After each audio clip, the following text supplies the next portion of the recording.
Yamaha. So I think, yeah, as the day goes on, I'll be doing some color commentary down in the pits to try to hopefully add to your radness on the broadcast as we go along. Absolutely, man. It's really good to be back. I mean, those of you that maybe checked us out on Motorsports Monday, the Gibber and I took a track walk, and it's not that much different than years past, but yet it kind of is. It's got little quirks and yeah, it's got that long off camber berm. I think you might see it with the lower horsepower classes, but I think when you get into the Yamaha stuff and the UAS stuff, I mean, as you can see in practice here, that even when the 4-cycles are getting up there, it's kind of unloading the car, getting into the corner. That's going to open a whole nother lane for somebody. I mean, it could be a situation where you just plant your left front tire on that thing, that really is going to plant the car, or you get all 4 up there and the thing just slides a groove up and you're making contact. So here's where I guess my question would come. So you're here and you practice last night, and like you said, some of the guys thought they were on maybe too hard a tire, right? So you come here, and this morning they put a little water on, and I mean, you know how it is. It's maybe that little, I don't know. My term is maybe a little wet slick till it gets running, but now you don't get a ton of practice. So how does that go from in the morning where it's still maybe trying to run, even though you don't see the water on the surface, it's still that kind of slick, wet kind of track. And then now you got to go with not much practice right into qualifying. I mean, how does that change the game? I think it's all about notes. BK, this facility typically, when they run BK, it's like 3 setups. You need something to qualify in. You need something that goes 10 laps or 8 laps even. And then by the time you get to the main event, you're probably looking at tires on the right side at least. It's going to be somewhere between 50 and 60 on the durometer. It's typically, more importantly, you have to get a good qualifying time in, because burying yourself in the back is not going to make things easy. That's for sure. So, well, and therein lies I guess, not question mark, but qualifying, all it does is line you up for your heat race. So you still got to race your way in. Right, but it also breaks the tie, which you could be tied with 2 or 3 other people with the score, but that qualifying time could be the difference between second row outside or second row inside versus being on the front row. Yep. And sometimes that's the difference. And sometimes that's all you need, right? Yeah, I mean, there's been years where if you didn't start in the first couple rows, you didn't do anything. And then there's other years that, like the last race, where Kyle Wick came through the whole field. So I know the BK is always it's somewhat of a crapshoot, I mean, I think as you watch the onboard right now, some of the live feed to the camera, you can see some of these cars that are getting up on the inside that they're really picking up a push. I think that inside berm is going to be a bit of the story. Interesting. And I know you said during our track walk as well that getting into 1 and 2 is probably going to be the difference. Yeah. I mean, the guys that you're probably coming up that you're going to see they're going to be really good, or they're going to be staying off that. They're going to be going in pretty straight, and then they're going to do a double apex, because I don't think being on that berm.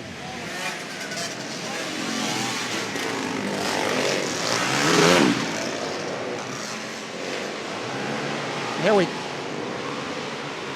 we go. These are unlimited all-stars out here for their first practice. We got Rusty Rathmeyer, Cole Hager. Both were pretty quick last night, the way I understand it.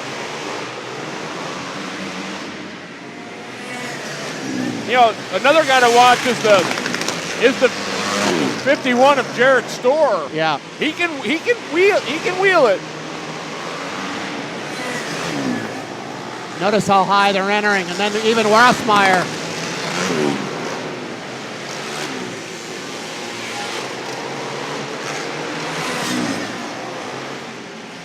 And how about How about Tony Berry? That's got to be a feel-good story right there. Yeah, for sure.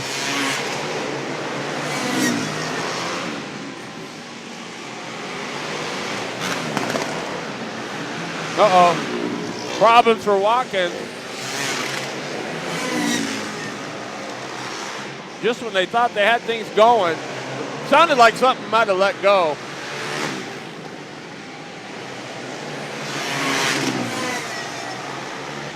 Boy, Nick Moore looks like he might be pretty decent. Oh, and around goes Moore. Just as I say that.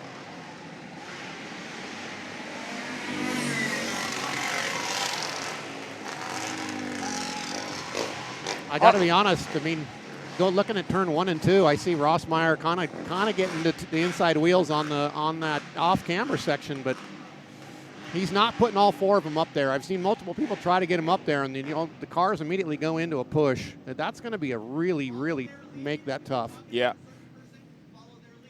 That's going to be super, super interesting.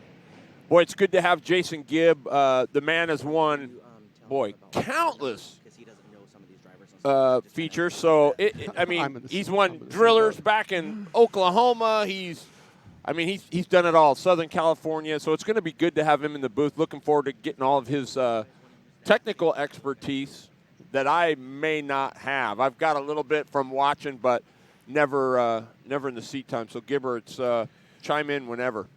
No, I appreciate it, Terry. It was a long time ago, but it was a lot of fun and enjoyed the ride. It was a good time. I'm really appreciative for all the people that helped me along the way. The list is too long, and I will forget someone, so I'm not going to even start. Got to give a big shout out to all the great sponsors here. They're bringing you BK13. Brought to you by Product41.com.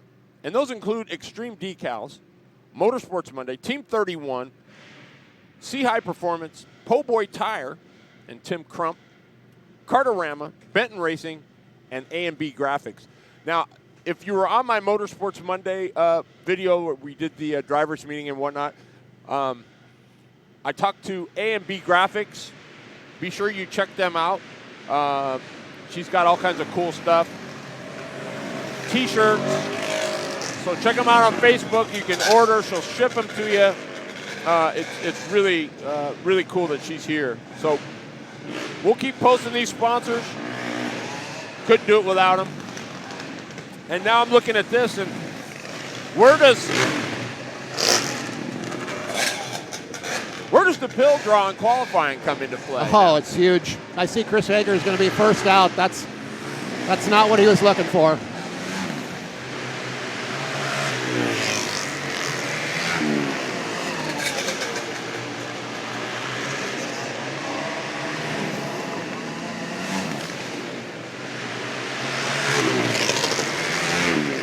Got to be honest, Joe Ransom in the 45 car is looking pretty good.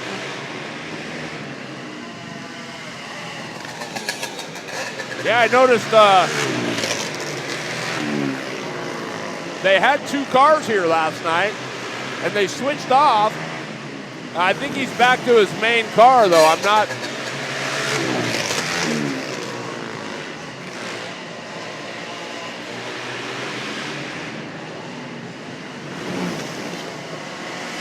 See what I mean there?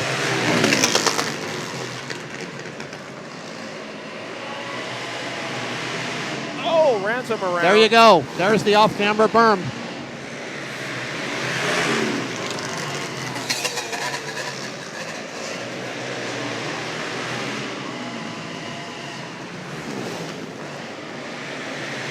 I like how that thing... 41 cars rotating pretty good down here in 1 and 2.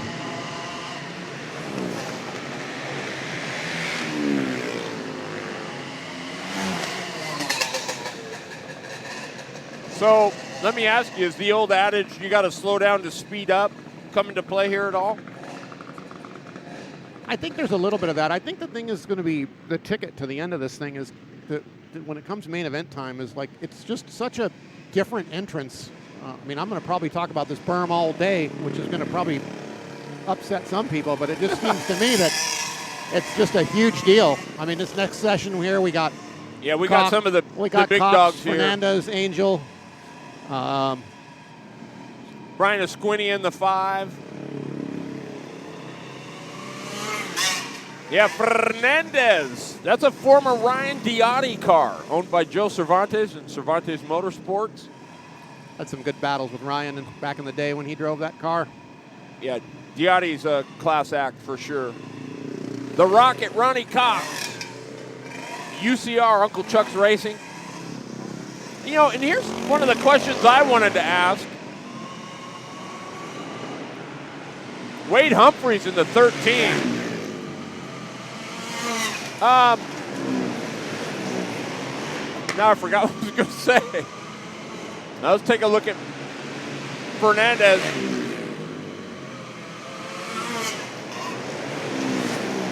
Oh, wee!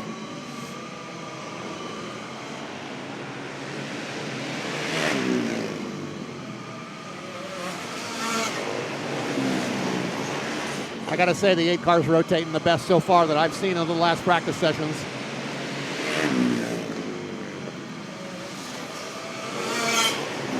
Look at how much higher Ryan's entering the corner, getting into one than anybody.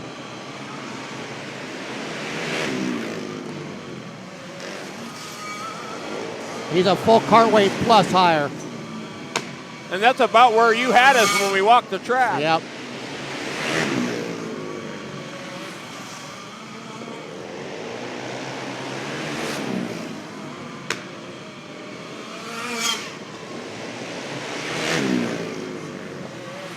Renee's there too, just Yeah. can't quite pull it down. Ryan looked really good. That was impressive. Those guys work hard on that stuff. That car's always been fast. Whether it's Ryan or Fernandez driving it. Troy Diotti's here this weekend helping Cervantes tune on that thing, and he's just as into it as he's ever been. Great guy. Yep, absolutely. Works his butt off. Well, and that's the thing at this level. It's no longer a weekend deal, not for events like this. Oh, Chris Worley in the double 5. I heard he was pretty quick last night. He was pretty tickled with it. They've had a reliability issue the last few, so.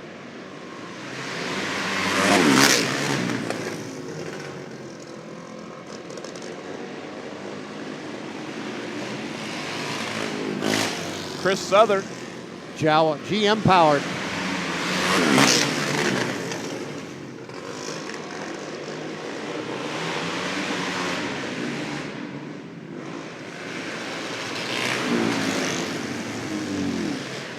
Uh-oh.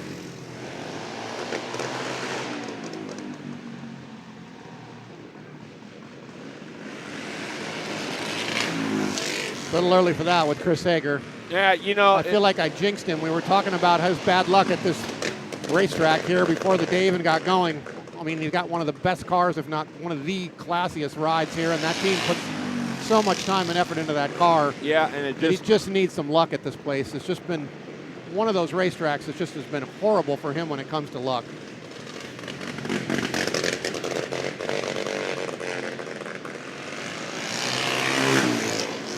You know, that is no doubt about it. That's almost one of those. We all have had those racetracks. Oh yeah, absolutely. You just hope that's not in your backyard. Well, and it too. It's some is more and a whole bunch isn't always better, right? I mean, when you're on that ragged edge of horsepower. And I just think a lot of it. I mean, with him, it's been multiple things, right? It's been mechanical. It's been driver error. There's been engine issues. You know, I mean, a lot of stuff, right? I mean, it is what it is. I mean, you see him looking over at me right now like you jinxed me for the weekend. We already talked about this. I feel bad. Well, yeah. I can tell you this, Gibber, and you probably you know Wayne Felch, and you know you want to talk about the gremlins and the stick-to-itiveness. I mean, you or I would have pushed the thing off of a cliff. Wayne Felch kept going. He says, "Man, this thing's fast. I know it can be fast." He broke so much stuff, and come to find out, it was all about his chain speed. It was wrong, and you know it caused a whole multitude of other issues. But he stayed with it. And once you got the reliability down, that thing was. Yeah, I mean, it was virtually unbeatable here, really. Yeah, it was really good here. I mean, he hasn't had that good of luck with it anywhere else. Back east, but he was pretty dominant here. My brother gave him a really good run at BK. Well, I don't remember which one it was. BK4. And I think that's the only person who's even gotten close to him in this building. So. I think that was it for UAS practice. Coming up next, we got the. I think this is the Open Yamaha. No, it'll be looks like Junior 1 and 2. This is Open Yamaha. Oh, they got it. They switched it out on. KT Open. This is going to be an interesting class right here. Big class. And this is really kind of spawned from a lot of the Monroe area in Washington. There's just a lot of Open Yamahas up north, and. It's kind of bled down into Oregon and California, and there is a lot of Open Yamahas up here in the Pacific Northwest now. And for those of you that are wondering, it basically just has to be a Yamaha engine. Other than that. Yeah, it's just got to look like a Yamaha. You can put whatever carburetor on it, anything, for this specific race. Boy, Chris C. is loving you right now because you're calling it a Yamaha. Some people say Yamaha. He scolded me. He said, it's a Yamaha. Yeah. In California in school, we learned that as Yamaha. Because I used to drive by where Yamaha was in Los Alamitos, California, on my way to Burris on a regular basis. Yamaha. Yamaha. Some people called them Yamahas. Well, I got to say, the 02 car in KT Open, I don't have a name on him, and Ryan Hager both look quite quick. Yep. I think that's Southern. Is that Southern in the Yeah. end? Mm-hmm. We're working on getting our sheets. They're getting everything lined up and scoring, so we'll have it all ready come race time. But you're enjoying live practice, and this is free. We're bringing you practice and qualifying for free. And then we'll go into the, and I think the heat races, and then we'll go into our pay-per-view for the main event. The 21, I want to say this guy is a really good guy. He doesn't shoe a ton, but when he does, he's pretty solid. That's Eric Johnson.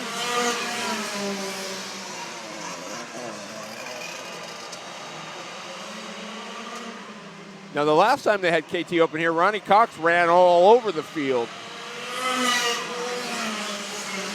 Yeah, Ronnie's got one of the Mike Collins Yamaha Opens. I've been down there when the thing was on the pump. I think this thing runs good. He's got a good power plant there, and Mike puts a lot of time into these engines. You like the 9's entry into one? I didn't see it the last time. I'll look this time. I think he needs to arc it out more. I think he's given up a little bit there.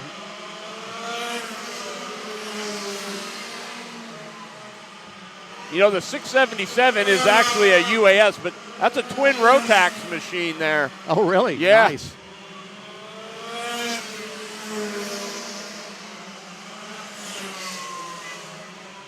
Boy, just getting that spaghetti of pipes to mount is a feat in itself.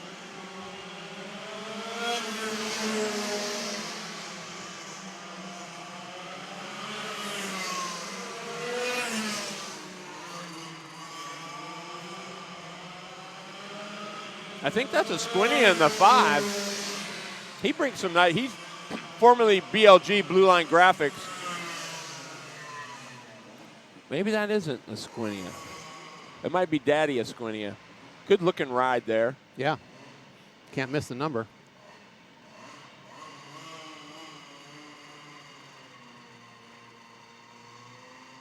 Boy, they sure come a long way from when you and I were back. I didn't do less, but when we were in it, heavy. All you had were number panels, right? There were back in the early 80s, it was 4 number panels and maybe a piece of rubber coping around the front bumper. That was the extent of it. There was no body work. Body work kind of started coming in mid-'80s a little bit, but nothing until we got into the late '80s. Mm-hmm. And then the guys from guys from Houston, Texas, Donnie Anderson, the crew, brought the first wedges to an IKF National, and that was the first time I ever seen a wedge body. And from there, it was, I got to have one. Yeah, and those guys were fast.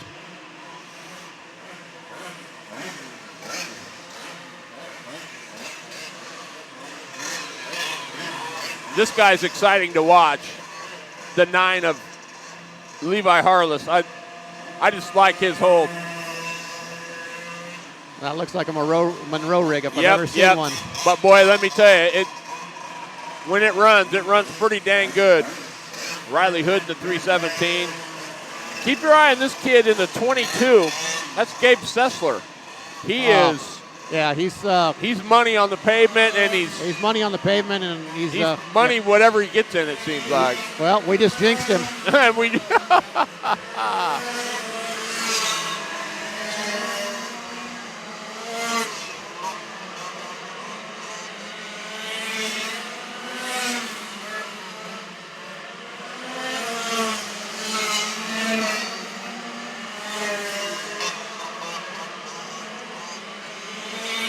Boy, look at the difference. Look at the difference in seat position on the 9 versus straight up. Yeah, the thing is, once this track starts getting some bite, sitting straight up like that, it's just going to be, difficult. Yeah, it's tight getting in. Yeah, there's a lot of guys that are tight getting in. I know what I would do. What would you do? I'd have a whole lot of stagger in the car. I would have it at least somewhere around 2.5 inches and probably very low camber on the right front so the thing pivots. The car needs to roll on its own. You just said my magic thing. When it's right, it should want to rotate on its own. It's got to rotate on its own. You shouldn't have to force it. If you're having to force it and you're moving your hands a bunch, it's not going to be there. Another trick that works quite good, even if you're running a low stagger setup, which was never one of my favorites, is just start squirting the left rear tire out a little bit so the thing will unload the tire and rotate. That's an easy fix. Right on the grid, take the Ellen and move it on out. And get it like 2 inches away from the frame rail. It's a quick fix, works quite well.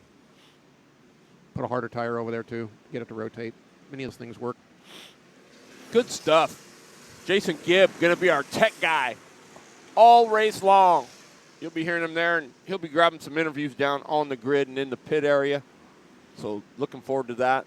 Just giving you a quick preview of what you can expect today from BK13, brought to you by Product41.com.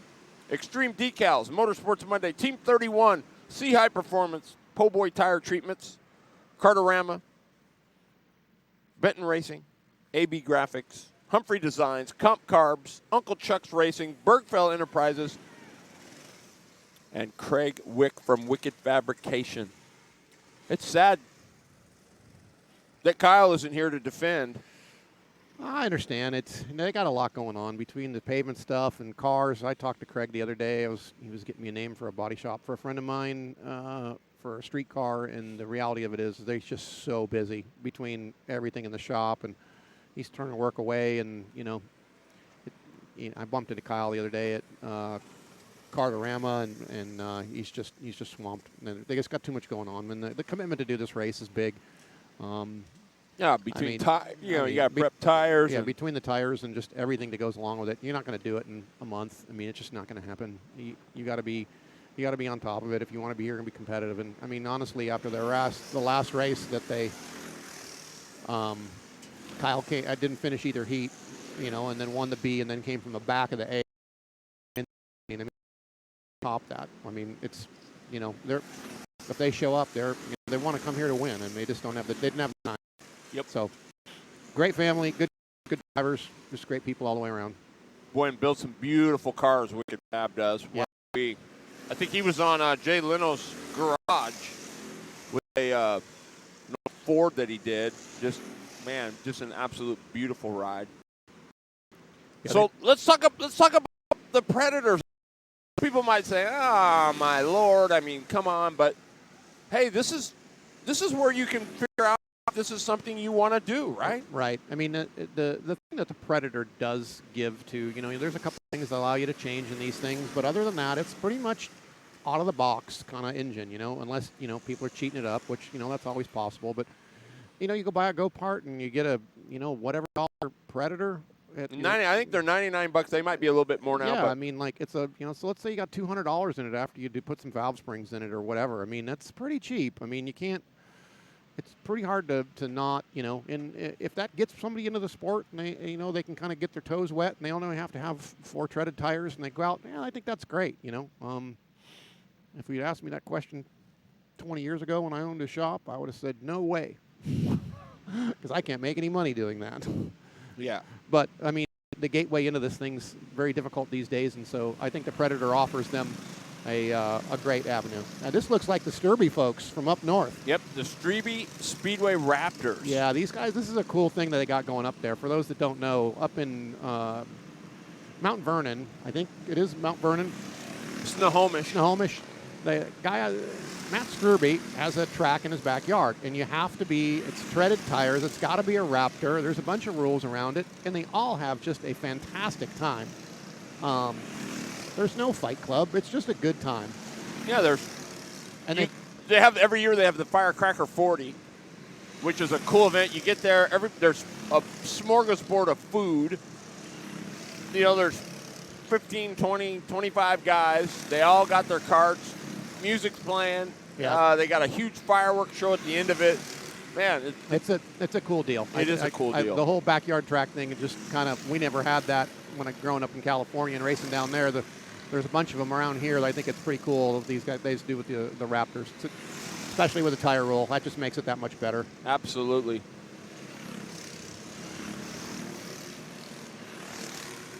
We got one down. Looks like a chain. 90% of the time, 99% of the time, that's what it is. Trying to get that back on.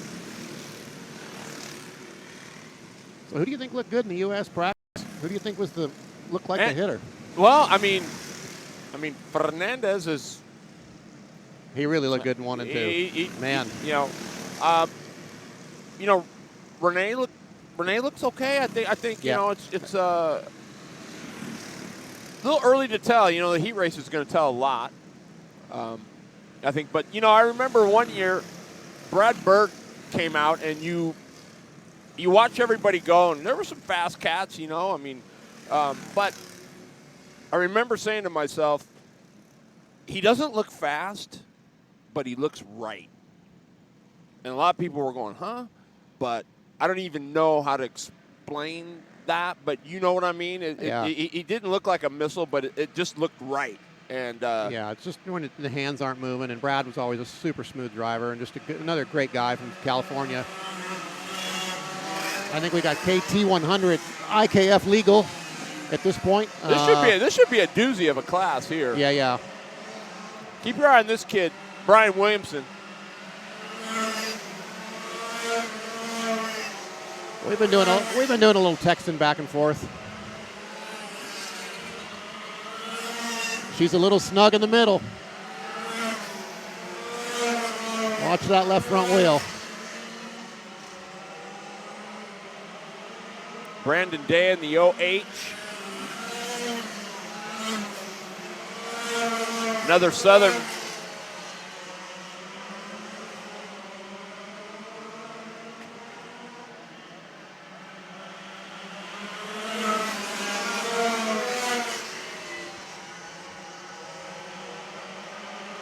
I remember the year, it wasn't BK, but it was a Salem Speedway event. I remember the year you came out in the Yamaha and rolled it. I think I've raced Yamaha here once. Yeah. Once. That's a gorgeous ride. The 22 of Kimmer Motorsports. It's looking pretty good, too. I think still looking a little snug down in in 1 and 2, but looks a lot better in 3 and 4.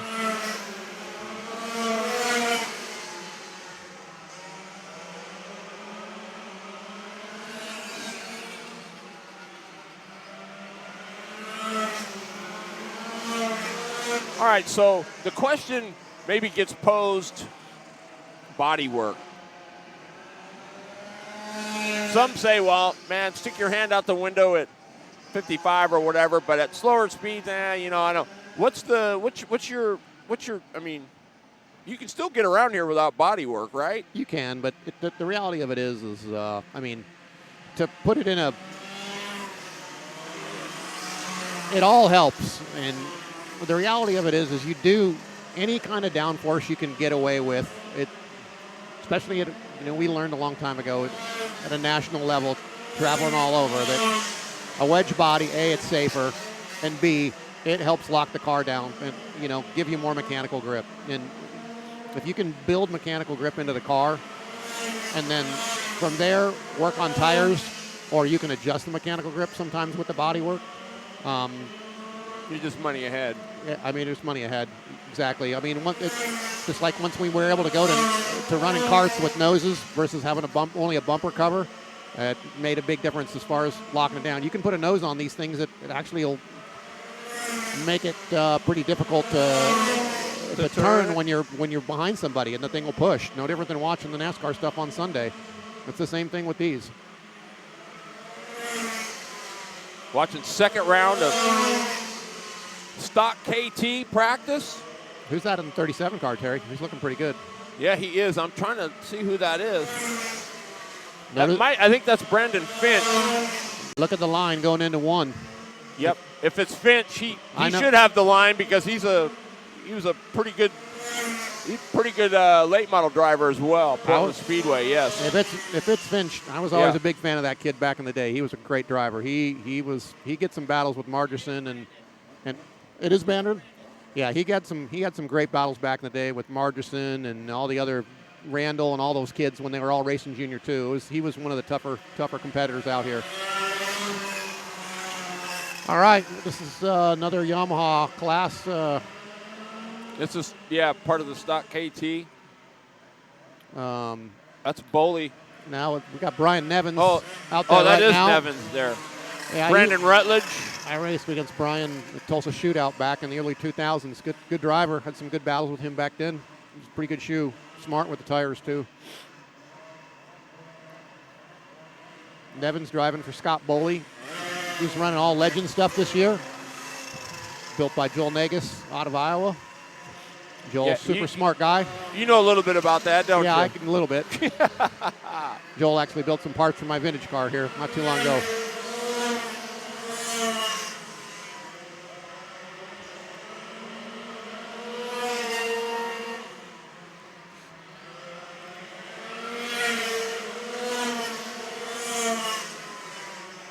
Notice the groove into 1, moving up, moving up, moving up. A lot more people starting to pick that up, staying away from that. Look at how deep Nevins is going in, and then watching that thing rotate. Car looks really good.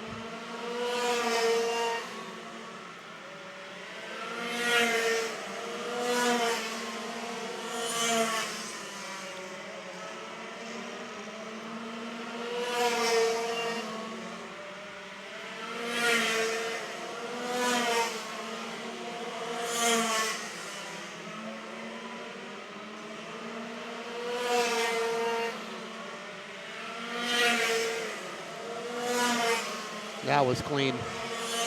Yeah, he looks good. He looks good. That's Yamaha of America power. Matt Jones flew up here with his compatriot Chris Vieira, tuning on the Boley equipment with Nevins this week. They should be quick. Matt Jones' stuff runs really, really good. He's been putting a lot of time and effort into his program. Boy, that line is almost verbatim to what we walked earlier. Yeah. Crazy.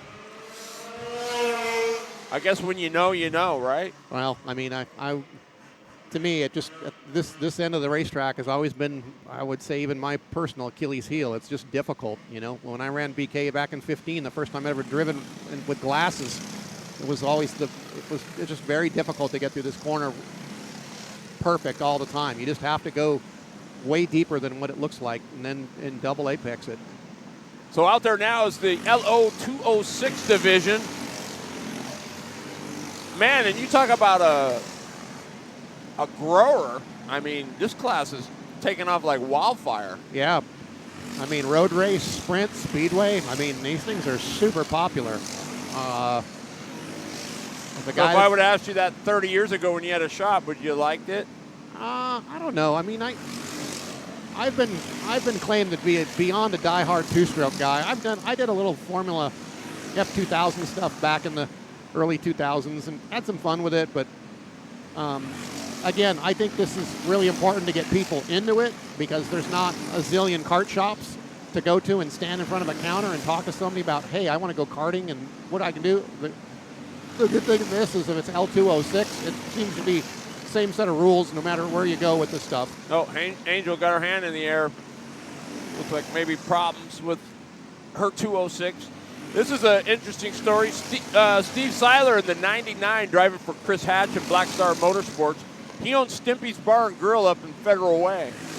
Nice. Some of the Stimpy burger is awesome, but it's first time on dirt. He's a pavement guy normally. Sprint, yep. So I've been trying to get him down here, and he finally did it. And I said, "What'd you think?" He big old grin. He says, "Oh man." And he even knows how to put his hand up before pulling off the racetrack. Mate, I love it. Right?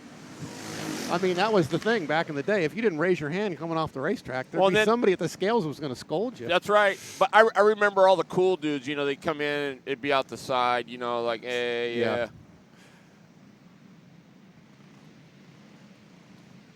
Yep. I remember IKF director Jim Walker. That used to be his pet peeve was get your hand in the air. It's just being polite. Or in a lot of cases, it's just being smart so you don't get piled into so someone can see you.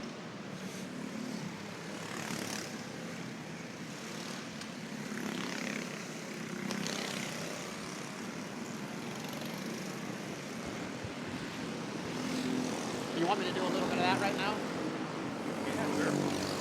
All right, so we're back with some live practice coverage. We're going to send the Gibber down pit side, so we'll be back. We'll get some interviews, get some thoughts with some of the drivers after they got their first practice session in. Live coverage of practice. BK13 brought to you by Product41.com. Ronnie Swires and his group there.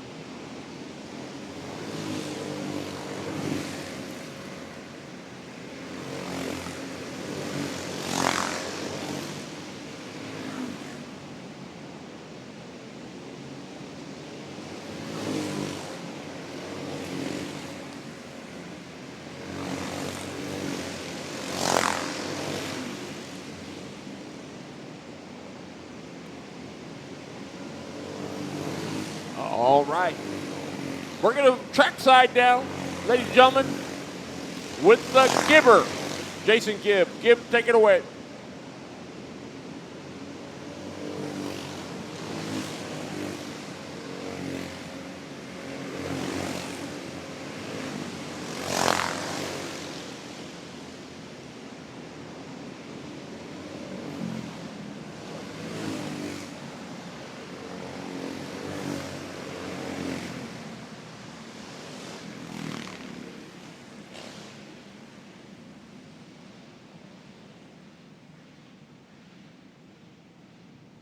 BK13, we are back. It is good to be back. 2-year hiatus, with COVID and all the other things. It's actually a pretty cool turnout. We missed some of the guys that have moved on. They've gotten families, and guys like Brad Berg and Ryan Diotti, and man, there's a whole Miss Evan C. There's just a whole bunch of, Kyle Wick, Connor Wick, just a whole bunch of great people that this year for some reason or another couldn't make it, but Eric Stansberry, EF7. It's yeah, you don't realize just how important their presence is until they're not here. And that's not taking anything away from the people that are here. I'm just saying this event is it's one of a kind. It's really cool.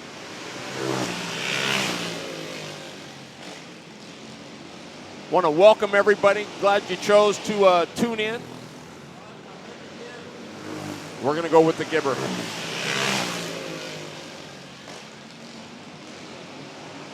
Oh.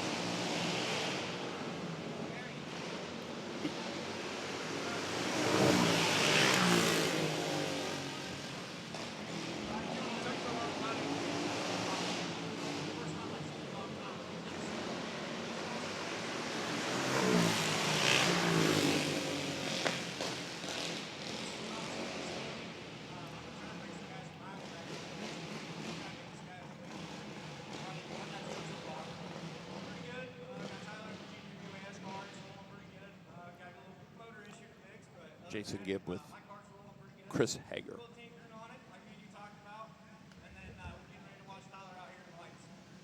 Thanks, guys. Good luck today.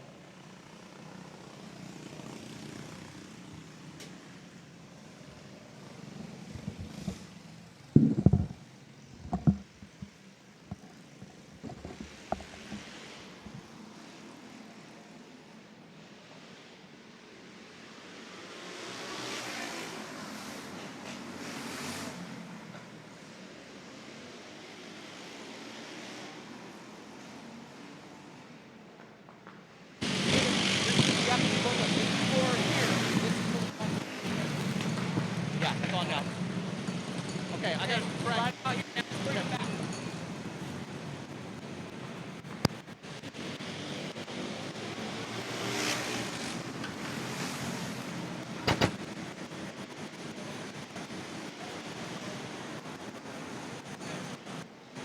You're up. Come on. Hang on, folks. We got some technical difficulties. We're getting them worked out.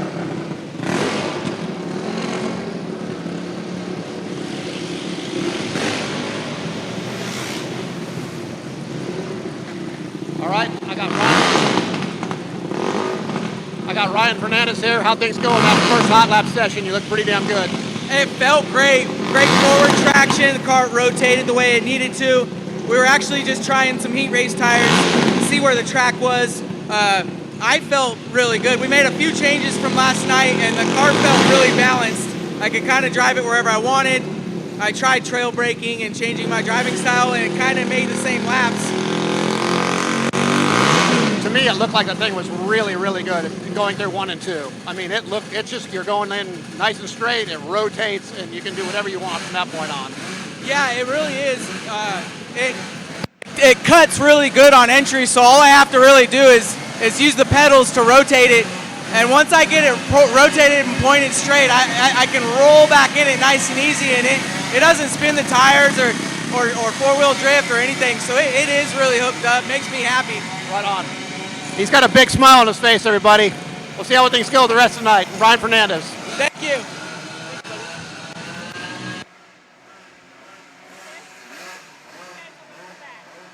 What's that? UAS will be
good to have everybody joining us for BK13, brought to you by Product41.com. Extreme Decals, Motorsports Monday, Team 31, C High Performance, Po' Boy Tire Treatments, Kartorama, Benton Racing, A&B Graphics, Humphrey Designs, Comp Carbs, Uncle Chuck's Racing, Bergfeld Enterprises, Wicked Fabrication. The show does not go on without these great sponsors. My name's Terry Bridges. Good to be with you. Good to be back here at Salem Speedway, Salem, Oregon, on the Oregon State Fairgrounds.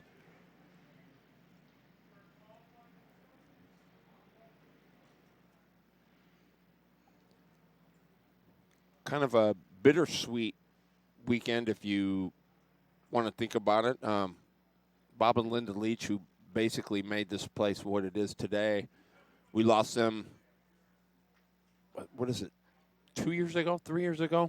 And it just, you know, you didn't really realize until you come back just what a presence they had here. And this basically was all Bob Leach. We're going to go down with Jason Gibb. How things going today? We're gaining on it. It's been a process. How's the Yamaha? The Yamaha's better than the Open at the moment.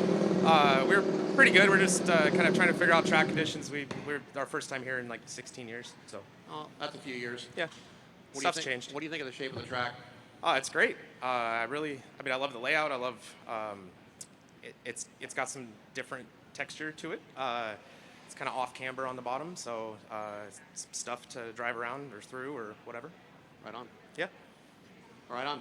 Tony Berry, looking good in Yamaha and in US. Thanks, Jason.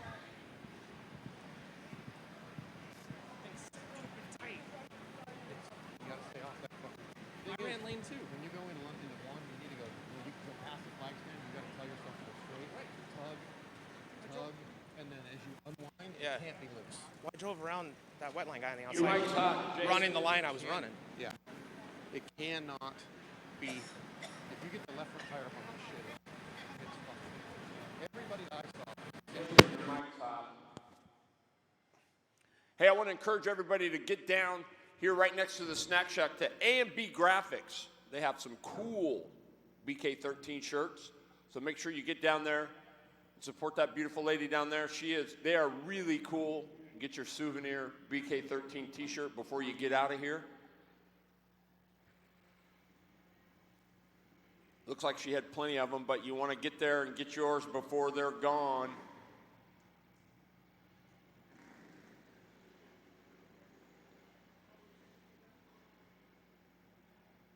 Two practices, Jeremy means? Okay.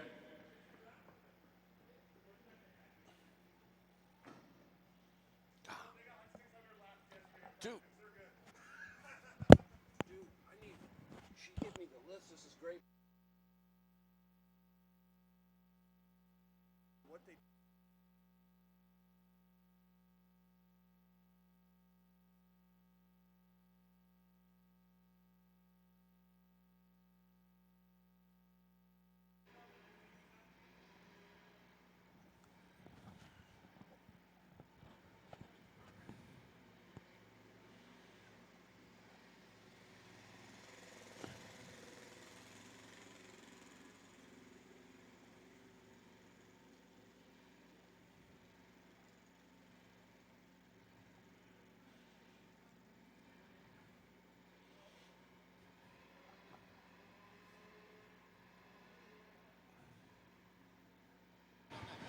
All right, we got Matt Jones here from Yamaha of America. Made all the trip all the way from Southern California.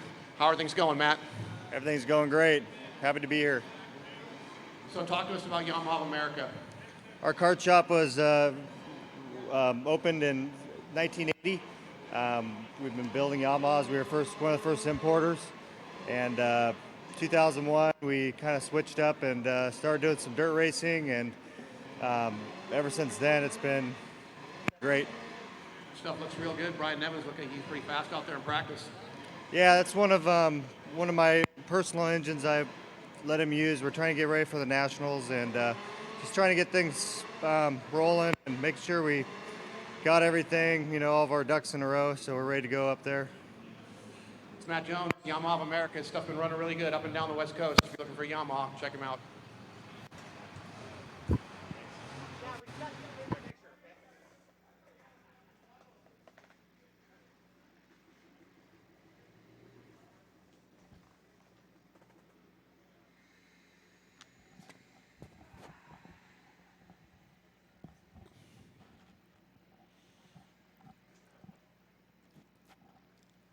Thanks, everybody. You're tuned into BK13. We're waiting on the UAS to get lined up for their qualifying sessions. Here's the deal.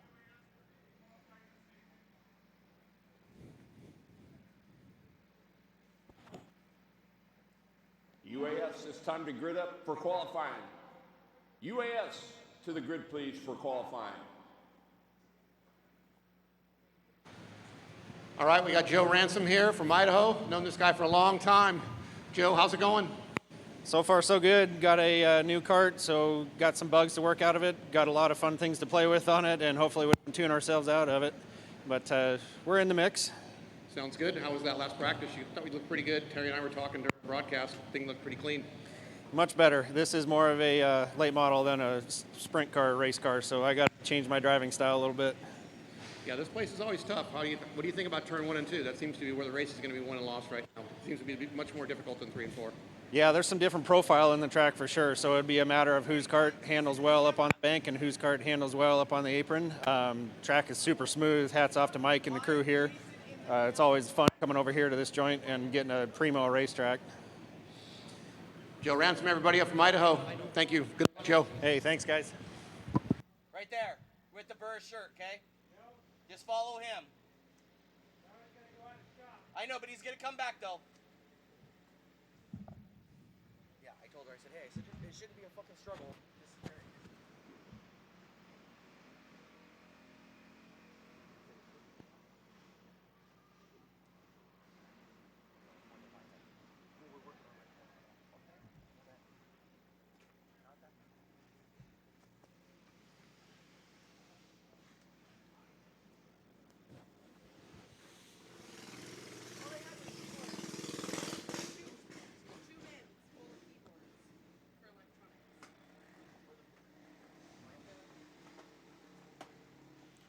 All right, good to have everybody here. BK13 Salam Speedway. Good to be back after 2 years. I'm Terry Bridges. I'm going to be joined by Jason Gibb today. So we'll be calling all the action live on Dirt 360 TV as well as on the PA here. Want to welcome everybody. Welcome back. It's good to see everybody. It's been too long. Appreciate the good turnout, and just want to let everybody know, please work with us. Try to be timely on the grid. We got a lot of racing to do today. We want to get you guys out of here at a decent hour. There's some racers also going to be taking off and doing some racing up north, so we want to get them out of here as well. But UAS qualifying. Coming up next, we need all UAS drivers to the grid, please.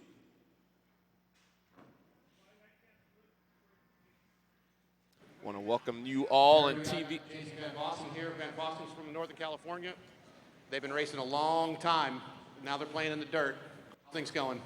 Going so far so good. We're loving up here. All the people are great. The track is great. We're having a blast. We'll be back next year for sure. How are things going with you guys so far? It's going pretty good. We chased the loose condition all night last night. The track got slippery. Made some changes for today. Practice went pretty well. It's feeling a lot better. Right. This is Van Vossen. This guy's been around a long time. If you're ever looking for anything about the history of go-karts, check out the Van Vossen site. They pretty much have detail on just about every single go-kart that was ever made, especially stuff out of Northern California, whether it was MX or Invaders and a host of others. All right, cool. Thanks, man. 138 carts here. It's incredible.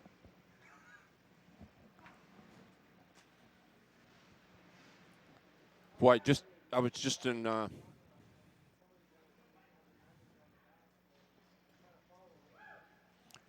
I was just informed, everybody, 138 entries today. You should give yourselves a round of applause. That is freaking awesome for BK13. Well done, everybody. Well done.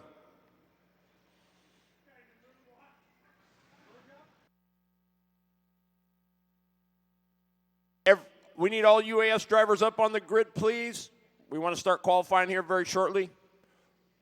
So put your final touches on and get your machines up to the grid, please. 138 entries. That's amazing. This place is pretty big, so you might walk in and go, wow. I mean, I know I didn't. But, man, 138 entries. That is fantastic. Anything from KT Open to Juniors to UAS to KT Heavy to Speedway Raptors to Skagit Predators, 206 Super Sport. There's just a whole lot. I think we have 14 classes today that we're going to try to get through. You're live on Dirt 360 TV, and you're watching the 13th Annual Budda Kinser Memorial, brought to you by Product41.com. They are your Micron dealer. If you need Micron stuff, you need Zamp helmets, boy, they've got quite the inventory, and they've got the cool stuff. They've got all the little knickknacks that you need for your Micron. So get a hold of Ronnie Swires, you racers out there in TV land. Get a hold of him, man. He's got all kinds of cool stuff, and plus he's up on all the new stuff. So if you're having a problem or an issue, you can call him, and if he doesn't personally know, I know he can find out. So keep that in your notes.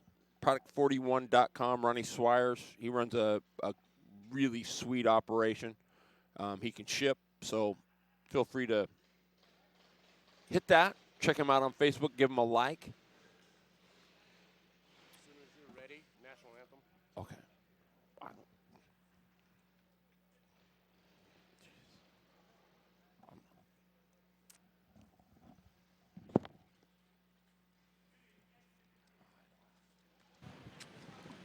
Well, I'm heading back up to the booth to join Terry. Looks like a lot of thrashing going to the Hager pit. Looks like there's possibility of an issue with a clutch. Not totally sure. Was not able to get to talk to anybody there. Didn't want to interrupt him. Ryan Fernandez looking good, feeling good. I think he's got a hot rod that's going to be pretty competitive as long as everything goes his way. Ryan Hager and Yamaha.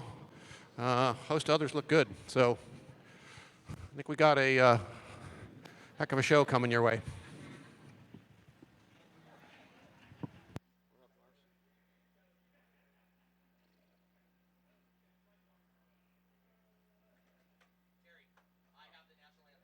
Good, thank you.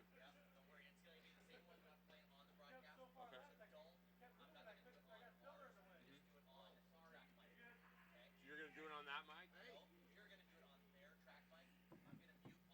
Oh, okay, so I got to find it. Okay.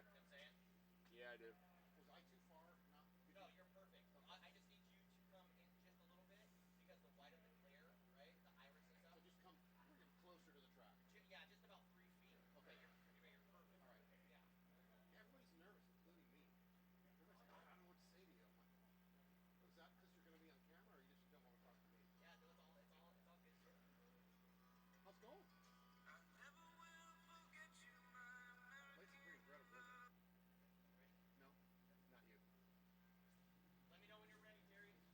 I know, I didn't know I was doing it.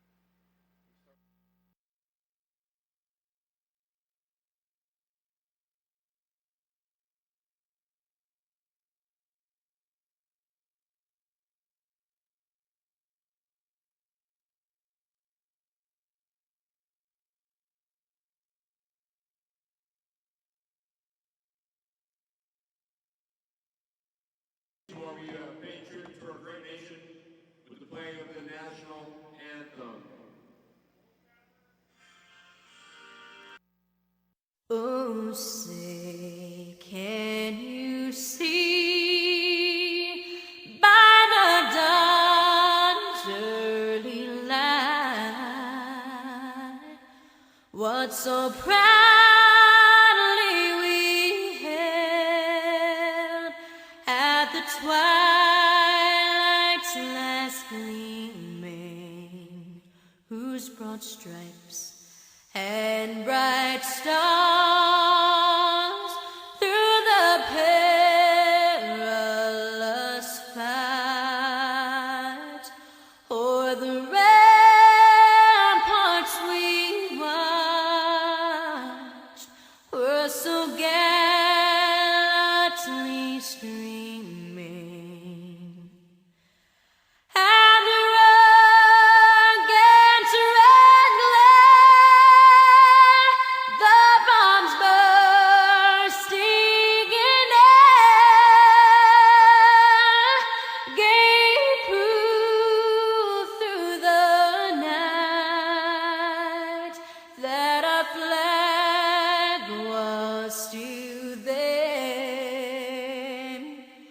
Oh, say does that star-spangled banner yet wave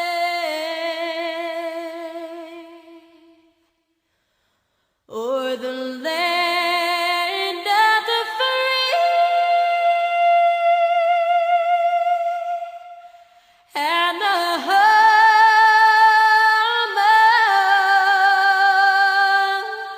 of the brave.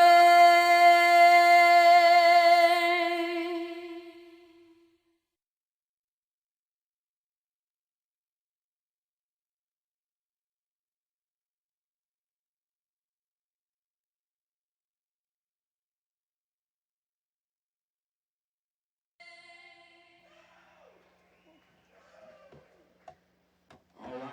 Thank you, ladies and gentlemen. That was awesome. 138 inches here at the Speedway BK13. And it is all.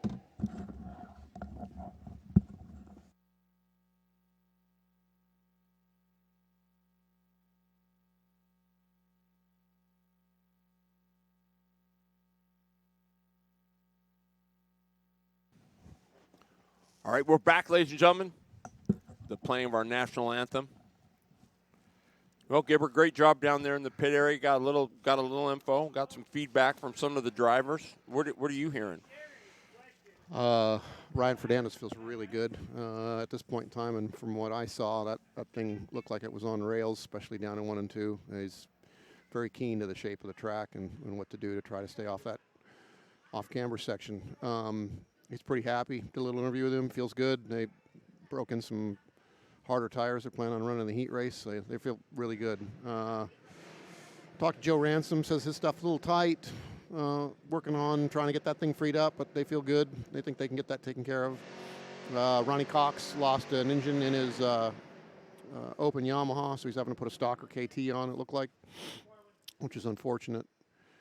Chris Hager, something's going on with the clutch bolt, something. I couldn't get to talk to those guys. The whole crew was thrashing, so I didn't want to interrupt them.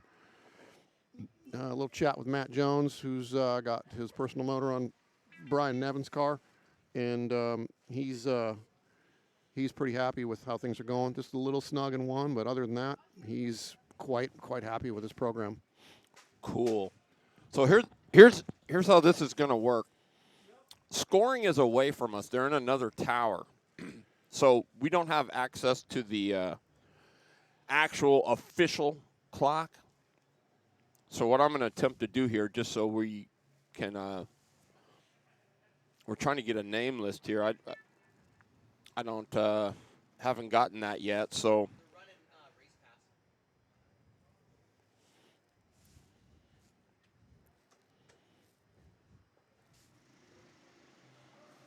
Let me give her take it away while I find this for me. Yeah, I think we got we're gonna have a good run here. Renee looked good. I think there's a handful of guys up front that look like they were pretty solid in UAS. I really think it's gonna come down to. I'm gonna sound like a broken record. That turn 1 and 2 is really gonna be where it makes or breaks it. A lot of people look like they're thrashing, trying to get things ironed out down there. You know, it's always tough when you get, one practice session for everybody at this stage of the game. So track's looking pretty decent, starting to come in. I didn't get any times on anybody, but I think, you know, as the day goes along, we should be probably down into the low 10s in the UAS stuff, and probably mid to high 10s in the Yamaha stuff at least. We've got no rain here. It's nice. Finally starting to warm up. It was 32, 33 degrees when I got here this morning at 8 o'clock. I think we got a great show coming. Phil Fowles in the house tonight. Just saw him. 76 years old, or young, I should say. Here to just check it out.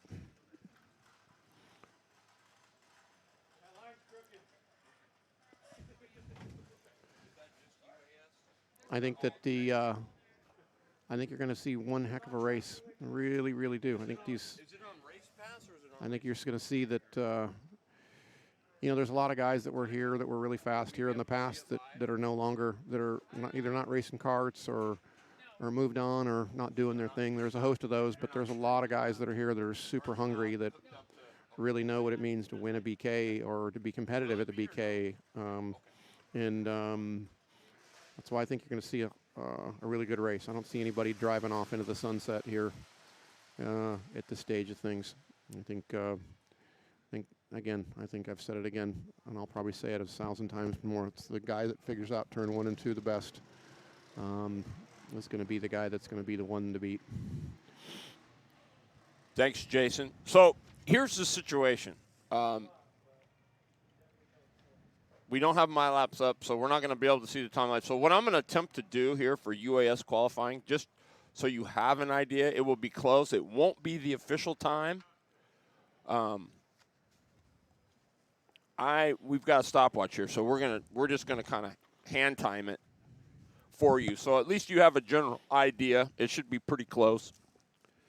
So interesting thing here with qualifying is Chris Hager is first up. Then we got Chris Southern, Renee Angel, Tony Barry, Joe Ransom, Daniel Watkins, Jared Storr, Brian A., Cole Hager, Alex Atkinson. That would be Brian Esquinia in the 5. Chris Worley, Nick Moore, Ronnie Cox, Ryan Fernandez going out near the end. Boy, this is kind of lining up for him pretty good. Jerry Pitts, Wade Humphreys. Yep. Sean Carr, Rassmeyer. He looked good in practice too. James King, and then Passanetti. Passanetti's always one that has the possibility to pull one out too. So,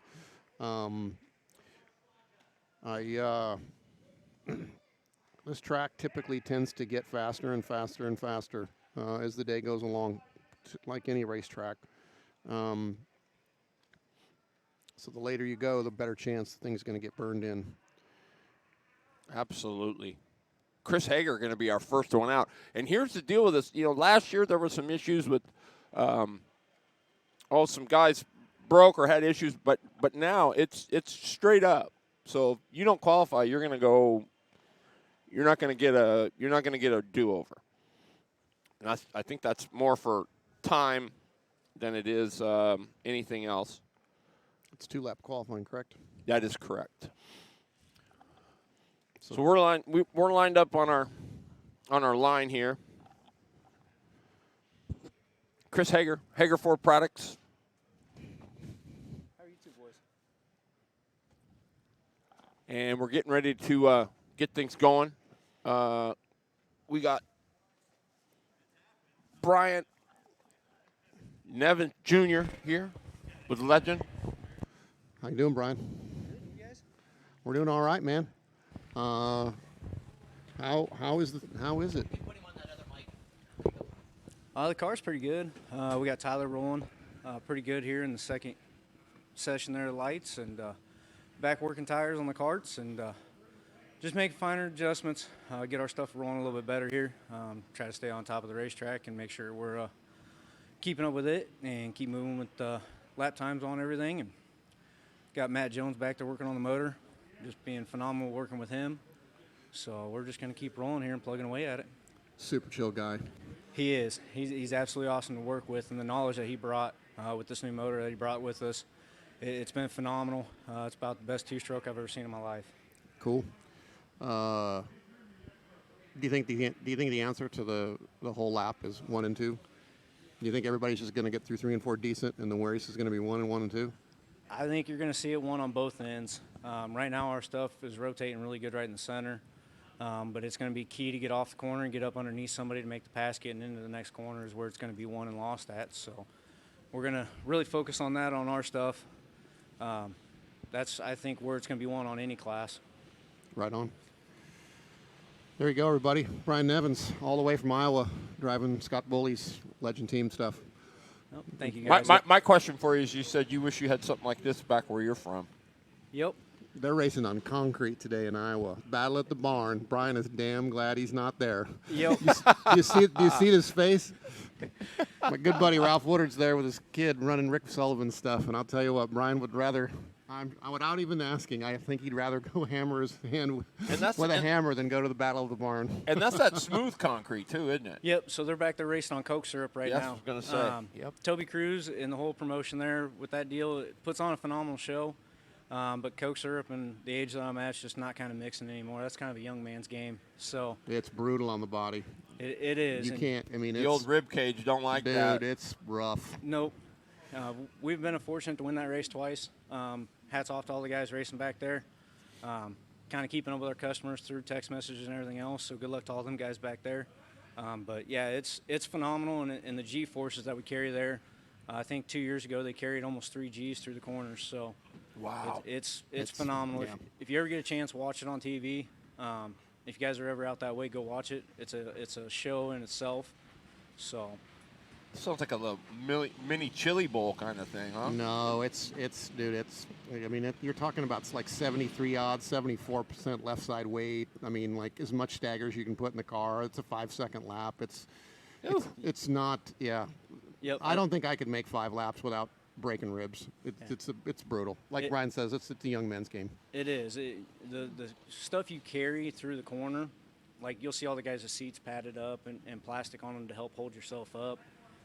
It's just phenomenal what you go through as a driver through that stuff. Just the G-forces that you carry is, when you get up in my age, where I'm 32 years old, it starts really wearing on you after 20 laps. Boy. So. Yeah. 32. He could be my kid. Yep, mine too. Wow. Thanks, Brian. Oh, thank you guys. Yep. All right. Thanks, Brian. Brian Nevins. Yep, Brian Nevins Jr. Team Legend and Team Bowley.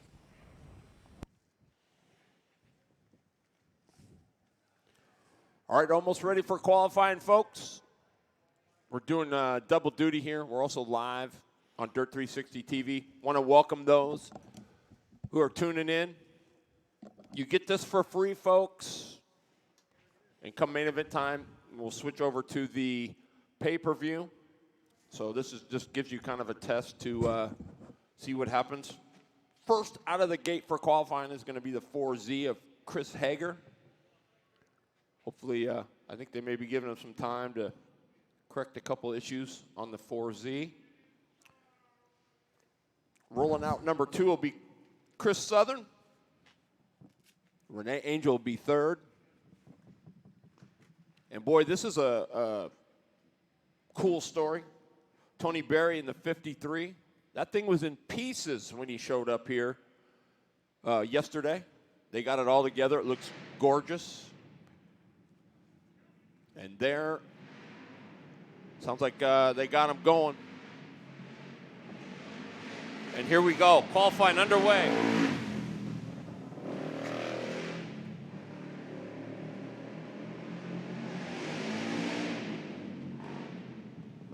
Oh, it's Renee Angel. Renee Angel from Woodinville, Washington in the 23.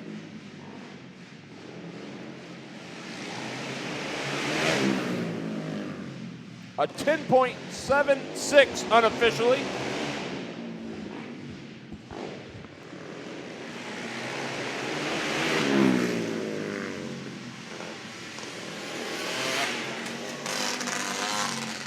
So we'll see if that holds. From Spokane in the 53, the Race Cows machine. That is Tony Berry. Tony looking a little tight through 1 and 2. See what he does down here. Car's still snug. Car's not rotating. Unofficial 11.62. Yeah, they're going to have to free that car up.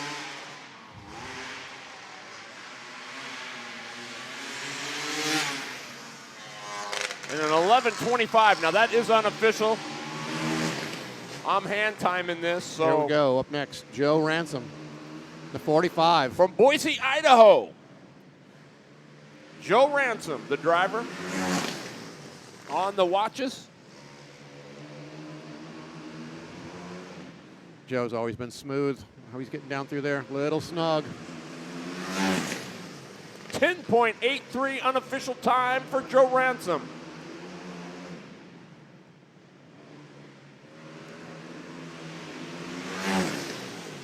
Big story at this point in time, I would say, is Chris Hager is probably taking one lap at the back, would be my guess. From Davenport, Washington in the 15W, that is Daniel Watkins III. DW3.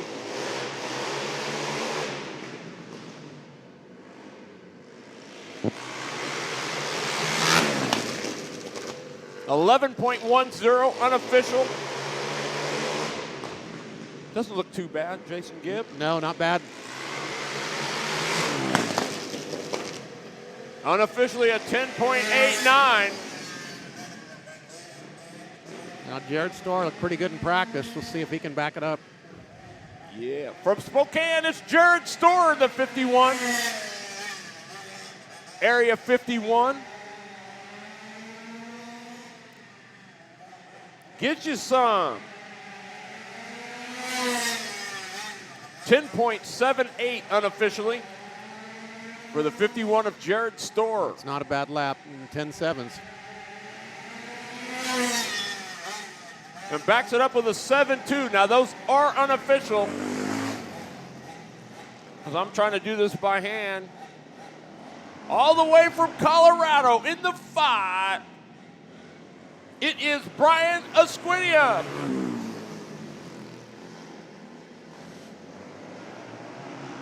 You might otherwise know him as BLG, Blue Line Graphics. 11.24 unofficial time for Esquinia.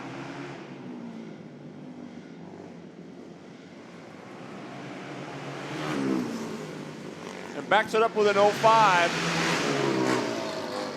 Here we go. We got Cole Hager up now. Oh, Those guys have been thrashing. In the 3Z from Oregon City, it is Cole Hager.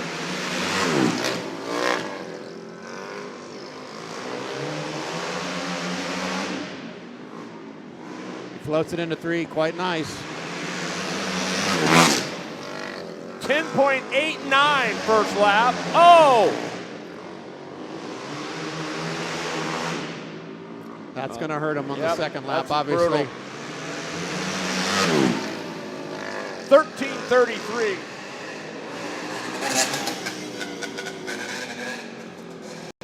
Up next, we got Alex Atkinson. In the 43. I believe from Modesto, California, that is Alex Atkinson.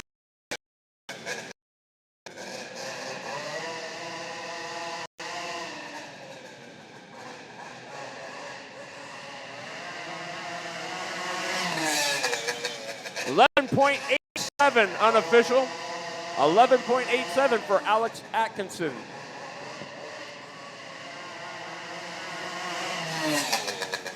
Backs it up with a 44, 11.44. Again, these are unofficial. Just trying to give you an idea. I bet we're close though, Gibber. Probably. This will be good enough for the show, and then we'll get the official timing when it comes time after qualifying. Oh yeah. From Tri-Cities, Washington, Richland, Washington, the 55 Midnight Motorsports, that is Chris Worley. It's shooting ducks. Something's going on with the engine there. Poor guy. It's a long tow. He's pulling off. He can't believe it either. Unbelievable. Well, hopefully he can get it fixed and make it out and do decent in the heat races. Tough break for Worley. Tough break. Yep, hate to see that. Up next, we got Nick Moore and Ronnie Cox and Fernandez after that. The 22M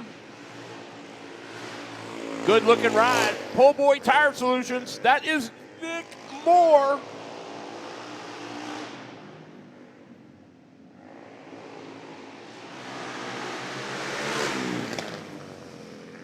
On the watches. Nick Moore, 8th in final UAS points. A 52. Wow. Maybe a little quick on that one, TB? I don't know, maybe. We'll see. That's unofficial. That's a 10:34. Now, I don't know. I'm fairly close, I think.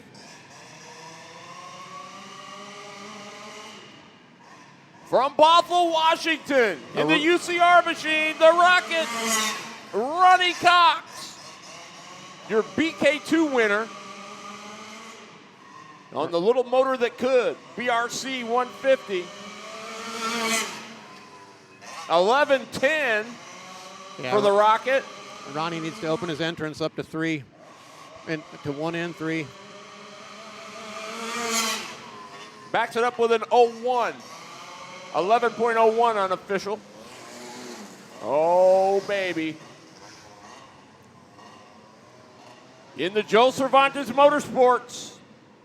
Trident, that is, that is Ryan Fernandez. Not sure what happened there. Ryan will look really good in practice. What's going on down here? It's pretty settled.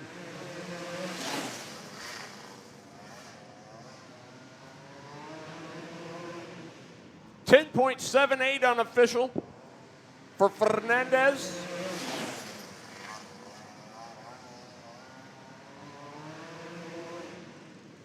Backs it up with a 10.84. Not sure what happened there. The car looks much more nervous this time around. I'll get an interview with him later, try to find out what happened. Coming up next in the 677 from Ephrata, Washington, in the twin Rotax machine, that is Mr. Jerry Pitts.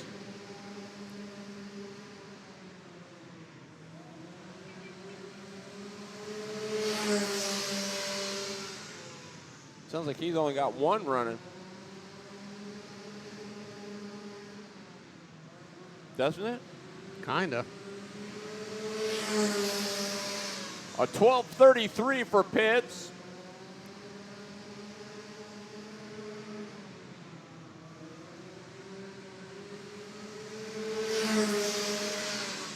And backs it up with an 11.91. Now, these are unofficial.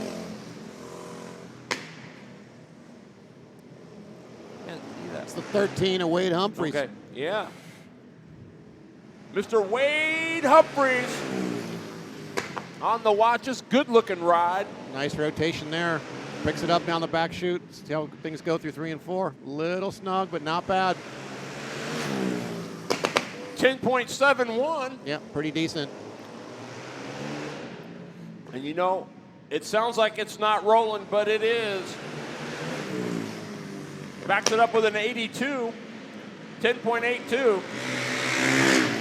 Up next, we got Sean Carr. Oh, in the 360 machine. Good to have him back. That is Sean Carr.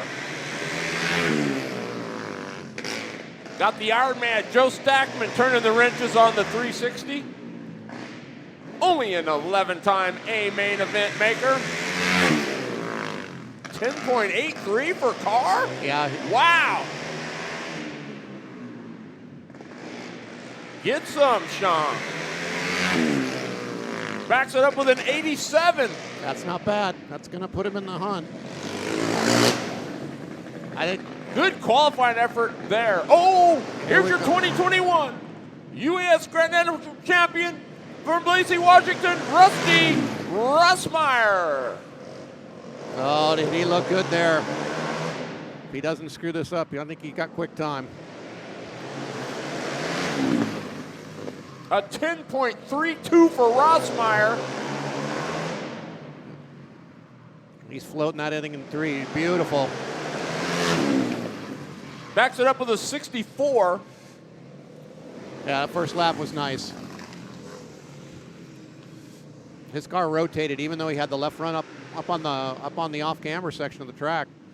From Davenport in the 41, this is James King. He just jumped in that thing today.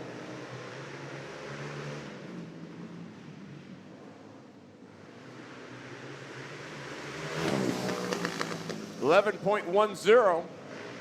Not too bad. Getting there. Got a lot of day left. Got to finish to win it. Backs it up with an 09. From Southern California, in the 11, it is Chris Southern.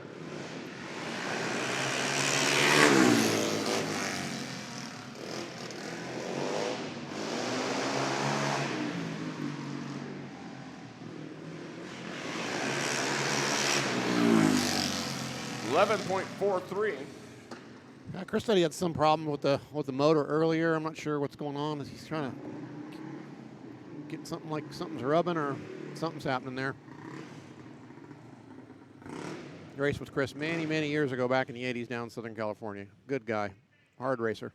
Boy, would you say that's a long tow? Yeah, getting ready to do it. Getting ready to do that tow next week. Heading to Southern California to do a vintage race. Looking forward to it. Race with all the Is that down at Adams? Adams Kart track. Yes. Yeah. Good stuff. Yeah. It's probably one of the most difficult sprint tracks I've ever drove, and I haven't even driven that many. For sure.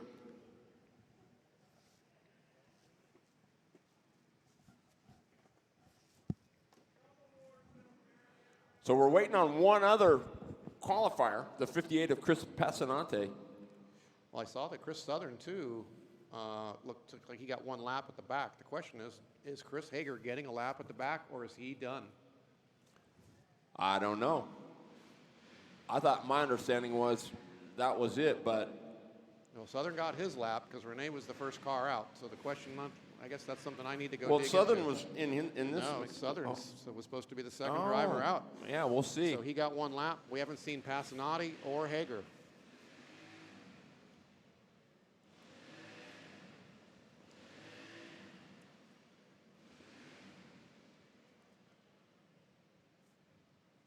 Boy, I could, you know, if you, I don't know if you were here for BK6, but that was probably one of the most dramatic finishes. Whereas we come up to Chris Passanante for his qualifying, it was Diotti who had everybody covered. Then he lost a radiator hose, spun. Then it went to Passanante. He made another lap, ran out of gas on the backstretch. Then it went to Stackman. We're all thinking Stackman's got this in the bag. Out of nowhere comes Michael Lawton, who had spun twice and passed Stackman on the high side, getting into 3, goes on to win it.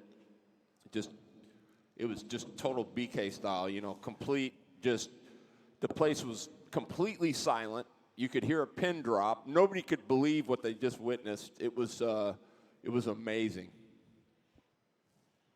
Yeah, that was. I know Joe hates that story. Yeah, and so does Passanante, but man, it was just unbelievable. Now this building can do it to you. It's a lot of people think they're going to roll in here and just make it all happen. It takes a lot of luck to win one of these races and a lot of hard work. It's kind of the lady in black, right? A little bit. I kind of believe it is that way, right? I mean, it's one of the things where, I mean, you know, whether you used to race Oakwood or Elmer or some of the other indoor tracks around here, this place is tough. I mean, and everybody wants to win it. So, I mean, it kind of adds to the mystique of, you know, did you win at Salem? Did you win at BK? You know, so it's kind of a big deal. It is a big deal. We haven't gotten word. We don't know what's up there. It looks like trying to find out what's up with Pasadena as the rain falls there. You guys can see that in the background. Great shot by our cameraman.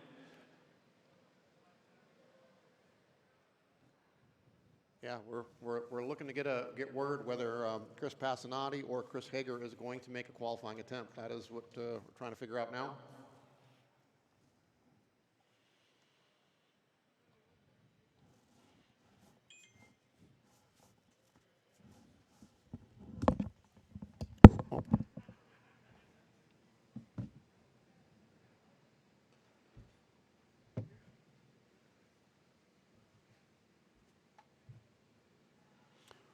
All right, so Gibbert's going to step out and try to get a word with a couple drivers after qualifying, or maybe he's going to hustle down there and find out if what's going on with Chris Hager and Chris Passanante.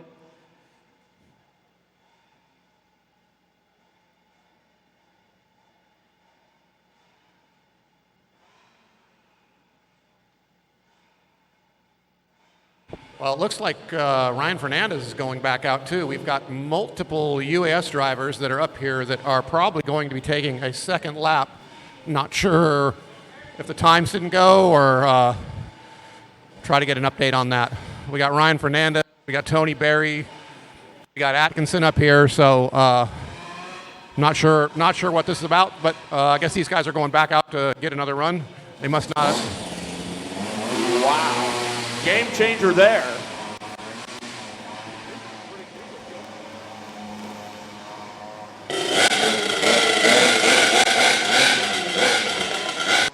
All right, so Ryan Fernandez.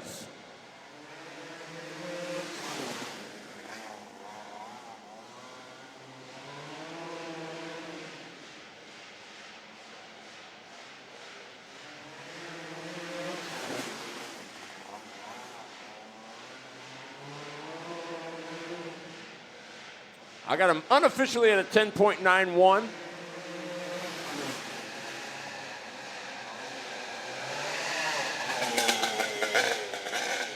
Backs it up with an 04. All right, Alex Atkinson.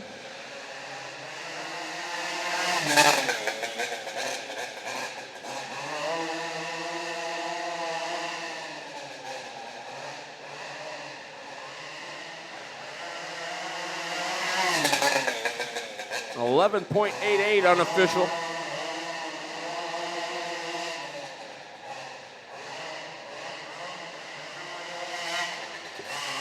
Oh, and around he goes. Backs up with a 15.12. Terry, I'm here with Chris Hager. What went down, Chris, in there in practice? We broke a motor. That thing's done. I think it dropped a valve in it. So we ran good for a while and we had a good potential, but that's just kind of the way it goes. It's my luck down here. That's the way we roll. I feel like I jinxed you. We talked about this earlier this morning. I was like, this is one of those places that just, we all got them. I just hate to have it for you, but I really thought this was going to be your year. Oh, we're good. It's standard open racing, right? You signed up for it. You know what can happen. Either it's going to go like a bottle rocket one way or the other. That's right? it. Yeah. No. Yeah. Anyway, it looks like Chris Hager's out. Unfortunately, he's still got his son Cole and his brother Ryan in there. And yeah, well, Chris Hager's going to be your chief today. Yep. It's going to be a good day. Thanks, Chris. Thank you.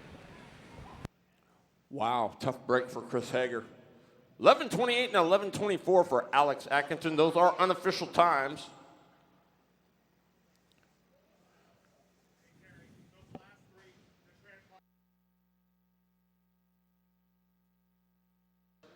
There's our reason. Their transponders didn't read for a lap, so that's why they got to go back out.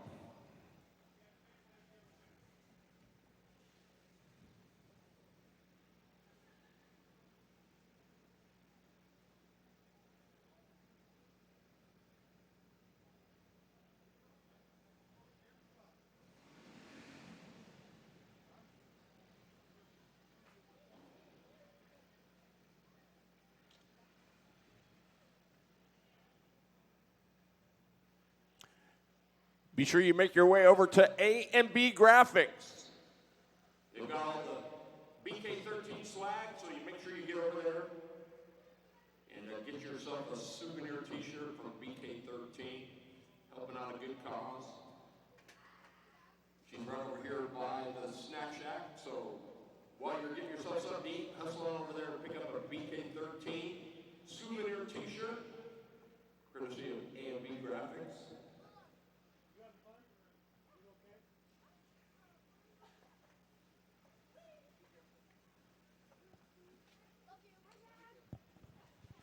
Ladies and gentlemen, you are live on Dirt 360 TV, brought to you by Product41.com, Extreme Decals, Motorsports Monday, Team 31, C-High Performance, Pullboard Tire Treatments, Cartorama, Benton Racing, A&B Graphics, Humphrey Designs, Comp Carbs, Uncle Chuck's Racing, Bergfeld Enterprises, and Wicked Fabrication. Good to have you with us. My name's Terry Bridges. Jason Gibb, pulling double duty, working here in the booth and floating around, getting some pit interviews. We are just finished up UAS qualifying.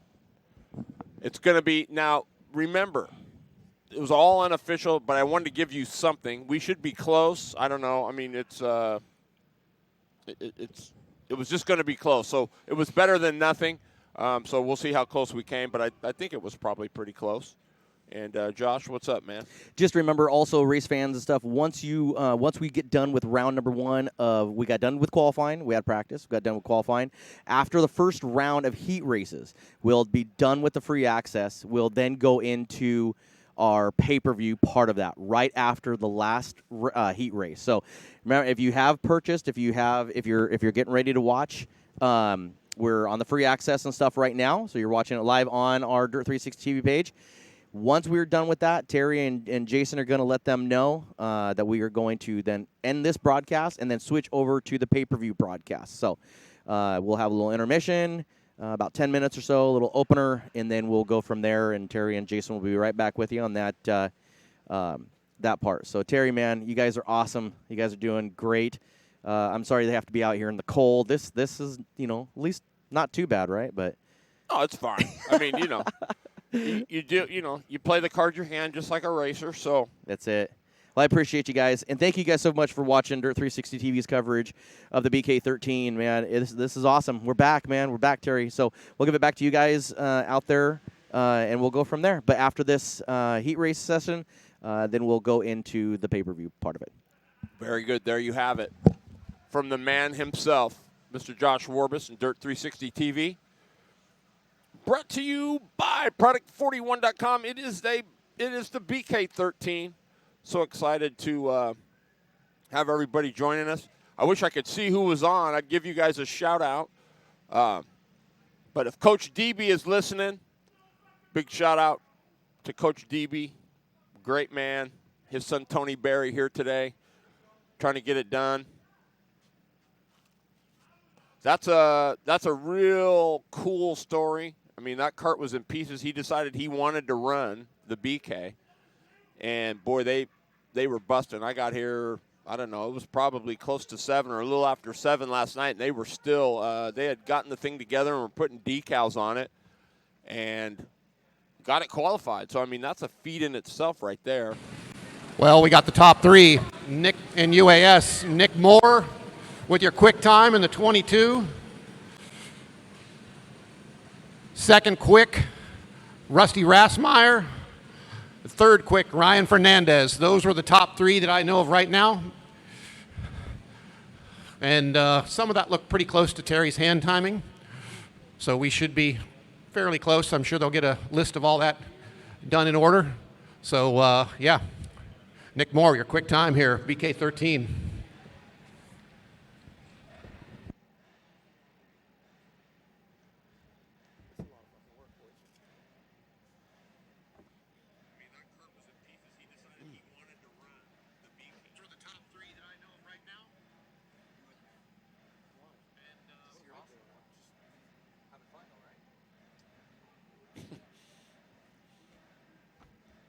David Montoya says, is this Indy? And there's some. How's it going down there when I'm down there?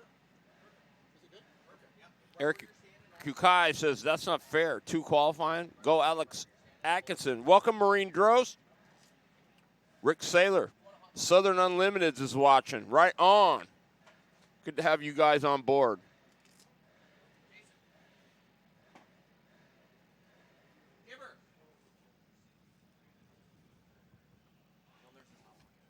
Sam Cervantes is watching. Go Team Fernandez.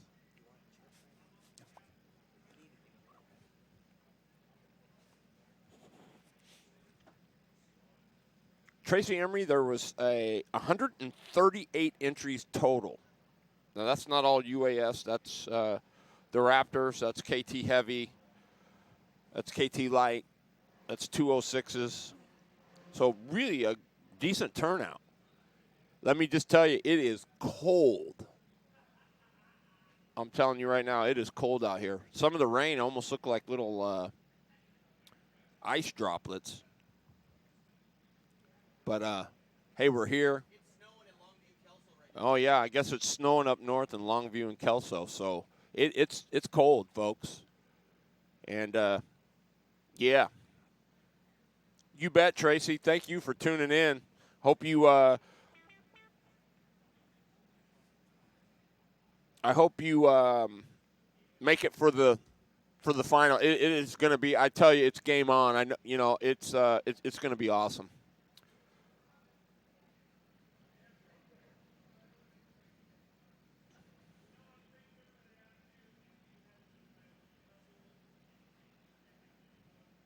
So I hope everybody decides to hang in and pick up the pay-per-view for the main event. You're not going to want to miss that. The heat races are going to be just as interesting because here's how it works. They qualified. So it goes like this. Qualifier number 1 is going to start on the pole of his heat race. Second quick will qualify on the pole of their heat race. And third, and so on and so on and so on. Third quick in the third heat, depending on how many heat races they decide to have. What I do know is if there's 24 cars, it's going to be 2 heat races with 12 cars each in them.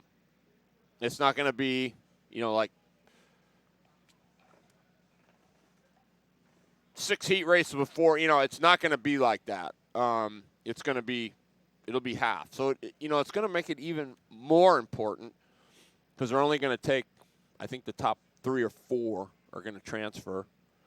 That number's yet to be determined. But, boy, it makes even your heat race. You got to have 2 good heat races is what it amounts to because you don't want to get too deep in the field. However, 25 laps is a long way here. A lot can happen in that time. So even if you are deep, all hope isn't lost. I mean, I can tell you Michael Lutton spun twice in BK6 and came back and won it. Well, typically if you spin twice in any BK event, you're probably done.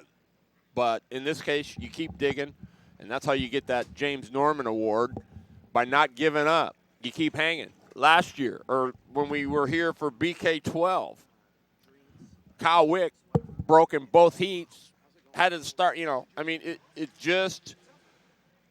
just never know, and that's why you can't ever give up. So it's going to be an interesting BK. First year back, 2-year hiatus, everybody's excited. We still haven't gotten word if Passanante is going to qualify. Don't know if he's completely broke. So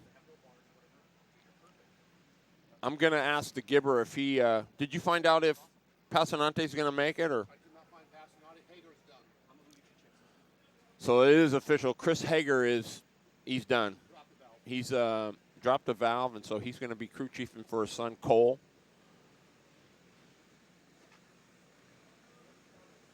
So tough break.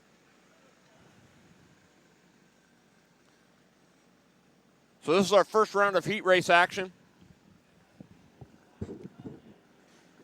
And you guys will still get this one for free. It's the kid carts. Some of you may hang around, some of you may not. But this is where it all starts.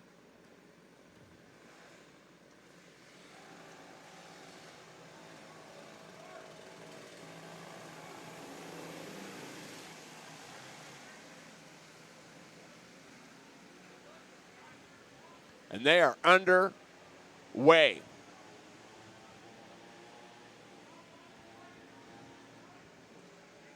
We're going to get you a list here. There's the 5. That's Ben Hinman. The 45. That's Wiley Eaton in the second spot. The 7X. Oh, the caution is out. Is Xavier Gonzalez.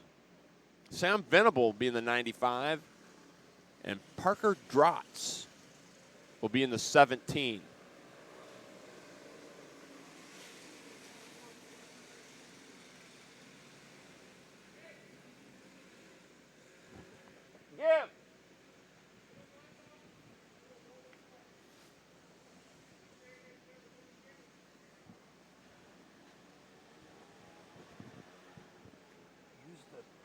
back and just give me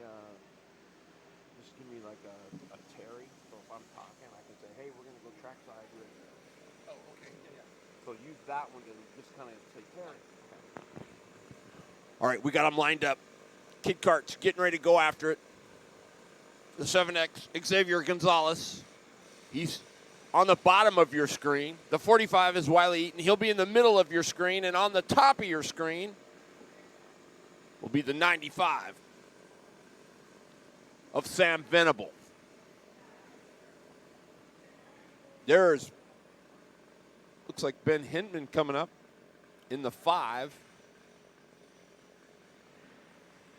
There he is in the red machine.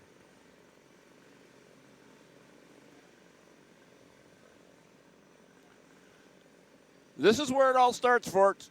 You might be kind of saying, I'm yawning here a little bit, but this is where it all starts. These are your future UAS stars.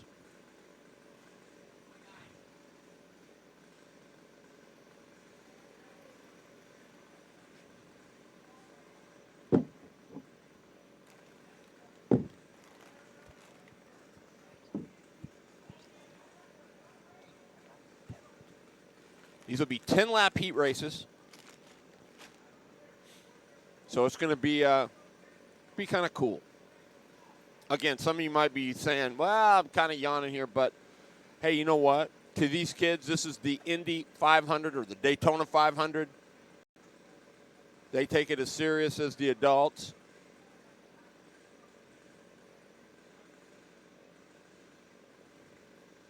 Sam Venable in the 95.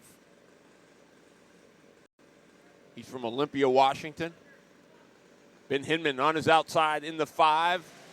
There we go. We're underway. Hinman with a great start. Same with Eaton. Uh-oh. Venable having problems. Come on, clutch, hook up. Come on, clutch, hook up.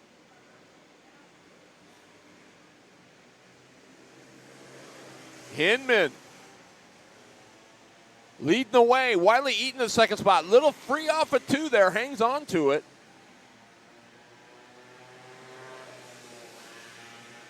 Xavier Gonzalez in the 3rd spot.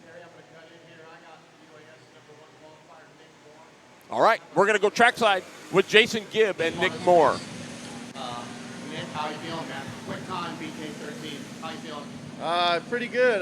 This is my first time here. Kart's running great. Yeah, still in disbelief, honestly. So a lot of fast guys here, and I'm just glad to be on top. Reality is nobody shows up here for the first time and ever does something like that. So from myself, hats off on that, because this place is no joke to get around. Appreciate that. Thank you. Nick Moore, your #1 qualifier in UAS. Thank you, Jason. Jason Gibb, roving pit reporter, doing a great job down there. Wiley Eaton going to work.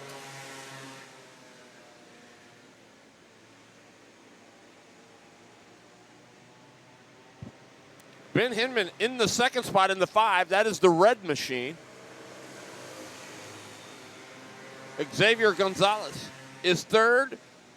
And the 95 is Sam Venable.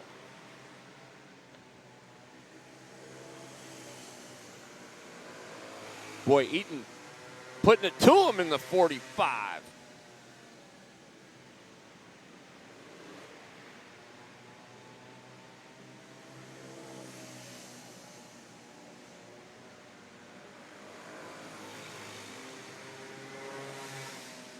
There's the one to go for your leader.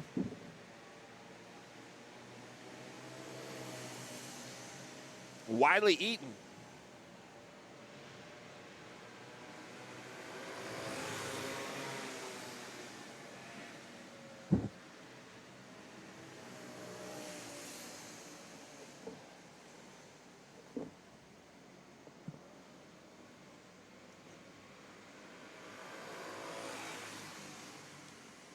All right, congratulations to Wiley Eaton, getting it done out there.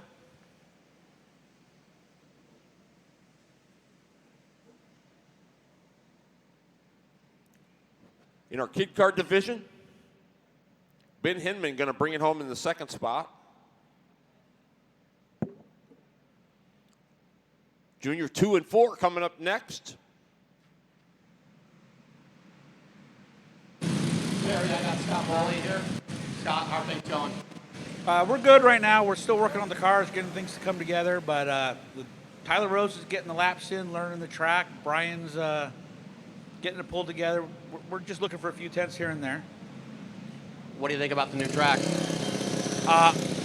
I'm enjoying it. My daughter loves it. Brian loves it. It's really racy. It's tough to figure out. It's going to make it it levels the field for everybody, really. Scott Bowley from Southern California. Thanks for coming, Scott. Thanks, Jason. And here we go. Piper Harless in the 09. On the outside, the 26. Alana Nassi in the 26. The 617 will be Grace Melton.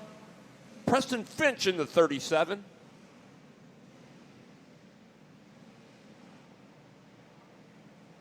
The 99 is Brody Brown. The double sixes is Bailey McGuire.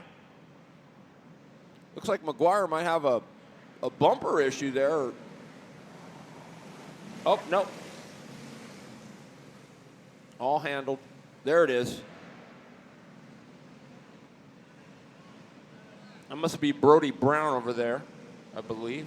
Or the 6-7. No, it's the 617. Tough break. Here we go. We're green. Harless into 1. Finch on the bottom. Not for long.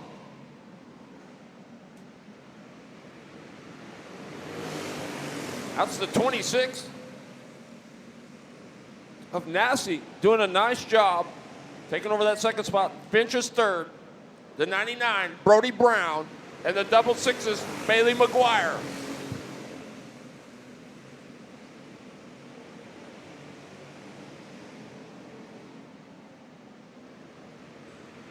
Harless crosses the stripe. Nassi in the second spot. Third is Finch. Fourth is Brown.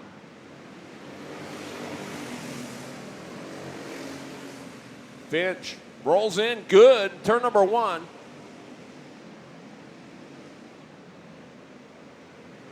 But Nassi hanging tough on the second spot in the 26 machine. Piper Harless off of 4, leading the way in the 09.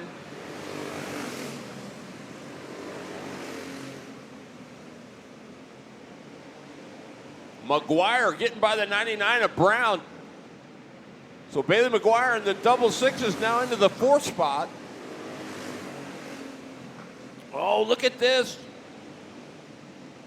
Nassi putting the heat on. They touch into turn number 3. Pod to pod. Harless not giving any room. And there goes Nassi into the lead. Harless going to try to get it back at 3. Can't do it. Off of 4, going to try it. Harless, they're 3 wide as Finch goes to the bottom. Finch, your new leader. Harless and Nassi still banging into 3, and around they go. Up over the berm. Oh, baby. Preston Finch now wins it.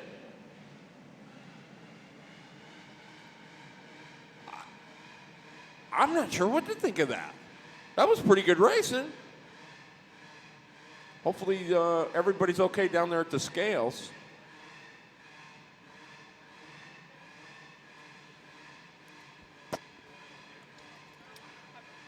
My favorite lady, Susan Morgan May in the house. Woohoo! Good to see her. Yes, I like it. Junior UAS coming up next.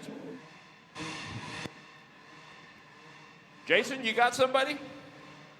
Terry, it sounds like you with your race, as we expected, with Ralph and Ryan Fernandez.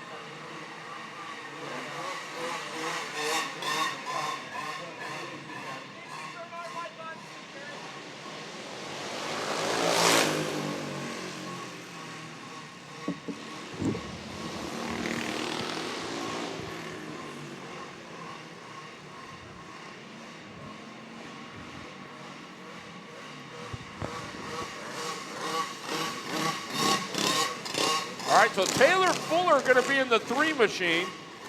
Tyler Rose Boley in the 27.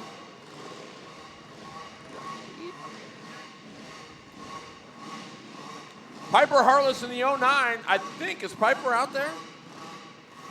Maybe that's what they're waiting on, her to get out there. So Boley on the front row, along with the 3 of Taylor Fuller. Boy, I haven't seen Fuller in a while.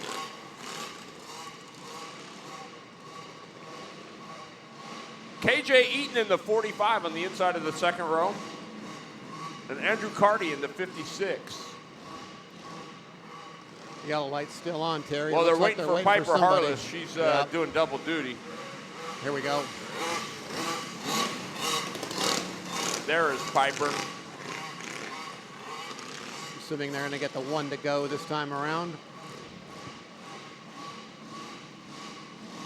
Taylor Fuller, Medford, Oregon, leading the way. Here we go. Looking to go green. Yellow light still on. Yeah, we're not going this time.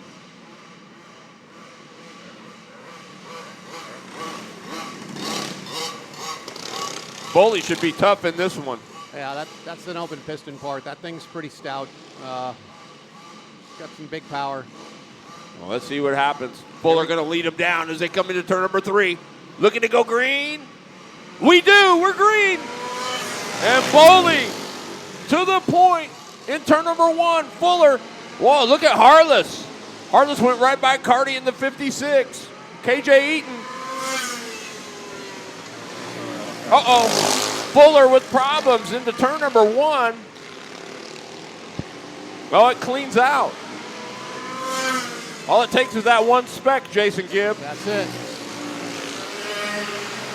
Well, Boley checked out. This is a runaway here. Harless in the second spot. Good-looking ride. The 09, Team 31. Kevin White putting that together for Piper. KJ Eaton now.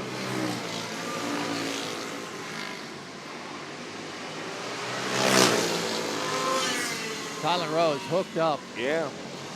I don't know. I think they're scoring these separate, 2 and 4. So if that's the case, KJ Eaton is leading the way in the 4-stroke division. Fuller. I think Fuller's got some carb issues. Something's going on there. Wants to die in the corners.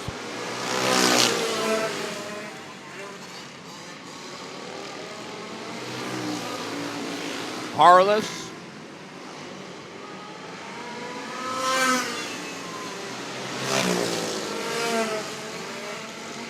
Maybe they aren't scoring this separate. This is junior UAS, so it's all, that's pretty much run what you brung. Pretty much. Tyler Rose Boley out front, putting on a clinic here in the first heat race here for the junior UAS.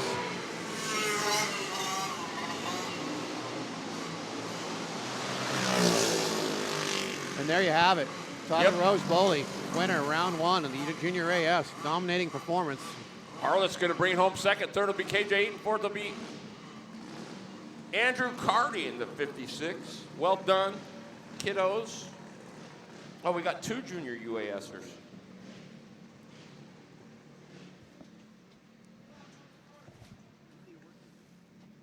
I don't have the list for that.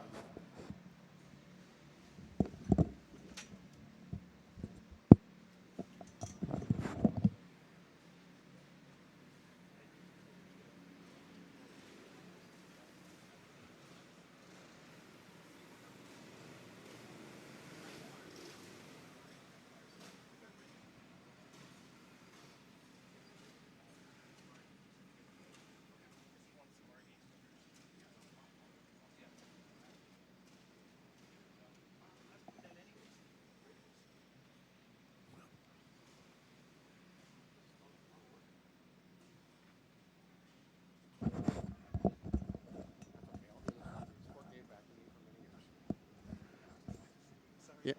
Oh.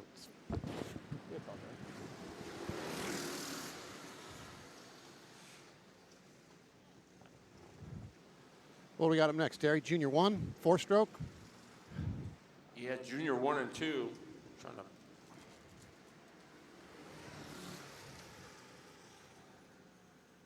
Parker Drotz in the 17, Bryson Culver in the 25, and Sarah Venable in the 50. There is Sarah. We got them all.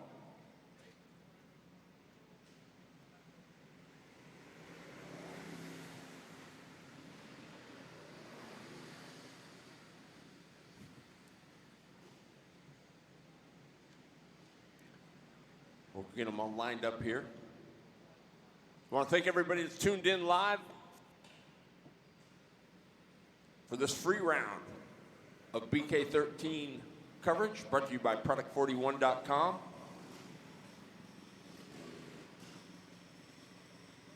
So once this round of heat races is over, then it will switch over to the pay-per-view for the second heat and main events. If you were on earlier in the show, you know the drill. Go to dirt360tv.com, click the link, and follow the prompts. Drotz on the pole. On the outside is Sarah Venable.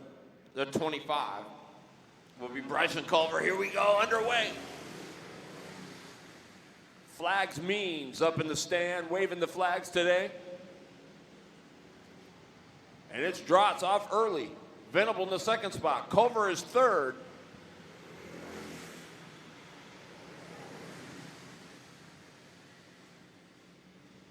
Well, Culver was going to look to the top side. Still is as they go into turn number 3. Culver on the top side. Oh, and around goes Culver. Will it bring a caution out? Maybe it does.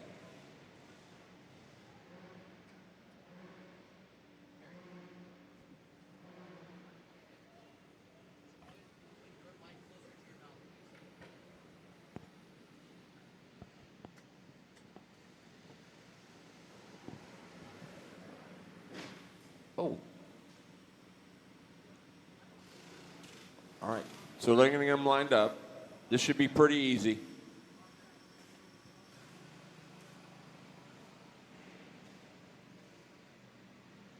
So it's going to be Drotz, your leader. Second spot will be Sarah Venable. And then the 25 of Bryson Culver. Easy peasy.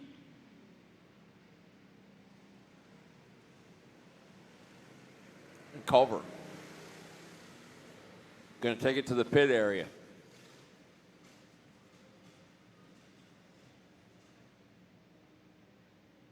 So does that mean it's one and you're done in the heats? Maybe it is.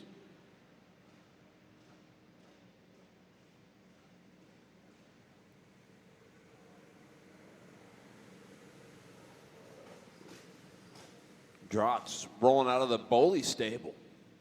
Good looking ride, the 17 machine. And then there were two. There's a good shot of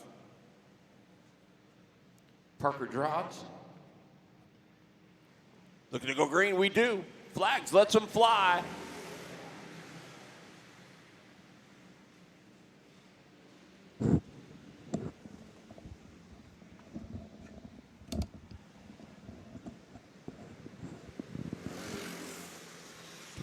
Or is this?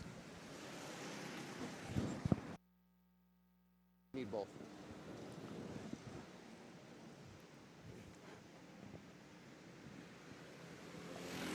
So Drotz getting it done in the 17. Sarah Venable in the second spot.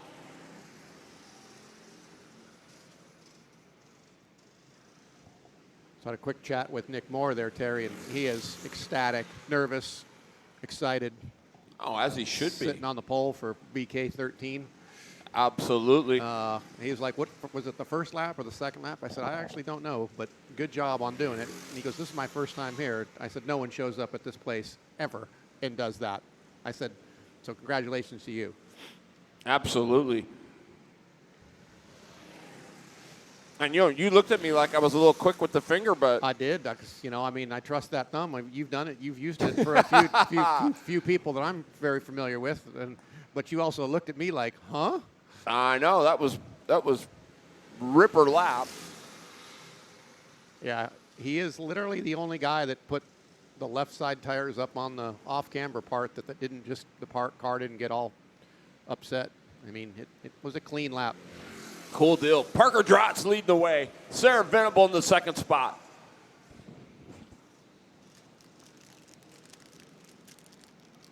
You're tuned in live to the free version of the BK13 brought to you by Product41.com.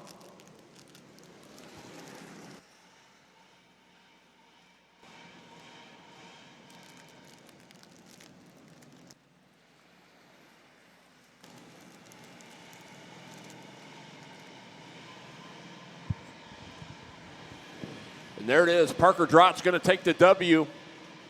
Nicely done. Sarah Venable in the second spot. Coming up next, folks, KT Open, the first half of our group. Tristan Thomas in the 9T. The 5L will be Josh Lee on the outside. The 317. Uh-oh, we got one going to the pit area. That's the 9. Oh, that was Tristan Thomas.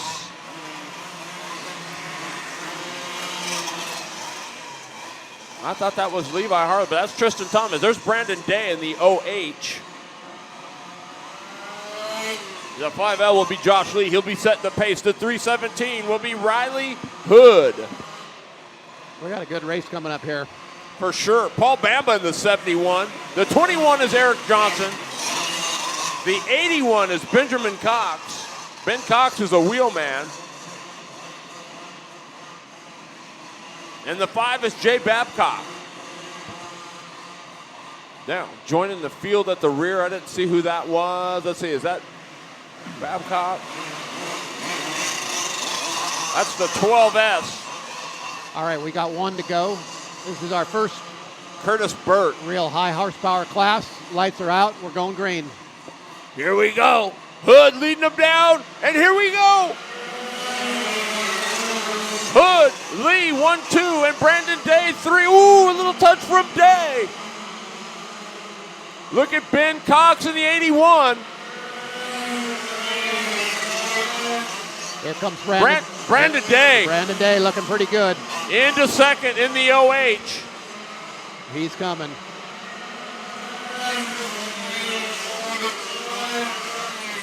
Boy, he's getting through 1 and 2 pretty good.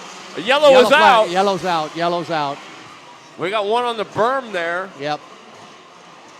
Problem is, it's not much of a berm. That's the 5. That's Jay Babcock. Brandon Day needs to just take his time on this. He's obviously got a little bit better car than Riley at the moment. Yep, definitely. These heat races count. People don't understand how important these heat races are. It's almost like you have to eat it, okay? I mean, you want to win, but you don't want to take. You can easily take yourself out in one of these deals. Oh, yeah. Brandon needs to get nose to tail before he gets pitched. Yeah, because if he goes by the rear bumper, yep, it's a jump start, and I think it's 1 and you're done.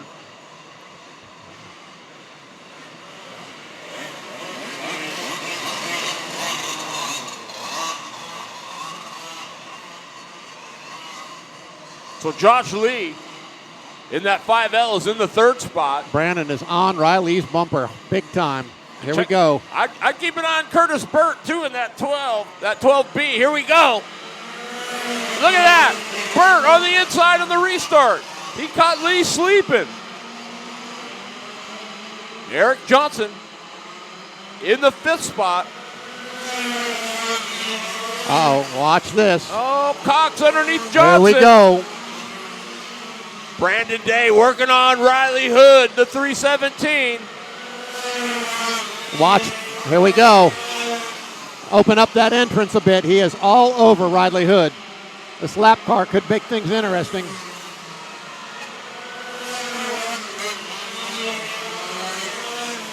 Here we go. Game over. Oh, and there goes Brandon Day to the lead. Then they come up on the lap traffic of Jay Babcock.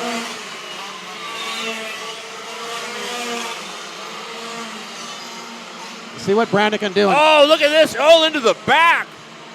That's Curtis Burt in the 12B.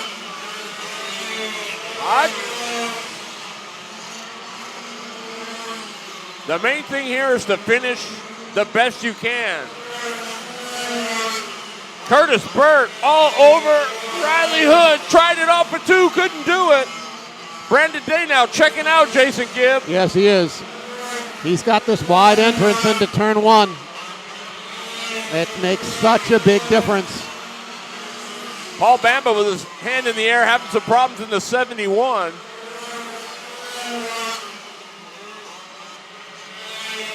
That was a good entry there by Brandon Day in the 08. Oh, Burt almost took himself out with Paul Bamba. Oh, something. Day with his hand in the air, your leader. Oh, man, heartbreak. Well, we've all been there. Wouldn't be the BK. That gives the lead back to Hood. Hood gonna get it. Curtis Burt. Second. You know, and there you go, Jason Gibb. That's the Monroe car running second to all the laydown cars. Pretty sweet, right? And you let the race kind of come to you, and it falls in your lap. There it is, second. He was third. Yeah, boom, just like that. Feel bad for Brandon Day. He looked really good. He's got turn 1 and 2 pretty dialed in. Hopefully, it wasn't anything too big a deal, and they can get that thing fixed and get back out. All right. I wouldn't see how it's a chain. Here's our second half. The 9. From Bothell, the UCR machine, that is the Rocket, Ronnie Cox.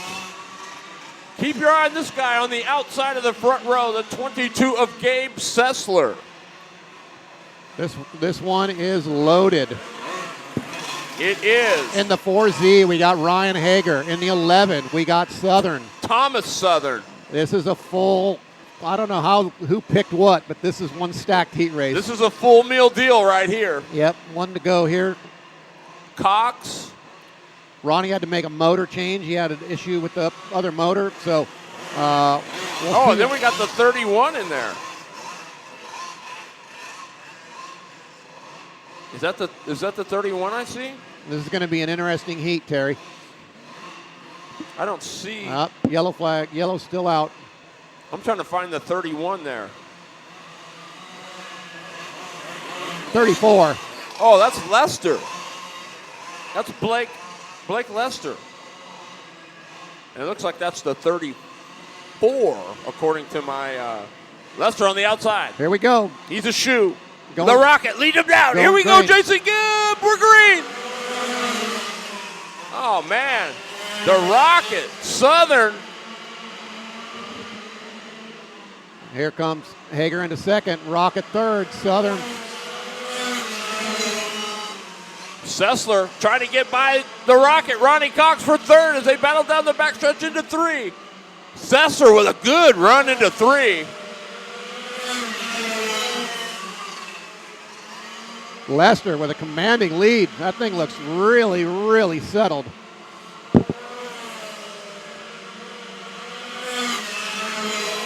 Lester, Hager, Sessler underneath Cox. Yep. And then Southern. This is he's hitchhiking getting in. Cox gets back by Sessler into 1. Good battle for that third spot. The Rocket and Gabe Sessler. Lester checked out. We should get a watch on him. That thing is gone with no wedge body also.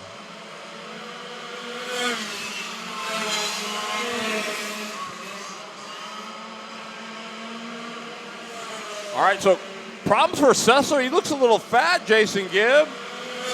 It looks like it's smoking. He was grabbing the knobs there earlier. Just a little hint of, or something's rubbing. Something's rubbing. I think we got something. Can smell it. I think we got rubber. Yep. I think the wheels maybe moved in or something. Oh, he's got a flat tire. Sessler's got a flat tire. Hand in the air. That's unfortunate. Hey, I'm telling you, it wouldn't be the BK without some drama.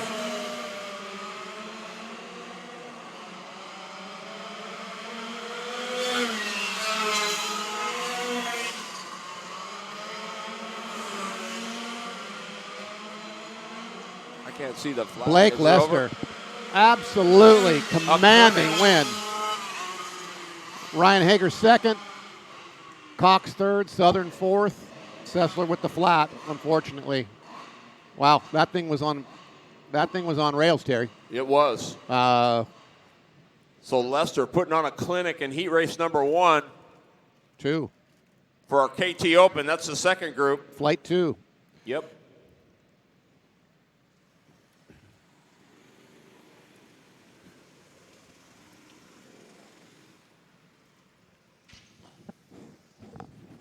Well, pardon my French, but they call this the fart cart class.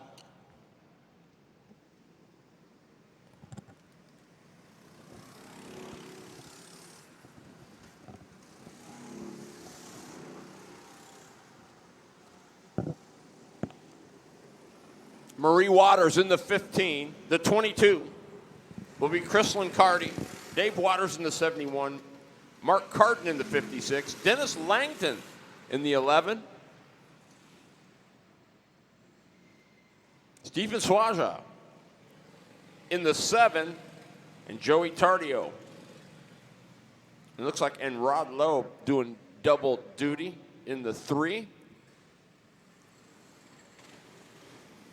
Well, you're not going to miss that 7, are you? It could be smaller. Stephen Swaja there.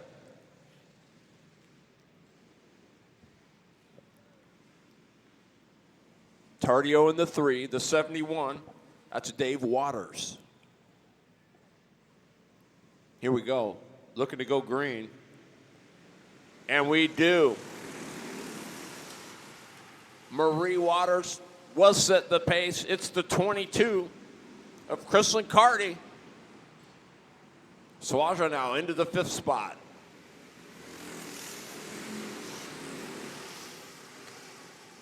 Dave Waters is 4th. Swaja working on it. Gonna get it into 3. Maybe. Does he? Yes. Yes. How about Marie Waters there, Gib? Starting to check out your leader.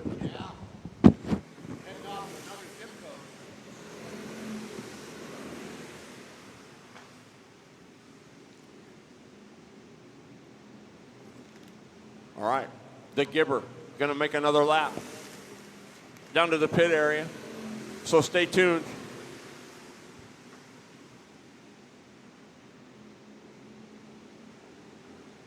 Waters, or Carty, rather. Waters in the 15 in the 2nd spot.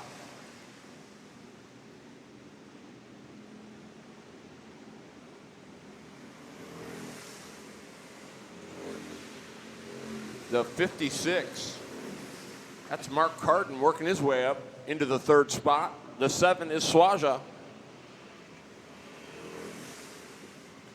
Good battle going on between Waters and the 3 of Joey Tardio. Tardio getting by.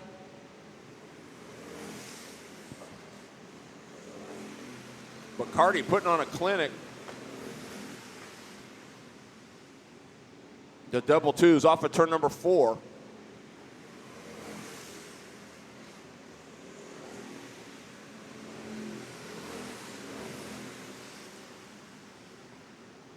Tardio, Waters.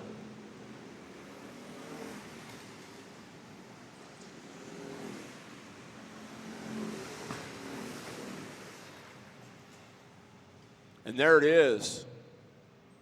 Chrislyn Carty with the W. Marie Waters in the 2nd spot. 3rd is going to go to Mark Carton.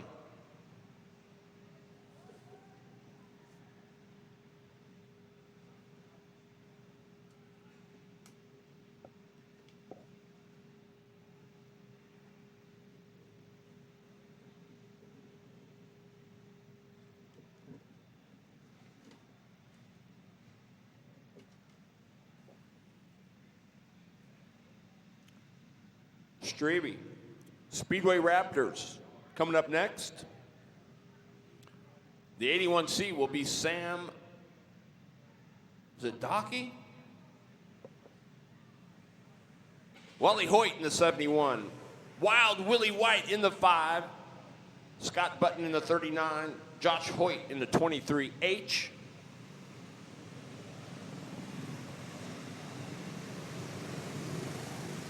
Keep your eye on that 19 of Kevin White. Josh Lee in the 3. Aaron Elton in the 31. Good to see Aaron back. Michael Strebe in the 75, and the 91 is Matt Strebe. Boy, if you get a chance, you need to go up to Snohomish, Washington, and check out these Raptors at the Firecracker 40 every 4th of July. They put on a great show with a huge fireworks display afterwards. It's pretty awesome. Lots of good grub.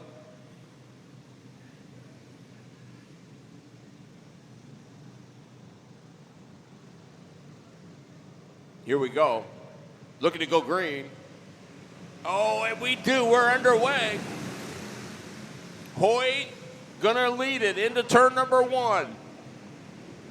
Boy, somebody rolling down the backstretch. I can't get the number, but rolling it. That's the 31 machine of Aaron Elton. Way up top. Up in the attic. Your leader, Wally Hoyt. Oh, we got 2 around. Hoyt, look at that, Elton all the way up. He was 3rd to last, going for 2nd.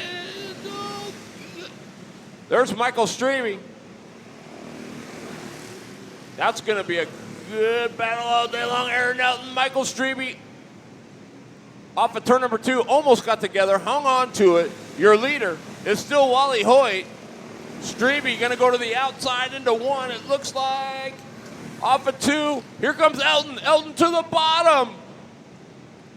Does he stick it? He's got Hoyt in front. Aaron Elton. Hoyt works the traffic. Oh, Elton gets, and he gets around. Gets into the back. Can't see the number from here, but he gets into the back of some. Back around, so we'll see what happens there.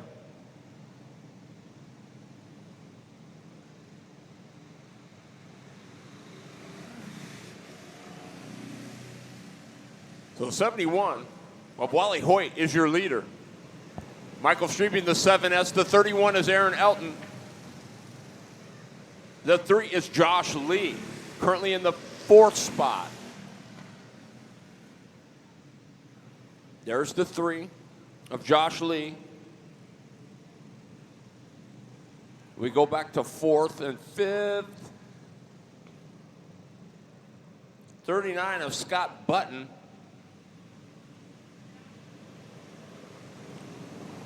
The 91 of Matt Strebe. The 23H, that would be Josh Hoyt.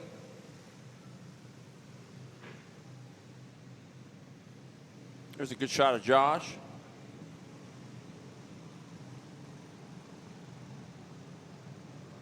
Then it's the 86 machine.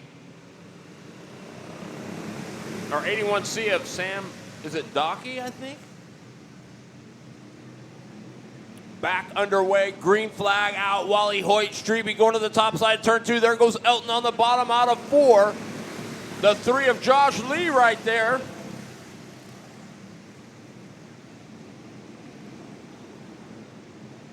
Look at this on the top side. Michael Strebe off of 4.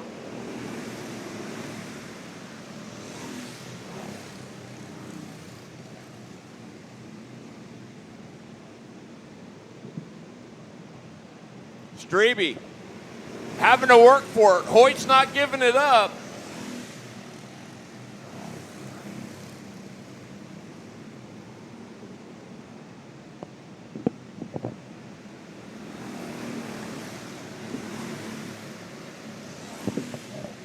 Strebe, your new leader.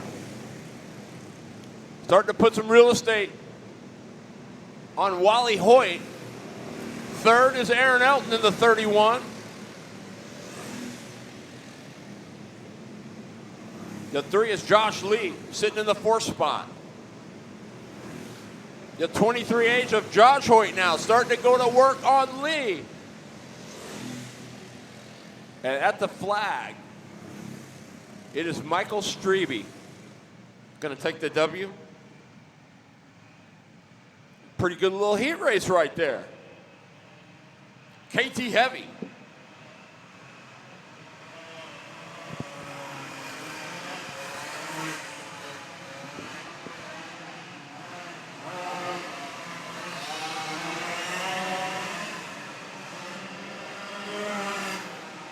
Doug Tajita. Going to be on the point of this one. Oh, wait, no, the 11 of Joe McClain. Doug Tajita and the 22 machine will be on his outside.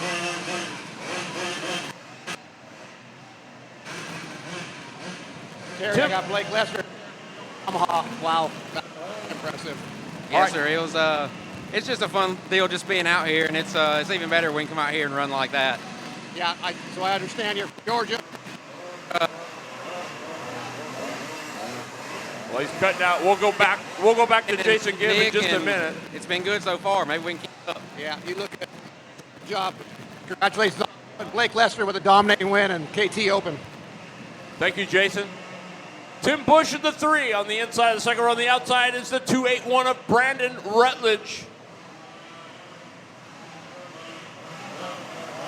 Row number 3. It's the 02 of Thomas Southern and the 81 machine of Benjamin Cox. Row number 4 will be the 24F. That's John Hoggood. And the 24 machine of Jason Van Fossen. The 03 is Darren Markham. And the 22W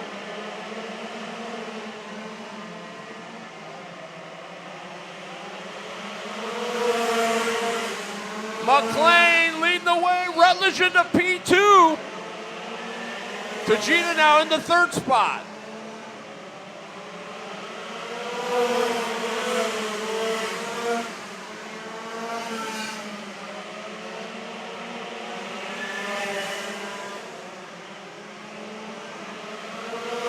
McClain, Rutledge, the 02 of Southern. That's your. Oh, wait, no, that's the 80. No, that's the 02. Rutledge trying to close the gap on the 11 of Joe McClain.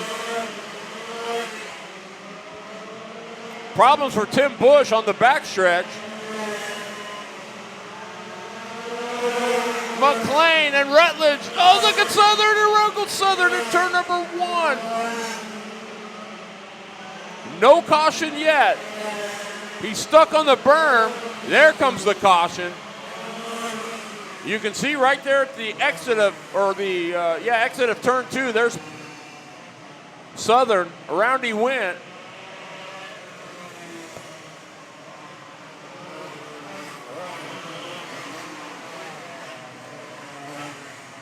The 22 machine, that's Brian Williamson. Now, it shows Rutledge. He must have got by at the stripe. I was too busy trying to see who spun around. But if they go back to the last completed lap, then it will be the 11 of Joe McClain. But we'll have to see. Maybe they got the lap in.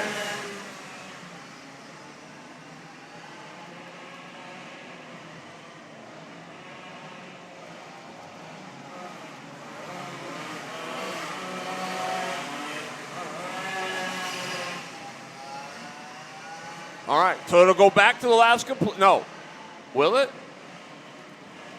Well, I don't know.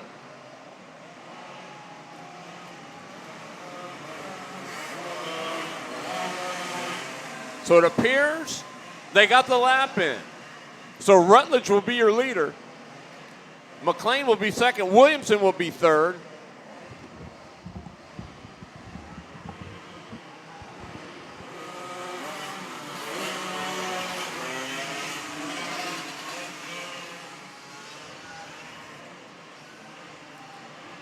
some of them aren't on here.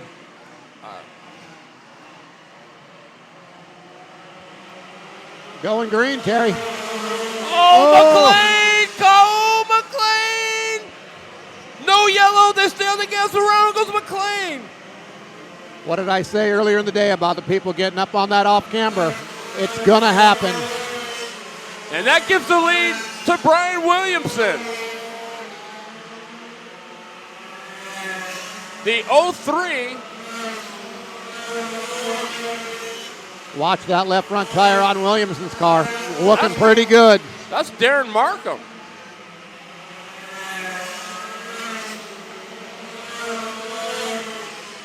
Oh boy, almost 3 wide Southern. Southern gets by Tajita, the 22, going after Rutledge. Southern off of 4. Southern in the oh my goodness, man. Fawcett with his hand in the air. Rutledge hangs on to the, oh, look at Southern.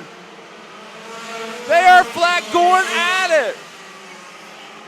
Brian Williamson, they're getting that thing hooked up. Looking really good out front. Yeah, he inherited the lead. Brian Williamson with the win. That's a brand new car. Boy, Rutledge and Southern were having a war. But you know, the heat race matters, right? Every spot matters. Every time. You can't give anything away. No. But you can't take yourself out either. It's that knife edge right there that you got to think about. Oh boy, another here we stack go. one. Nevins, Yes. Barry. On the front row. Brandon Finch, Lippy, loaded, fully loaded. He said Lippy. Glenn Tower, baby. The 23 of Corey Markham. Keep your eye on that guy. He can get around here too. Yeah. The 29 is Glenn Tower. Now maybe that 3 is Tim Bush. I don't know, my list isn't the best. One more they're asking for. Nevins Jr. on the point. The 4 is Megan Eaton. I'm going to tell you, Megan Eaton can wheel it too. I'm just saying. Here we go. Here we go. Jason Gibb looking to go green. Nevins Jr. bringing him down. Here we go.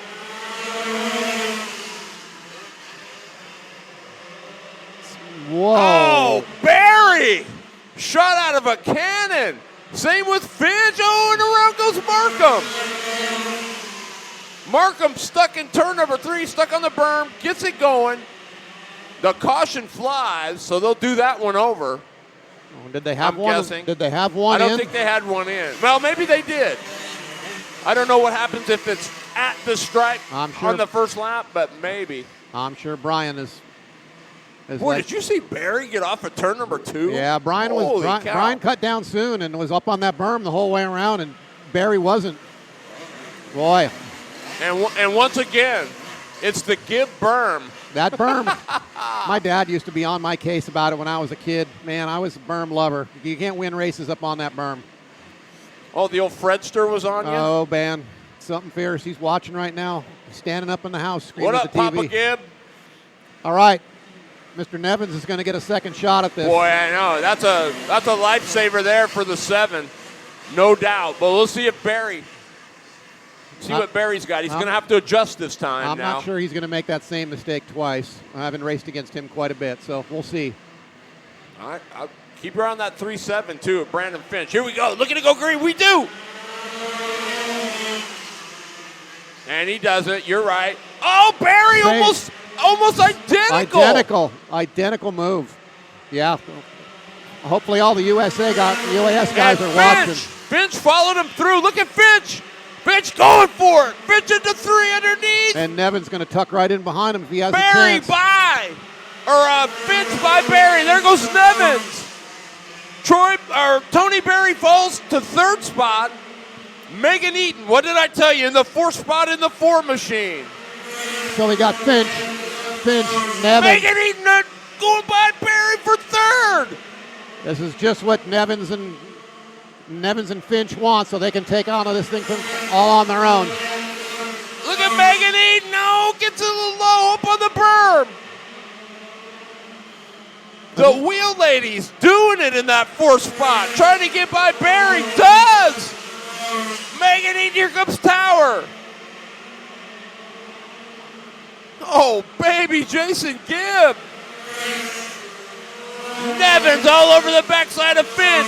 Sticks a nose in off of 2. How about that, Megan Eaton? Oh, Nevins to the bottom. Finch was a gentleman. Gave him some room. Brian Nevins back to the lead. Finch second. Looks like they might have a little bit longer run set up on Nevins' car. Finch running a strong second. He's not throwing the towel in yet. Tower in the 4th spot. Markham up to 5th now. Barry, something happened. He faded fast. I don't understand what happened there. We'll have to find out after. Nevin's going to win it. Nevins. Finch. What did I say? The 4th, Megan Eaton. Yeah. 3rd. Drove up there, too, baby. Hopefully everybody took note of how Nevins and Finch raced each other. That was super, super clean and respectful. That's what we should be seeing all day long. Maybe a little rubbing from behind, but not much.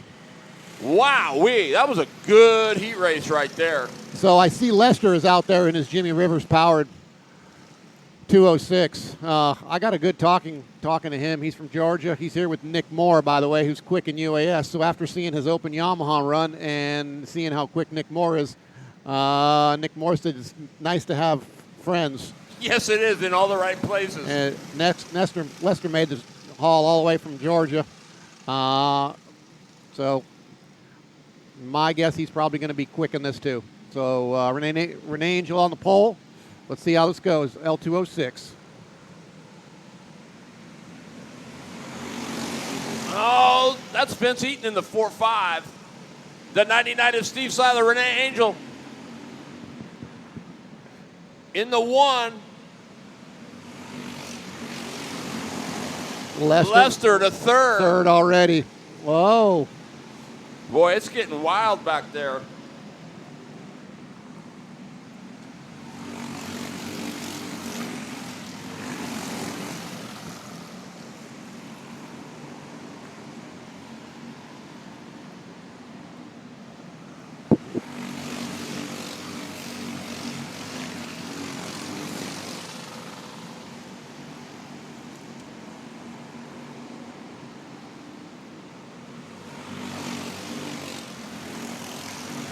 Renee kind of starting to track down your leader a little bit here.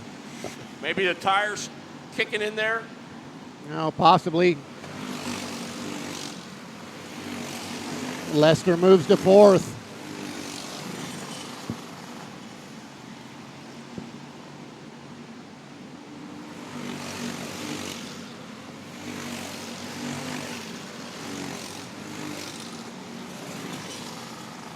Cole Nelson in the 45, right behind Lester on the Invader.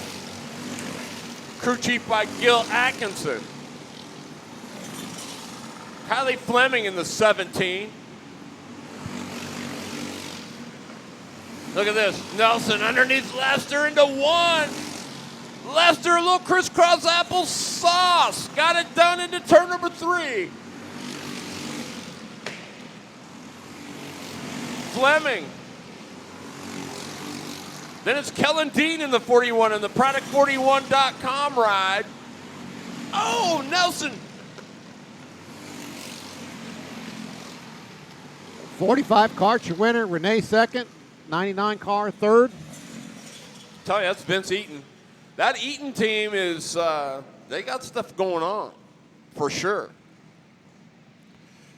Up next, we got Super Sport and then UAS. Oh, baby.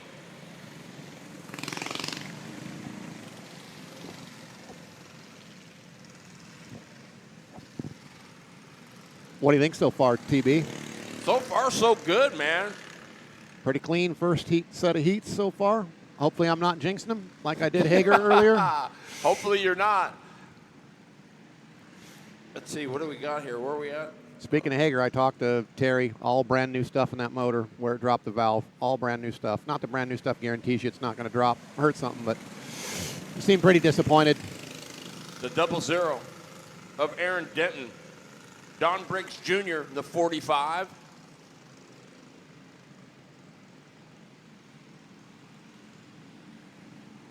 Austin Kerrigan in the 12. Kyle Maynard in the 7. Tervias Wilkes in the 52. David McLaurin in the 365. Lauren Yerker in the 44. Jesse Shaw in the 46. In the 514 is Jonathan Haiti and Austin Henderson in the 69. Here we go.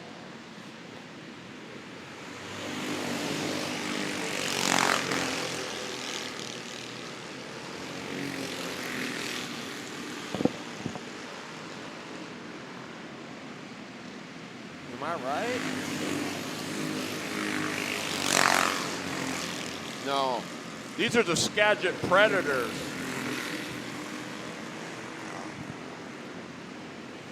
Yeah, it's the Skagit Predators, my bad. Our bad, sorry. It's all good. Getting a little ahead of myself here.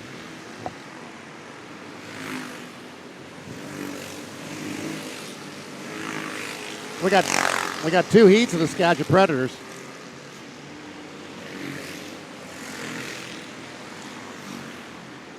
Yeah, that and then that.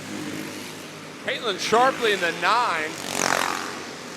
Looking pretty good.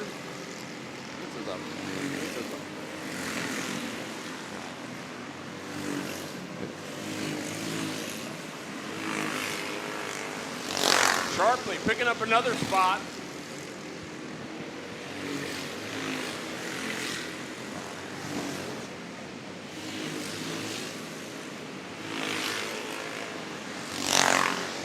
So the 9 is your leader. Oh, we got one around. That's the 00. That's Scott Button. So the 9 of Sharpley's your leader. The UCR ride, there's a good shot of the 9 going into turn number 3.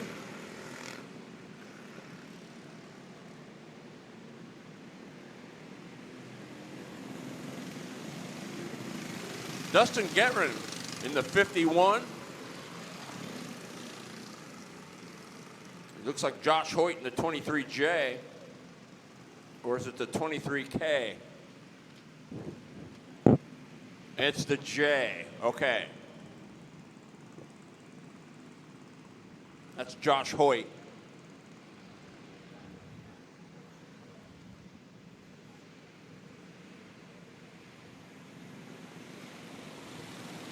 And it's the 66 of Tanner Merritt.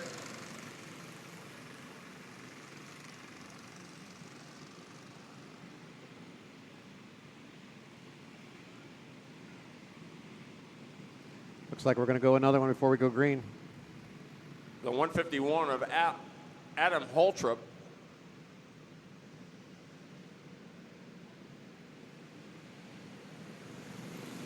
Sharpley all the way from Pennsylvania, leading the way. Her dad, Steve, tire man for the Rocket, Ronnie Cox.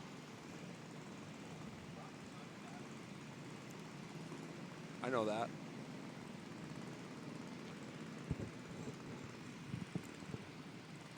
So Sharpley on the point, bringing them down. We're green. Here we go.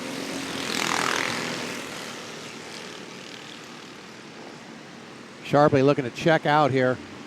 Oh, little, I don't know. Little chrome That's horn. Josh Hoyt in the 2nd spot. Josh not willing to give that out yet. Oh, nice entry into 1. Oh, caution. Good job by Sharpley getting her hand in the air. Yep. Somebody lost a neck collar, that's why.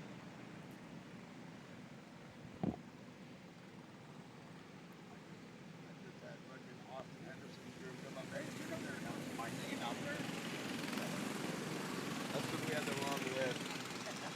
It's because there's 15 sheets of paper here. Hammer down, kiddo. Doing great. Thank you.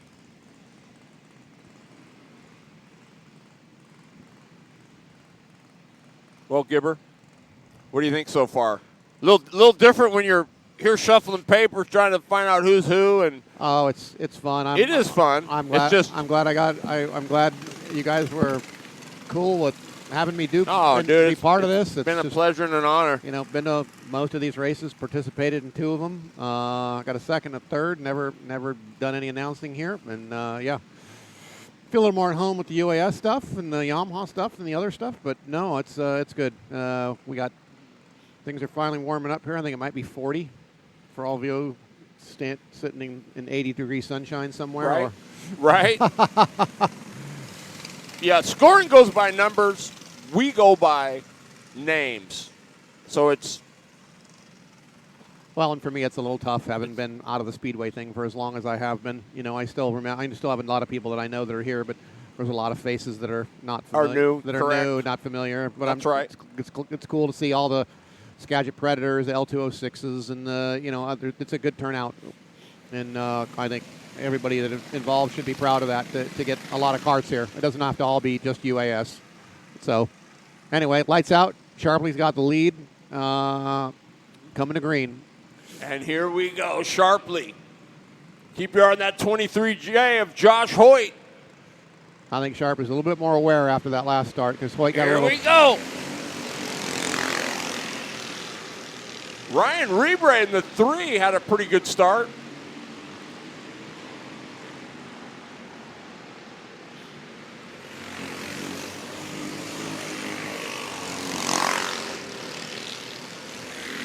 Oh, what happened to Sharpley? Yeah.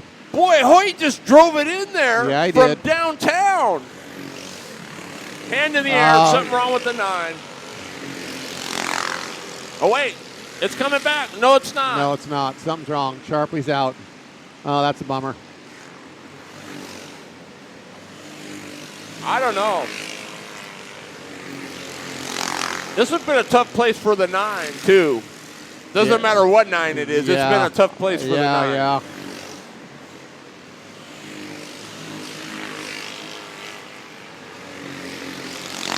Tanner Merritt.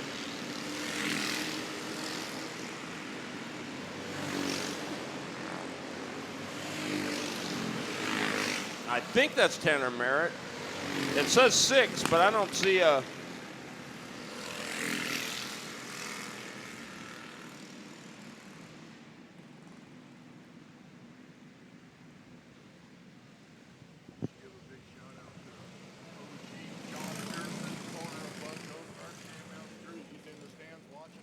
Who?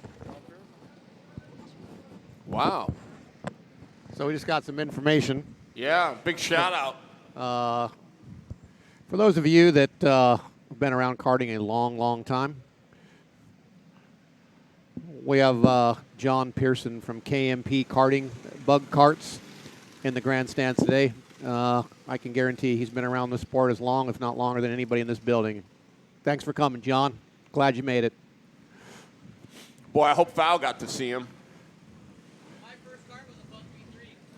Yeah, there's going to be a lot of people going, I had a bug, but I did that. Oh, yeah. Oh, I bought Bridgestone tires from John. Yeah. Yeah. And here we go. Skagit Predator. Predators. Number 2, he... Oh, number 2. Yeah, there we go.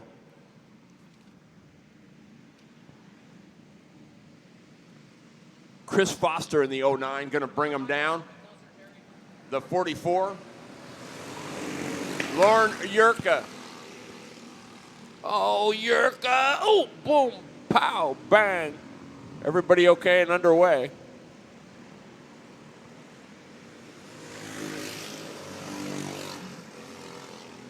Foster going to work. Yeah.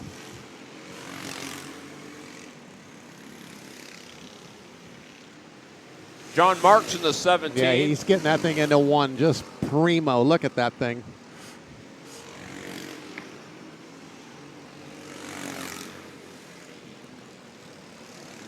The 23W is Wally Hoyt in the 2nd spot. Who's in that 09? That is Chris Foster. Woo! Somebody say clinic. Someone needs a doctor.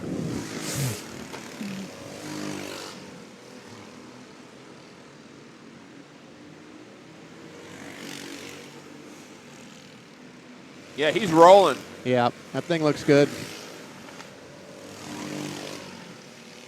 Nice little drift into one. Oh, and- just a little bit. Just get it rotated. Word of the day, get it rotated.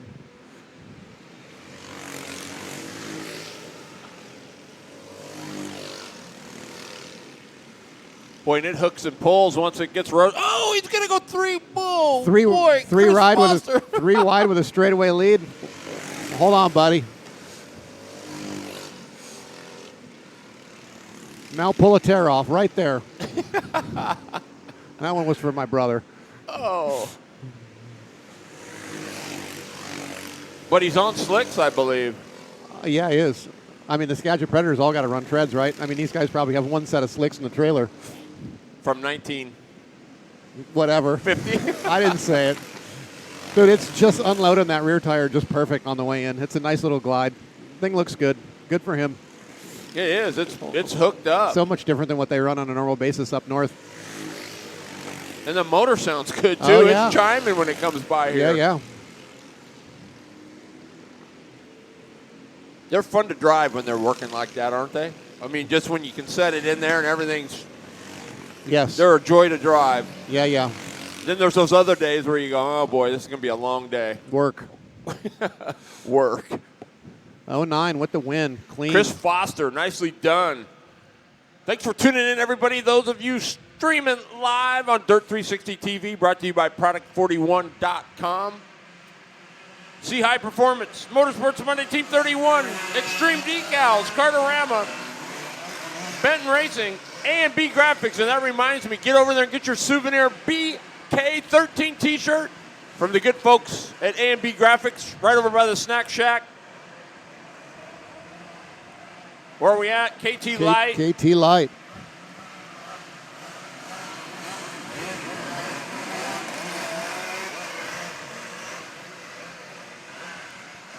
On the front row, we got Tyler Rose.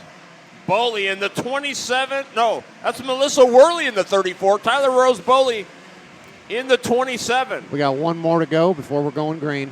Row number 2, Doug Staff in the 43 and the 17 of Jaden Kimball. Row number 3 will be the 24 of Jason Van Fossen, your buddy, and the 13 of Randy Simmons. Van Vossen's been around a long time. Smart racer. Here we go. Here we go. We're going green. Just a word. Oh, that's Mason Smark in the 7, I do believe. Yes. I didn't see him on the list. So it's Worley, Boley. Worley, your leader. Uh-oh. Simmons underneath Randy Boley. Simmons. Simmons underneath Boley for second.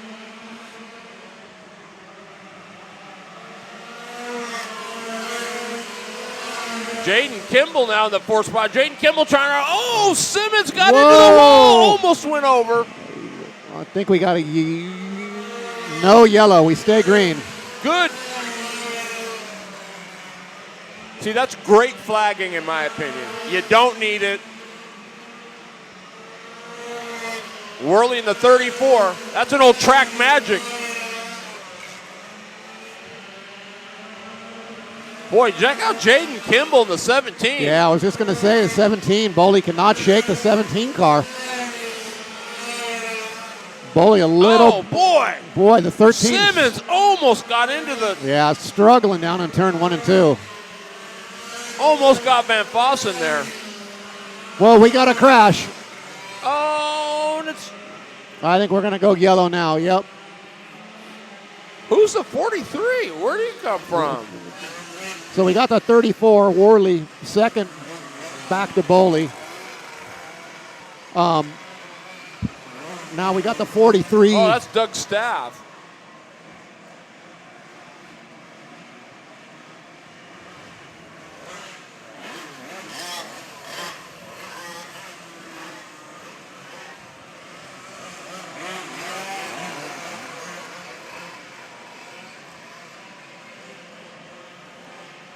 So that looks like, well, let's see what happens here. So Staff will be 4th. No. I think Van Vossen's Van 4th. Vossen's Yeah, 4th. Staff's 5th. Yeah. Mason Smark. And then, They put the 17 to the back? Well, I think they caused the yellow. So I think staff should be back one then. No, they're not. Because Smart was, Oh. man. Oh. Kimball out. He was rolling, too. Yeah, they were running pretty good.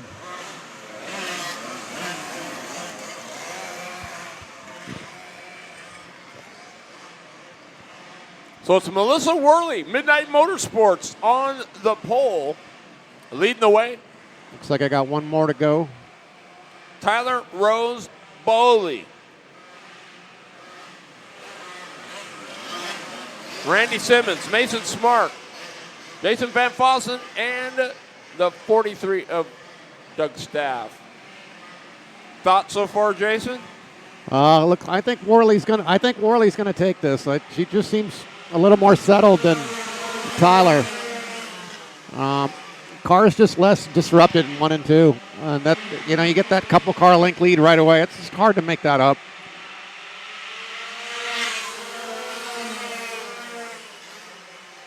You like the line? I like her line, yeah. Yes.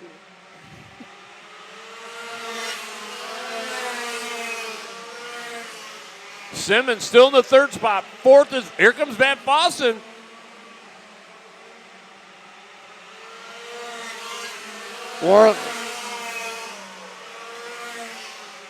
Worley, Bowley.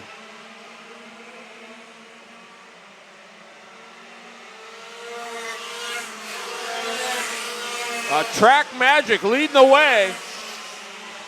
Here comes Van Fossen for the pass for 3rd on Kimball. Oh, here we go. That was on Simmons. Yeah. Simmons hangs on. And that was through the flag. Yeah.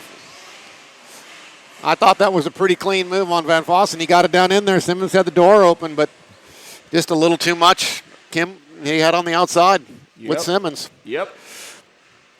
Good win for Melissa Worley on the Track Magic. A&B Graphics over there by the Snack Shack. Be sure you get over there before they're all gone. Get your souvenir BK13 t-shirt. They're pretty cool. Did you see them? I did. They're cool. Did you have to get one? I haven't got one yet, but I'm sure there'll be one in the truck before I go. I thought I heard the announcers each get one. Well, was I wrong on that? I don't know. I'm pretty sure that's what I was told. Yep. And it'll have word of the day on the back. Rotate. Gotta rotate. Gotta rotate. Gibber says. Gibber says. All right. L206 light.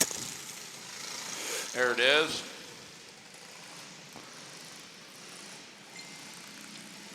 Kelsey Jackson. Jack Gatos in the 61. Kelsey Jackson in the 08.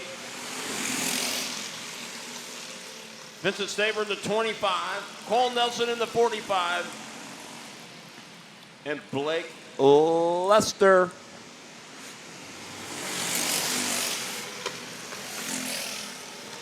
Look at Lester. How many classes he's running? He's at least 3. Triple duty. Lester. Oh, and around goes the 08.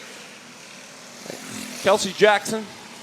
For all you out there that if you have the pit crew and you have the ability to run this many classes, the knowledge that you gain of running 3 or 4 classes over just one is exponential. Yes, this L206 data that they will get from these laps will transfer right over to his open Yamaha car.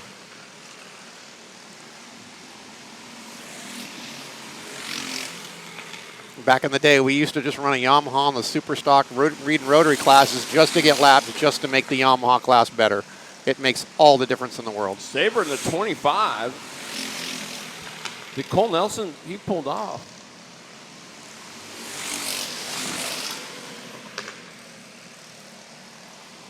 Vince Staber in the 25. I think that's a Kyler Culver machine.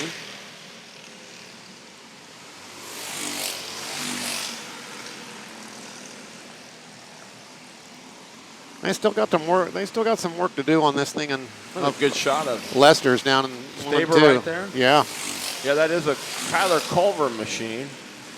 And who knows that? I don't know if that's Kyler in it or not.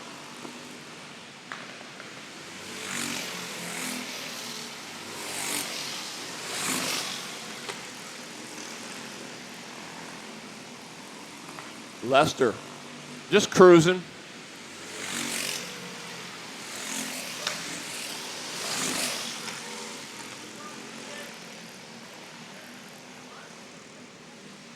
And another one for Mr. Lester.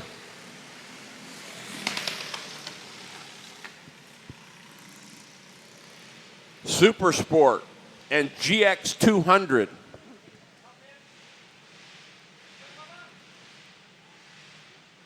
You know what's next? The Unlimited All-Stars. Brought to you by Product41.com. The BK13. Big shout out to Comp Carbs, Humphrey Designs, Uncle Chuck's, Burkeville Racing, and Wicked Fabrication.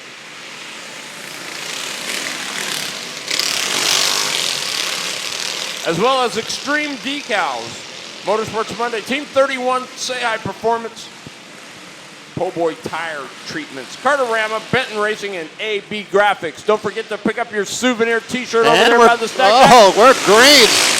Gone. Here we go. Hello, 3 wide. Kyle Maynard in the 7, looking on the outside. Going after the 12 of Austin Kerrigan. Boy, that thing sounds good. You can work on these, though. Yes, you can.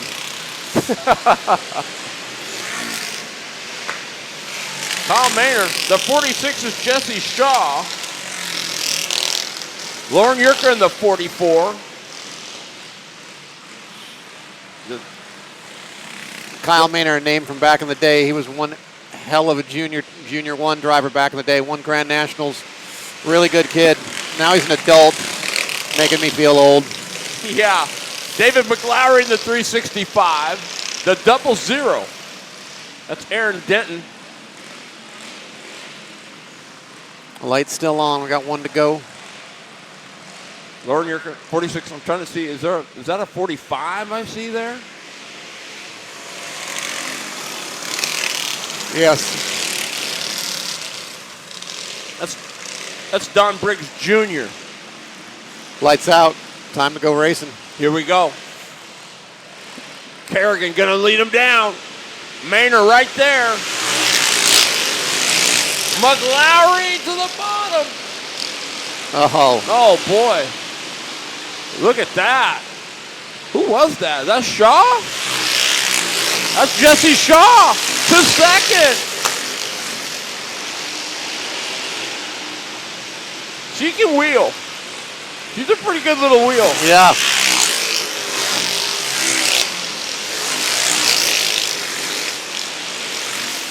Kerrigan leading the way in the 12. What do you think? Can Shaw catch him? She's reeling him in a little bit. Boy, Shaw running like a house of fire. That thing's got some shoot speed. Got some what? That thing's got some shoot speed. It does. That thing runs, baby. Holy smokes.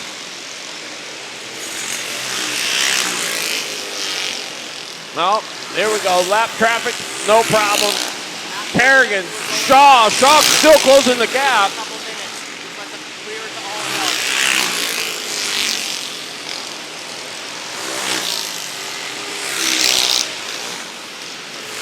Kerrigan just steady as you go.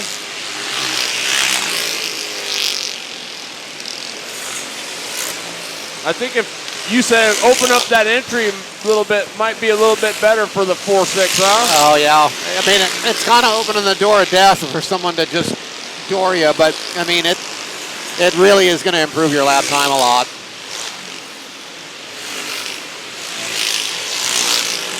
Was that Shaw your winner? Was she that far up front? No. Or did Kerrigan spin? I think they're done. Well, when did Shaw go by the 12? The 12 must have spun. I don't know. Maybe that was second. I don't know. He spun. That's right. He had to have. See what I mean? Tell everybody goodbye. We're going over to the pay-per-view side. All right, everybody. That's going to end the live version of the BK13, brought to you by Product41.com. Be sure you go click that link, and when you do so, you'll come back, and we'll have. They're not going to give.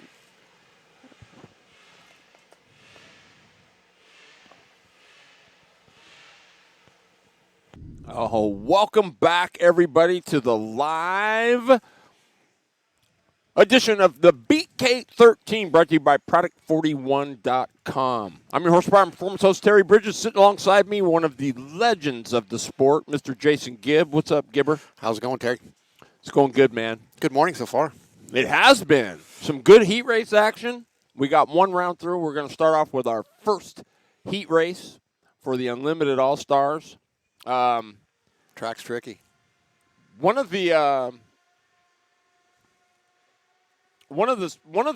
surprises was Nick Moore qualifying P1 his first time here. Yeah, him and Blake Lester from Georgia in his Open Yamaha put a royal beatdown on everybody in the Open Yamaha class, and then came out and did really well in the his L206. I think those guys have got something figured out to this point. I mean, Lester runs a lot down in Georgia. He's from down there. I mean, those guys are typically pretty dialed in that come from the South. Yes. And so, as we've seen with others that have come from the South and come to the BK before, we'll see how he does. The track's changed, I think, quite a bit since qualifying. For the better, in your opinion? It's going to rubber up. It's going to get more grip. I'm still not sure how everything is going to happen with what's going on in the off-camber part of the corner. For those that didn't join earlier, the track is definitely a lot different than in previous years. The inside has got about it's somewhere between 4 and 6 feet, depending on the end of the track. It's mildly off-camber versus having a big berm.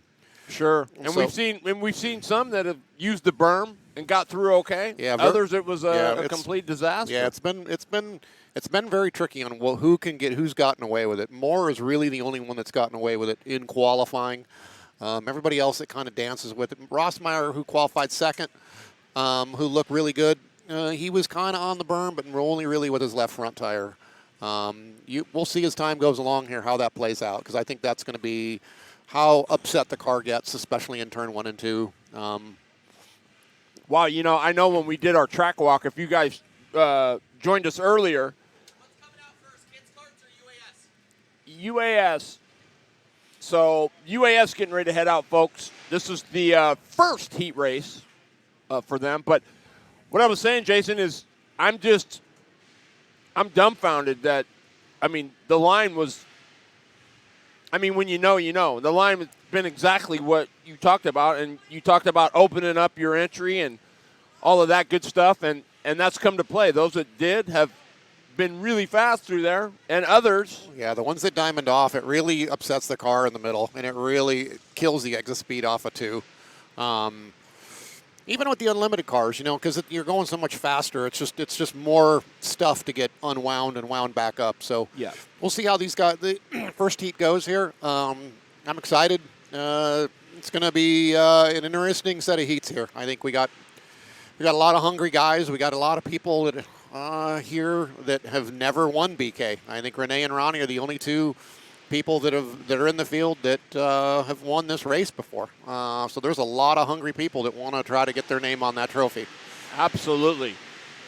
And it looks like they're letting them roll, and we're going to get the first taste here. We don't know because of qualifying, but it looks like Nick Moore on the pole. On the pole. On the outside is Ryan Fernandez driving the Joe Cervantes number 8. Looks like we got Wade Humphreys in there in the 13 on the inside of the second row. On the outside of Humphreys will be the 360 of Sean Carr, which is crew chiefed by none other than 11-time A-Main man, Mr. Joe Stackman, the Iron Man. The 41 is James King, and on his outside will be the 5 of Brian Esquinia. Row number 4 will be the 677 of Jerry Pitts and Chris Southern in the 11. And at the tail end of the field, had some problems qualifying. It'll be the double 5, the Midnight Motorsports machine of Chris Worley. I expect Moore and Fernandez to go at it here pretty Here we hard. go. Oh, and it's Moore. Everybody around, bang, boom. Oh, man. It'll be a restart. Yeah, we got 2 dead in the water, 3 dead in the water. And the question is Fernandez dead? Is he just sitting there running? He's running. Fernandez is still running. They're all still, let's see. Well, that's cold tires getting into one, right? Yeah. I mean, you can't. Yeah, you I mean, can't honk in there. Oh man, that's Sean Carr, the 360? Yeah, he's out. He's out. I wonder. I don't know that. Man, that's a. Come on, that you know. Yeah, it's first. In this case, I don't know. Are they? Because Southern's out. Well. First lap, first hit, first lap, first heat. We gotta relax a little bit here. That's what I'm saying. How many times have we said it? You know, you can't win it in turn 1, but you can sure lose it. Yeah, that's unfortunate. I mean, a lot of good cars out of it already. It's going to make heat race number 2 even more important now for some of these guys. Yeah. Oh, look at that. Yeah, that car. I think they must be hurt. I hope that's not. I'm not. Oh man. You know, and what? I mean, what do they call that? Collateral damage? Yeah, I mean, Fernandez and Moore both really want this thing pretty bad. They both need to settle down a little bit. You know, they're both good drivers. They both got good equipment. I mean, the difference between in first and second winning this thing is in this heat race isn't going to make that big a difference. Yeah, it's a shame. Helmet off, Sean Carr. Esquinia out as well. Yeah. Southern out. I'm just hoping nothing terminal has happened to the 360. That didn't roll, so that's never a good sign. Yeah, fortunately, he does have a whole backup car if need be. So tough break for Sean Carr, Here Brian we go. Esquinia, Going Chris Southern. green. Here we go. More into 1, your leader. Fernandez is second. Third is King. We're green.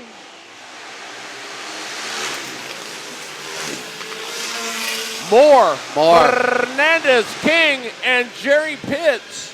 Moore looking good out front. That thing's turning quite well.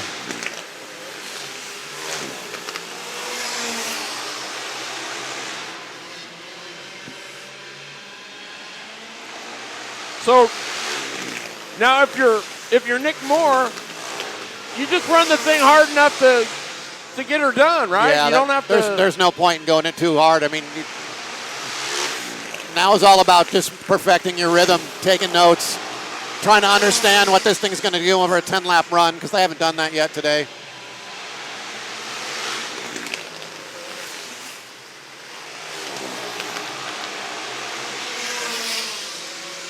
Moore with a commanding lead over Fernandez. Fernandez, I think something's not quite the same, right? Yeah, something's not quite the same. The car looks a little tight in the middle of the corner, and he's having to really coast it in early.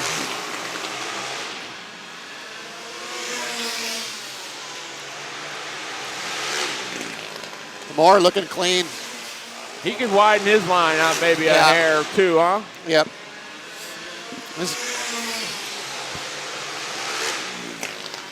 This thing's staying nice and free. So Nick Moore for the win. Ryan Fernandez second. Third will be the 41 of James King and the 677 who breaks as he crosses the stripe of Jerry Pitts. But how about Jerry Pitts? Finishes fourth while there's 4 of them in the infield. That's a big finish for that guy. That's huge. I mean, and those are the little things you just really don't think about, do you? Oh, you better be thinking about it, because a 4th place finish in a heat race. In BK13, I had a 2nd and a 4th, and I started 3rd row outside. There you go. So he's got to back that up with a good finish in the second one. That'll get him in the show with a fairly. I mean, if he can pull that off again, he'll end up with a decent starting spot and not have to go to the B. That's just huge. You know, I mean, a lot of it is playing the long ball or the long game. I mean, you can't. You know, it's not going to be one in turn one in the first heat. It's just not. So I think maybe a little bit of nerves. You know, we got a track that's pretty tricky. I mean, we just saw Nick Moore dive in and Fernandez. And, I mean, these four guys ended up being kind of collateral damage. So that brings up the question now. If you're Sean Carr, you're Brian Esquinia, and you're Chris Southern, what's the attitude now going back to the pit area? You got to go back and just wipe the slate clean. This is done. You're upset, but the sooner you're over it and you can just focus on getting your car fixed and getting it ready and trying to, guess what the track's going to be next, the better off you're going to be. Yes, I couldn't agree more, Jason Gibb. I think now, so Sean Carr, Chris Southern, and Brian Esquinia, they all go back. They wipe it clean. They say, okay, what's done is done. The sooner they do it, the better. Yep. I mean, if they go back and they're just mad the whole time and they want to go do whatever, it's just going to make it worse. Because now they don't have any laps on the track. They have no data to do changes for the next. So they literally got to come up. Hopefully they'd come up and they'd watch some of this stuff so they can get a clue on what the track's doing. Rossmeyer, this is heat race number 2. Rusty Rossmeyer on the point. The 51 is Jared Storr. The 45 on the inside of the second row is Joe Ransom. On the outside is Cole Hager in the 3Z. Row number 3 will be the 15 of DW3, Daniel Watkins, and the 9 of the Rocket, Ronnie Cox. Row number 4 will be the 53 of Tony Berry and the 45X of Alex Atkinson. So again, these guys have been on the grid. They've watched what happened, so hopefully it doesn't repeat itself. Well, you'd hope so. I mean, Rusty looked pretty good. We're coming to green. Here we go. Rossmeyer, Storr. Here we go. We're green. He raced number 2. Oh, Ransom. Oh, Tony Berry. Storr, Watkins. Ooh. No caution. Yes. Yeah, we have a caution. Oh, there is a caution. Okay. So that. Hopefully it's still running. Yeah.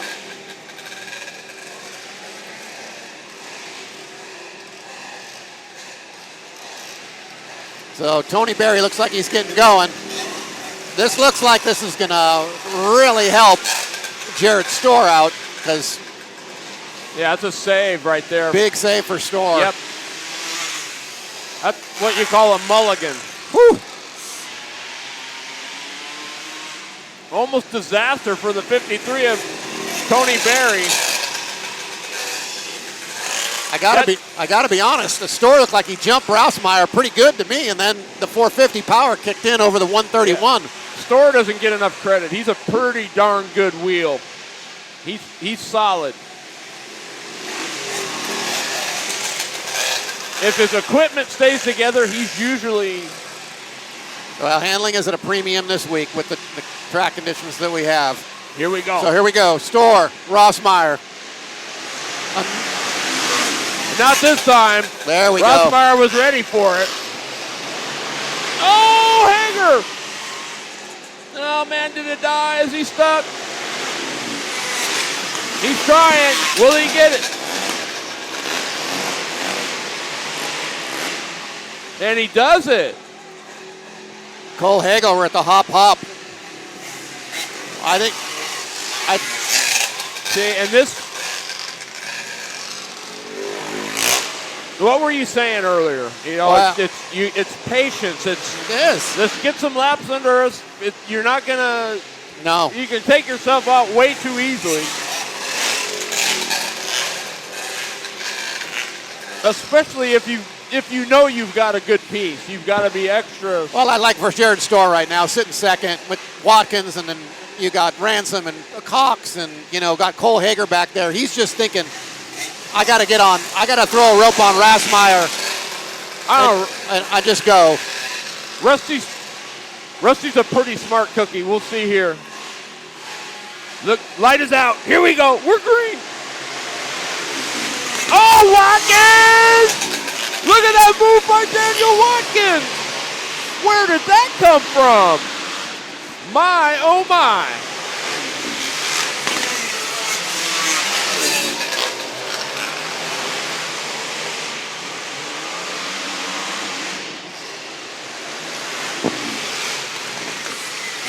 Yellow is out. Oh, and around goes Alex Atkinson up in turns number 2, 1 and 2. Yeah, it looked like he could have kept going. Rossmeyer, Watkins, He's looking at he's twisting the knob. So we got Rossmeyer, Watkins, Storr, Cox, Barry. Cole Hager's made up a couple, Ransom, and then Atkinson at the back. I'm actually surprised at the 45. I thought he might be. He looked awful good early. They were fighting a tight issue earlier. There we go. Let's see. Watkins, man, let's keep an eye on this kid.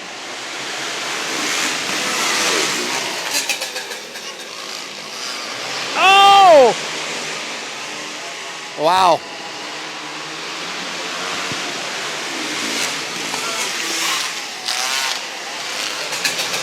Look at the 9. The rocket into 3rd. Ronnie Cox.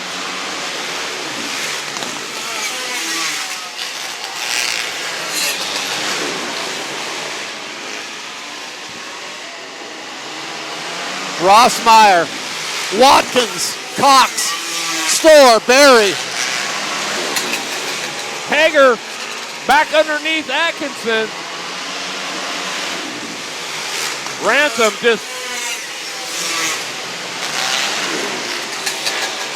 little by little. Here comes the rocket, Ronnie Cox.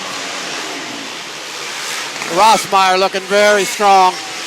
Car looks really settled. Ransom in the 45. Joe Ransom to the pit area. Oh, look at Cox. He's working on Watkins. Oh, over him as they come up and 2. There goes the rocket into 3. Ronnie Cox to 2nd. My, oh my. Oh, we got round. Atkinson around again. I don't know. Let's see. So Rossmeyer winner. Cox from the back. Ronnie from the back to 2nd. Watkins Cox 3rd. with a Watkins drive. 3rd. Storr 4th. And I think Hager came back to 5th. Boy, I mean, Rossmeyer looked bad. He looked bad to the bone. Bad to the bone. That thing's good. Yeah, Yep. he looked stout. So the question is so far, Nick Moore or Rusty Rossmeyer? You know, okay. If I'm not looking for a no, I know, soliloquy. but performance-wise, and you look at you may give the edge to Rossmeyer just from experience, but I don't know. I mean, performance, you know, it. The question is, I mean, I would love to. I'll go down to the pits and I'll get some. Hopefully, they'll give me some legit lap times that I won't share, and I'll just tell you. I'll just give you the nod. Because somebody went quicker than somebody. They both look really good. Yep. But hey, how about that rocket? Yeah. I mean, that little workhorse ran pretty good. Yeah, the BRC looked good. Ronnie, yeah, he's starting to open up that line into 1 a little bit, and you can kind of get your nose stuck under coming off of 2, and that's a big deal. You can't. Diamond in turn 1 off, just not going to cut it. It's just it's just figure 8s at that point, as we've kind of seen, right? You can't. Right. That's not the money move. So, yeah, you got Cole Hager. So if you're crew chief in the 3Z, what's transpiring in your pit area right now? If I'm Grandpa, I'm taking him for a walk. Yeah, we got a cool. You got one of the best race cars in the building. Got to go for a walk. You got to figure out a way to bring it back. And that's why it's like the John Norman effect. Like he's got to come back to center. Kid's a great driver, but we can't be giving away heat races. Period. That's what I would say. Like got more than enough race car to go do good.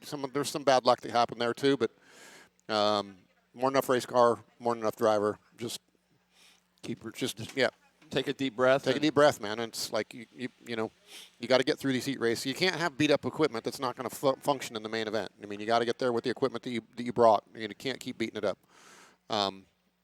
He's a smart kid, and he's a good driver. So this is quite a bit different than what they ran at Carnesville, Georgia, when you're out on a or Castle Rock. It's a lot different.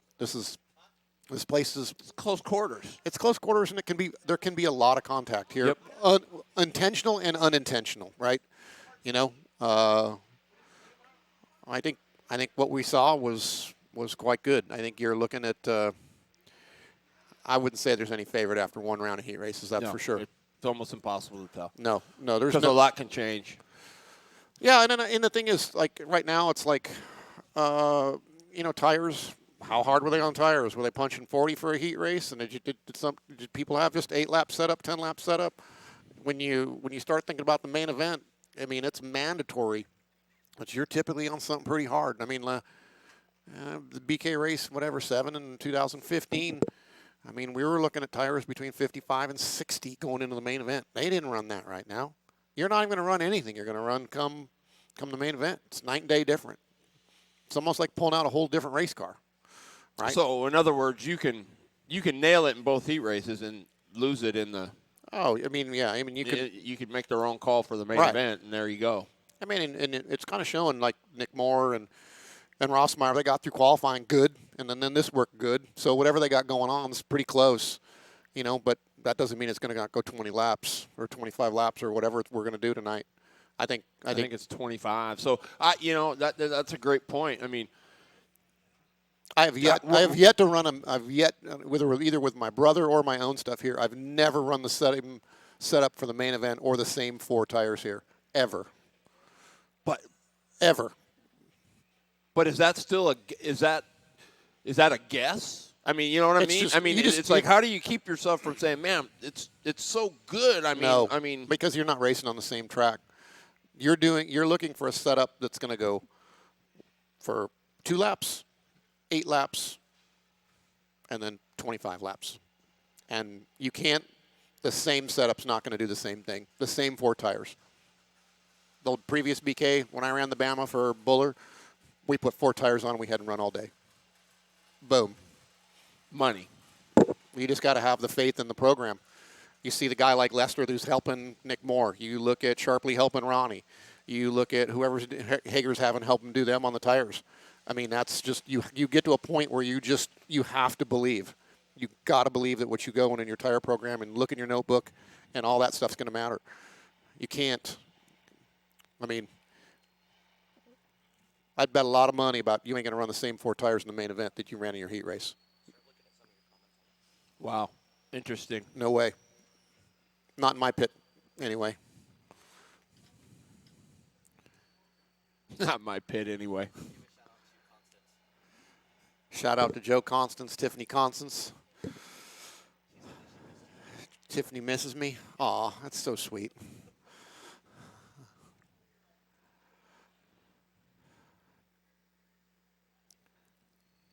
Well, I think I'm going to grab a couple mics and go hunt down some people from the first heat race here. So hopefully people will be available for some comment. I'm going to start heading that way right now. Austin Man says, Ronnie Cox all the way. Rick say that Ronnie looks good, but Hager is your man.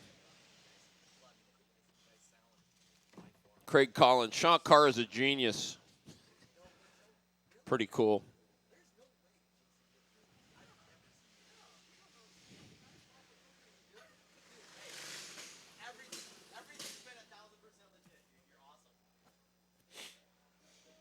Pretty cool stuff.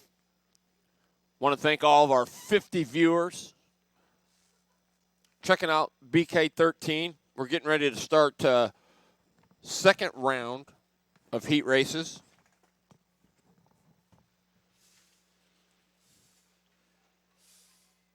Appreciate everybody showing up to live coverage of BK13, brought to you by Product41.com, right here live on Dirt 360 TV. I'm Terry Bridges.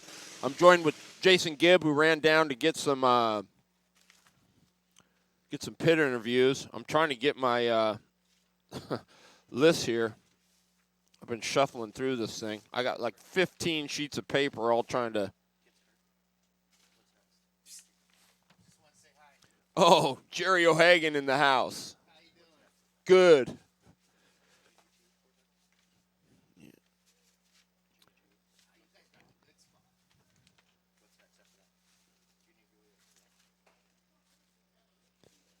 There's a live view of the pit area. Lots of people. 138 entries this weekend, which is definitely a win. I think it's a lot more than anybody expected. So it's always a nice. I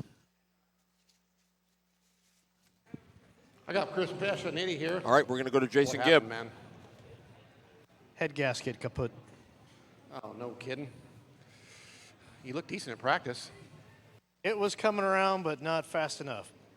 Maybe later. Okay. Thank you. All right. Northwest legend Chris Passionetti, head gasket. Oh, man, that's a tough break. Tough break.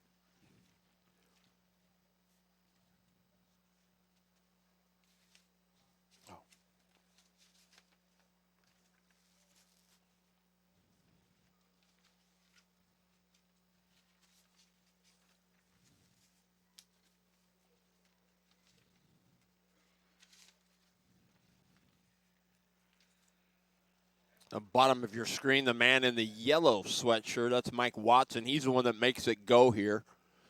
He took over for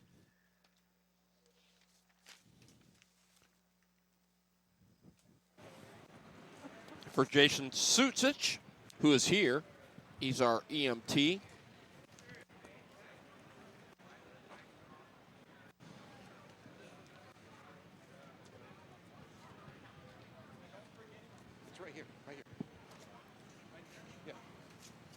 All right, I got Ronnie Cox here after that great drive in the last UAS heat race. Ronnie, tell me how that all went down. Looked pretty good.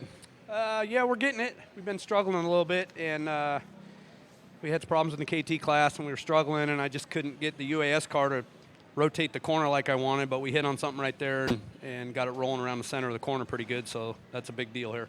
Yeah, looked a lot better down in 1 and 2. Not really much of a change from my perspective in 3 and 4, but 1 and 2, when you started arcing it out a little bit more, the thing really started to come alive. Right. Yeah, that's a big part of that's me. I got to learn to, I'm used to just driving it down in there a mile deep, and I got to get better at backing out and letting the thing roll the corner instead of trying to catch up with it from driving in too deep. Yeah, you did good. A lot of patience, too. You guys had a good race. Congrats on that second place run, man. You look really good. I think you had a lot of people cheering for you, especially coming from the back. Right on. Thanks. Ronnie Cox, you got to help make this race possible. Give him a hand.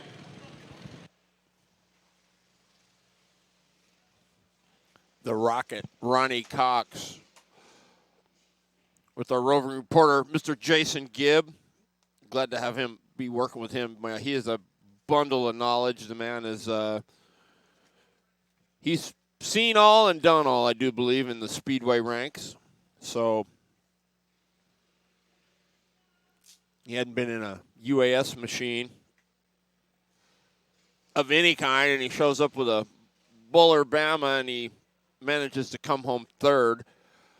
So, I mean, it's just a testament to his abilities, and he's got great knowledge, and just cool to have him here to bring some of that,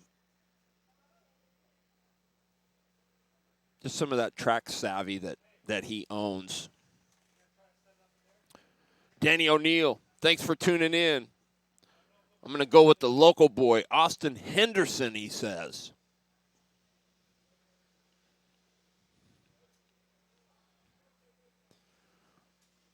Might not be a bad choice. Again, if you've been listening to the broadcast, this part is important. It's hugely important. But there's a fine line there. You've got to charge to get where you need to be. But you can't just get greedy, right? I mean, it's a hard thing to do. I mean, everybody's racers and they want to go for the next spot, but if you're If you can get it without any issues, that's one thing. But if you got to force it and push it, I don't know that that's a wise thing either. So that's where the crew chief, I think, comes in, where you got to talk to them and keep them calm and say, get what you can, take what you are given, and then we'll do the rest, as it comes. So, Mr. Michelson, what's up? How are you, Terry? How are you, sir? Yeah, nothing new hurt when I got up this morning. That's good. Yeah. Where's that camera mounted? Facing that way? Yeah, it's actually up there. And then we got I don't know if we Yep. And it's cold too, boy. It was snowing when I left my house this morning. Yeah, still snowing up there in Vancouver? Yeah, it was spitting. Yeah. And it was 43 degrees, so it's flakes that big. Wow. So there's snow just about 40 or 50 miles north of us. Really? And it's right in Vancouver, Longview, it was snowing earlier. It was a little bit here, too, early on. It was, we had some hail. Stephen Gleason. Yes, and here's why, Dr. Speed. It is, instead of long, drawn out, like, what do we have here?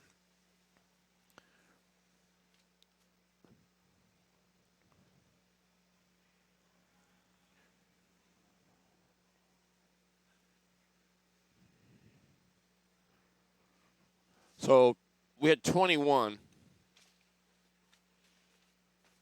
21 of the 138 were UASers. They're going to start 14. They had qualifying. You still got to race your way in. Yes, he is a great guy, Danny O'Neill. So instead of drawing it out with, 5 guys and, 4 heats, it was going to be, if there were 20, we'd go 2 heats of 10, and so on and so on. So that's why, Stephen. You can on the TV. Josh would know better than I do, but I think if you got the Google Connect, you can hook it to your TV. If you got a smart TV, I think you can do it on your phone and put it on there. But what are we asking, Terry? The question was, can you stream live on the TVs? Yeah, so if you have your Facebook account hooked up to it, or if you have like Google Chrome or whatever the case is, or if you're doing it off your phone, you can sit there. If you have a smart TV, then your TV has access and stuff to it. Yeah, you can do it all day that way. Or if you have a smart TV, you can just go into your Facebook account, log into your Facebook account on your smart TV, and then you can watch it from there also. Yeah. Very cool. Yes, sir. Man, you guys are doing awesome, Terry. You and Jason, a ton of comments. I know Jason's off the side saying, how am I doing? Man, you guys by far are. This is a hit. To be in a production trailer and stuff, and to be able to just listen to you guys, the commentary that you guys have. Jason's on top of it for not doing this, but just the aspect of having a driver's perspective and the knowledge and stuff. It's just his vast knowledge. I mean, that knowledge. That knowledge never really goes away. I mean, it changes with the technology or whatever. But the stuff that he's talking, I mean, it's all just basic fundamentals, right? It's real easy to forget all that and get all caught up and trick yourself out. So, I think what he's saying is it just comes down to common sense and. No, and that's it too. We're gonna get right back to the kids' carts and stuff. So Terry, we'll let you get back to what you're doing, buddy. Thanks a lot. No worries. Thanks, you, Danny O'Neill. No snow here in Phoenix at Scott McDowell. Yeah, you missed qualifying. It was on for free earlier. Nick Moore was your quick qualifier. Rusty Rossmeyer was second quick. And the cool thing is Nick Moore's first BK, and he rolls in here and qualifies P1.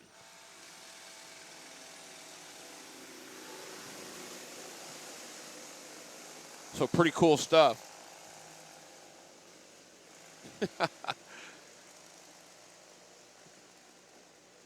Kid Kart, Sam Venable, Ben Hindman in the 5, Xavier Gonzalez in the 7X. Uh-oh. Wiley Eaton in the 45 and Parker Drotz in the 17. This is where it all starts, folks. Wiley Eaton. Venable in the 95 in the second spot. Looks like Heineman having some problems.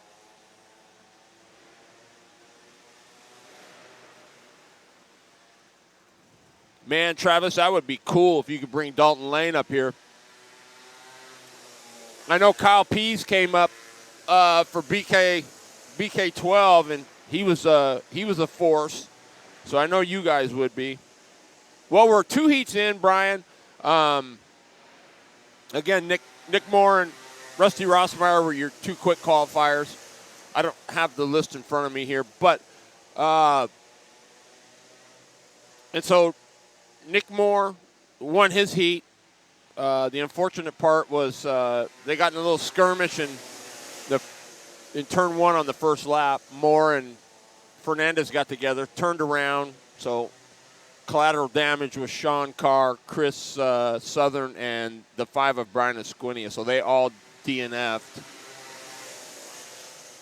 And then it was Rossmeyer, Ronnie Cox in second. And I think Jared Storer was third in that second heat. So it's this second round of heat races is gonna be super important, especially for those guys that DNF'd. But as you heard Jason Gibbs say, they got to go back and erase that and put it out of their mind and try to get things back together. So that's kind of what happened. Oh, Dalton Lane says, was just talking about it. I'll have mine ready, and we're going to be here next year.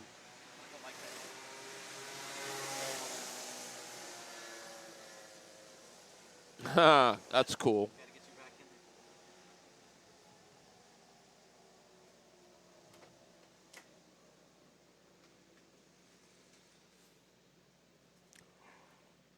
Oh, you guys, you have no idea who's here.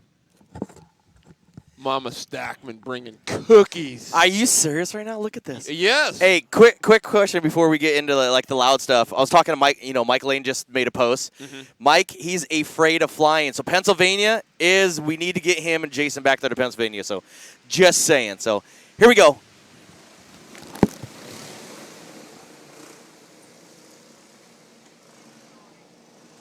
Are these all mine? Mama Stackman, you are the best.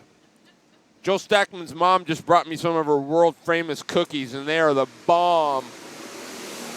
Thank you. Good to see you.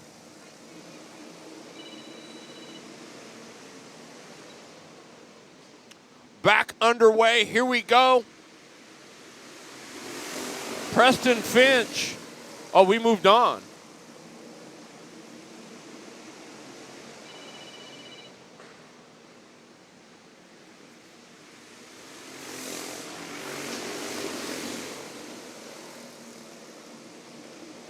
Finch, your leader.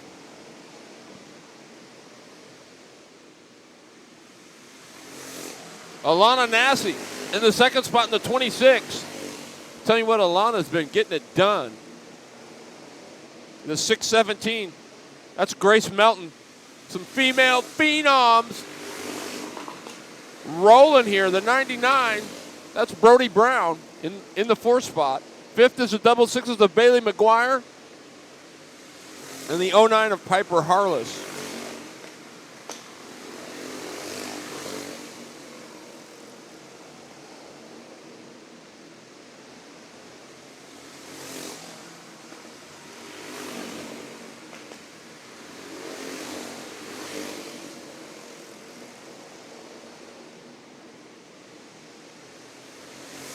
Finch rolling. Oh, McGuire. Oh, Brody Brown shut the door, opened it back up, and there goes McGuire. Harless to the outside.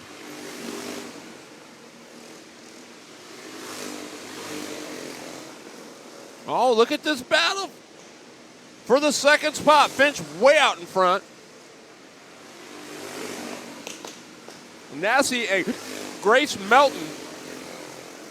There is the battle on the racetrack right now. Checkered flag, all Preston Finch in the 37.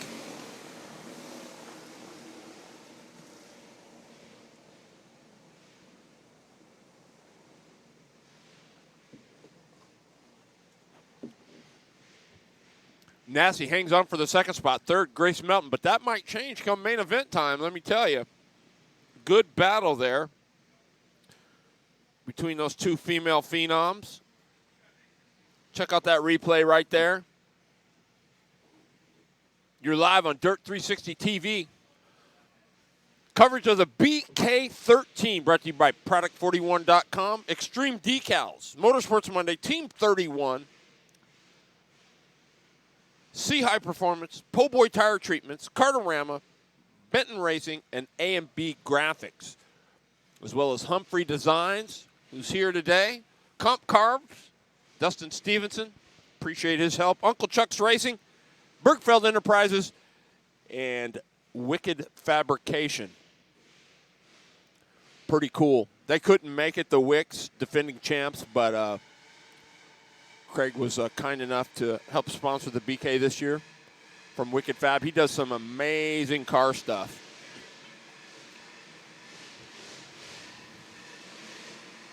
Junior UAS hitting the racetrack right now.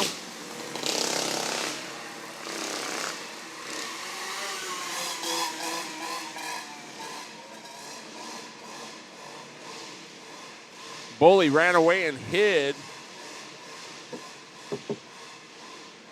in the first heat race. I don't see. Oh, Taylor Fuller is there on the point. Uh-oh. The 45.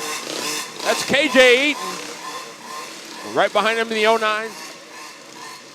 That is Piper Harless. Tyler Rose Boley on the outside of the second row. Andrew Carty on the outside of the front row. And Taylor Fuller in the 3. Here we go. We're green. Boley goes right to work.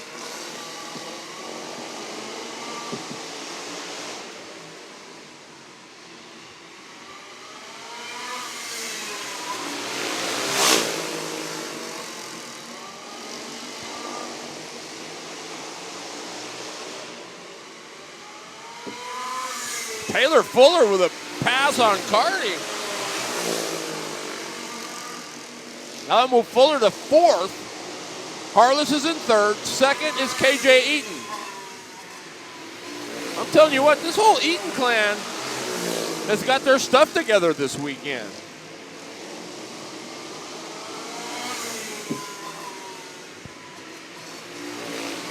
Your leader, Tyler Rose Boley, the 27 machine. KJ Eaton in the 45. Piper Harless in the 09. Taylor Fuller in the 3. Andrew Carty in the 56.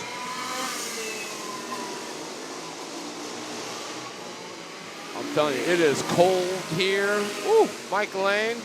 We had a booth the year you were here. We're outside underneath an Easy Up, and it is cold. Boley now starting to work lap traffic. Up from Southern California, showing them the way.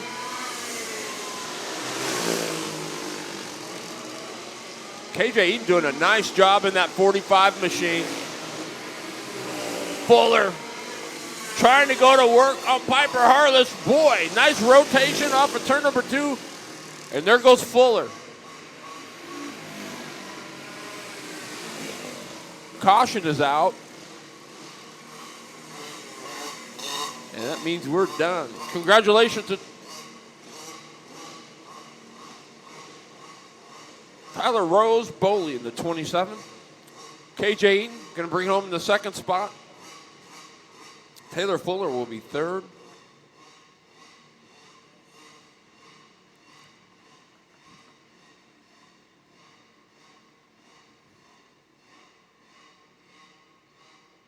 Yeah, it is bloody cold. Woo! Hope everybody's staying warm. Man, I don't know if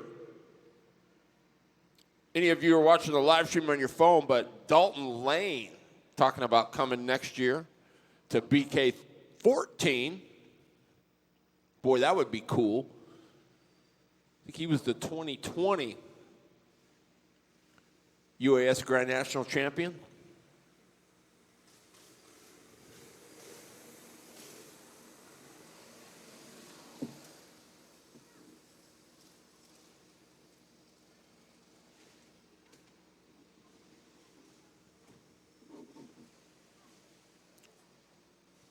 Junior 1. Parker Drotz in the 17. The 25 is Bryson Culver. And Sarah Venable in the 5-0.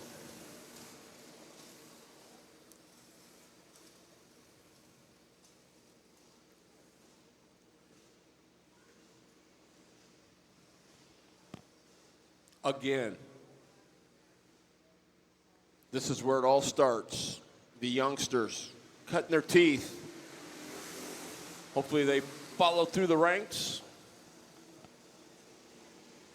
become our next UAS Unlimited All-Star Superstars. Parker Drotz, your leader.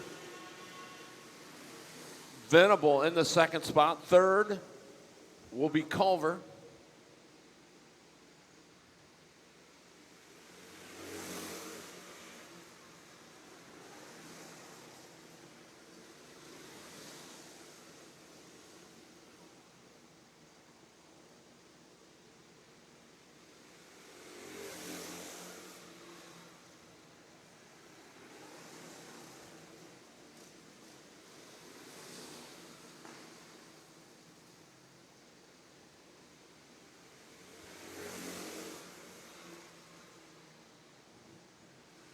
It's all Parker Drotz in the 17 out of the Bully Racing Stable.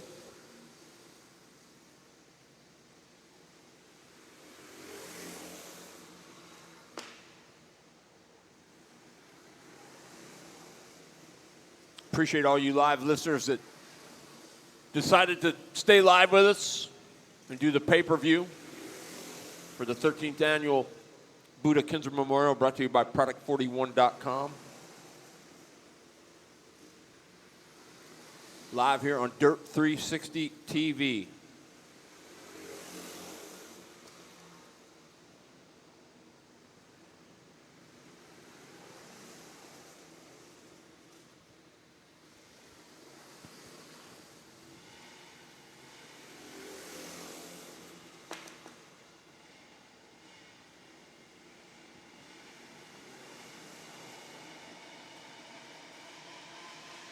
Stephen Smith, you're right. Yep, he's getting it figured out.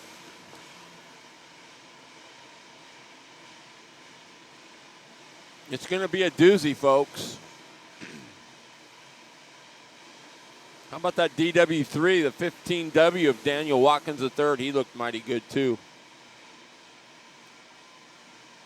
Parker Drotz getting it done. Second, going to go to Sarah Venable. And third will be the 25 of Bryson Culver.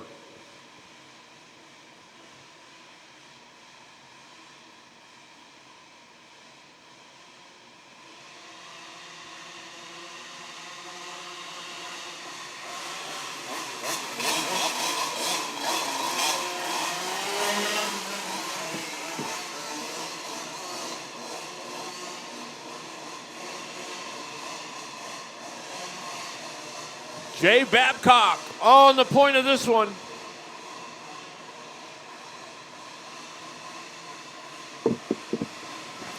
The 12B is Curtis Burt. Keep your eye on that guy. He was fast in that first heat race. The 81 is Benjamin Cox.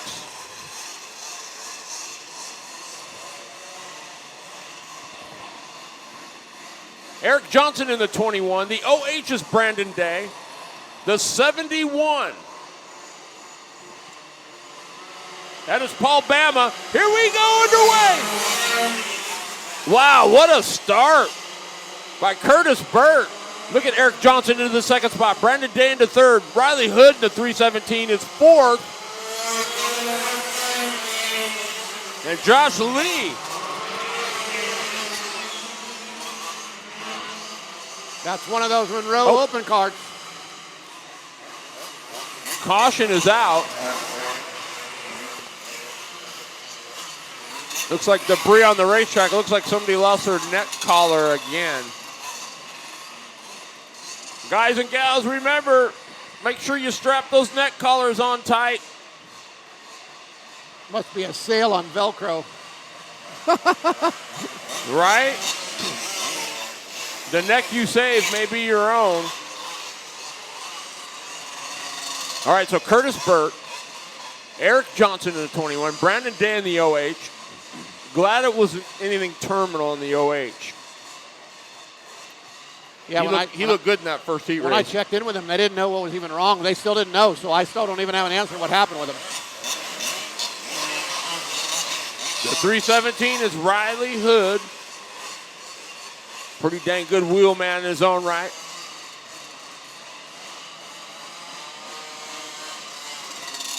Josh Lee in the 5L. The 5 is Jay Babcock. The 81 is Benjamin Cox. And the 71, that is Paul Bamba. Not Bama, Bamba.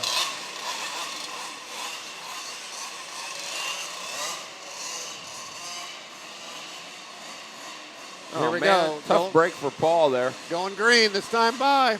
Keep your eye on Bird. He's going to lead him down. Johnson, Day. Here we go.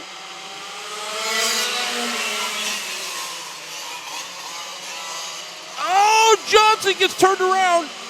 Hood threads the needle. Brandon Day with problems again to pits. It's going to be really tough to come from the back. Curtis Burt. Oh. Burt got a pipe problem. He's not going to have a pipe problem for long. He's going to have a hand problem. He is TO'd. That should be a black flag right now before he cuts his fingers off. Riley Hood. Yeah, his hand is burnt.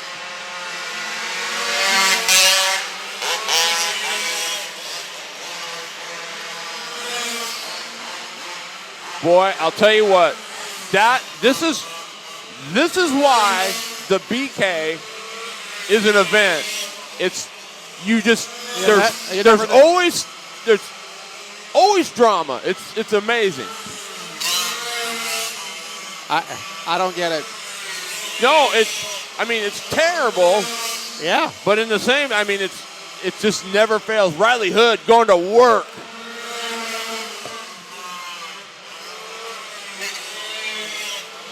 And again, Jason, it's like you said, look at this. He was a third-place car, maybe a fourth-place car, and now he's going to hopefully get a W if everything stays together. That's why you never give up. And Riley did pretty good the first round, too. I don't remember. I think he was in the top 3, so this is going to set him up pretty good. So there you go. Uh-oh.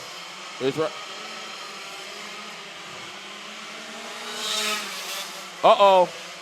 Hood on the knobs. Something going around the 317. Oh, it's over. Whew. I think it's more than over for him. Something happened. But he came across the finish line to get the win. And maybe a flat tire? I don't know. Whatever. Well, he was on the knob, so. Whatever. Is the motor loose? I don't know. All right. He says, I can't believe. Whatever it is, just get it, push it off so we can keep racing. Thanks. Our second group. The 11 is Thomas Southern from SoCal. The 22 is Gabe Sessler. He had issues in the first heat as well. Right. There is the we got Ryan Hager. 4Z of Ryan Hager. The 34 machine.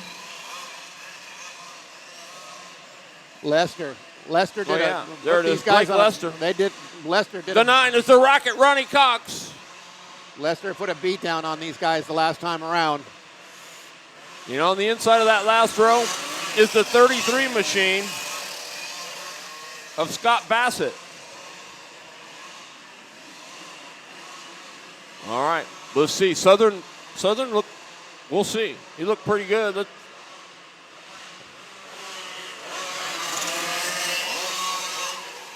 On a twister chassis, huh? Who? Southern? It says twister on the front. I don't know. Oh. No! Oh, man, that looks like it might be Josh Lee. I can't see from here. All right, but push it off. Push it off. All right, lights are out. Let's see. Got Southern Hager coming to the green. Going to be interesting. And we're green underway. Southern, look at Sessler. Lester right there. Sessler for the lead in turn number 3. Up 2 wheels on the berm. Oh, Southern back underneath in turn number 2. Oh, wow. Into 3. Good move. Sessler on the high side. There goes Lester too as well. Here we go. Bye-bye. Sessler with a little crisscross applesauce. We'll see if... Oh, Southern back underneath Sessler. Sessler back around at turn number 4 into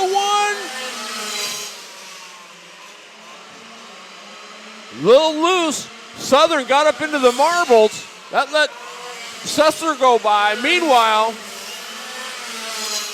Lester gone. Yeah, he's in another zip code right now. The 9 lost his good motor.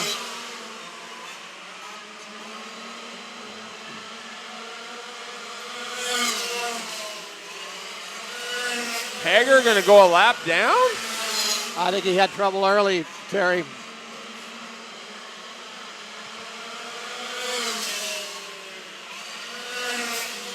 Sessler in the second spot. Southern is third. There goes Lester by Hager.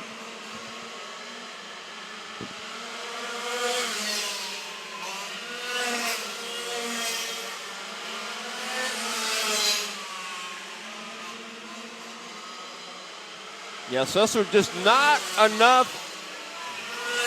I don't know if that's motor or handle, but maybe a little of both. I think right now, I think it's all handling. Lester's just in another zip code. That thing is just planted. It's not nervous. I mean, he gets through 1 and 2. Yep. Sessler there, though, in the second spot. Southern will take it home third. And there's the replay. Owen Olinger, what's going on, man? Austin Mann said, let's go 9. Ernie Comfort says, let's go, Rusty and Lippy. Austin Mann, Curtis Burt, let's go, man.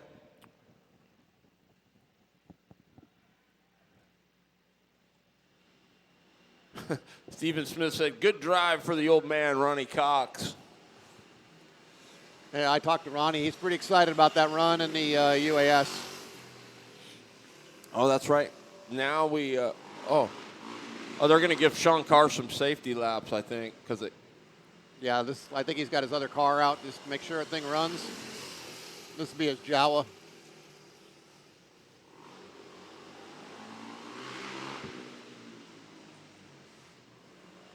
One of the nicest guys you can. And one of the biggest UAS supporters you'll ever meet. Yeah, he's just a great guy. Doggone it.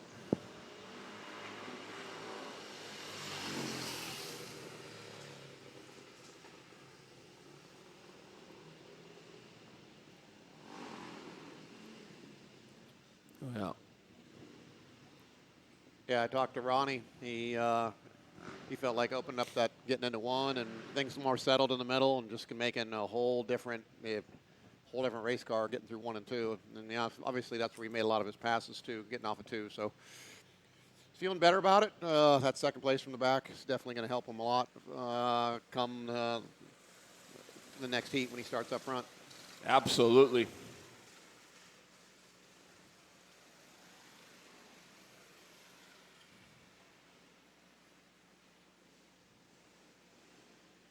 Park Kart's out here next. Predator Power, or should I say Harbor Freight Power. Marie Waters in the 15. The 71 will be Dave Waters. Kristen Carty had her way with things in the 22. The 56, Mark Carton. Dennis Langton in the 11. Do I see Dennis on? Yeah, there he is. Steven Swaja in the 7 and Joey Tardio in the 3. Hey, did you hear we got asked to go back and do the Nationals in Pennsylvania, you and I? I'm sure it's the perfect schedule that matches up with everything I got going on. New super team right here. Yeah, I don't know. Mav TV next. I am having fun, I will say that. Here we go, we're underway. Tardio, Swaja, your leader, into turn number 1. Ooh, berm. Langton, Waters, kind of getting together. No harm, no foul. Everybody underway, rolling. Ooh.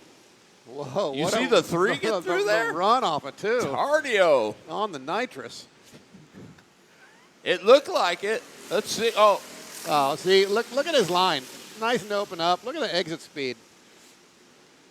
I mean, the guy's got a big enough number 7 on the side of that thing. Oh, and there he goes. There he goes. Tardio.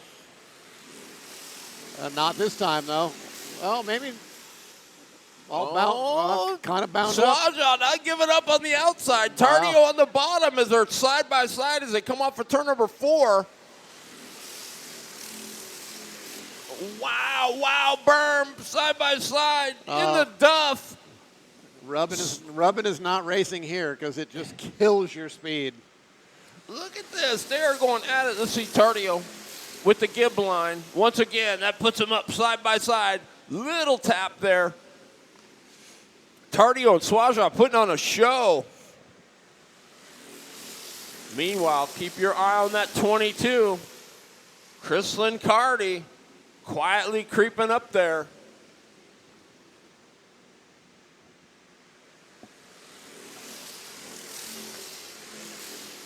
Boy, the 3 gets through there. And he's out clear out here when no man's land on the getting in, man. That's the spot. No man's land getting in. I like it. The only problem is like if somebody's right there, it's like, come on, the door is open to come to the party. Yes. But there's a time and place for everything, right? If you're good enough there, the party shouldn't be close enough anyway. Tardio. Swaja. And Carty, 1, 2, 3. Then it's the 56 of Mark Carton. Oh, it's over. Oh, man. Guess who's here, folks? Guess who just walked into the booth? Wow, haven't seen this guy forever. He is the reason the UAS are here at Salem. Mr. Roger Freeborn. What's up, buddy? Hey, Barry, how you doing? Nice to be here. Yeah, man, good to see you. I knew you wouldn't stay away. And this is the event to do it. Roger Freeborn is the reason the UAS were here. Ronnie, yes, sir. If you watched our show,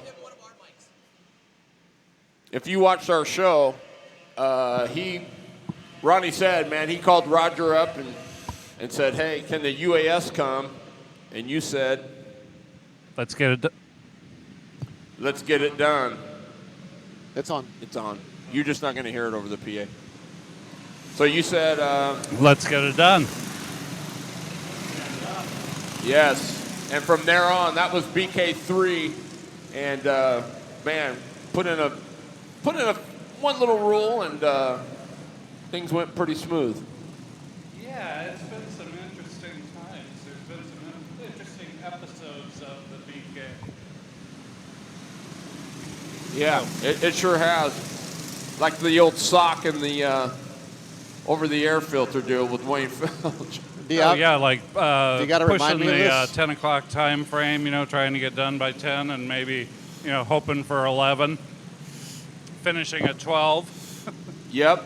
It was some good times, man. Good to have Roger Freeborn here with us. Thanks for being here, buddy. Thanks, Terry. It's good to be here. Well, we're back at it.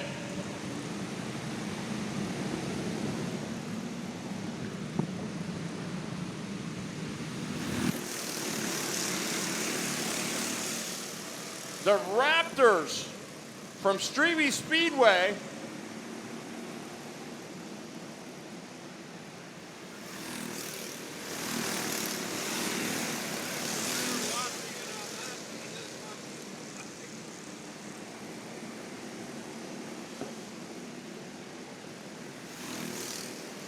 Michael Streeby, your leader. Yeah. There's Streeby coming off for turn number 4. In the second spot is the 91 of Matt Streeby. There's a great shot. Aaron Elton in the third spot. Streeby might have made some adjustments during the break there. There's Elton in the 31. These guys all look pretty. This is the 3 of Josh Lee. Some pretty good parity here. There's battles going on everywhere. Look at this. Into turn number 3, it's the 23H. That's Josh Hoyt.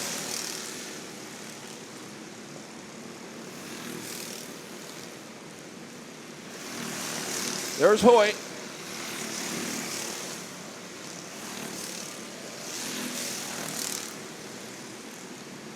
The 23H.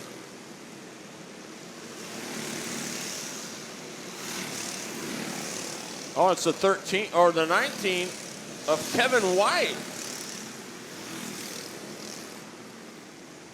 White in the mix. We give a shout out to Johnny Chisholm. He's in South Korea. The 71. Right now watching, he's in the U.S. Army. Johnny Chisholm. That's Wally Hoyt. South Korea in U.S. Army right now watching.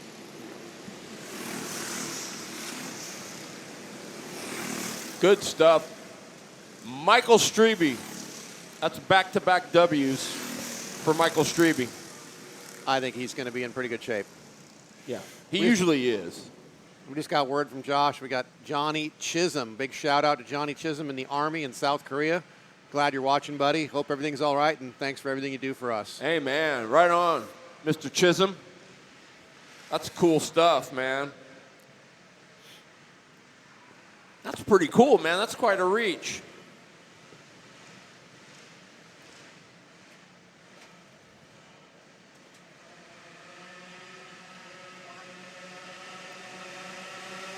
Oh, boy. KT Heavy. KT Heavy, baby. Is Mr. Williamson on the pole? And the 03 of Darren Markham on the outside. Well, Williamson won the last one. So he inherited that, though. There was a little spin. I mean, not that he's not fast, but... And look, we're not playing horseshoes or hand grenades. He's in a good spot. If he keeps his P's and Q's, all he's going to have to do, depending on who's up front, is get a top 2, and that should put him on the front row for the main event. The 24 of Jason Van Fossen, and it looks like the 24, is that John Haga? The 81 is Benjamin Cox. The 281 is Brandon Rutledge. The 11 is Joe McClain. So let's see what happens here. This should be interesting. Williamson. Oh, up on that berm. Here comes. That's the 02. Thomas Southern. If you remember right, Southern spun.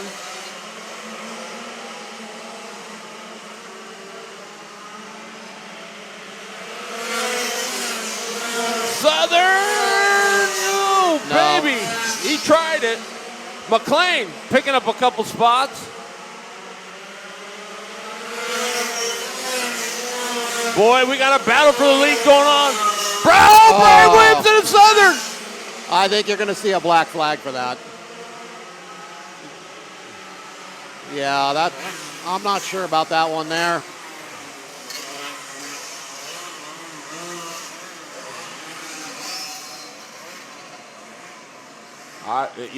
I've race directed a lot of races. I don't know what the call on that's going to be, but you didn't like it? No, nope. I'll say it right out front. I think he knows.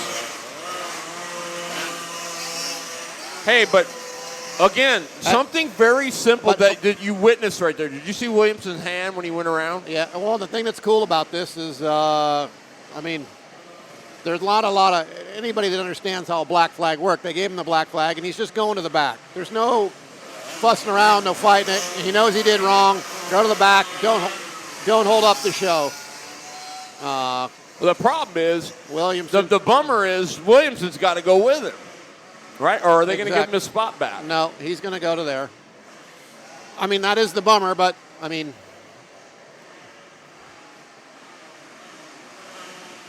I think if you're turned, it's one thing than if you're in an avoidable wreck. But that's the rule. That's the way it is. Oh, that's how they're doing it here. Back in the IKF days, if you were the spinner, you would go to the back, and the spinny got his spot back. But that's how they're doing it today. Here we go. Let's watch Williamson and. Is that Van Fossen in the 2-4? Yes, it is. Williamson already by one. Oh, no.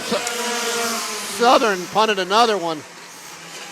This is not going to bode well for him. Oh, he just pushed her off. Okay. Well, I think it died. That's too bad. He had a good piece there. Yeah, this is another case of you got to get some patience, man. I mean, this is what it's all about. You got to realize you're starting up front. You can't give away those precious spots. So now I don't know how many laps are left. Williamson really needs to pick it up. He needs to pick a couple up here and put himself on the front row. Is he fifth now? 1, 2, 3, 4. So a first and a fifth. No, he's going to need to pick a couple more up to get back on the front row. And he's still maybe, but how about Rutledge? Rutledge into the second spot quietly, just like a stealth is there. Let's see what he can do anything with Van Fossen. Here we go.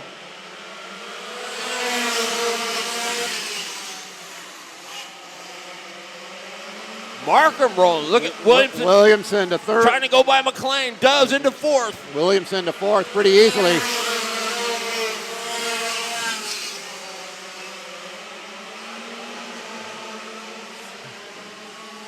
A little chrome horn, Williamson. Oh, Williamson under Markham. Markham, that was a gentleman move by the 03. Yes, it was. Williamson back to third. Can he get by Rutledge? To guarantee him a front row spot in the main event. Oh, Van Fossen. Oh, Rutledge. And then Williamson going to no. Ay, ay, ay, ay, ay, ay. So guess what that means? To the back, to the back, to the back, back. Yeah, that's you got to do the math, man. You already know you're on the front row of the main event at that point in time because nobody in front of you finished in front of you in the last time. So, in this case, greed is not good. Yeah, it makes your day longer. You know that you got to understand how good a race car you got. If you can go from the back to the front that quick, you just can't. So guess who benefits from that? The 11 of Joe McLean, who's now sitting third. Yeah, exactly.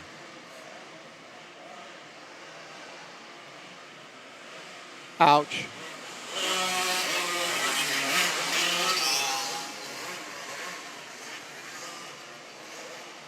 Man, how about the 03? Darren Markham. At least that's who they have down in it. It is. Darren Markham is doing a nice. You know what? Oh, look at Van Fossen. He's fourth. Williamson to fifth.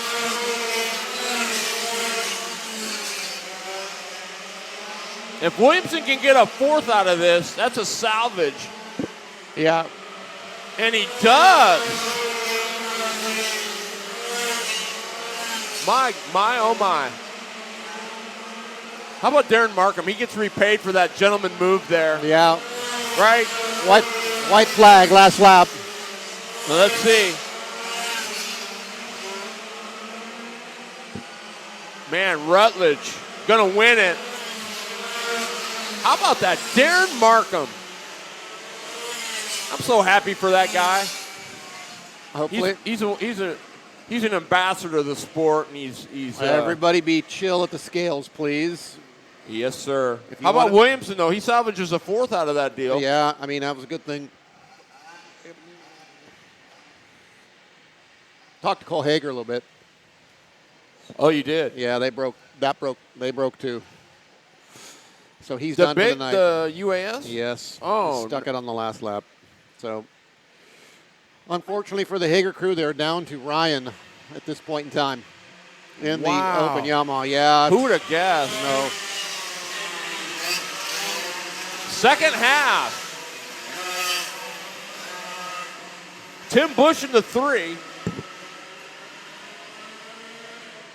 The 29 is Glenn Lippy-Tower. Can't miss him in that bright orange helmet. Oh, the 4.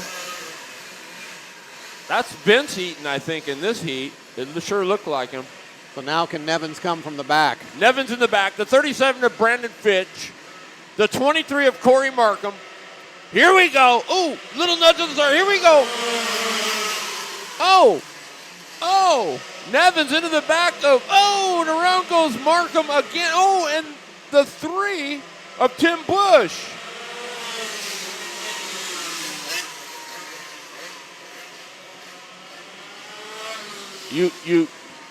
I've always say, you get to the second heat or the B-Main, the Consi, you can start smelling, you can smell it.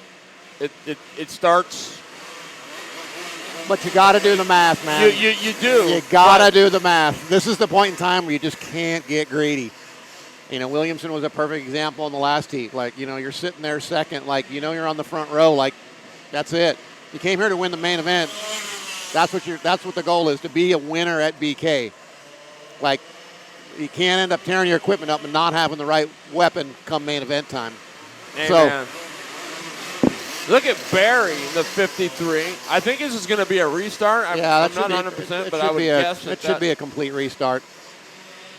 I think you're going to see between Lippy, Finch, and Nevins, these guys are pretty hungry to get moving forward. I'm telling you, that Eaton clan, they've been solid. The 4 on the outside of the front row. I know. Also, that moves. Oh, so he was involved. So that puts Glenn Tower, the Lipster, on the point. We got one more before we're going green. Yeah. Here we go. Nope. Yellow, we're waiting. I don't know. One more time. Hands are in the air. R&L Racing, Glenn Lippy Tower on the point of this one. And he said, you know, he had a pretty nasty injury at Castle Rock. He said, I'm just now starting to get my rhythm back a little bit. So we'll see. All right. Lights are out. Here we go. Going Tower. racing. Oh, man. Everybody through. Look at Eaton on the outside. Lippy on the low side. Finch. Can he save it? No. He does. No. And around he goes. Oh, no. Brian Nevins to the lead from dead last after all that. And no caution. Yikes.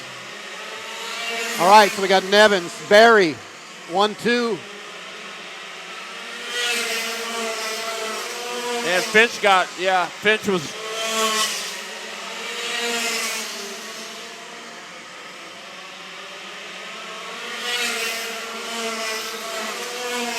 Tony Barry in the second spot. Corey Markham is third. The 4 of Vince Eaton.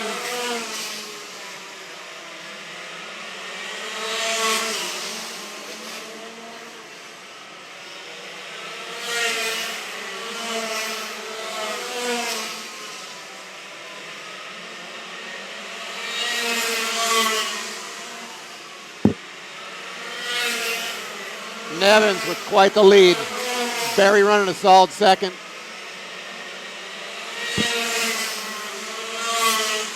Markham, Vince Eaton, Glenn Tower, Brandon Finch.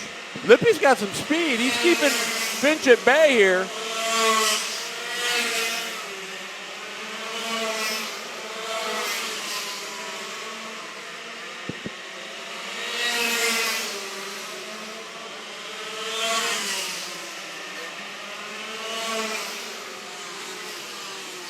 Well, that's all right. Brian Nevins Jr. winner. Tony Berry second. Pretty, and third goes to Corey Markham. Fourth will go to Vince Eaton. Fifth will go to Glenn Towers. Sixth will go to Brandon Finch. Those guys are going to have some work. It's unfortunate. Yes. Especially when you're kind of collateral, right? I mean, Lippy really wasn't. Yeah. But those things happen. Like you said, you gotta realize that, and move on, and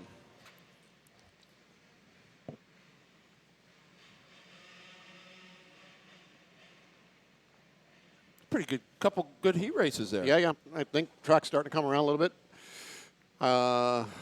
Is it colder to you right now? Been really moving around. I'm having to run back and forth. Shit, I'm going to wait. Pardon my English. I've been running around a bunch trying to get interviews with everybody. Talked with Rossmeyer a little bit. Is he happy? Showed me his Micron. He's not happy with his overall speed, but he's happy with how the car's handling. And had some brake issues they needed to address on his front brake. But he felt like the car was pretty settled. I was looking for Mr. Nick Moore. If Nick Moore would like to come up to the announcer's booth, been looking for you for about a half hour. He's getting his game face on, I think.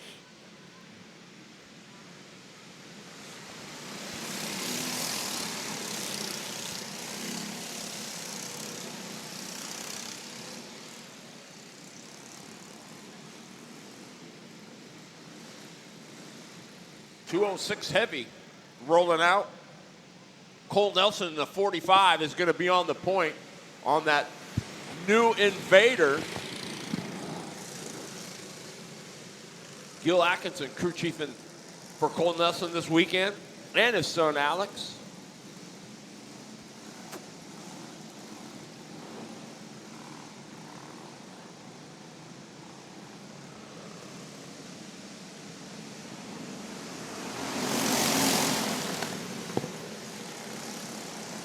The 41 of Kellen Dean. Look at Kellen Dean underneath Nelson as they go into turn number 3. Keep your eye on the outside in the 89. That's Patrick Hinkle. Dean. Nelson gets around. Dean back underneath. Dean, look at crisscross. He's got to seal the deal to get the applesauce, and he does.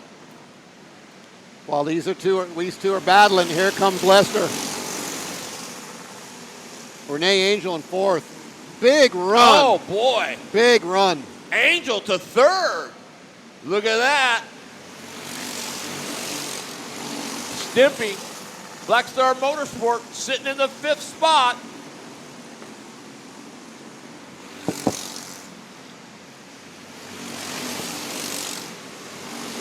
Nelson now starting to put some distance on Kellen Dean.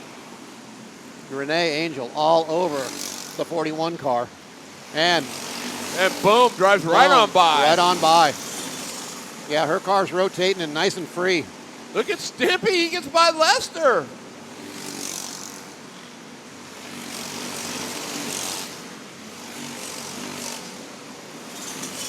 Lester's car looking like it's just a little free on exit.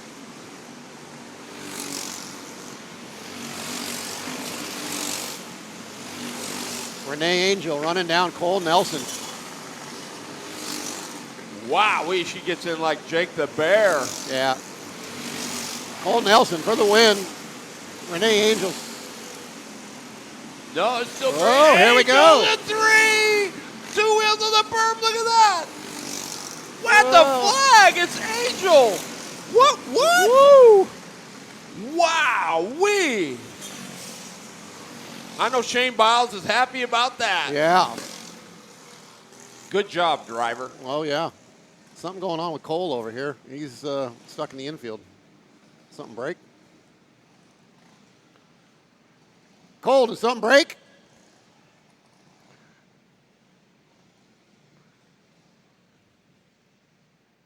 It doesn't want to roll. Yeah. There, oh. That's unfortunate. Yeah.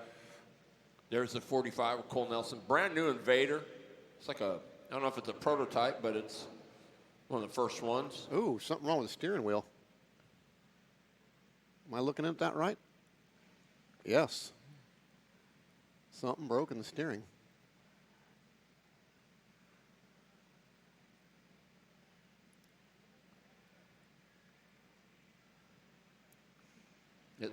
Yeah, something's wrong with the wheel there. Something. Got a little Tolio, huh? Well, the bolt through the column or something. Is it one of those eliminator wheels? I'm not sure.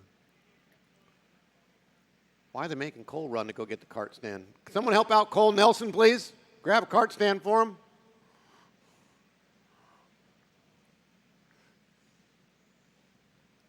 You know, He's just a gentleman, Gib. You know, if Jeff was here, what would happen?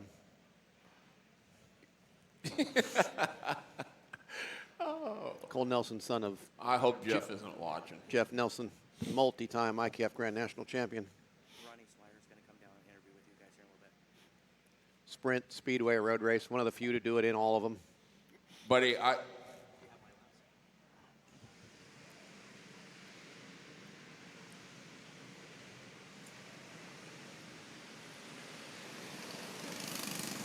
Right.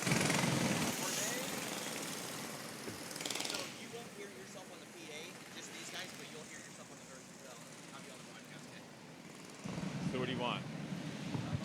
Oh, hey, we're going to welcome Ronnie Swires up here to the booth, owner of Product41.com. What's up, Ronnie Swires? Not much, guys. How you doing? Doing awesome, man.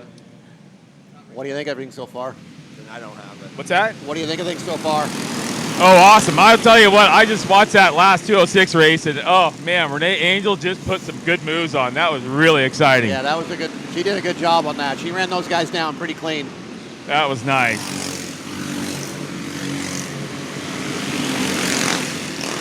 Boy, here we go. How about Sharply out front? So tell us quickly a little bit about Product41.com. You guys are Micron and ZAMP dealers? Oh, yeah, ZAMP, AIM, many products. We got a lot of stuff. That's just a couple of the big lines we carry. That's awesome, man. And I remember when you first came to BK, you were kind of green, but you've learned to love it, haven't you? Oh, yeah, I was real green then. I'm just a different shade of green now. I'm learning every day. That's awesome. Anything new, exciting coming up for Product41.com? That's a great question. I've got a lot of stuff coming up. I just can't think very straight right now. The noise and the smell of fuels got me a little confused at the moment.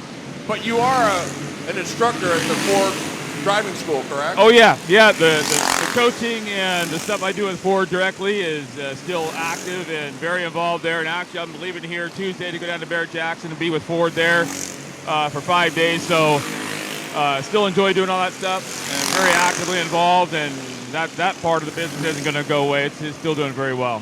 Sounds like a good time. Sounds like a good time. Yep. Life in the fast lane all the time. Here's my question. Any wholesale changes on the 41 before the feature?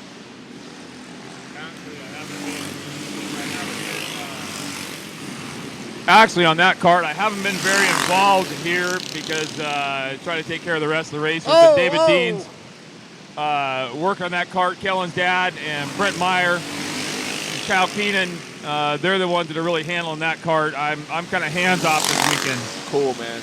Well, Ronnie, thanks for being here, man. Appreciate you and appreciate your sponsorship of today's 13th annual Pluto Kinser Memorial. Absolutely. It's great to hear your voice back on the mic, my friend. Thank you very much. I got my ace assistant. We're the new dream team. I see that, but I'll tell you, your voice here, Terry, at BK, it makes it. I'm so happy to see you here and hear your voice. He's got the major awesome. radio voice. I told him when this was going down, I'm like, God, my voice is so quiet compared to if you're just going to stomp on me. You know, it's the and voice. I'm totally happy with that. Yeah, it's the voice that people love to hear, and I'm glad to have you back on the mic. Thanks, man. Appreciate you. Ronnie Swires, Product41.com, everybody. Great guy, great company. So if you need AIM product, ZAMP products, a whole bunch of other stuff, be sure you give them a like on Facebook and check them out. There goes Cole Nelson. Finally got a kart stand.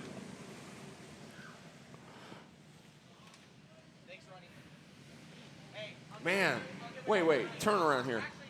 Turn around. No, you. That jacket says 2004 Holiday Classic Champion. You know, I got to be honest. I went into the closet this morning at 4 o'clock and grabbed a jacket that said Burris on it, and I didn't even look and see and whatever. Grabbed the jacket, put it on, and so somebody looked at my jacket when I got here, and I'm like, oh. That's pretty cool, man. It's a long time ago. Almost 20 years, to be exact. The wettest Holiday Classic ever. The whole infield was solid water.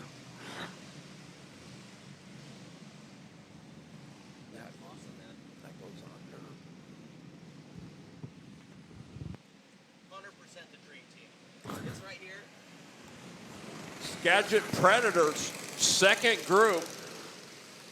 What we got here? The 12B. That's Curtis Burt. That dude's a wheel. Join him on the outside, John Marks. Here we go.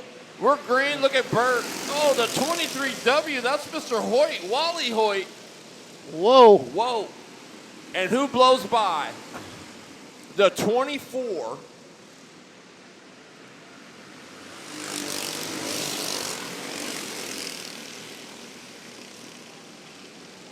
Uh-oh, trouble down at turn 1. That's the 44 of Lauren Yerker, I do believe. Yellow is out.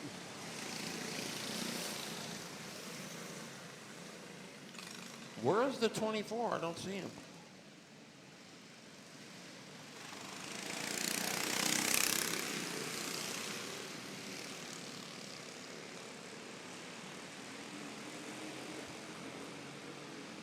Right? That does say 24, right? It does. 24K.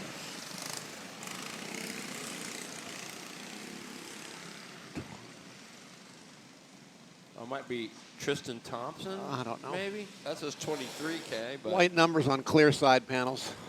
Ugh. Welcome to my world. Welcome to, yeah. How about pre-tech?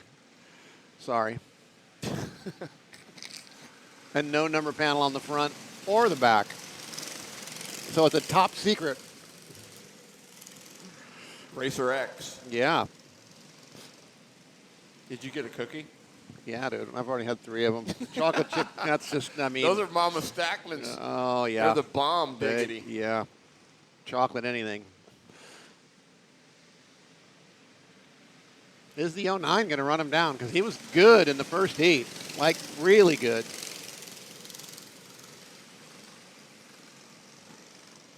Well, I'm going to go with Tristan Thompson. That's Read that out loud.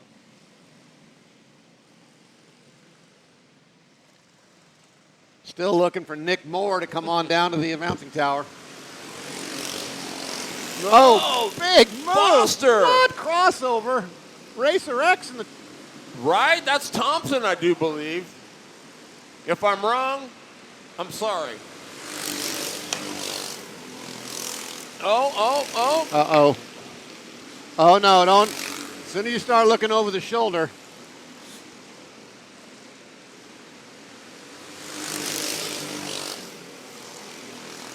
Notice the 09's kind of changed his lineup a little bit, like he was doing in the first heat.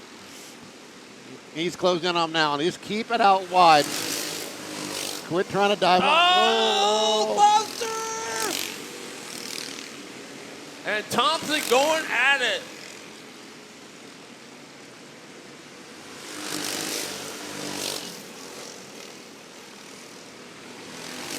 Foster just needs to back up a little bit and make a run on him.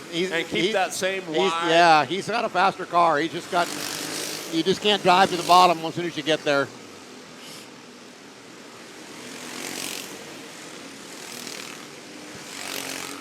I gotta love it.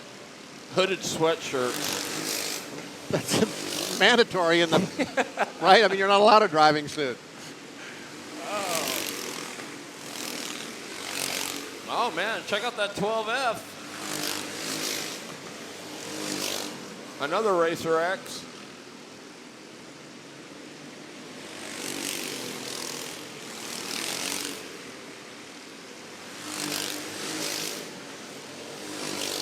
Look at Thompson now putting some real estate between himself and the 09 of Chris Foster.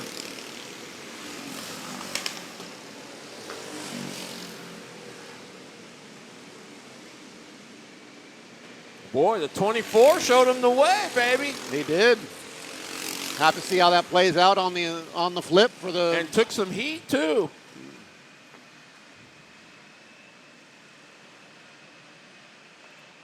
Oh, KT Light. Gibber perks up. You are a two-stroke man through and through, aren't you? I am.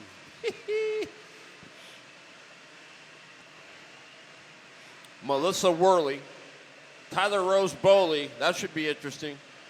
That's 43. Doug Staff, Jaden Kimball in the 17. He was good. Yeah. Till something happened. Right. Yeah, he was pretty good till something happened.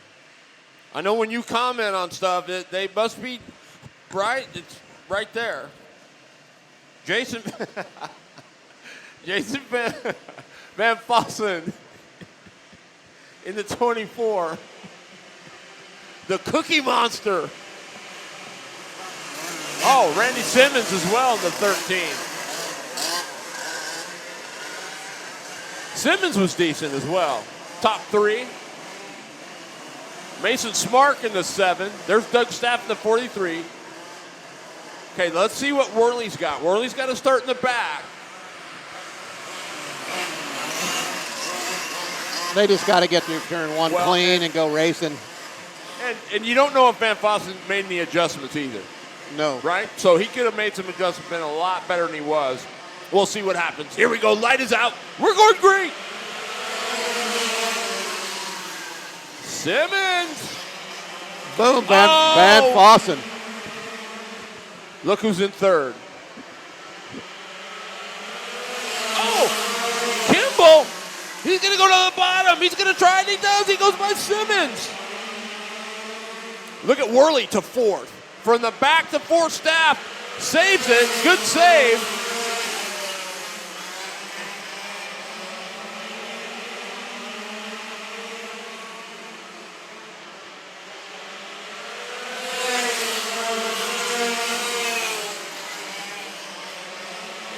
Tyler Rose by Doug Staff.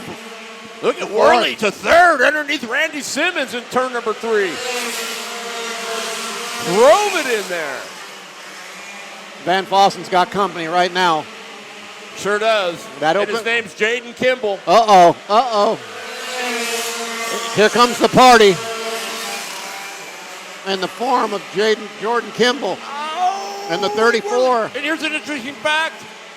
Second place Worley is the mom of Jaden Kimball. Oh, Van Fossen. Oh, and around goes Worley. Don't turn in the groove. What did I just heard a guy say, you got to do the math. You got to do the math. I mean, you're third. You're third, man. You're I mean, in. You got to do the you got math. a great starting spot. I've only ever got paid for trophy dashes and main events. Never got paid for a heat race. Right? 40 years of driving. Never. So they'll go back to I believe they're going to go back to the last complete. Yep. So that might put, well, I don't know. Let's see. So Van Fossen and Worley were in that, right? I think they're putting Van Fossen to the back. Oh, man. Ouch.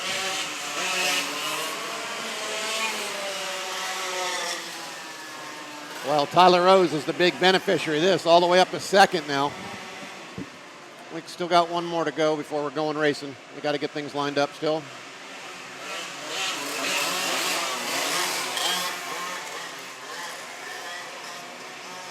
I know Kimball's been pretty solid. Let's see. Light is out. Here we go. Kimball leading him down. And we're green. Oh, and Bowley. What a move. Look at that move by Kimball. Crisscross applesauce, baby. If you're going to do that, you got to anchor up so the people can't be back by you.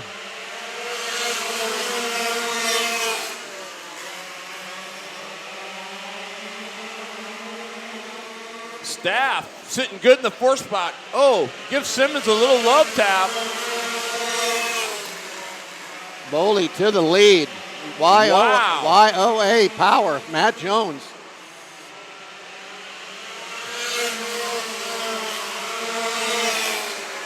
Thinks you got a little bit of help. Oh, Worley working on Staff into 3. Whoa. Oh, no. Around goes Worley.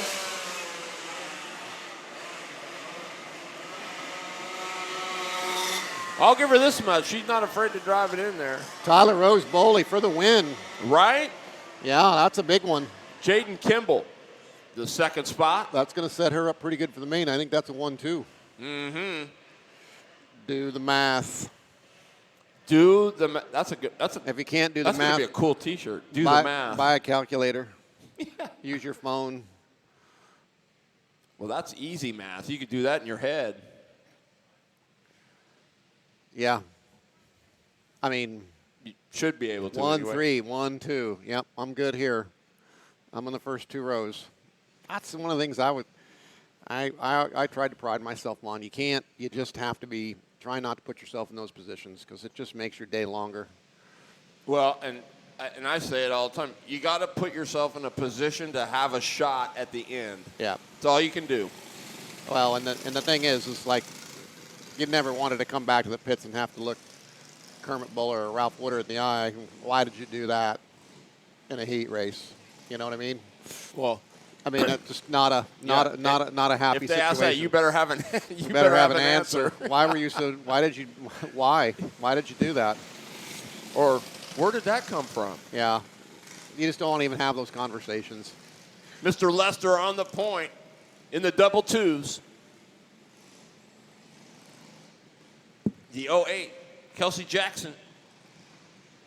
I do not see Cole. Do I? No, I don't. The 25. Staber, Vincent Staber.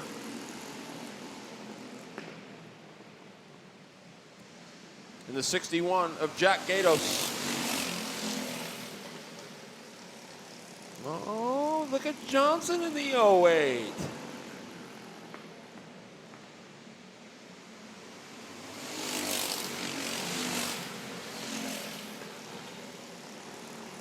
I do believe this car is a little bit better. They're 1 and 2 than the, no.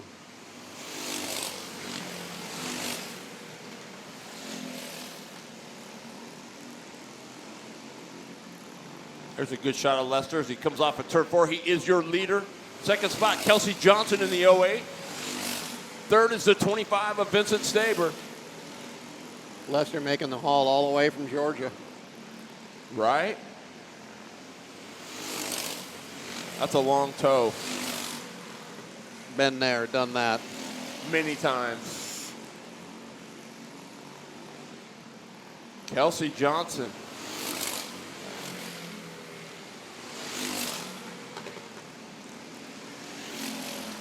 Kelsey Johnson doesn't look too bad in the 08. No, I would almost say that's getting a little closer. Oh, no. Oh! God, I guess we better shut I think up. we just jinxing everybody. What are we going to call that? The Hager jinx? You're not even touching that, are you?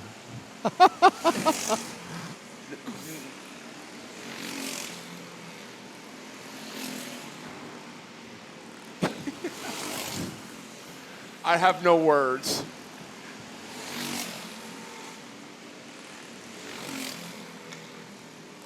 It's okay. You got some sun shining through there. Doesn't look too bad, but sometimes that can be a distraction. Whoa, yeah, that can be very difficult to see getting into the corner.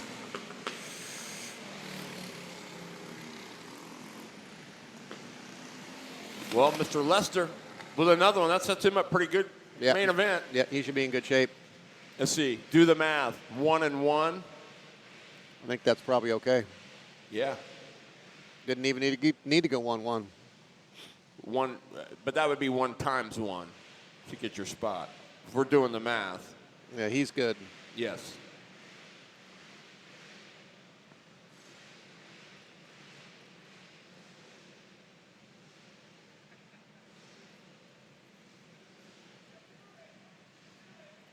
Super Sport 200 and GX 200. You know what's next?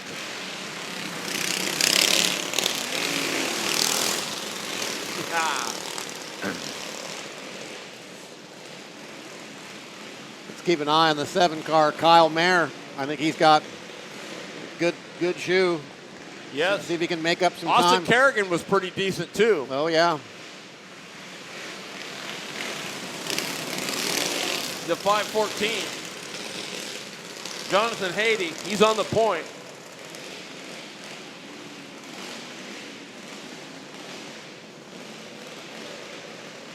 Austin Henderson in the 69. The 365, Dave McLaury, Here we go. Oh, look at Shaw in the 46 to the bottom, to the point. Wow, that looks like a 405 freeway through Bellevue. Look at Maynard, Kerrigan.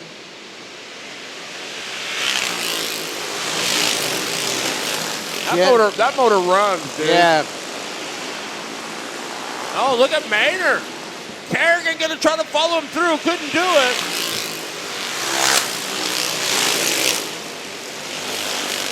Uh-oh, we got 2 in the dirt here. That's the 5 machine. I have no idea who that is either. Don't see him on my list. You watch Shaw go by and you always got a little smirk on your face. Why is that? She's going pretty quick, that's why. I mean,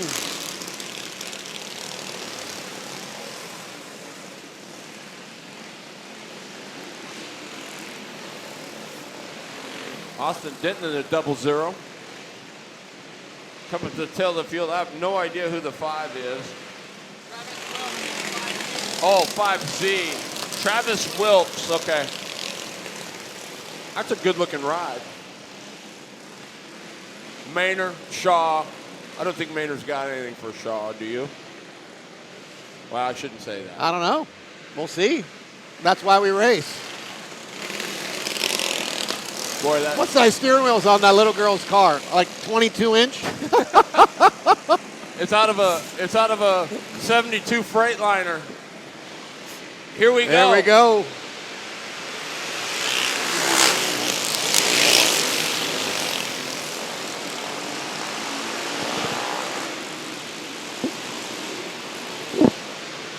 I don't know. I might have spoke too soon. Oh, Maynard! Maynard Shaw. Boy, that motor pulls, doesn't it? Woo-hoo-wee. Yeah. Her line is going to cost Oh, look her. at Kerrigan! Kerrigan got him up over the berm. Maynard to the outside. Here we go. He heard me. Look at Maynard roll through there on the outside. Shaw on the bottom. Jesse Shaw doing a nice job. Kerrigan in the 3rd spot. What a race. Oh, Maynard, Shaw. Maynard gonna try to, oh, we got one back. Oh, and Kerrigan goes around to avoid it. I'm just going to call this some of the best racing of the whole day, period. Jesse, I'm speechless. Wow. Say that again. Jesse Shaw, Kyle Manor is one of the best races of the whole day. I mean, come on. He's had multiple opportunities to kick a field goal, and he didn't. That says a lot to him. And she's not turning down on him. It's just good, hard racing. Now, her line down the front straightaway, as far in as it goes, is really opening up the door for him to get a big run off the corner. Would you count the 12 out? No. I don't know why he got a spot back. Didn't he just spin out? No, he spun out, kept going because but no, I think well, I don't know. Yeah, here we go. Yeah, no, I wouldn't keep the 12 out of it. Here we go. We're green. Shaw. Look at Kerrigan.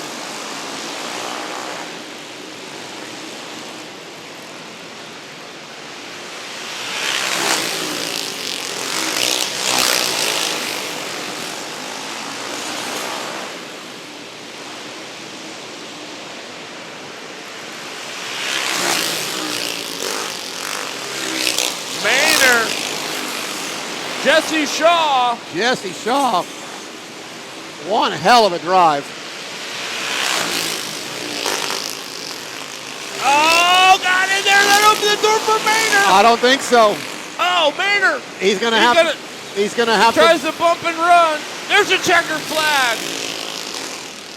Impressive. I will go interviewer because that was great. That was a killer move. Good job. A hell of a race, Jesse Shaw. Colin Maynard second. You like those, don't you? I want to see good racing. If I want to see battle bots, I can go to Monroe and sit in the stands and drink beer and watch figure eights. I want to see good racing. And that was side by side. I mean, yeah. So up next, we're going to have the Unlimited All-Stars, the heat races for the second heat race for those guys. And it's going to be interesting to see where Nick Moore and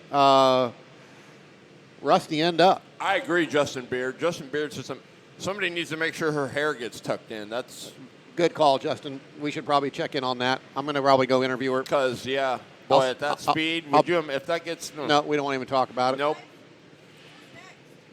UAS. So your heat winners, Nick Moore, Rusty Rasmeyer. Yep. Rusty said his stuff was far from perfect. I saw his lap times. Well, so but here's what happens. Don't they get mixed up now, right? So they flip it. They invert it. Oh. Yeah. I thought they might get mixed up. Full 180. So Nick Moore is starting dead last. Okay, so who finished second in this? Put- Fernandez ran second. Yep. Worley on the point. He's had decent speed when the thing ran. So we're gonna find out. So how about the twin Rotax on the front row that got fourth last time? Jerry Pitts. There you go. Even if he finishes fifth, he's gonna make the show. You got Chris Worley, Jerry Pitts, Chris Southern, James King, Brian Esquinia, Renee Angel, Ryan Fernandez, Nick Moore, and Sean Carr. Here we go. And the 13 of Wade Humphreys. Here we go. We're green. Worley with a good start. Oh, Southern, hang on. Oh, Southern, hang on. Oh, no. Nick.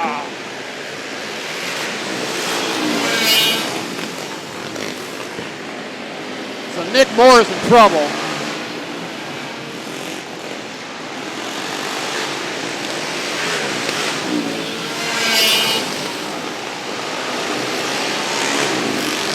So is Southern. That's a tough break. Angel.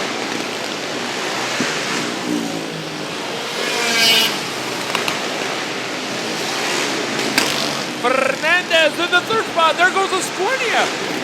He gets underneath Jerry Pitts.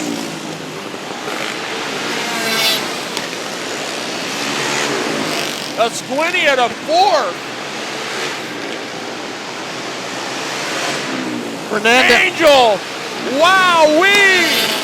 Fernandez is going to need to pick up one more to assure himself a front row spot. Renee. Boy, she's looking good. She looks pretty good. Yeah. You bet she does. Worley in the second spot. Third is Fernandez. Fourth is Esquinia. Fifth, look at Humphreys. Oh, no, Nick Moore. And there's a caution.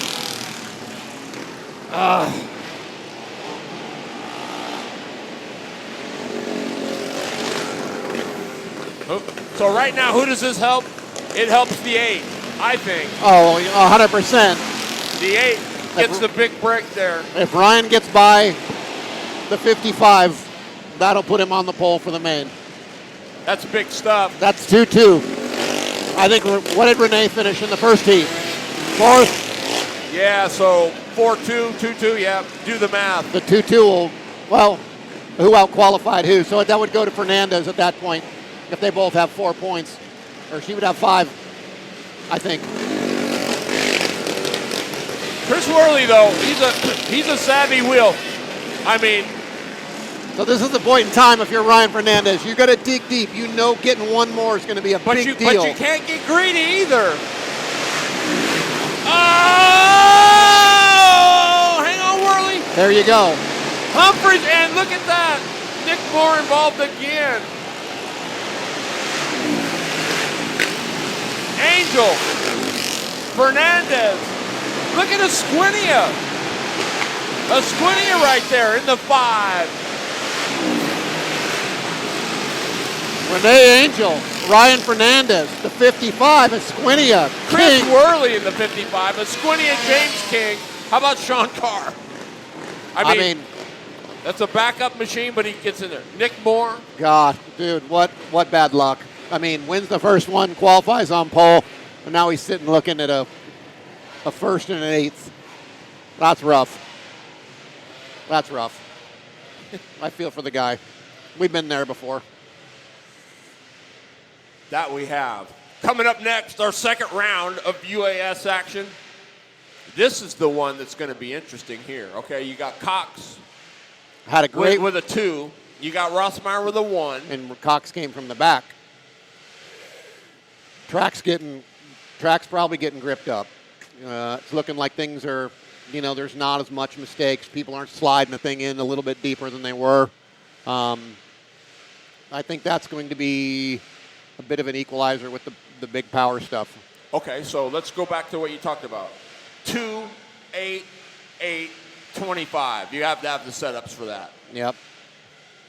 Is your second 8 close to your first 8, or should you have made an adjustment in your eyes? You just got to, typically what I would always do is I would just go clock other classes and compare their times from the previous round to that round. And then if they're close to the same, if they're close to the same, it's not as big a deal. If you see that they jump a bunch, then you know that you need to make some changes. Interesting. That's Alex Atkinson. Tony Berry in the 53. The 15W of DW3, Daniel Watkins III. The 9 from Bothell, that's Ronnie the Rocket Cox. He's really in a great starting position. We got in the front row, you got Atkinson and Barry. You got Joe Ransom in the 45, Jared Storr in the 51, in the Area 51 machine, and Rusty Rossmeyer. If you're Rossmeyer, what are you thinking right now? I'm thinking if I'm Cox, I know I'm in a good spot because Rossmeyer's starting in the back, and the guys that are sitting in front, the guys that are in front of me, I should be able to beat. So what if you're Rossmeyer? You're dead last. Let the race come to me. Yeah, you don't want to get in any trouble in the first corner. You got a really good race car. You've been the champ. Here we go. Light is out. Keep your eye on the 9 car. Atkinson, Barry, here we go. Oh, Storr! Wow, what a save by Storr! Unbelievable. Look at Ransom! Cox! Oh, baby! Cox gets shuffled to the back. He's got to go. Saved by Jared Storr. He's got to go now. How about Storr? Yeah. How about Ransom? Here comes Ransom. Whoa. Oh, and he gets 2. Whoa. What a move by Joe Ransom. Rossmeyer gets by Storr. How about Atkinson? Boy, they sure fixed that thing in a hurry. Yeah. The Rocket gets by. That's a second and a 4th for the Rocket man. He needs another one at least.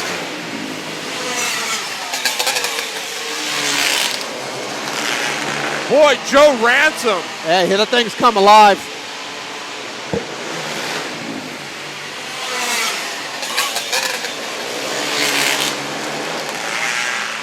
Well, here's the Rocket.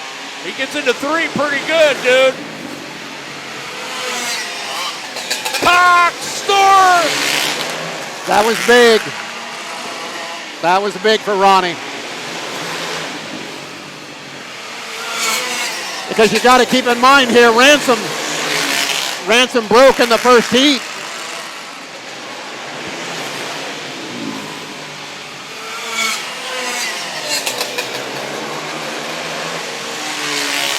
Is Rossmeyer as solid as he was in Heat 1? I think so. I think he's just doing the math. He knows he's on the pole for the main. Wow, here's what I'm going to say. Where in God's name did that 45 come from? That was a complete turnaround. Good. I mean, absolutely.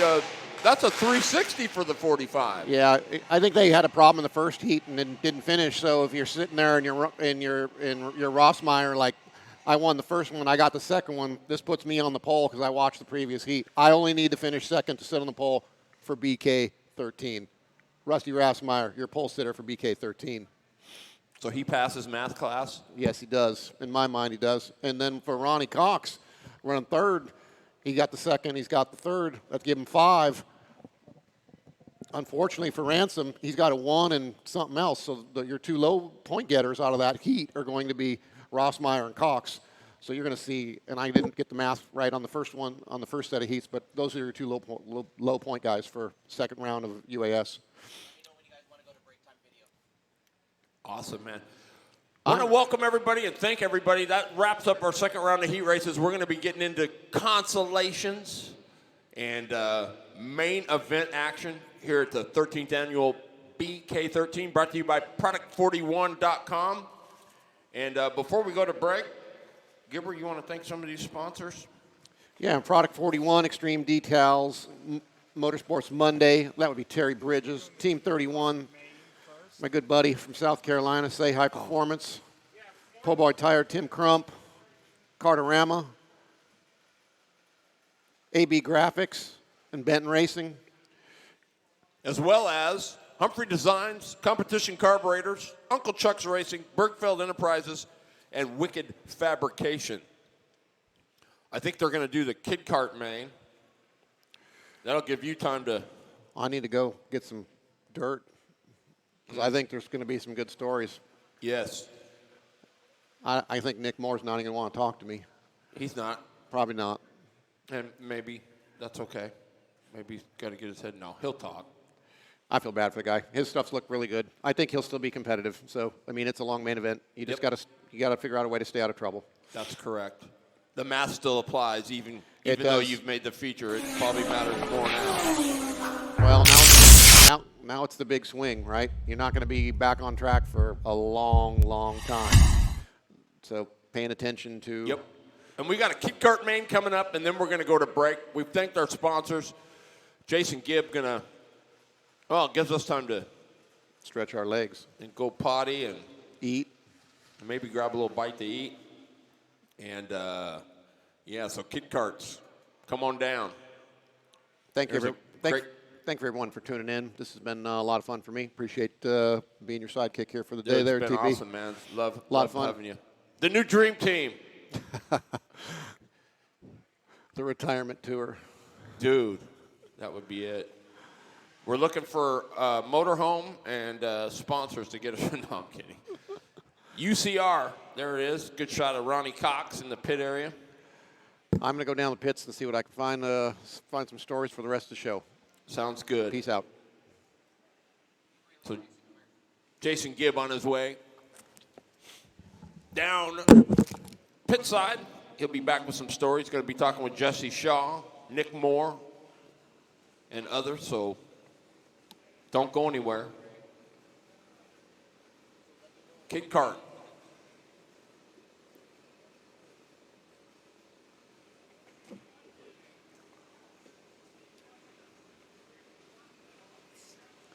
They are getting all gridded up.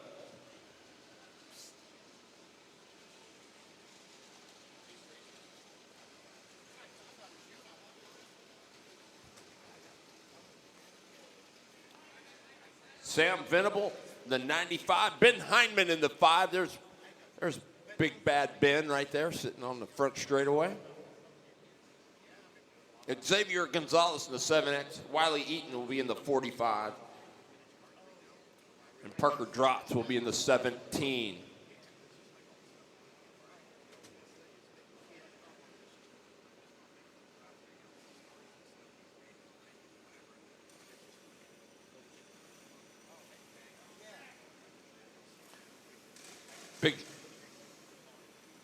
Big shout out to some of our listeners out there. Ernie Comfer, what's going on, Big Ernie? Mike Lane. Vince Fernandez in the house. Brianna Rossmeyer, Ernie Comfer. Yes, we appreciate you guys. Love having you here. Don't go anywhere. It's just starting to get good right here at Salem Speedway, Salem, Oregon, the Oregon State Fairgrounds. Here we go. Ben Heinman in the 5, Wiley Eaton in the 45, 1, 2, third is Gonzalez.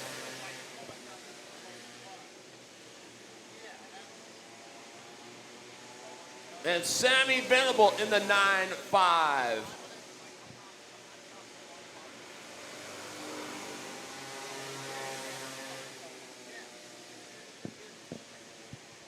Hinman, here comes Wiley Eaton to the bottom into turn number 1. Got it. So Wiley Eaton will be your leader. Ben Hyman will be in the second spot. Third is Gonzalez. Here comes Sam Venable. Look at this move into 1. Oh! He got it. Got a little airborne.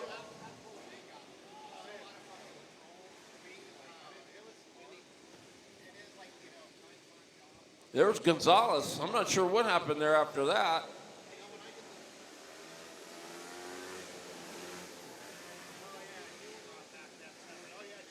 Yellow is out.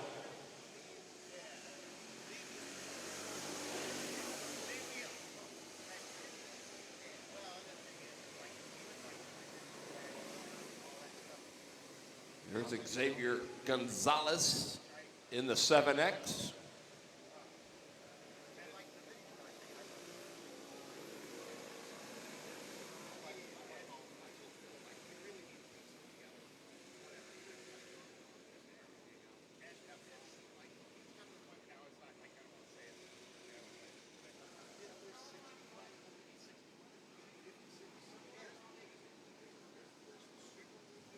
Thanks, guys.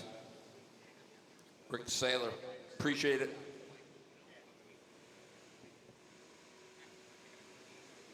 Cox was third. Rossmeyer was second. And Joe Ransom took heat race number 2.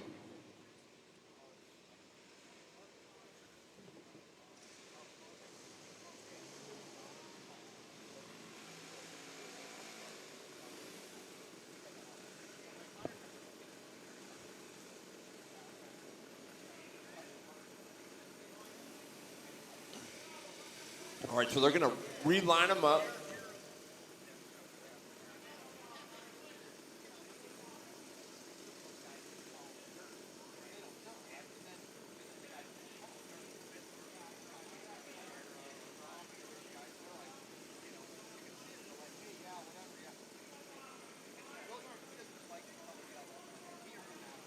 Wiley Eaton getting ready to rock and roll. Sammy Venable in the 95, right next to Hyman there in the 5. And Xavier Gonzalez.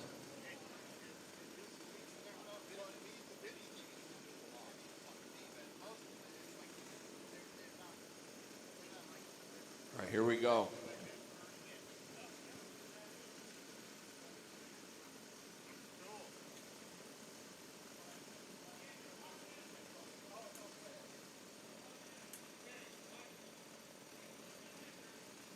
This is where it all happens. They're all learning.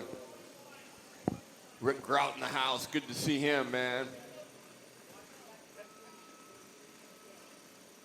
Wiley Eaton, Ben Heinman, Sammy Venable, and Xavier Gonzalez. Eaton with a good start. Venable and Gonzalez. Let's see how this pans out.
Wiley Eaton going to work.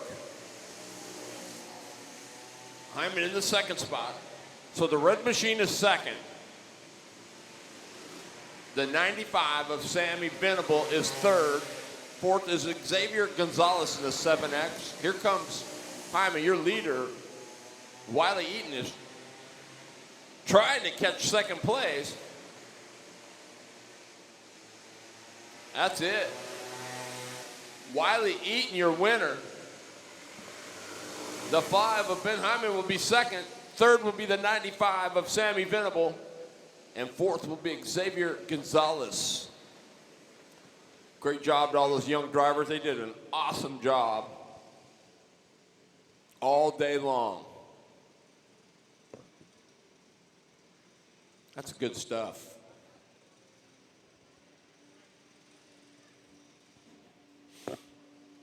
Folks, I promise you what's coming up. 45-minute break before mains. 45-minute break is what we've been told before the main event. So, and I just want to tell you, don't miss it now. The best is yet to come. It'll go quick. So we'll be back in 45. Excuse me.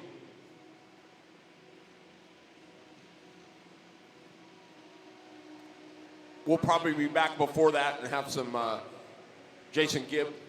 The Gibbs are going to be down in the pit area, getting a word with a few of the drivers. So stay tuned. You'll know when we come back live, but keep it loud so you can hear us when we come back. Live coverage. The 13th annual Budda Kinser Memorial.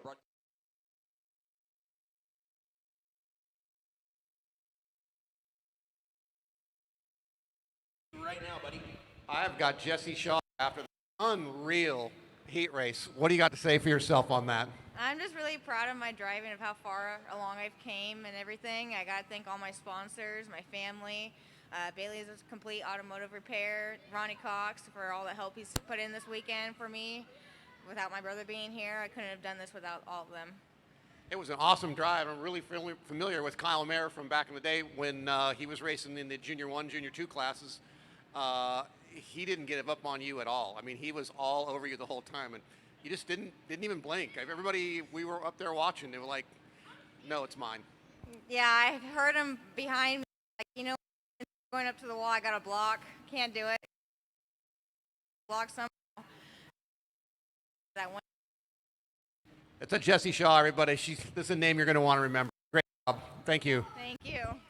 Thank you, Jason.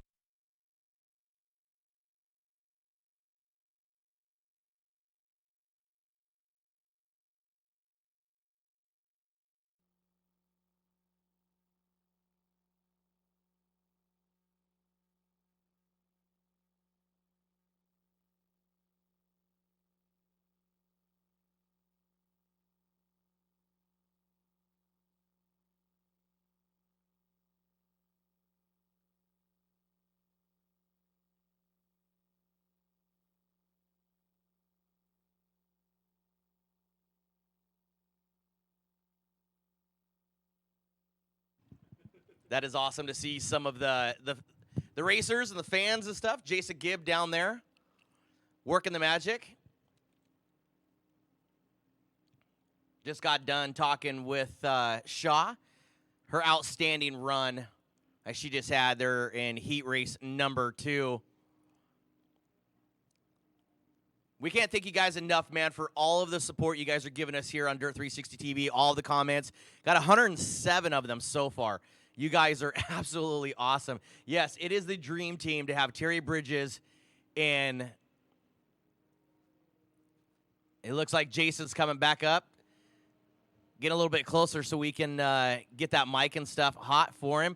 Jason, I see you down in the pits. Who do you have with you right now? I have Ryan Fernandez. Fernandez. Off pole in the Cervantes number BK13 How things going, dude? Oh, we finally got it rolling. We've been making good choices, dodging bullets. We broke a motor mount earlier, and then we went out and qualified and blew up the clutch during qualifying, so I limped it around the track. somehow managed a good lap and put us in position to run where we needed to put it up front for the main event. It feels great. I mean, I have what I feel like is the best team in the country. They give me everything I need. They ask me all the right questions. We work hard all week long. We prepared for this event for 3 or 4 months. They've been working tires. We're back and forth with the engine builders. They're asking me what I need. We're tweaking on setups based on information we've learned from other tracks. It's just been a lot of R&D over the last year to get us to this point. How many BKs have you personally run at this point? I've personally run 5. This will be my 5th event. I ran a few with Gil Atkinson, Hard Rock Racing. Shout out Hard Rock. I kind of retired a couple years back, started having my 6-year-old race, and then an opportunity arose to do some testing for Cervantes, and I capitalized. I asked him if I could drive it, and here we are. Well, starting on front row is no small task, and good luck tonight. Thank you. It's the BK13. Mm-hmm. Patience is going to win. Yes. You got to get through that first turn. Eggshells on the throttle. That's Ryan Fernandez. Hey, Jason, come up closer here to the fence line. The guy that's sitting right there on the cinder block, right? That is Scott Boyle. Talk about his daughter that was out there in the KT class. I want to know how proud of a daddy he is. We've got a ton of messages, not only from his wife, but everybody and stuff from SoCal talking about how she is doing. What an outstanding run. Let's talk with Scott and see how proud of a dad he is. You don't even know. My dad and Scott's dad go way back to the 70s. Went to the Grand Nationals in 78, 79. So I've known Scott since he was very little. So let's talk about Tyler Rose in that KT class. I am absolutely proud of her. She's stepping up her game. We came up here. The track was new to her. She's tough track. Very tough.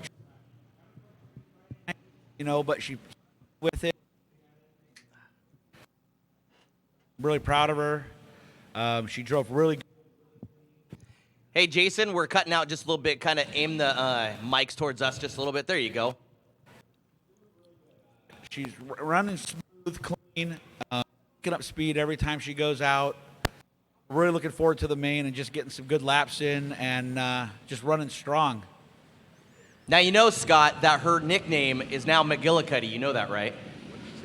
Repeat that, Josh. Her nickname is now McGillicuddy. McGillicuddy. Keep your eye on Tyler Rose and that Scott Boley racing number 17. Jason Gibb down there working his magic. Man, I'll tell you what, it has been fantastic to sit there and have Jason Gibb on the mic all night long with Terry Bridges, the legend. Man, standing right next to Scott and stuff like that. You talk about a legend is Brian Nevins Jr. Brian Nevins Jr. says, nope, can't do it. I got to go soak tires. Boy, I haven't seen this guy in like 20 years, and it's like the 5th interview he's gotten tonight. I think we're going to get all kinds of bad comments on there. Nevins, what do you think, bud? Pretty quick. The cart's really good. Really proud of Tyler and Scott. We're getting really good on tires. Got the cars rolling. The old looks man. like it's rotating a lot better 1 and 2 than it did start of the day. Oh yeah, little info from a buddy of mine told me what to do there, so that helped out a ton. I'm sorry about the comments, though. I'm not worried about it. I wouldn't be here. Brian Nevins, everybody, looking pretty good in the Yamaha stuff. Keep an eye on him. We'll let Jason go back and work his magic with some of the crew guys down there. See Eddie from Willamette Speedway. That's an announcer right there trying to get his hands warm. What an outstanding race it's been here at the BK13, hosted by or presented by Product 41. I want to thank those guys so very much. And of course, hands down to all the guys here at Salem Indoor Speedway, Mike Watson and his crew. I can't be doing this without them. It has been one fantastic night of racing. I want to thank all you guys at home. We're looking at some of the comments and stuff. Wendell Fosdick says, I need a cheeseburger. You and me both, dude. I got cheese and crackers right now. Paulina and Shane says, good luck, Blake Lester and Brandon Day, pulling for you guys all the way from Georgia, from the great Peach State. Got a bunch of fans and stuff out there. You guys are absolutely awesome, man. We can't thank you guys enough for tuning in here to Dirt 360 TV's coverage of the BK13.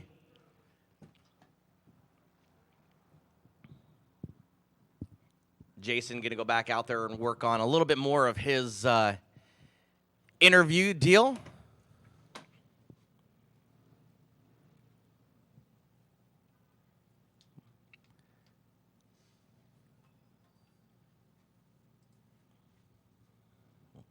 Looks like Jason's got another one coming up.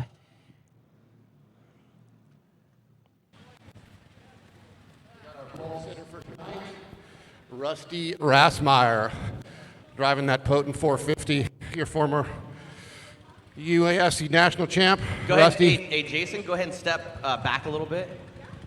Get back in the frame. Keep going, keep going. Right there. There's Rusty Rassmeyer. Jason. All right. Gibb. We got Rusty Rassmeyer here. Give me, I mean, 1-2. You look like you were doing the math in the second heat. Joe had already broke, so.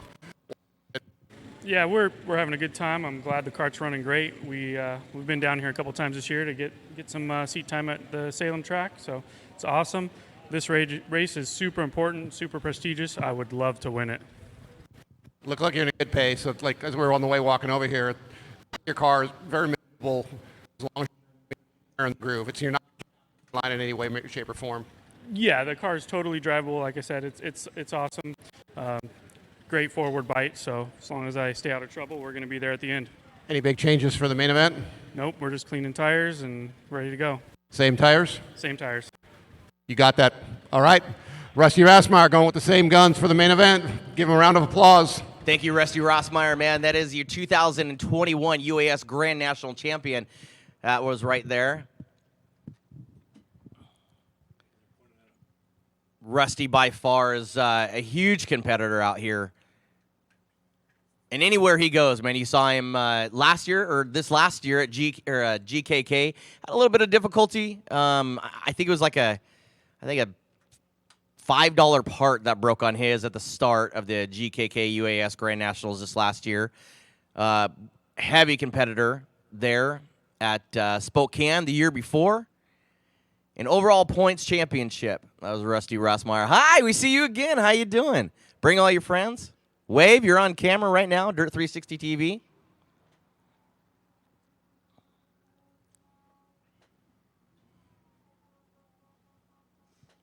Craig Collins says, good Brian Williamson, hashtag WKM.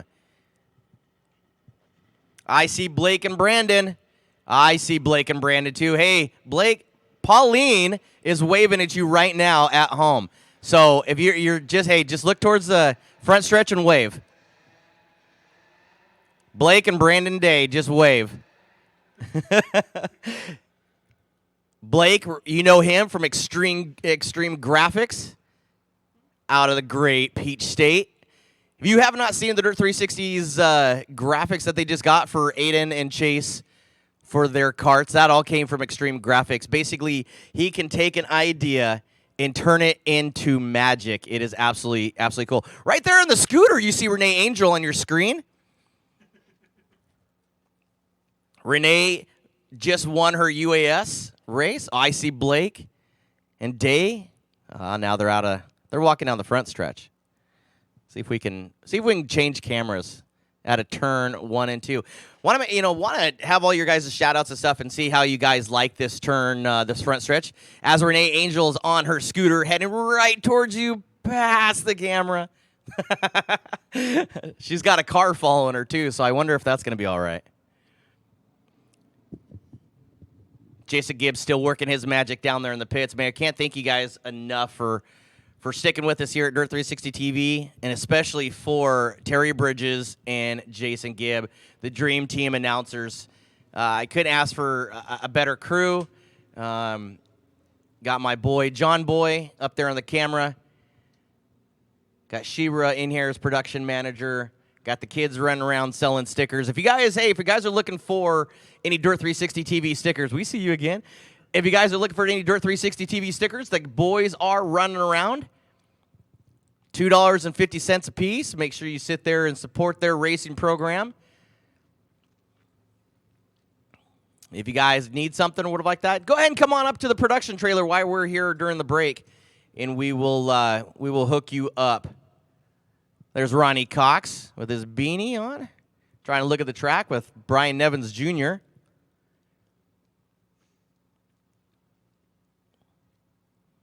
BK13 with a hiatus of 2 years has not been ran. Now all of a sudden back here home at Salem Indoor Speedway.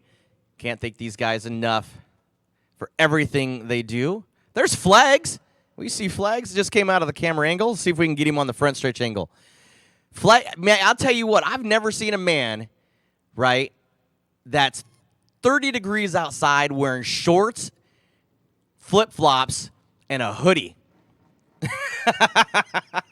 You talk about a man that is hard working. Renee Angel out there on her scooter trying to look at the track conditions. We see Flags right there on the turn 1 camera. Wave at the camera. Come on, there you go. Look at that. There's Shorts. Instead of Flags, we're just going to call him Shorts today. Up there working his butt off, throwing flags. It takes a lot of work, man. You guys don't understand on how much work it does take up there to run some of these races. That being said, we're going to go back to a quick commercial break. We'll wait for Jason Gibb to come back with a couple more people. Thank you guys so very much for sticking with us.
For over 50 years, karting has been a cornerstone of sports adrenaline in the Northwest. Kartorama is the place to go to become a part of the fun. One of the most thrilling of all motorsports, karting is safe and exciting for ages 5 and up, and a great way to sharpen motor skills. Oh, looks like Jason Gibbs got another, actually got Ronnie Cox coming up.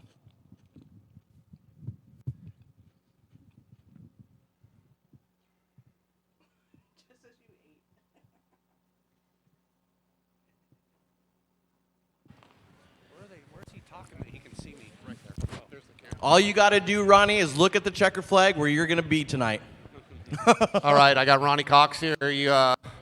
Ronnie, you run that. You got a 2 and a 3. I think you're sitting somewhere in the second row for the A-Main. Probably one of your best starting spots in quite a while. It looked like you had a lot of patience tonight. I congratulate you on that. This place is an easy day, especially down in 1 and 2. Good job on that. Can you tell me a little more?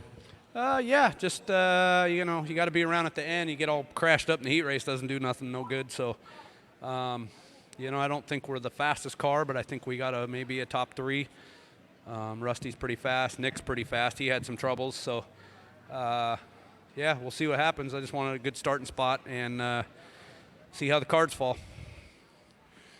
Yeah, I think Rusty's for sure on the pole. Ryan's off pole. I think the second row still not clear on what's going to happen there, but I think if you keep yourself clean, looks like you got a pretty good piece to run the distance here. As long as you stay out of, everybody's going to kind of stay out of trouble. Right. That's the key. You got to be around at the end. So, yeah, I don't know. We'll give it our best. We started off the weekend not so good and just kept hitting on it and got the thing to roll the corners a little bit better, and so I think we'll be good. Steve's got the tires right, and yeah, we just got to stay out of trouble, but sometimes that's not always easy. No, definitely not. It's Ronnie Cox, the man behind the BK. Good luck, Ronnie. Jason Gibb down there doing what he does best, man. I'll tell you what, you talk about somebody that says that he's nervous. It does not show that he's nervous at all. Rounding up some of these drivers, absolutely awesome. Get you guys some more perspective on inside of what these drivers are thinking and how they're thinking. Just another aspect here at the BK13 live on Dirt 360 TV, live on Facebook. There's Flags again with his shorts. You see that? You see the shorts? Crazy. Absolutely crazy. With that, let's go back to another commercial break here for you. I want to thank all of our sponsors. If you see some of the sponsors that you see on your screen, make sure you sit there, like, share, and tell them how much you appreciate them being part of this program. With that being said, we'll be right back.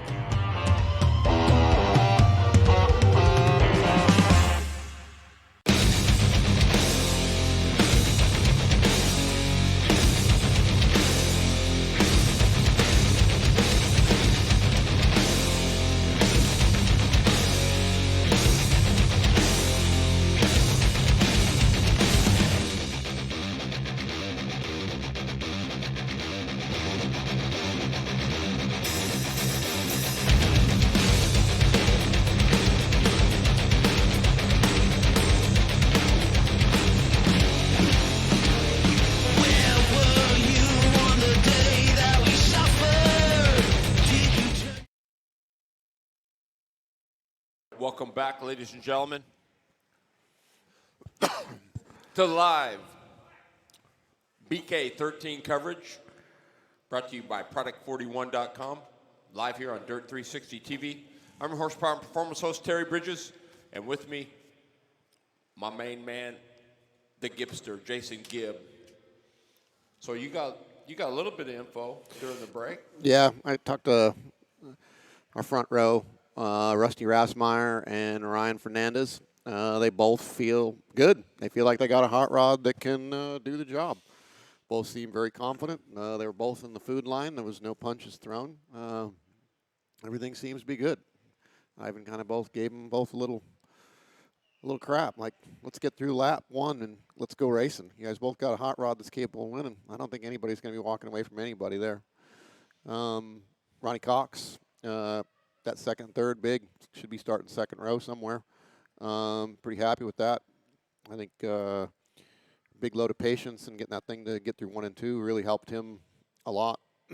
Well, and it looked to me like in the heat races that Cox got better the longer the run. Yeah, it looked like his car's got had a pretty good long run setup in it, and I think, as we've seen in the past, that's a good thing here at Salem. As much as the one lap of the two laps of qualifying or an 8-lap heat race setup is important. And I can go back, last time I did this race, we had a longer run setup on, and we really were trucking at the end pretty good. Mm-hmm. And it seems like, it needs to be good enough at the beginning. You're not going to lose a bunch of time, but it needs to be good long. And well, the one thing we haven't really had to worry about yet, but we will in the main event. Where do the tires come into play now? Yeah, I talked to Rusty a little bit, and he thinks he's probably going to go with the same set or a similar set. Fernandez didn't have any tires on his car, so I'm assuming they're probably going to do something different, but I'm not sure. I kind of don't get too into it with each. I mean, the tires are the secret sauce. Let's be honest. A lot of people are not going to talk about it.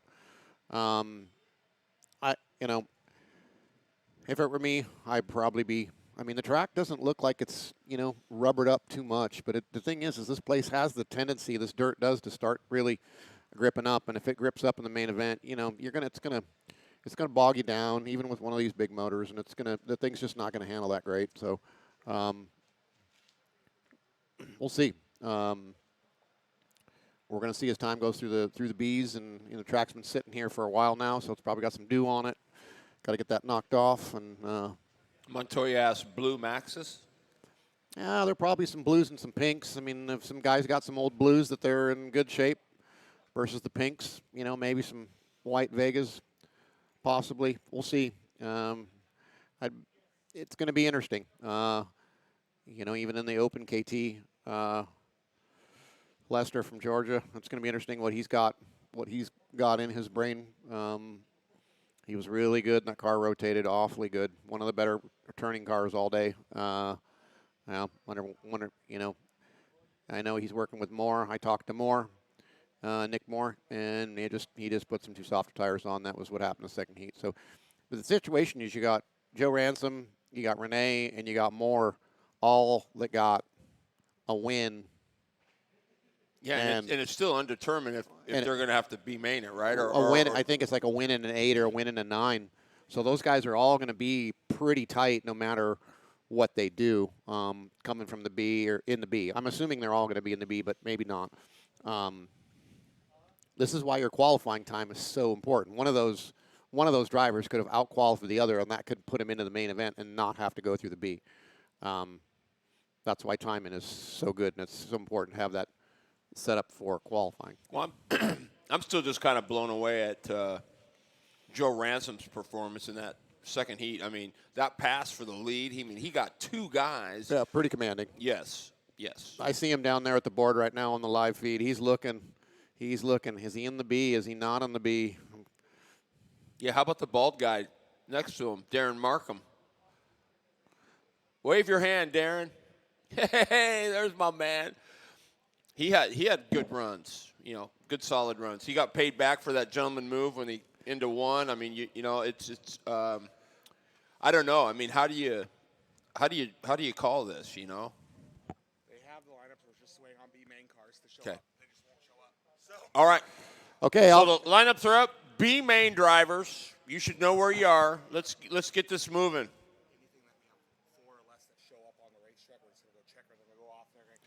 All right, here's the deal.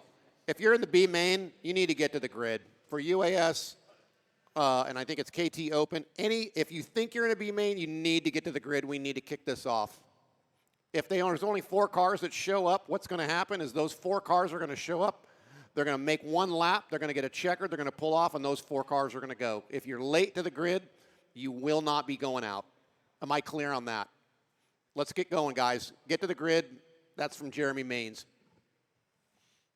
Doesn't get any simpler than that. Everybody's cold. It's been a long day. Plus, we all want to see who's going to take home the Budda trophy. Is it going to stay here? Is it going to go? Where's it going to go? How about the Perseverance Award right now? Yes. Poor Nick Moore. Man, now can he? I mean, he's another one you add to that mix, or of those 3 guys I said. There's 4 guys that are in that situation with a win in Outback Steakhouse. So the reality of it is those 4 guys, and they're all fast, they have a good chance of being very, very competitive. I mean, their stuff needs to hit quick, but it can't wait around too long. Very true. Very true. I mean, Kyle Wick did come from the hooligan, back of the B, to the back of the A to win it, which I've been doing this a long time. It's tough to do. Man, and I'll tell you what, on a speedway track, never seen it. Never. Not with the quality field. So it can be done. Well, and it did. It happened BK13. Michael Lawton spun twice, and by all rights, you're finished. But he kept digging, had a couple breaks fall his way, and next thing you know, you're in victory lane, taking home the trophy. All right, sounds like we got KT Open. Ooh, we got noise.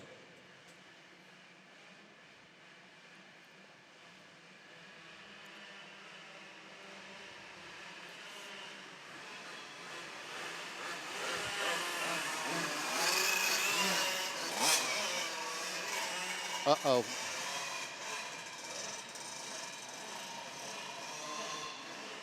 Oh, boy, there we go.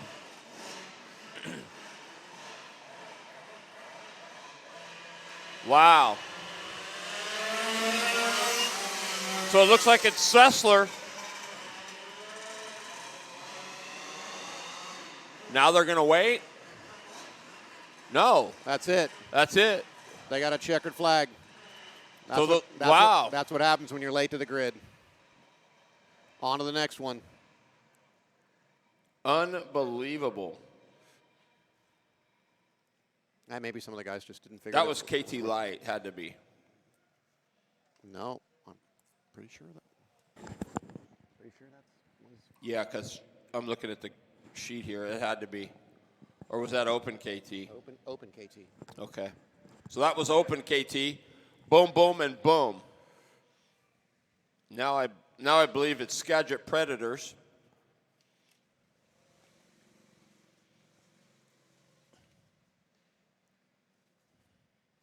Just trying not to get these out of order.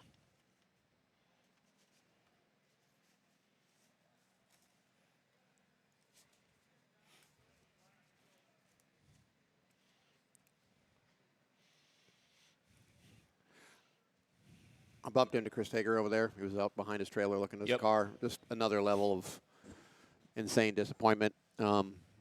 Such a nice hot rod. I was over there looking at it over. I mean, the craftsmanship and everything on just typical Hager build. Just, you know, just primo from end to end. And, you know, hopefully those guys will get it figured out. It's not for lack of trying or not for lack of putting everything together the right way.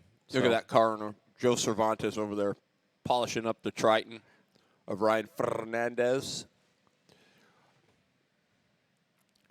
Who wouldn't want to drive for that guy? Brings beautiful iron, out there working on it. I mean, holy cow. It's a committed car owner. That's what you want. As my dad used to always say, if I'm running, you're running. Simple as that, Simple as that. If you're walking, so am I. Well, that means we're not going to get anything done.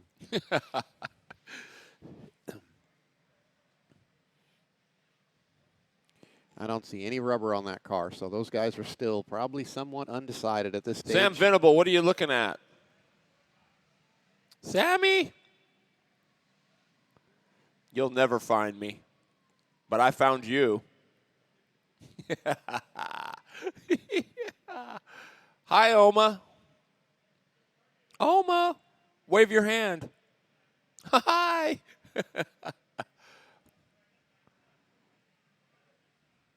Hey, what's up, Dennis Langton? Sammy Venable, Oma Venable. Here we go. B-Main for the Skagit Predators. Sharply in the B? How does that happen? Wait, didn't she break in a heat? I want to say, remember she broke a... okay. She died I think she did. All right, down the While back straightaway. Yep. Light is out. Sharply. John Marks. Coming to the green. Here we go.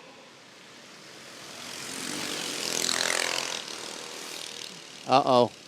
There's that 24 car with the clear and white numbers again, with no name on our list. Tristan Thomas, I do believe. Is it? That's what I'm going to say. Well, this would be a good test for Sharpley. So what is it, 4 move on? Yes. 1 goes home? 1 goes home.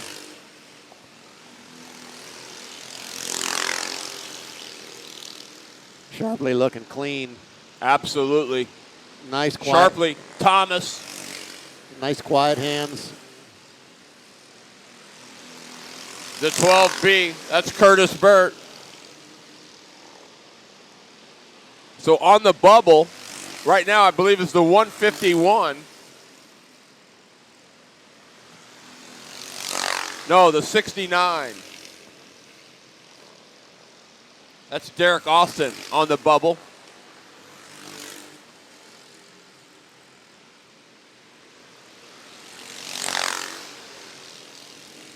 I'm wondering. Oh, 69 with the big crossover on the 18. Oh, my. But remember, 4 are in, 1 goes home. Do the math, right? Do the math.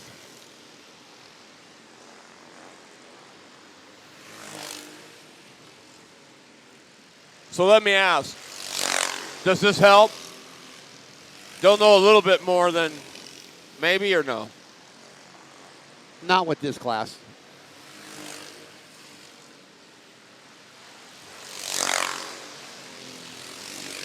the information that you get, you have to do something with it. That's the key. If you don't, it's wasted. Yeah, I mean, if you get the extra laps, what are you going to do with the info? There it is, sharply in. Thomas pulled off early, I think. Oh, no. Yeah. Are you kidding? Yeah. Oh, my goodness. So we'll have to see what happened there. Tristan Thomas pulled off. I don't know, was it done? Did he do an extra lap? We can't see the flagman from here, so. Boy, that would be huge. Wow. If he pulled off a lap, no way. Ouch. Yeah. Wow, That's starting to sound like UAS B-Main. Boy, I hope they all show up.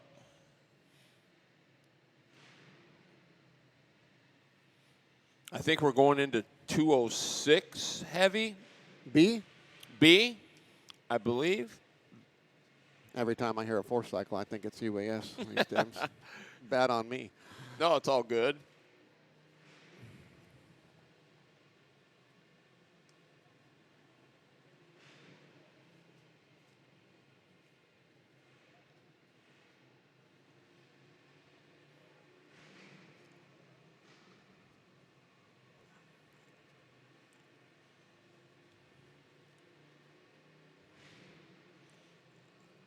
I haven't heard any hollering from that KT class, so at least we're up here, so we're not going to know. But things have been pretty quiet at the scales tonight. Hats no, off. this is UAS.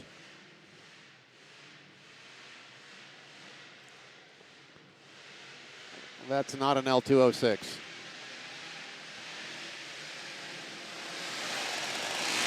It's UAS. UAS B-Main. Alex Atkinson, the 45X. The 53 is Tony Berry. The 11 is Chris Southern. The 677 is Jerry Pitts. And the 360 is Sean Carr.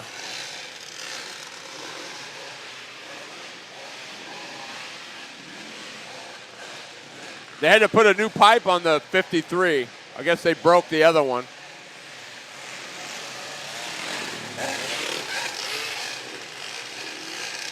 Four are going to move on. One is going home. Barry, Southern, here we go. Consolation, UAS. Yeah, oh, look at Sean Carr. And around goes Southern.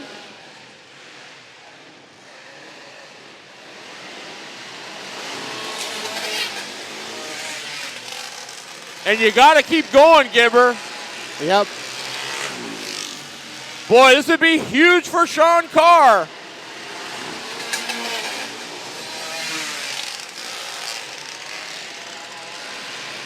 Sean Carr, Alex Atkinson, Jerry Pitts, and Tony Berry at the moment are all in. I mean, Southern gonna have a long ride home. Atkinson starting to run down Sean Carr with that Bama power.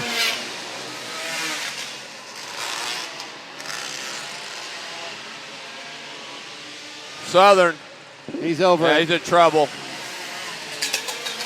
Calling it good. Southern to the pits. So now all they got to do is finish.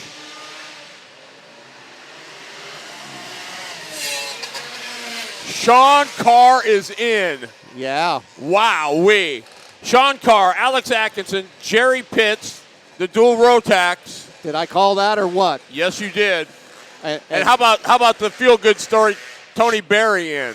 That's a neat deal right there. I'm going to go right now with one of the on the Perseverance side of things. Sean Carr lost a complete vehicle. They had to get another. They had another car. They had to get ready, and it ran not very well. It slobbered all over itself during safety. Pretty horrible in the safety lap, and it was not all that good in the heat race. Comes out, wins the B. He's in the A. Who is his crew chief? The Iron Man, Joe Stackman. Joe Stackman.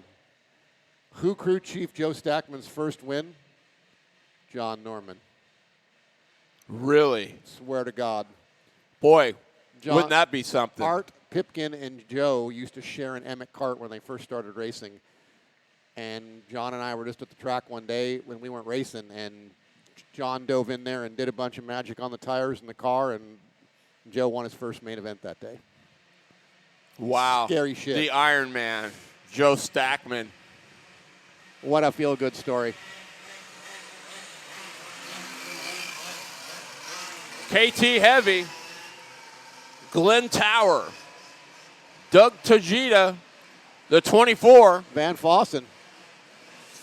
Thomas. The 02 is Thomas Southern. And the 3, I believe, is Tim Bush. We saw some good speed out of a lot of these guys. I mean, one of them to go home is going to be a tough one. Van Fossen, Lippy. Good group of cars right here. Yeah. Southern have all been quick. Here we go. Here we go.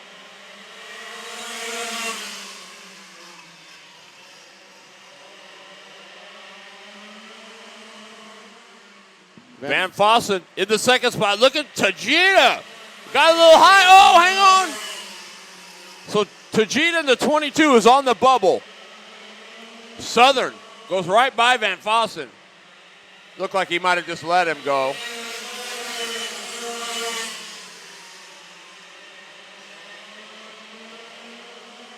Glenn Tower, your leader.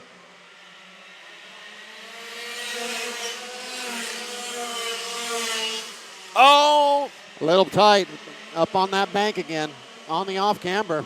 But smartly doesn't force it. Van Fossen in the third spot.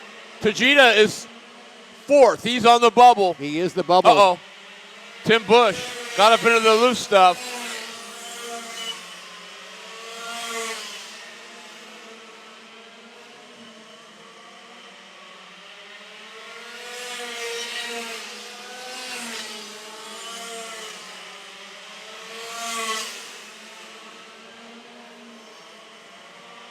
Thomas Southern with a good run. They look like they found something on that thing. Looks pretty good. Rotates nice down to 1 and 2. The floats are right into 3 and 4.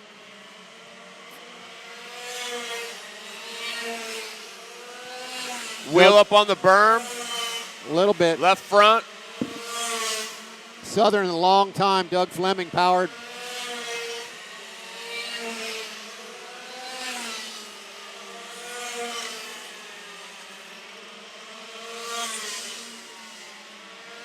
Oh, Tajita in the wall.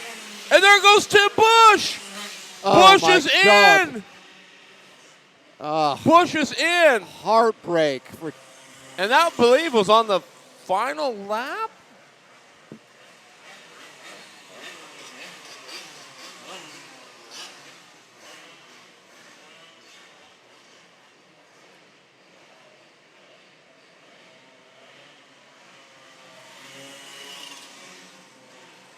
Oh, my Lord. All right, it's over, man. Sorry, buddy.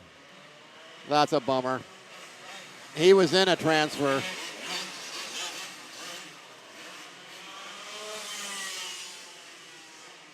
He was in. He just had to finish. Do the math. That's unfortunate. Absolute heartbreak. Heartbreak. In. Wow.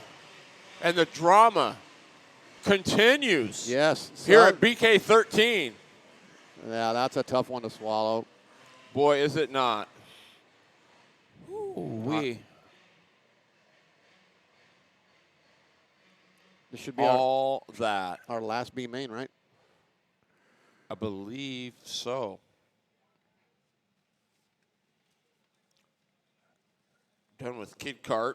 Congratulations to Wiley Eaton once again for a big W in our Kid Kart division. Wow. I mean, got a feel for Doug there. That's going to be a long push back to the pit area There's for something sure. in the water and the air in this building, I swear.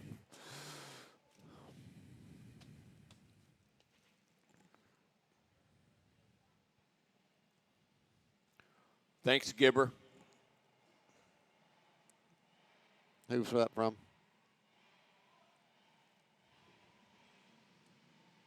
Yes, sir. Thomas Southern in. Glenn Lippy Tower in.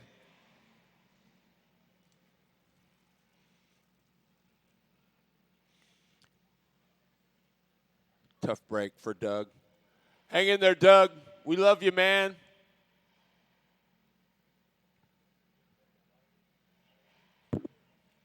Wow. Yeah. You just hate to see it go down like that. Boy, racing can be brutal, can it? It can, you know. I mean, it's. We don't have enough time to tell the stories. I mean, I don't care what level, whether it's karting or anything bigger or whatever. I mean, there's days that go super easy, then you don't really know why, and then there's other days that you put all the time and effort and the prep in, and you just can't do anything right. You can't. There's nothing on your side, and you just have to go back after it again and just have a process on how you prep your stuff and put all the hard work in again. I mean, that's just all the little details matter. I'll get that tomorrow. Yeah, that don't cut it. No, yeah, absolutely. I'll work on that next time. That's a quick story. Like Ron, he got down here and couldn't figure out why it didn't come off the corner. He had changed one of the gears on the jack shaft, but didn't change the axle gear. So he gets down here and couldn't figure it out, and they were looking all over and throwing stuff at it and trying this and that. Thought it was a carburetor, and all it was a rear gear. And he says, man, I got on the phone, answered a couple guys, and forgot to go back. And B-Main. Oh, no, this is the A-Main. Preston Finch. Look at Bailey McGuire, his first BK, sitting on the front row. Here we go, we're green. Finch, the 26. That's Alana Nasi.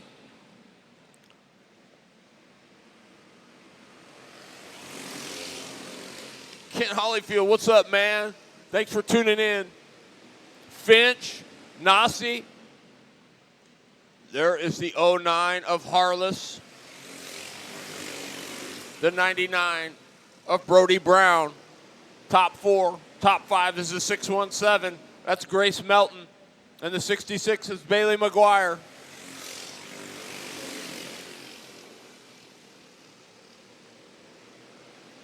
Finch is like a chip off the old block, isn't he? Yeah, he's looking good. That's the Finch I remember. Not one that's 5'10" and a beard.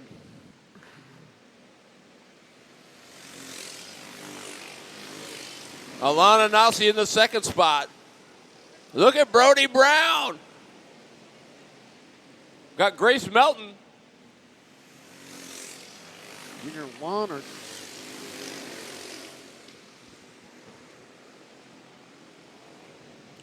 Finch. Nasi. Melton. Brody Brown. Bailey McGuire.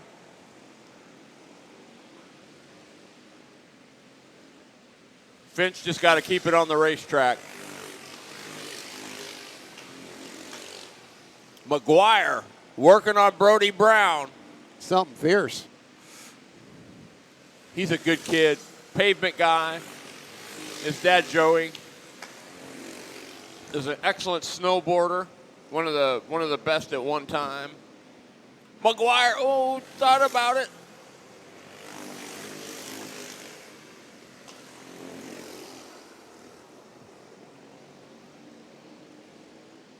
Finch.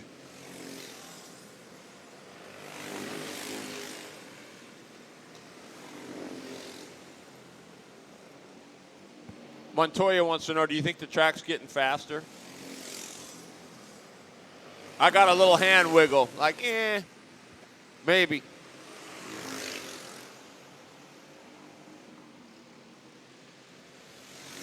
Boy, Finch is gone.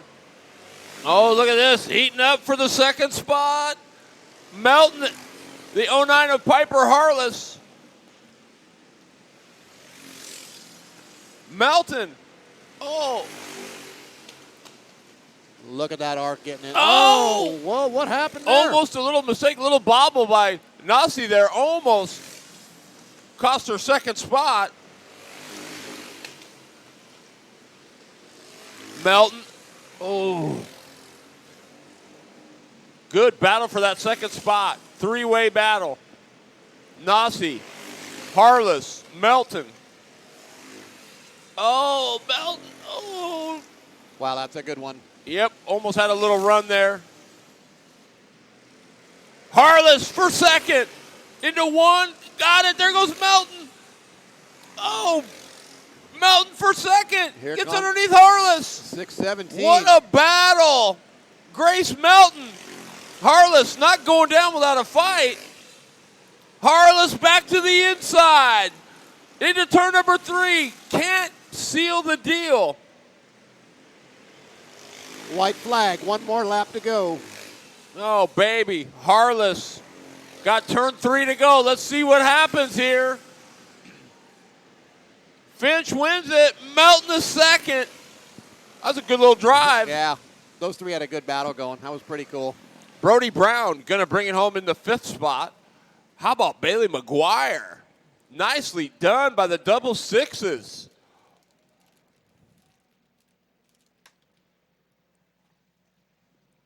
I love that kind of stuff, you know. Good battles, and it's really good stuff. Congratulations to Preston Finch. Definitely, you can see on the replay there for you at home. That's pretty cool stuff. Craig Collins from Texas, down here in Texas watching. Go Brian Wilson. Hashtag WKM. Montoya says, maybe it's time to put the band back together. No. Come on, JG. Nope. 2 exclamation points. Nope. I think he might have found his new passion here. Vintage carts only. Mountain bikes. Dream Team announcing. Nope. Oh, announcing. Never say no. I could do this more. I could do this more. This is fun. As long as people feel I'm adding some value. No, I know I do. It's been awesome. Well, it makes it a little easier when I can go down there and talk to some of the guys that have either. Right? You want to go. Driven. What is it? How does it go? You want to go fast, go alone. You want to go far. You work together. That's the way it is. Yeah, there's a lot of guys that are here that I've raced against for a long time. When I was, racing with Hager and a bunch of these other guys, so it makes it easy to go grab them for an interview or whatever, which has been pretty fun tonight. Yeah, it's cool. No, they'll be last. We're back to the same order, so it'll be Junior UAS up next, I do believe.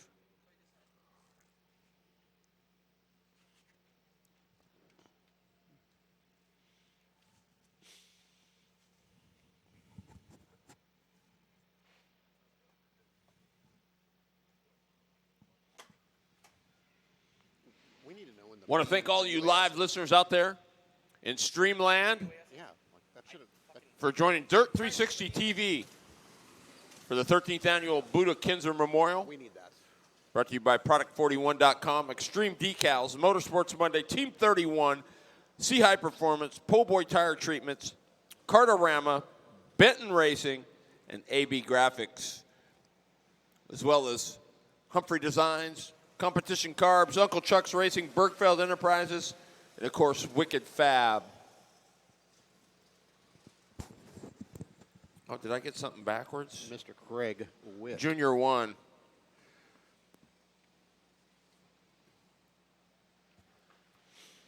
Here we go. Parker Drotz, Bryson Culver, the 25, and Sarah Venable in the 50.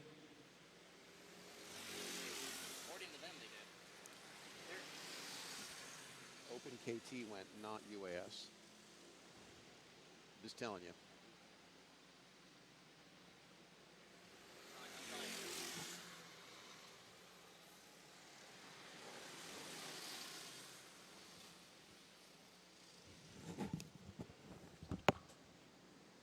They're saying open UAS or UAS B-Main already ran. I'm like, that doesn't run.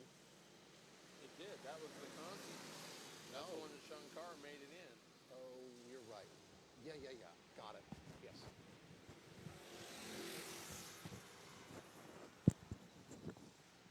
Oh, Culver.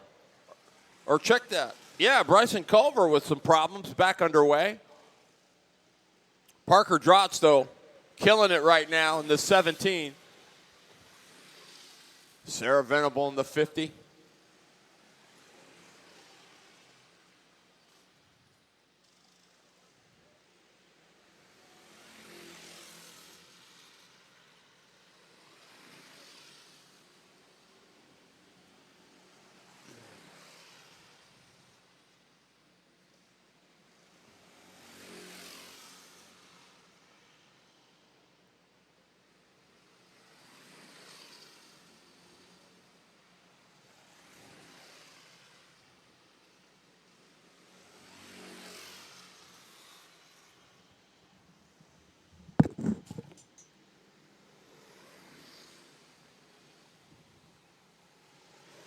Drotz.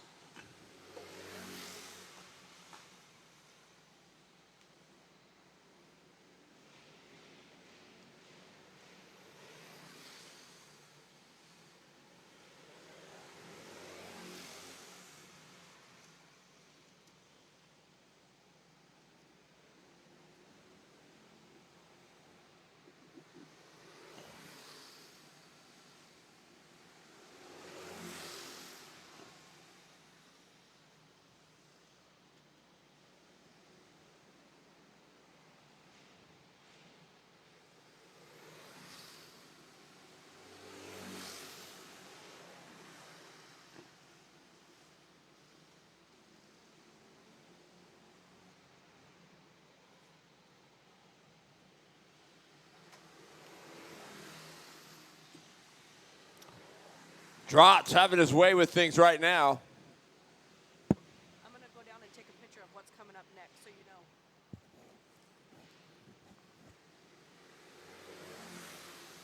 Parker Drotz in the 17, just rolling along. Oh, just as I say that, your leader into the wall.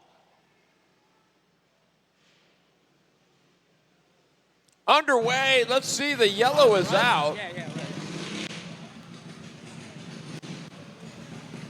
Well, the yellow saves him for sure.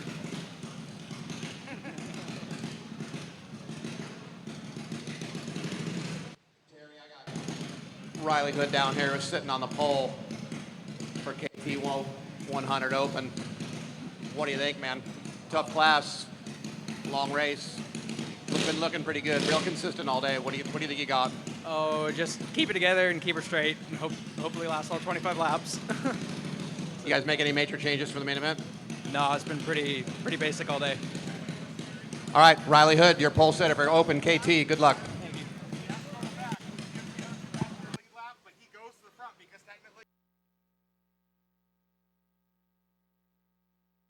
Oh.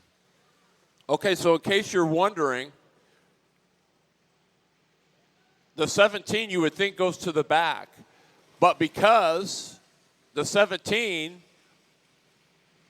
had put a lap on, basically gives everybody their lap back, but he still gets to go back to the front. So talk about a save there.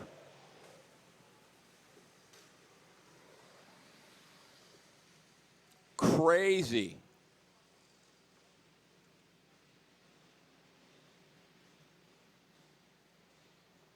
So Drotz gets a huge break.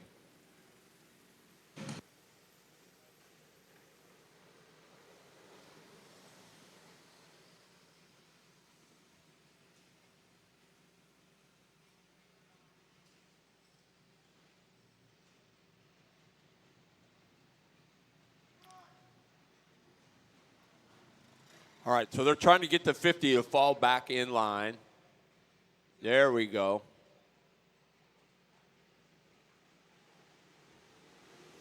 It could change. So this one goes here. This one goes here. I'll figure it out. Yeah. I think it's okay because once they roll out, we pretty much know who's what now. Okay. I think. But thank you. That's awesome. Very much. Sorry about that, folks. Trying to get all the lineup squared away so we can bring you all the accurate information. So Parker Drotz gets a life. Well, that's what happens when you can get a lap. You get your lap. You give everybody else your lap back, but you get to go back to the front. Crazy how that worked.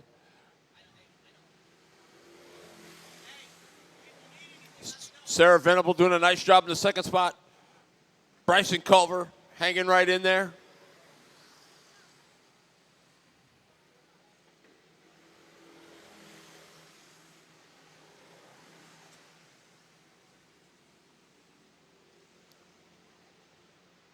Boy, the Boley clan having a good weekend thus far. There it is. Parker Drotz, your winner. Sarah Venable second. Here comes third place, Bryson Culver. Going to make the podium. Well done.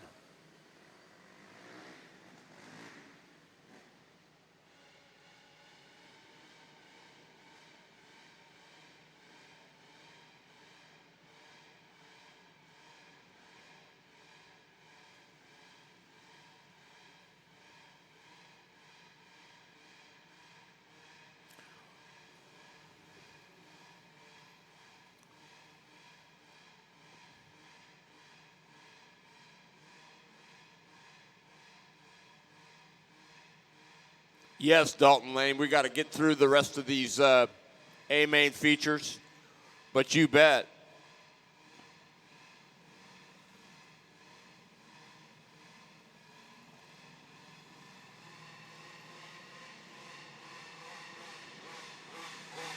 Junior UAS rolling out right now. Tyler Rose Boley.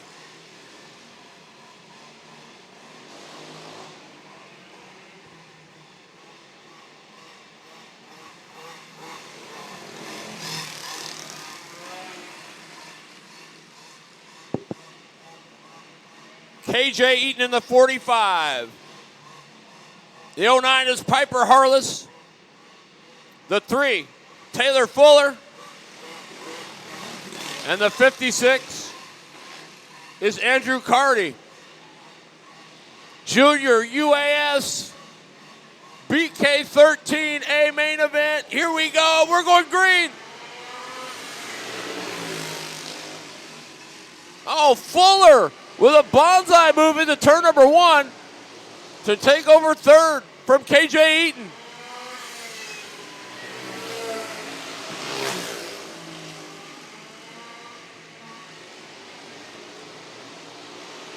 Harless in the second spot. Fuller third. KJ, oh, Taylor Fuller with problems. There goes Eaton. KJ Eaton now in the third spot. Andrew Carty.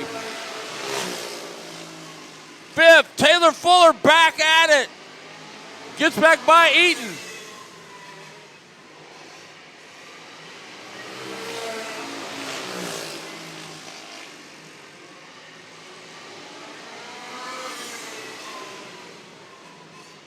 Oh, Fuller off, back on.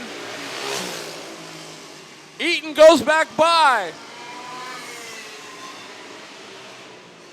Carty gonna try it in turn 3, gets it. Andrew Carty goes by Taylor Fuller. My, oh my.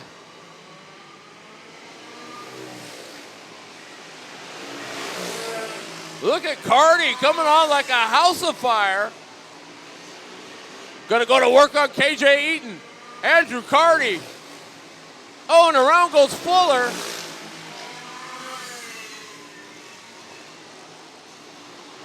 Caution is out.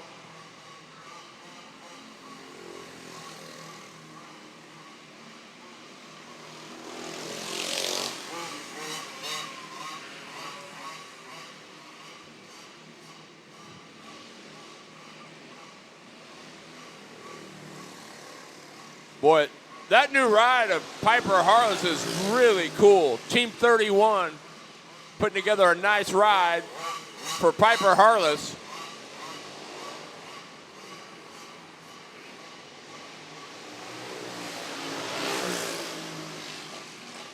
I'm telling you what, this kind of helps out Andrew Carty in the 56. It bunches him up again.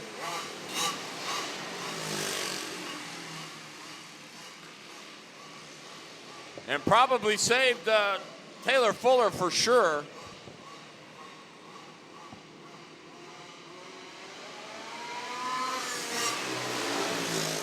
Fuller. Oh, Carty with a nice crisscross applesauce off of turn number 2.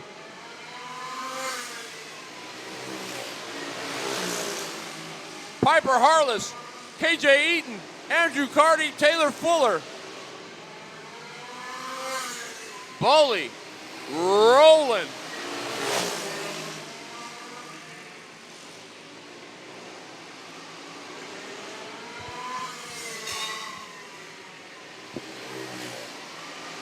Yes, indeed. Tyler Rose Boley, Taylor Fuller gets by Carty. Carty gonna try to, oh, Carty said, I might have had enough of the rough stuff. The caution is out.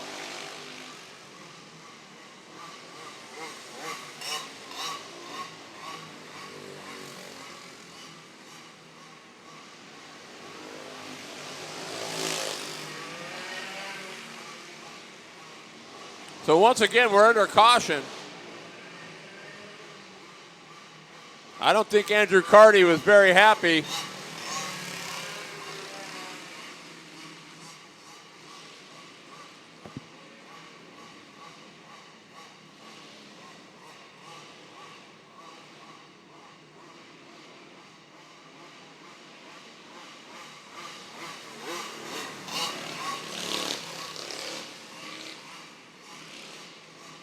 Here we go, light is out. We're gonna go green this time.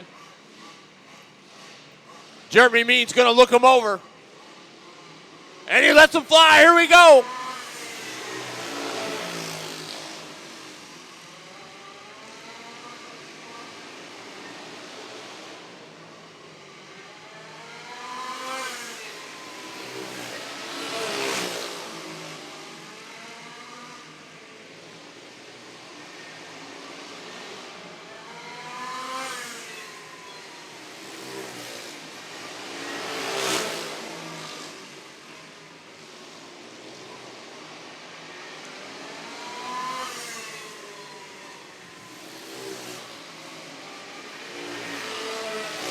Harless in the second spot. Third is Eaton. Fourth is Fuller. Fifth is Andrew Carty.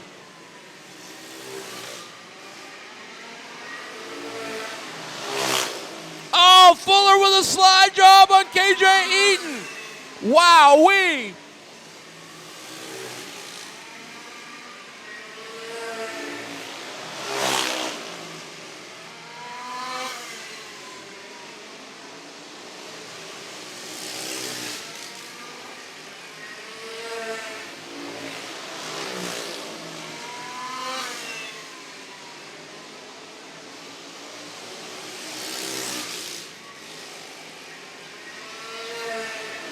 Harless doing a nice job in the second spot. Tyler Rose Boley going to win it.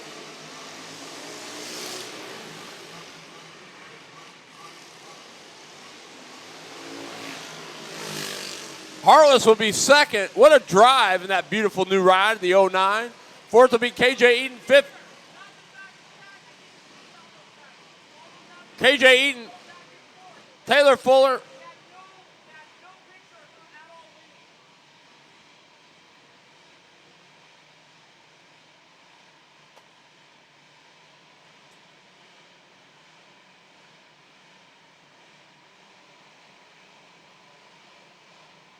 Ah, Janine, that's pretty cool, huh?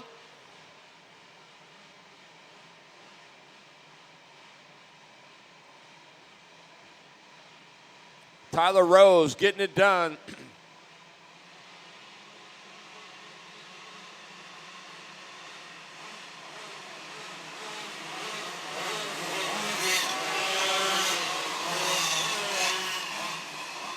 KT Open.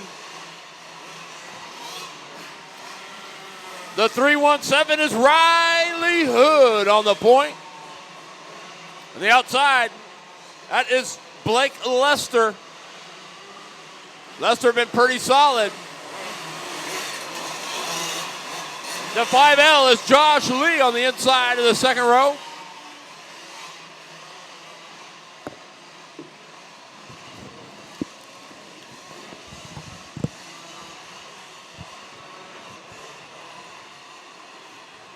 And on the outside is the 81 of Benjamin Cox. Row number 3 will be the 11 of Chris Southern. This is going to be a good one. Oh, that's one. Thomas Southern, rather. This is going to be a doozy. The 9 is Ronnie Cox. The 22 is Gabe Sessler.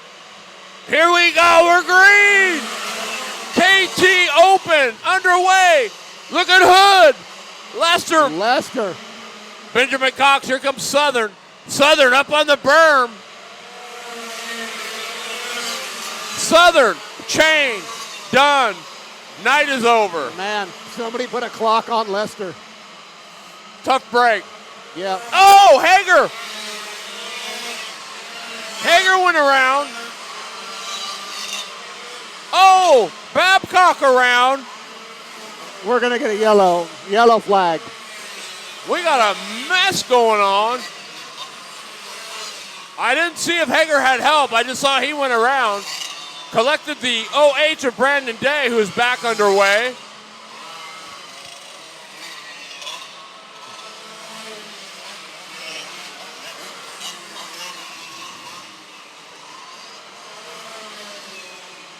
So with Southern going out, Benjamin Cox in P2 now. Your leader is Lester. Riley Hood sitting in third.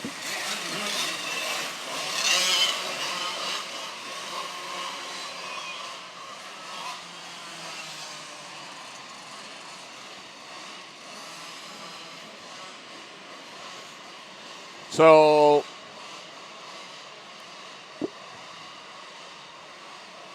Josh Lee currently in the 4th spot. Eric Johnson, 5th. Cole Hager. There's Gabe Sessler in the double 2s in the 6th spot.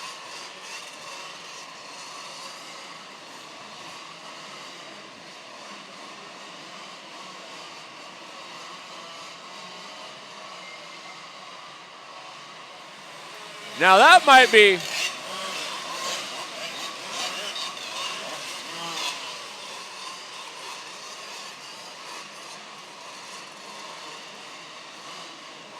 I believe that's Tristan Thomas right behind Gabe Sessler in the 22.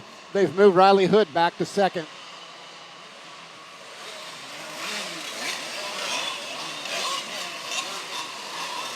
And I believe that's the right call. If you go back to the last complete.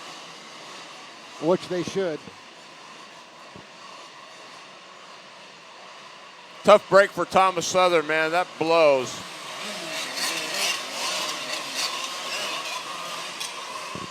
All right, lights out. We got Lester, Hood. Here we go. Light is out. We're going to go green. Lester leading them down. Here we go.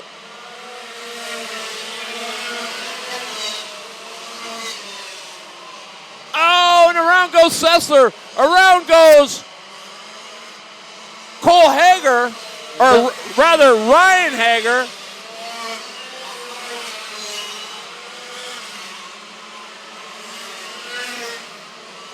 Brandon Day going to work on the 33.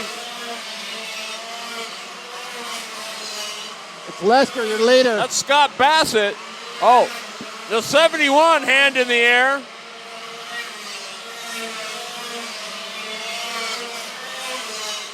That's Paul Bamba. Bamba's all done. Look at Brandon Day.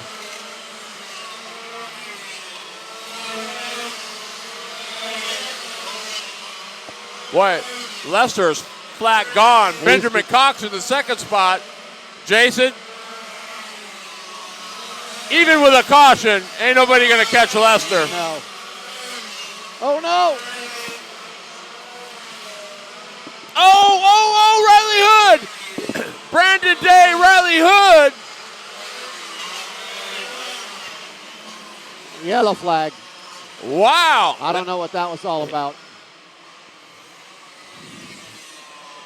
And Riley Hood. He got the short end of the stick. Not real happy about that. Yeah.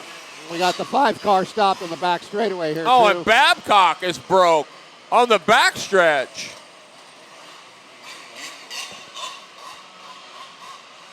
Wowee.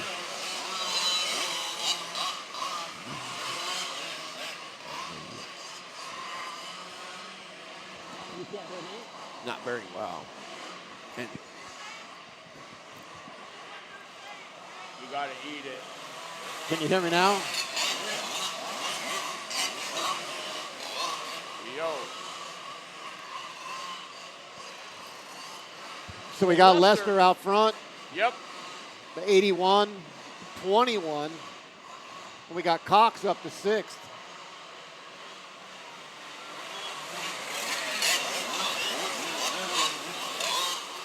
Eric Johnson, a quiet third. It's a pretty good little run for Yeah. the 21. Cox sitting in 5th, the Rocket. Let's see what happens. Here we go. We're green. Oh, Brandon Day.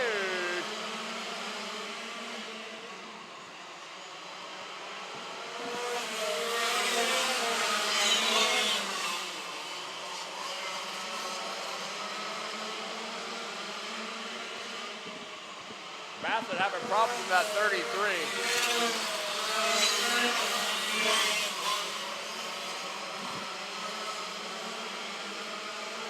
Oh, Brandon Day. I don't know if I like that. I'm not sure on that one. What's that? You can't just turn a guy. Sorry. That's not going to cut it.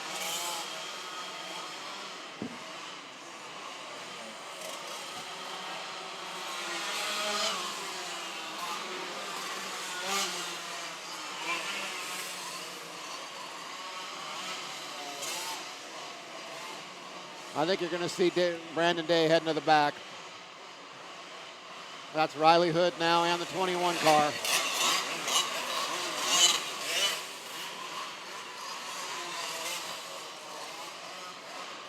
That's not right.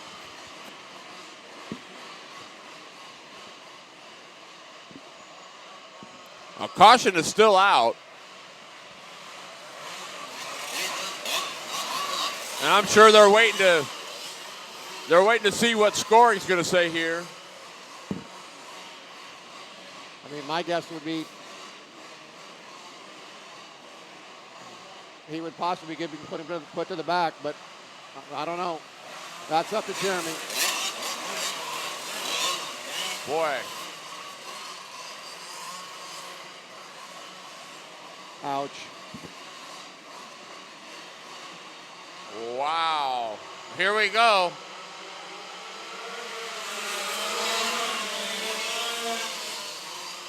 That's terrible. Johnson had a good run going. Yeah. Oh, caution, caution.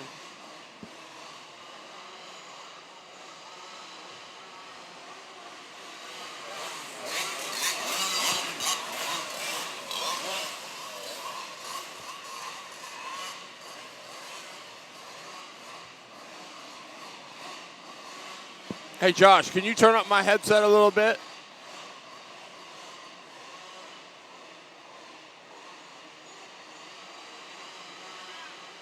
All right, so. Oh,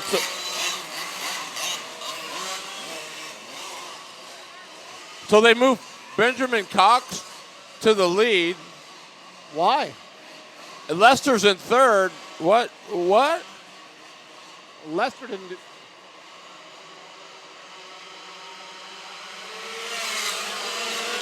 I'm confused. So am I. Honestly, I don't think it's going to matter, though.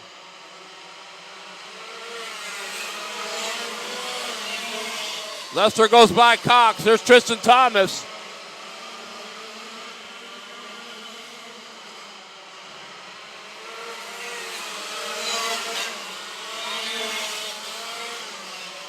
Oh, Sessler. Around he goes. No caution.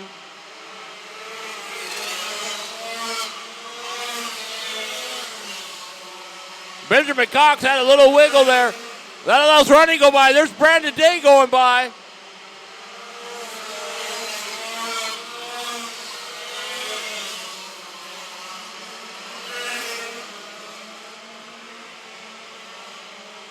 Oh, Cox with a nice move back by Brandon Day. And Day back around. Another crisscross. Applesauce. What's Cox going to do? Same thing to back. Nope.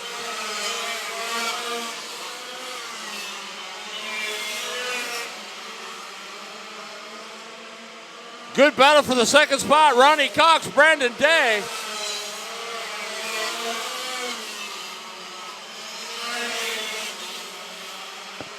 Tires on the 81, Jason Gibb.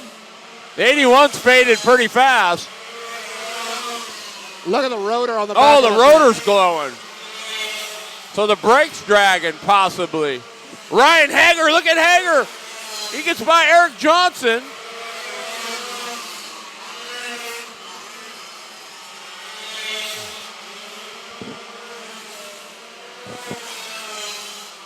So Brandon Day in the OH, 1 to go. Not going to be enough to catch Blake Lester. Blake Lester, your winner, all the way from Georgia. That trip's made it Yeah, worth I'm it. still.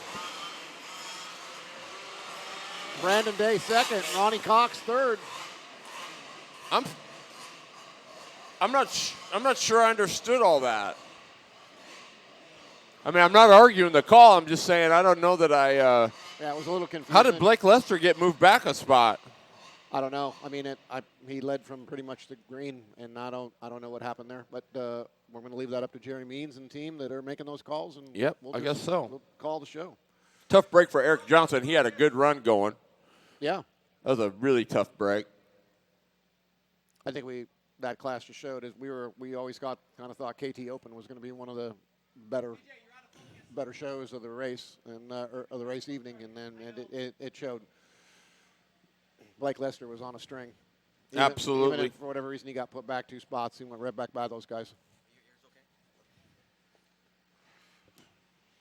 Fart Kart's coming up next.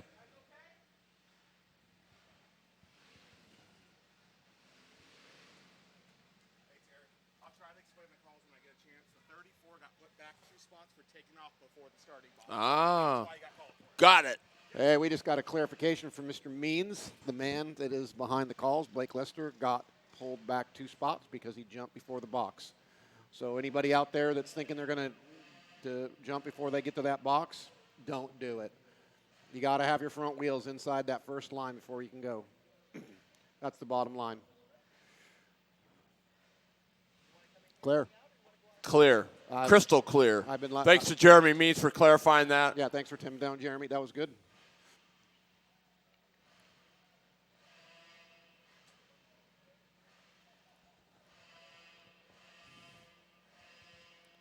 Ronnie Benton. Congrats, Blake Lester. He put it on him. Yeah, yes, they did, Josh. That's the call. Montoya, the best car won, non-wedged. Yeah, I mean, the thing is, unless in the southeast, basically, when you start talking about running any Yamaha stuff, most of the stuff those guys run down there, it's all just non-wedge because they run the Briggs stuff or the 4-stroke stuff most of the time. They don't run wedges on anything. Most of the wedge stuff is the unlimited all-star stuff, or maybe some of the WK classes when it comes to Superstock or Yamaha, maybe. But most of their stuff, those guys just don't run the wedge stuff. It was more for the longest time, was more of a Midwest, West Coast thing. born out of Houston, Texas by Donnie Anderson and Ralph Burst Jr. A little trivia. First guys to run wedges. Wow, that's cool. 1980. 1980? 86, I think it was. 86. But there were some guys in Iowa that were running like before the wedges were even legal. They would run full left side clear Lexan like the dirt late model guys used to do. Yes. That stuff got outlawed pretty quickly. I don't think it made a year before they said you can't do that. Kristen Carty.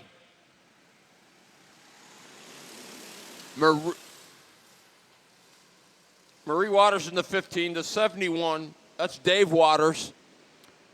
Steven Swaja in the 7 to 3rd. There's Waters trying to get by Swaja for the 3rd spot. The 56, Mark Carden in the 2nd spot.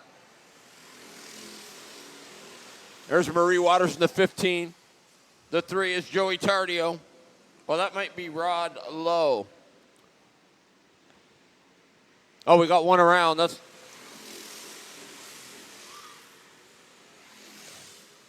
might be Rod Lowe.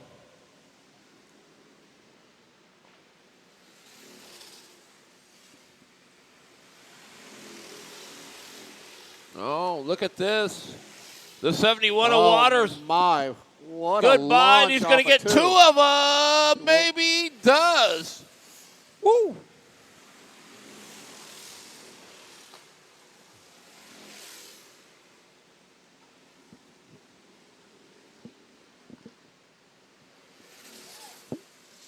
Wow-wee.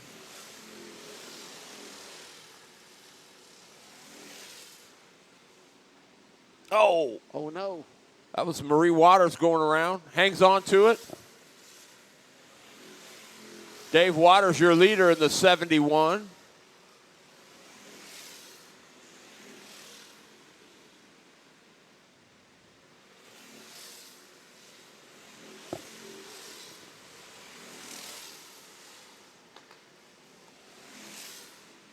Swaja in that unmistakable number 7.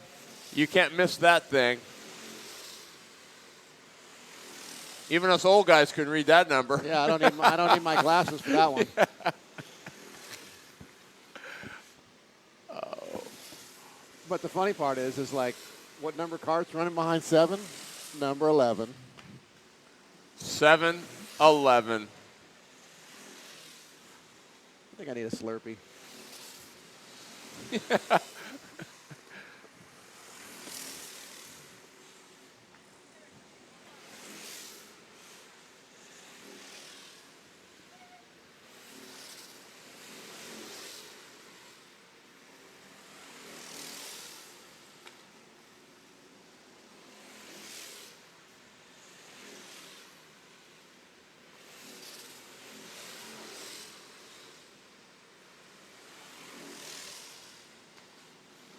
Oh, boy, hang on there. Hello.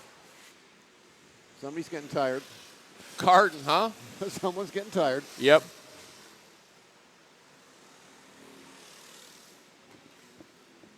Oh, that was a 22. Kristen Carty, who was running strong.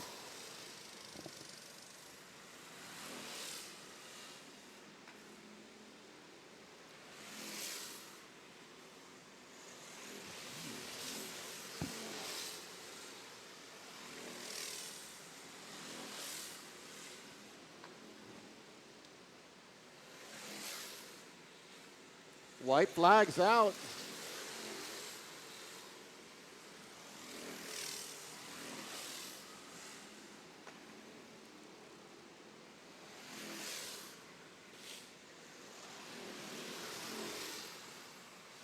There's a checkered flag on your fart carts. What a run for Dave Waters.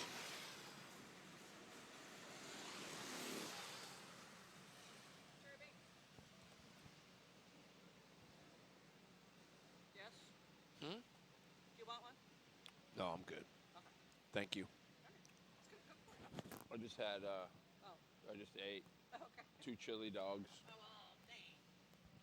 This is Gil Atkinson's lady. How's it going? Susan. Jason Gibb. Nice to meet you, Jason. How's it going? I've seen your name. Sounds familiar. He's the wizard. Yes. You want a hamburger? I can have some food. Yeah. I got to stay awake.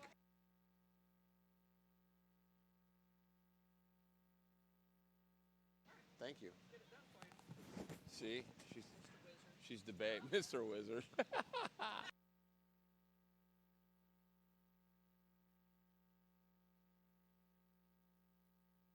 Absolutely, I did. I got a lot of them out there. Yeah. The Iron Man, the Hitman. Who's leading the Perseverance Award right now? UAS. Ronnie Cox just asked me that. I threw a couple names out. What's your opinion? Well, I mean, who's been? I mean, you got to know Sean Carr's in the running for sure. But also, like, but who's tuning on Rossmeyer stuff? Like, Lippy. Well, I mean, he was. And he's doing double duty. Second quick time, and then when he 1-2, and then on the pole. I mean, it's been pretty dominant. Yeah, you got Ransom in that mix. A 1 or 9 or 8 to a 1, and we'll see what you know. See how they pans out. I think there was another one I was thinking about too. Besides the Iron Man. Well, you got Nick Moore possibly could be in that mix. mix. I said Nick Moore too, right? Quick time, and then dominating win in the heat, and then wheels fall off in the second heat. He's going to have to keep digging. They were over there with mounting new tires and getting a bunch of stuff done. Strebe Raptors. Sam Dockey in the 81C. Wally Hoyt in the 71. The 5 is Wild Willie White. Scott Button in the 39. The 23H is Josh Hoyt. Kevin White in the 19. Josh Lee in the 3. Aaron Elton in the 31. Michael Strebe in the 7S. And the 91 is Matt Strebe. Here we go. Ooh, here we go. These guys had a great race all night long.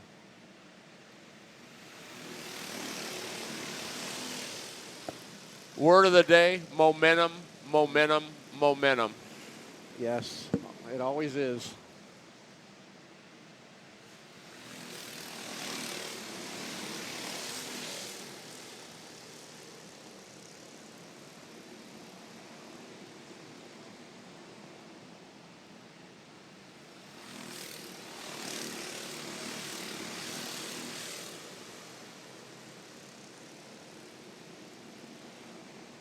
Chris Gibb, treads and tear-offs. I got to tell you, the Sturby Raptor thing is a cool thing.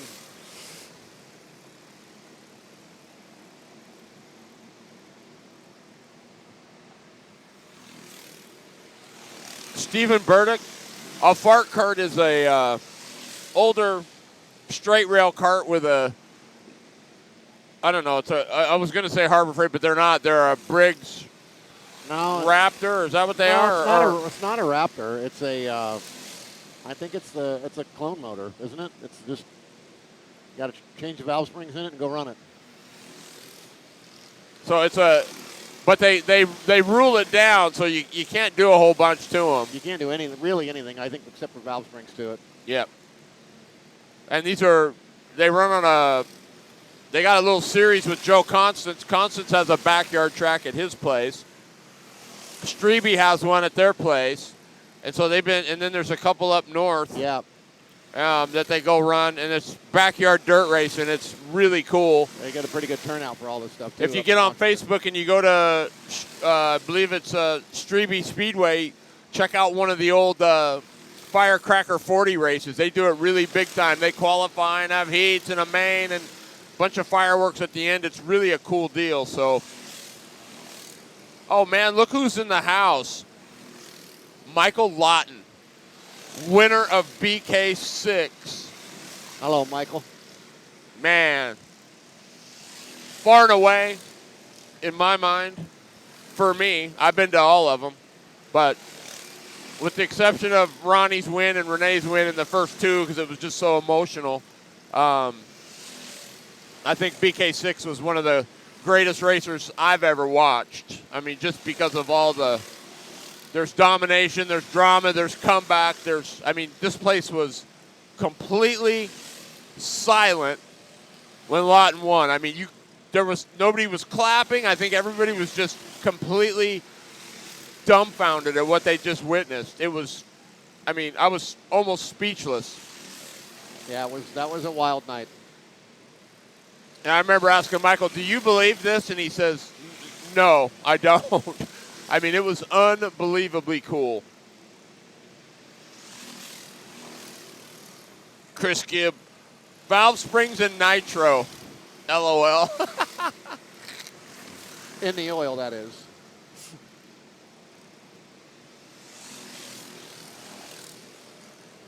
I don't know why they call them fart carts.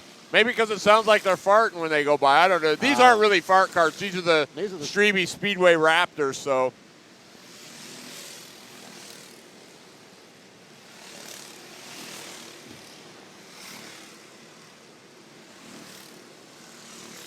Yeah, they're a 5.5 Briggs Raptor motor. Yeah. White flag for Mr. Means. Michael Strebe, bell to bell, baby. Yeah, he's been solid all night. Not surprised. And he always is. Taking the win tonight. He was pretty dominant. Strebe going to win it. Elton will be. Oh, Elton is 4th. Wow. The 39, Scott Button, will be 3rd. Up next, I think we got KT Heavy. Well done, Strebe Speedway Raptors. Up next, buckle in, KT Heavy. I hope Doug, the 22, got his stuff together, or back together. I hope it wasn't terminal.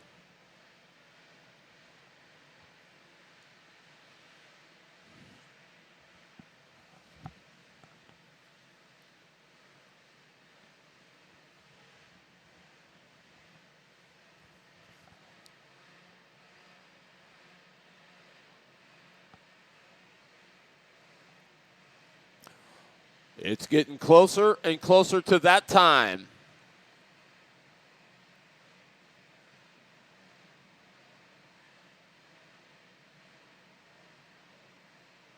This should be a doozy, Jason Gibb. Yeah, this should be a good race. I think this should be pretty good all the way around. Let's see what the lineup is here when we get everybody out there. Rutledge and Williamson on the front row. No, Nevins and Rutledge on the front row. Then you got the 03 of Darren Markham and the 22 of Brian Williamson. Row number 3, you got the 4 of Megan Eaton.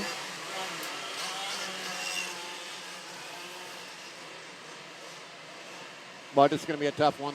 These guys up front need to just get clear. Trying to see who's on the... And the 53 of Tony Berry. So Tony Berry in the top 6 in the lineup. And don't forget, you got the 37 of Brandon Finch and the 23 of Corey Markham. Yeah, Finch will be good too. I mean, the big thing is going to be these guys need to get this to his first lap clean. Row 5 will be the 11 of Joe McLean. Thomas Southern. And the 02 of Thomas Southern. And, Tajita's back out there, the 22. Yes. Somebody else must have fallen out. Somebody else must have broke. Or not broke, but decided not to go. And if it's the guy who passed him when he hit the wall, he probably said, I didn't earn that, which is a pretty stand-up deal. All right, lights out. We got Gibb, bring them down. We got Nevins and Rutledge on the front row. Here we go. Green, they're out, and it looks like Nevins. Great start. Rutledge in the second spot. 3rd is Williamson. 4th is Southern. 5th is Megan Eaton. There goes Finch. Oh, no. Oh, no. Eaton and Southern go around. Caution is out. I got to be honest, Terry. I think the track's not getting more bite. I'm guessing that maybe Nevins has put some harder tires on because he got pretty loose coming off of 2. Just about gave it away. I don't think you're going to see him do that again. He's just way too smart to make that mistake twice. That's the situation when you're just hoping you're close enough when someone of his caliber makes that kind of mistake that you can jump on it, because typically you're not going to do that again. Lights are out. Nevins, Rutledge, Williamson. Southern got his spot back. I think Williamson just needs a little bit of time to get rolling. That thing was really good in the heats. If he can keep everything clean upstairs in his head. How did Megan Eaton get shuffled back there? I don't know. Here we go. Here we go. Nevins, Rutledge. Williamson, keep your eye on that 37 of Brandon Finch. Uh-oh. I think Nevins is getting penalized.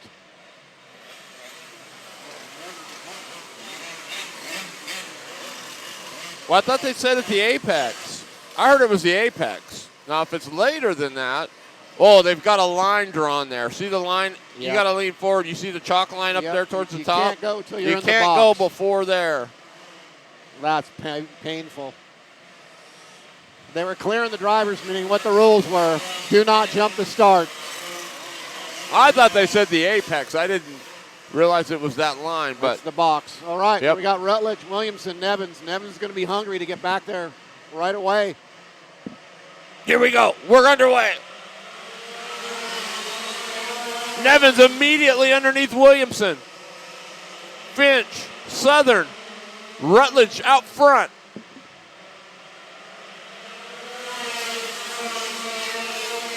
Nevins back to the point. Here comes Williamson. Wow. One lap. Oh, and around goes Southern and Megan Eaton again. Oh, how is that going to par for Nevins? When did he get the lead? I think it's going to go back. I think it's going to go back too. Southern is not happy. That means Megan Eaton, it looks like, I don't know, is she? Nope, she's back rolling. Do you see who's running fourth? Brandon Finch. Yes. Thomas Southern is not happy right now. Not one bit.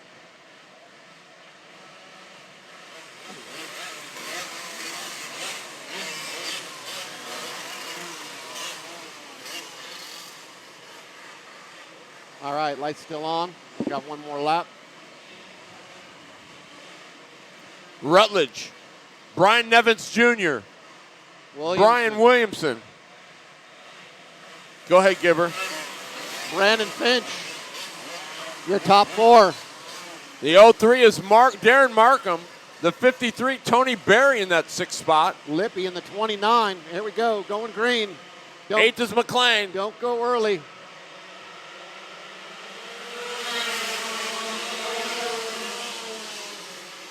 Oh, Nevins. Nevins, wow. What a launch.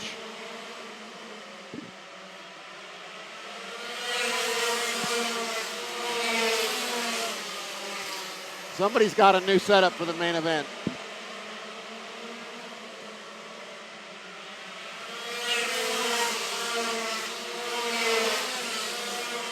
Brian Nevins, Rutledge, Williamson, Finch. I think Finch is getting hungry to make a move here. And he's going to do it right here. Finch to the inside of Williamson. Oh, is he gonna give him? Just let him go. It's over.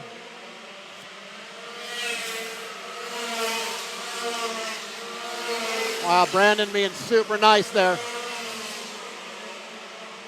Oh, Lippy underneath McLean. Opens the door. Markham goes by. Rutledge. Brandon Finch by Rutledge. Can Finch track down Nevins? That is the question. Williamson underneath Rutledge. There we go. Rutledge fading fast. We got Nevins, Finch, Williamson. Obviously, they got a new setup under that 37 car for Brandon Finch because it's a whole lot better right now. Which the question is, who's got the harder tires on for this thing to go the long distance? Look at Tony Berry in that 6th spot. Trying to work on the 03 of Darren Markham. He goes to the outside. Nevins is going to be in lap traffic here in about another lap. How's he going to navigate that?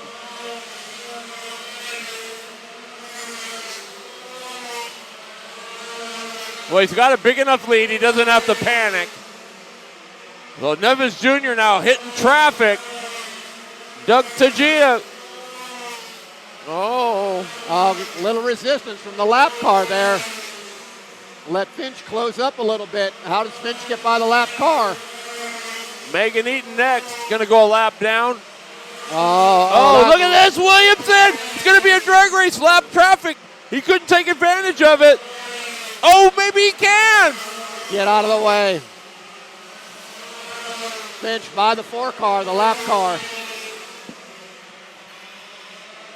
Oh. McLean and Van Fossen with some contact on the back straightaway.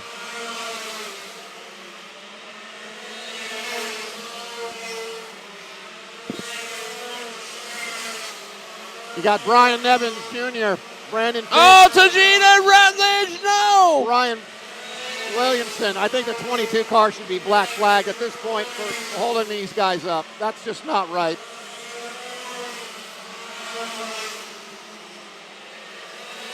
Look at Barry. Barry to the outside of Corey Markham in the 23. Nevins coming up on some heavy traffic. He's got the 11. He's got Lippy. Rutledge and Tajita having a war out there. And your winner, Brian Nevins Jr., Brandon Finch second, Williamson third. What a race.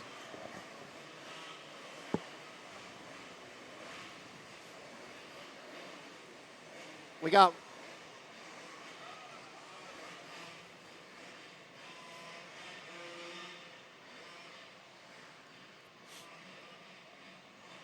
good run there.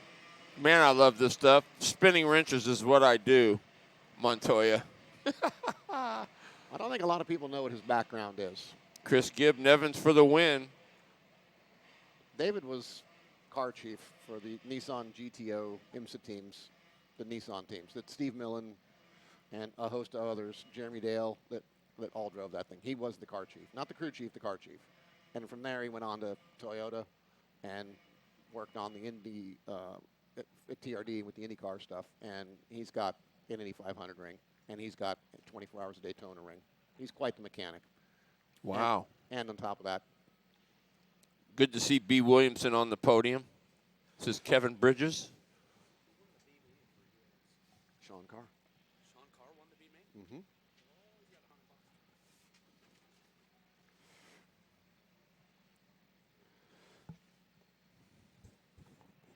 That was quite the race. Yes, it was. I'm wearing out the edge of the seat. Yeah, you know, you kind of find yourself inching forward a little bit here and there. Yeah, it's only going to get worse. There's a shot of the pre-grid and the pit area.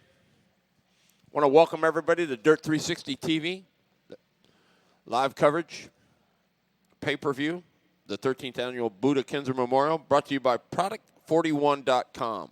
Humphrey Designs, Competition Carbs, Uncle Chuck's Racing, Bergfeld Enterprises, Wicked Fabrication,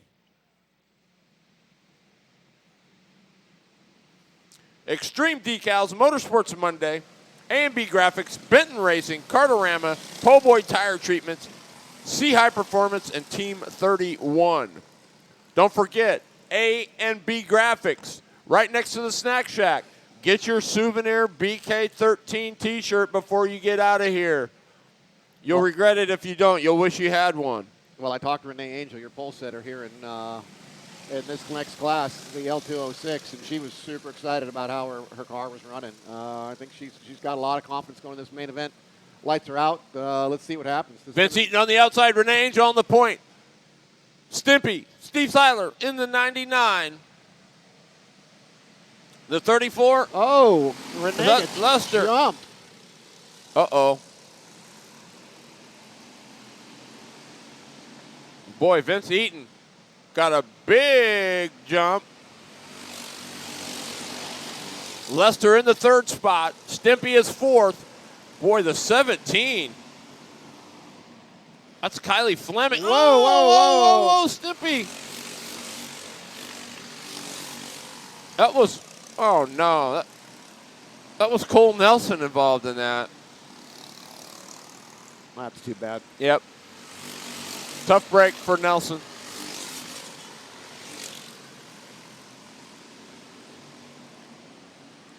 Gil Atkinson helped develop that car, by the way.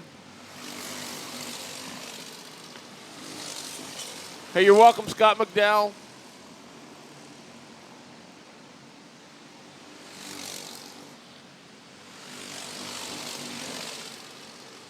Angel back around Vince Eaton.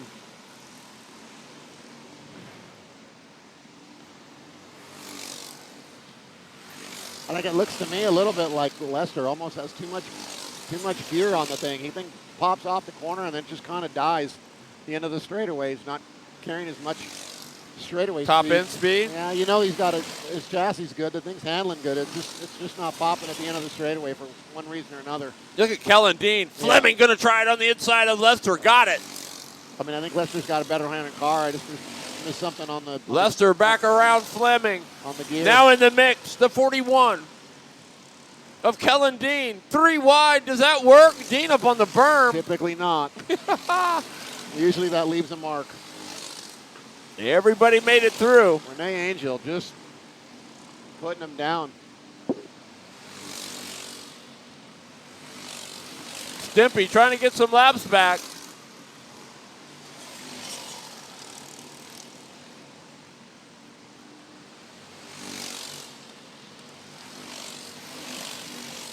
Oh! Caught! Oh! We got a yellow. Was that Dean? No. That's the 281. I have no idea who that is. Is that Rutledge? It's normally Rutledge. That's Jeff Autry. Oh, you know who that? Oh, that is Jeff. Okay, Autry. Mike Shorn's in the 17.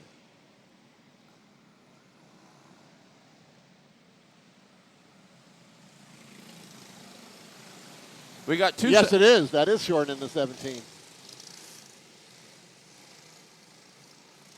So we got Renee. And then there's a 17, I think a couple cars back. That's Kylie Fleming. So Mike Shorn is in the 17. We got Renee, Vince Eaton. Lester. Lester. Yep. You got Kellen Dean in the 41, Mike Shorn in the 17. I think Lester's hoping for some short runs here. And then there's Fleming right behind.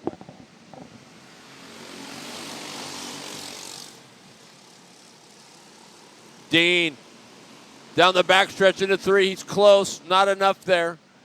Fleming going to get by Shorn.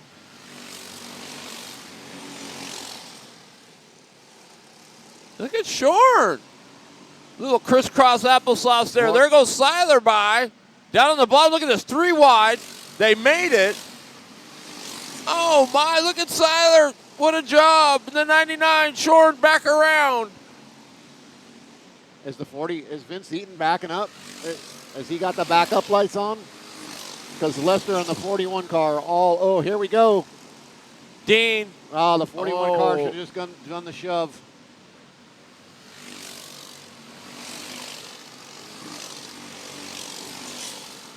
Kellen Dean's a pretty sharp wheel man. Uh-oh, it looks like something glowing on that 17. Maybe I'm wrong. Maybe it was just a... No, we're good. Oh, it was just a tape. 41 by Nevins at the end of this back straightaway. Nevins needs to get on the back of the 41. You mean Lester? Yeah, of Lester. He needs to just try to bump draft him. Angel checked out. Gone. Another zip code. That thing's about as good as it gets. Railing, yeah, it doesn't get. Oh, 41 up next to Eaton. He'll take that handily. No contact. Vince Eaton right back. A little crisscross applesauce. Oh, no. These two guys great touch. Get to beating and banging, and Lester's going to be going back by both of them. Dean with a nice up and under. White flag. Let's see what happens here. The gloves are off. Going down the back straightaway 3. It's going to be Renee Angel with the win. Kellen Dean going to be second. Kellen Dean. Eaton. Lester. Yes, sir. Good run. Good solid, man. Good. You know, good clean stuff. I mean, there's going to be some good clean stuff. It's been good all night. I feel bad for Cole Nelson. There's been just a lot of good racing. I think hopefully we're not wearing out all our luck for the BK come later. Nah, we won't. I think it's going to be good. We got Uncle Chuck in the house. How you doing? He winks. He's cold. He thought there was some heat down here. No, just a bunch of hot air. Uncle Chuck, he said, I thought there was. Oh. Skagit Predator. Michael Lawton. Good job, Renee. Ronnie Benton. Congratulations, Renee. Getting all kinds of love.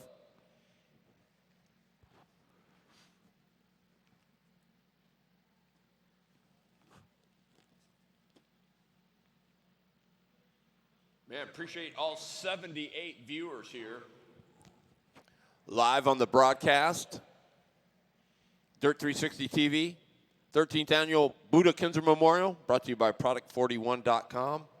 Don't forget, A&B Graphics over there by the Snack Shack. Grab yourself a souvenir BK13 t-shirt.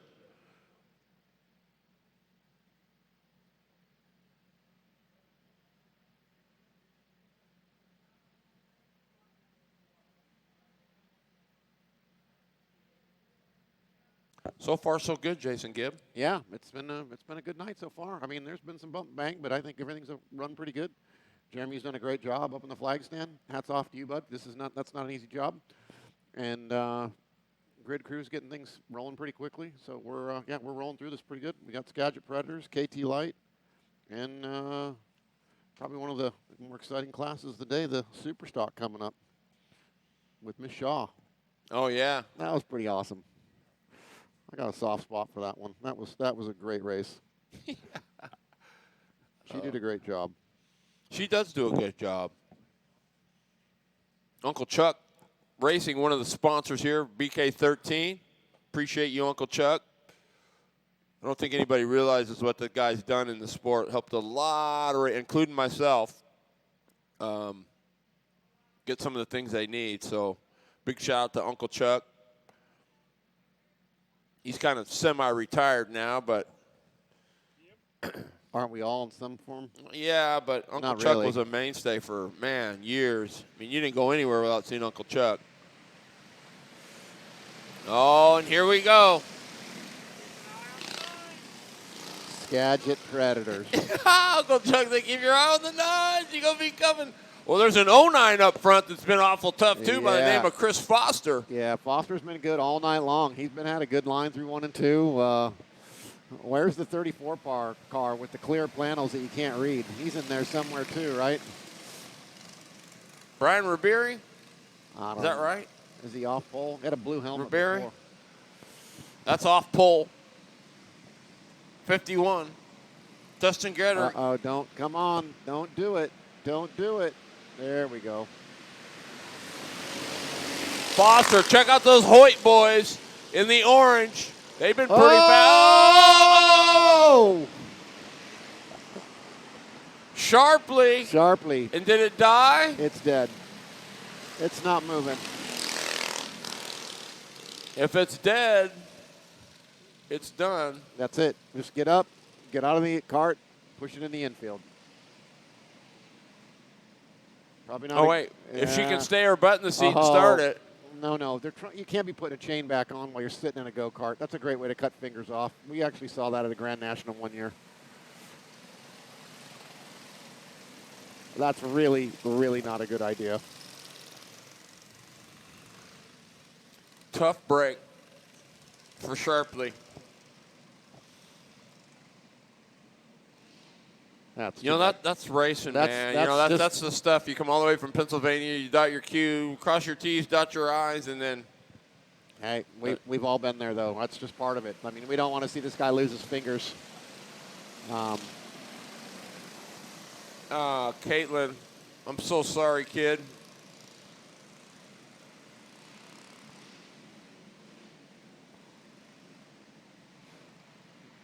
Now, they did talk about some hot pit thing and putting the chain back on or whatever. I mean, what is I don't know how well that's going to work. I've never seen a hot pit at a go-kart race. I think they meant if there was problems before the start, you could roll in and. Well, they said they were going to give him 2 laps, so they're going to give her 2 laps to join the tail. I don't know. Let's see. Yellow light is on.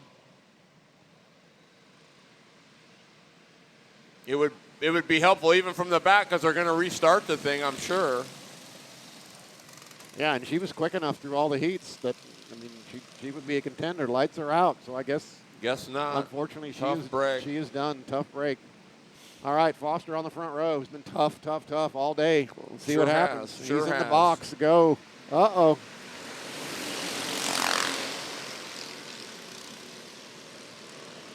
Whoa. 3 wide down the back straightaway. Hang on, baby, and way upstairs in the attic. That was the 69 car. Uh-oh, 23 cars made some changes because he's coming. And the chrome horn has been fed, and he is going by. Yeah, that's Hoyt. Foster's not looking to give him much room. Would you? Yeah. That's Josh Hoyt.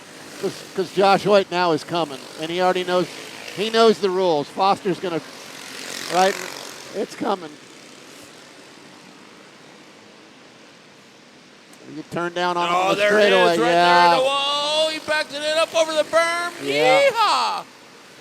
Oh, in the duff goes Foster. Foster going to battle back. Let's see. Nice move by the 23 car. He's made some changes that are, this thing is substantially better in the main event.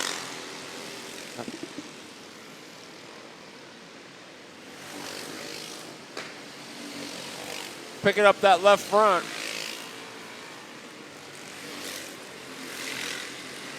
The only way that happens if you got a lot of cross in it. He's good off of 2. Foster kind of gains on him down here in 3 and 4 a little bit, but he's looking pretty solid. Well, Foster changed his whole line getting in. He was a lot wider earlier. I don't know who made the changes or who. Well, they've been listening to the broadcast. Oh, no. Lap car into the leader. We got a yellow. And back by goes Foster, but I think that'll go last complete. That should go back to last complete, so the 23J should be back out front. How many of those have we had tonight? Just on, no, you get your spot back. Well, I know, yeah. Well, and some of that is etiquette too, right?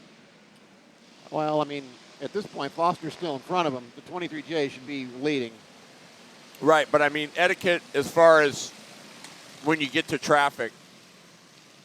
I have my own theory on lap traffic. But like, everybody's paid the same amount of money, but once you're a lap down, it's like you should have been racing while you're on the lead lap. You shouldn't, yeah. Once you get to that point, you need to have some courtesy and understand where you are. You shouldn't start racing with the leaders and starting to beat and bang with them. If they just plow you out of the way, then because they're in the shot for the win. There goes the 23J back out front. Foster back to second, as I expected. I like that call. Yeah, that's straight up.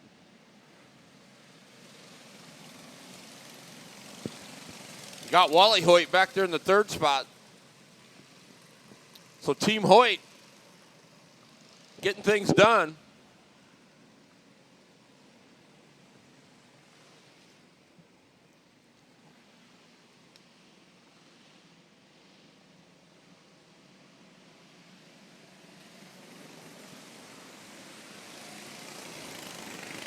Your leader, Hoyt, on a Buller Aero LT. I just got a glimpse of that thing coming down the front straightaway. Nice choice. Here we go, coming to the green. Oh, Foster with a big restart. Oh. It's Fight Club. Look at that. Poetry in motion.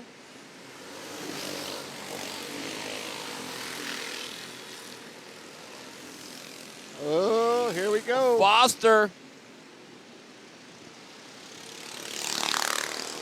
Oh, no, the 151 is out. Oh, my God. What another killer crossover move by the 23 car. Yeah, it's Josh Hoyt.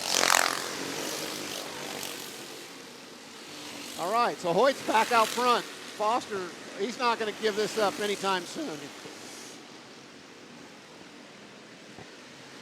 So you got Hoyt. Well, Foster can't relax because he's got Wally Hoyt right behind him in the 23W. Right.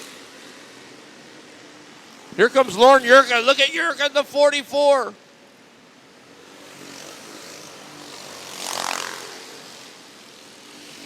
Jose Yurka.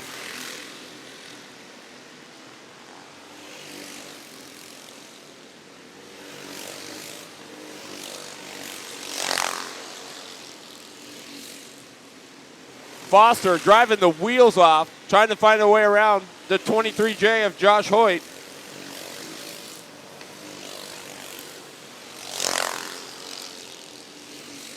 Hoyt getting a little nervous, looking back. Here comes Foster. He is there. Lap car, get out of the way. Turn half the body work off. Foster has caught Hoyt. White flag. Can Foster take Hoyt down? He is there. Half a car length back. Is he going for it? Not enough. It's going to be Hoyt, then Foster. Great race. I like that. They give each other a knuckle. Yeah. Probably the only Buller Aero LT two-stroke car in the field. That's pretty cool. It is cool. Probably one of my old repurposed cars from the 90s. You think? Oh, I had a bunch of them, so it wouldn't surprise me. All right, next up, KT Light.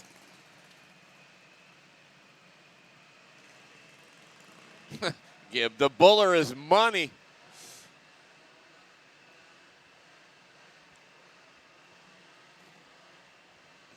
Those old cars had more adjustments than an IKEA countertop set. Have you driven the Death Star yet? No. Are you gonna? Who knows?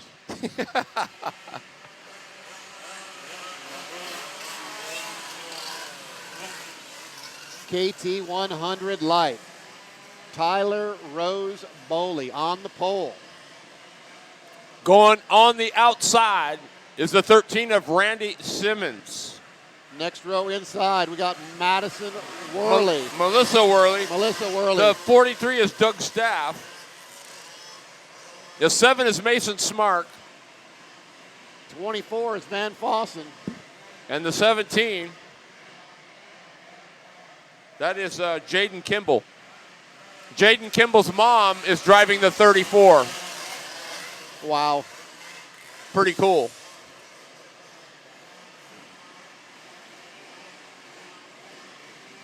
Here we go. Let's see what happens here.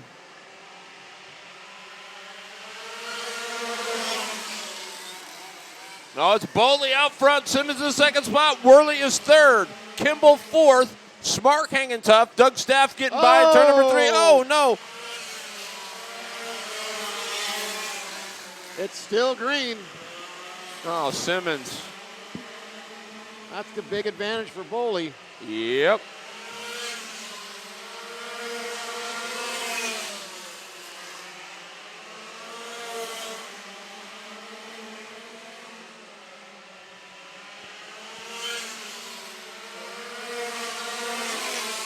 Jaden Kimball in the third spot. Here comes Worley in the 34. Mason Smart hanging tough in fifth. Tyler Rose pulling out a pretty good, almost a full straightaway lead at this point. Time to just start clicking them off. Stay focused.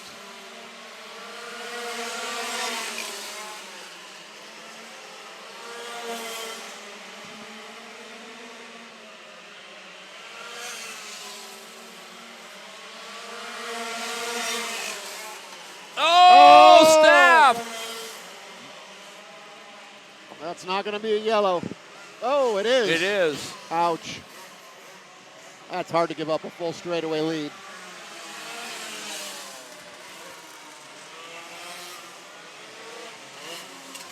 If you take a look down into turn 3 on the live feed,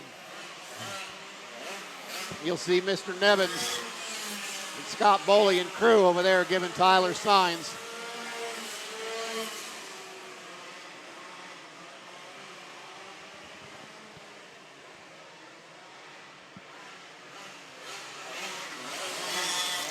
That's why you always say you can always throw it, but you can never bring it back. That's a tough break for Bully, but she's been quick enough so far. But Worley's been pretty fast as well.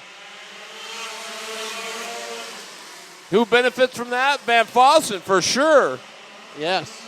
Staff around. Back up over the berm. Back onto the racetrack. Here's Worley now.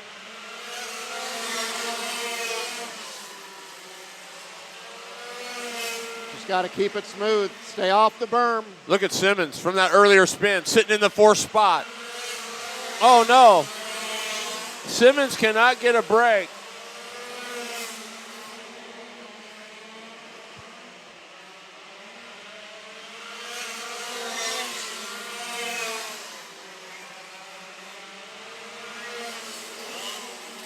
Oh, please pull off. Please pull off.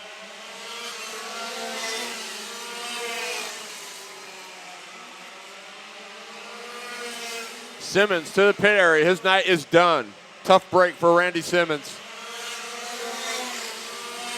This is looking like it's getting kind of interesting up front.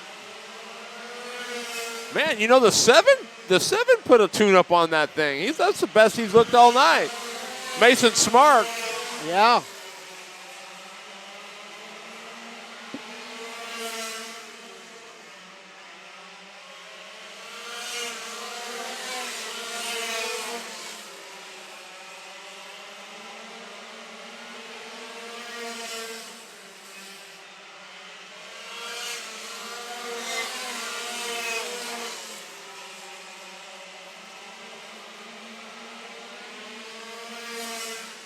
Bowling, so far, bell to bell.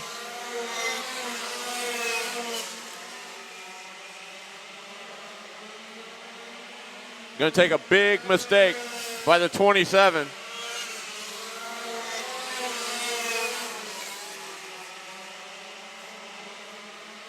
Bowley coming up to lap traffic now. You're going to have to negotiate that pretty quick. She should be able to get him right here. No problem.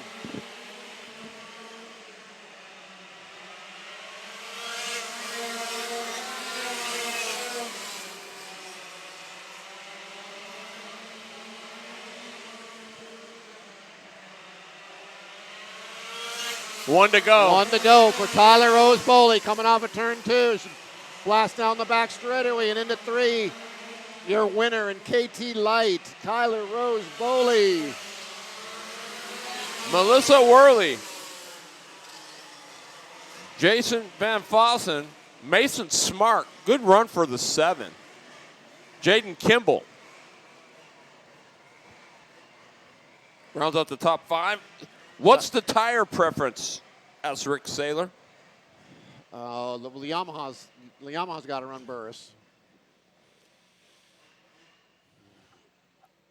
So that's a Yamaha light and Yep, or KT light, KT heavy.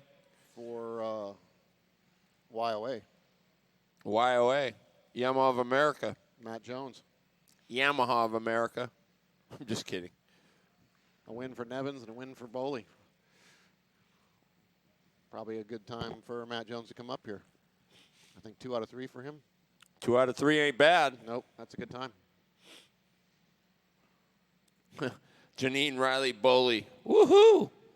Team Tyler Rose Bowley. Happy mama there. 206 light.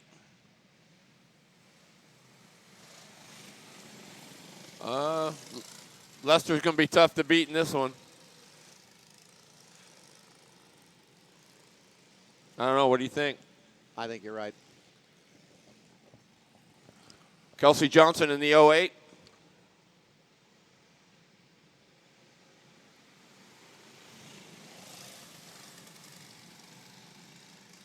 Vincent Staber on the outside of the front row. The 61 is Jack Gates. 45, Cole Nelson. Lester to the lead, off of 2.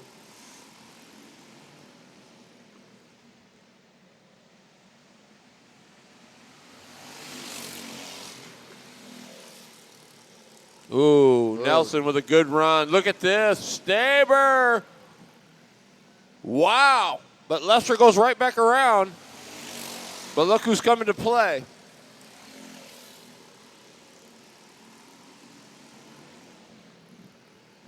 Yeah, this is far from over. Staber in the inside. Lester. Oh, look at Nelson. 3 wide off in turn number 2. Oh, baby. Staber on the outside. Nelson, your new leader. Maybe. Staber hanging tough on the outside. Yeah. Nelson. Lester. Boy. Yeah, might have spoke too soon. This is far from over. Kelsey Johnson in the 4th spot. Jack Gates in the 5th spot. Oh, Nelson. Vincent Staber, what did they do? They made a big change on that ride. That thing's rolling. Yeah.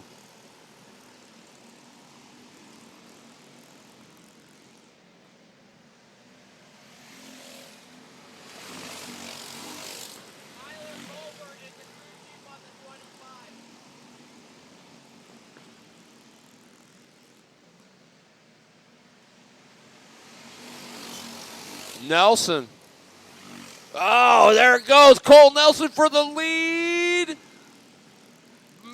Maybe. Look at Staber hanging tough on the outside as they go into turn number 1. Wow.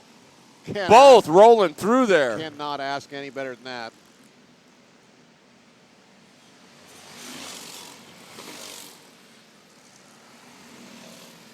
Lester's dropped off the back there a bit.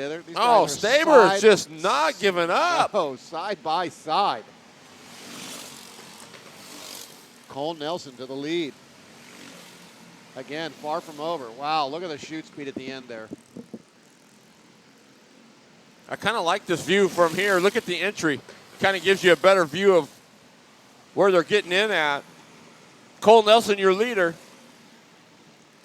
Vincent Staber in the 2nd spot.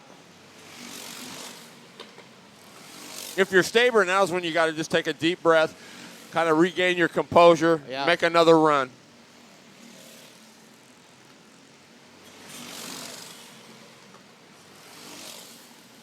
By now, you should have a pretty good. He seems to be a little bit better off of 2 and down into 3. Cole seems to be getting. Lap car.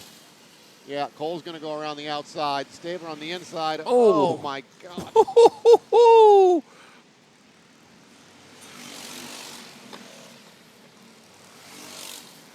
Pretty good battle for the lead. Cole Nelson, Vincent Staber. That's a Kyler Culver car. His dad is Kevin Culver.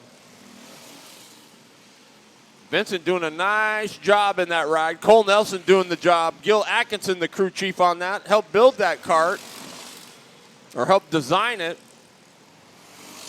I'd say they got it working pretty darn good. Checkered flag, Nelson. Staber. You know how long it's been since I've been to a racetrack with that name won a race? A while. I raced against Jeff. Mid-'80s on the dirt. Solid. Had a hell of a battle with him once at Ventura Raceway. 50-lap race. Him and I for 50 laps. Long race. Back and forth, back and forth, back and forth. Fun? Yeah, it was fun. I beat him. Oh. Here we go. Gibber's soft spot.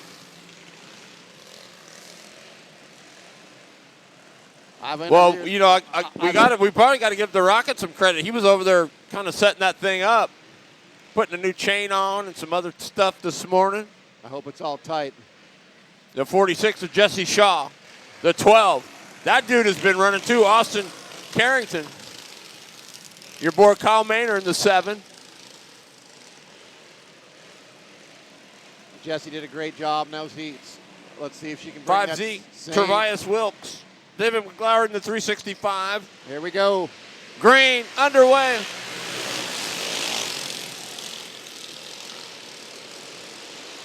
Jesse Shaw to the lead. Look at Maynard. Oh, Kyle Mayer. He's coming.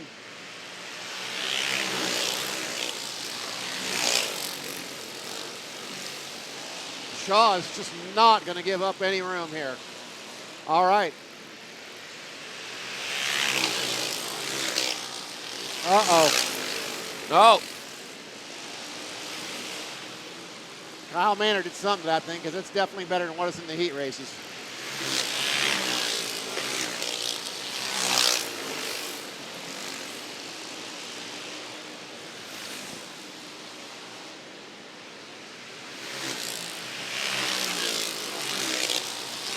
Kyle Maynard checking out.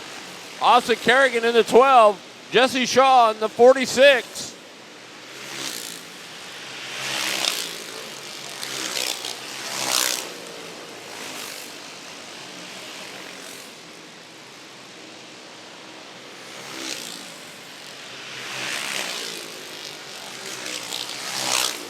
Jose Yerka in the 44.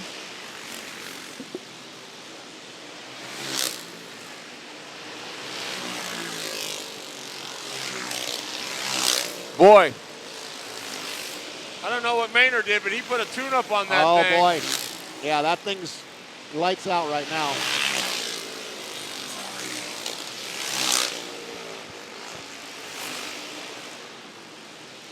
Oh, no! Oh, no! Uh-oh. Broken body work here. That's going to probably bring out maybe. Yellow flag. It is. Oh, my. Oh, my. Oh, my. If you are a lapped car, you need to understand you're being lapped.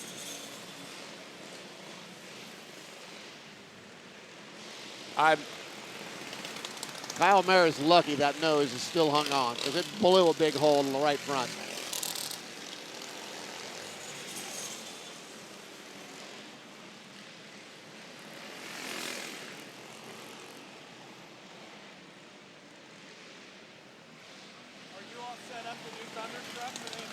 I'll get it up.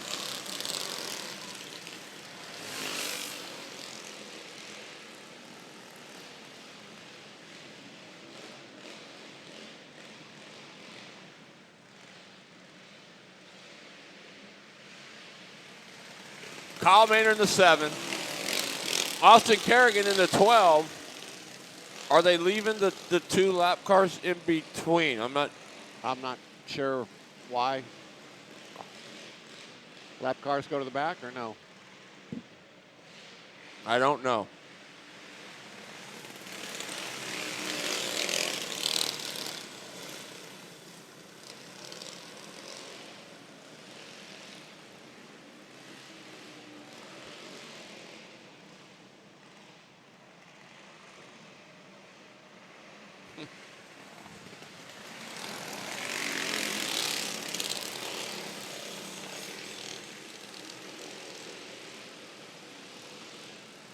Kyle Maynard, good look at him in the 7. He is your leader. Somebody put a tune-up on that bad boy. Yeah. I'm guessing that there's maybe a little information shared from the Finch crew to tune up that thing. Yeah, that's just pretty much what I figured. Just got the word that there's a Brandon Finch tune put on. I think he's got it in there, but just make sure he's got that thunderstruck. But I told him we were going to do that. That tune-up on the 7 cars definitely come into play. Big. I'm just trying to figure out. They moved one out. Yeah. I'm not. Well, it doesn't matter.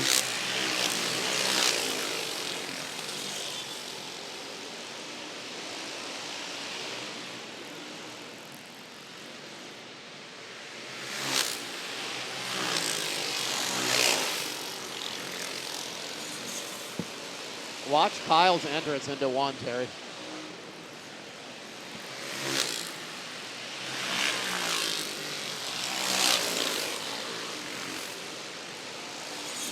That's a little lower than you like, though. Not that low.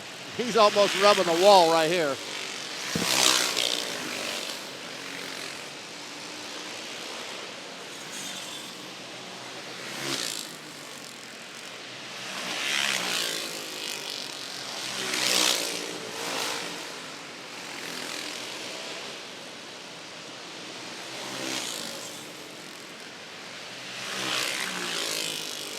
Try as you might. But Kyle Maynard got it on lock. Just need to keep it on the racetrack now.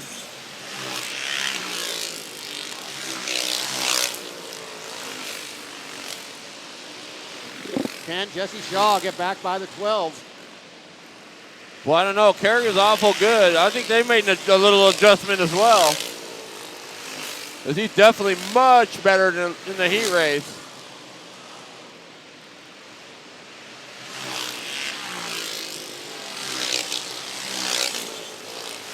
And he's a big dude. He's no small cat in the 12.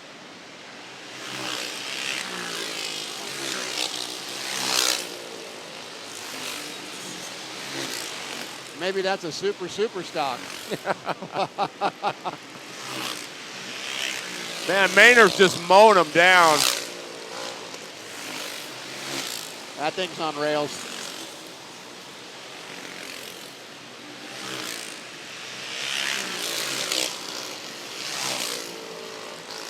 Kyle Maynard for your win. Dude, that's not a win. That's a. That's what you call a good old-fashioned butt whooping. Yeah, that was a beatdown. Oh, wow-wee. And that is it for all the main events. We got one left. The Unlimited All-Stars. Of course he did.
right, everybody. It is getting to be time. I know we got Jason Gibb down there, but once they start pushing up, and here we go.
one driver, one starter, one car.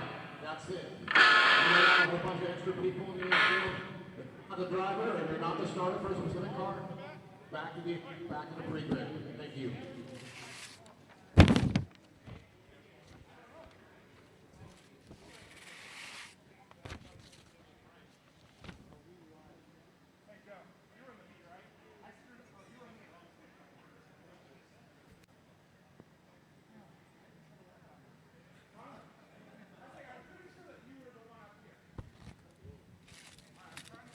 All right, we're getting ready here. Getting lined up. Jeremy Means getting everybody lined up for the big show here. Hopefully everybody's having a good time. Tell Jason to turn on the mic.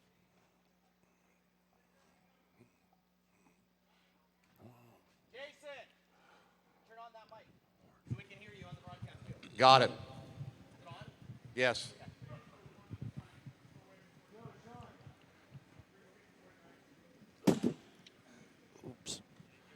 So once we go through this, Terry and I will go through the lineup.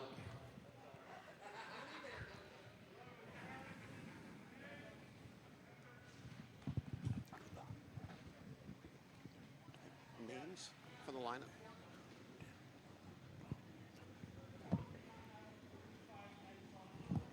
Can I get a lineup? You have a lineup sheet for me? They're in order, with the exception of I'm waiting for the 45X. I don't have one. Hey, Jeremy, how many are you starting? Eric's usually the guy for the names, not me. He's better than I am. 14? I count 15. Well, actually, we started 17. We had a mistake in some situations, so we have 17 starters. So who's way in the back? Who is that? Is that way?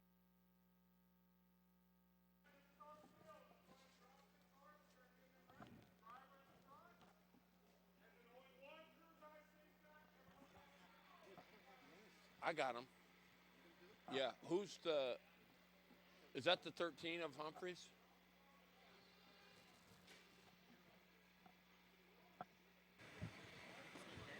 Real quick here, live on the 360 TV. I got Joe Ransom. How are you feeling after that? You had a really good heat race. You had one that was not too hot, but you're in the show and you're starting fairly far forward. Yeah, we've been tuning on this new kart. It felt like a race car that last heat race. Feeling pretty good. It's going to be wild, so we're going to try to be there at the end this time. Good luck tonight. You look good. We got a lot of good cars up front here. Rusty Rassmeyer on the pole. Ryan Fernandez off pole. Ronnie Cox starting third. Jared Storr, two strokes, in the, two strokes in the first two rows. That definitely puts a smile on my face. Okay. Yep. He's gonna. All right, ladies and gentlemen, it is that time. It is back. It is on.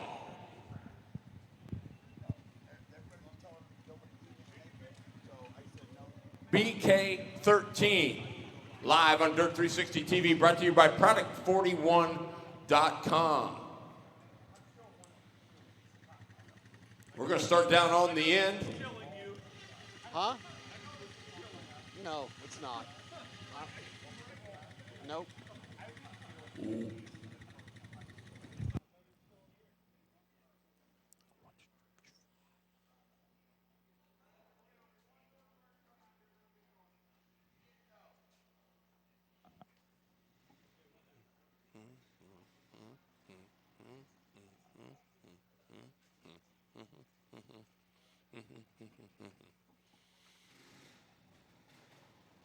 Gibber.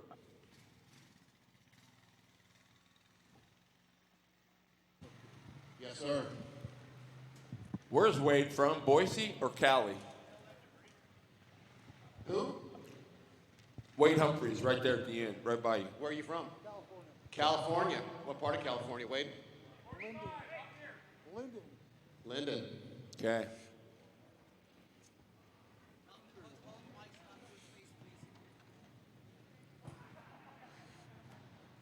having fun? You're fine. Give her hit both mics on your. Both on. There we go.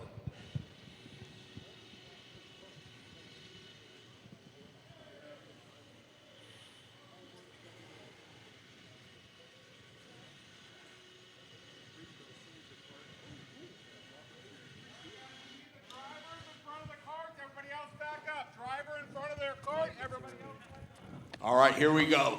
We're going to start at the tail end of the field, starting in the 17th spot. Let me just say before everybody, just making this field is a feat. He's in the 13, the Humphreys Design Machine. From Linden, California, that is Wade Humphreys. From Woodinville, Washington, in the 23, it is Renee Angel, your BK1 winner.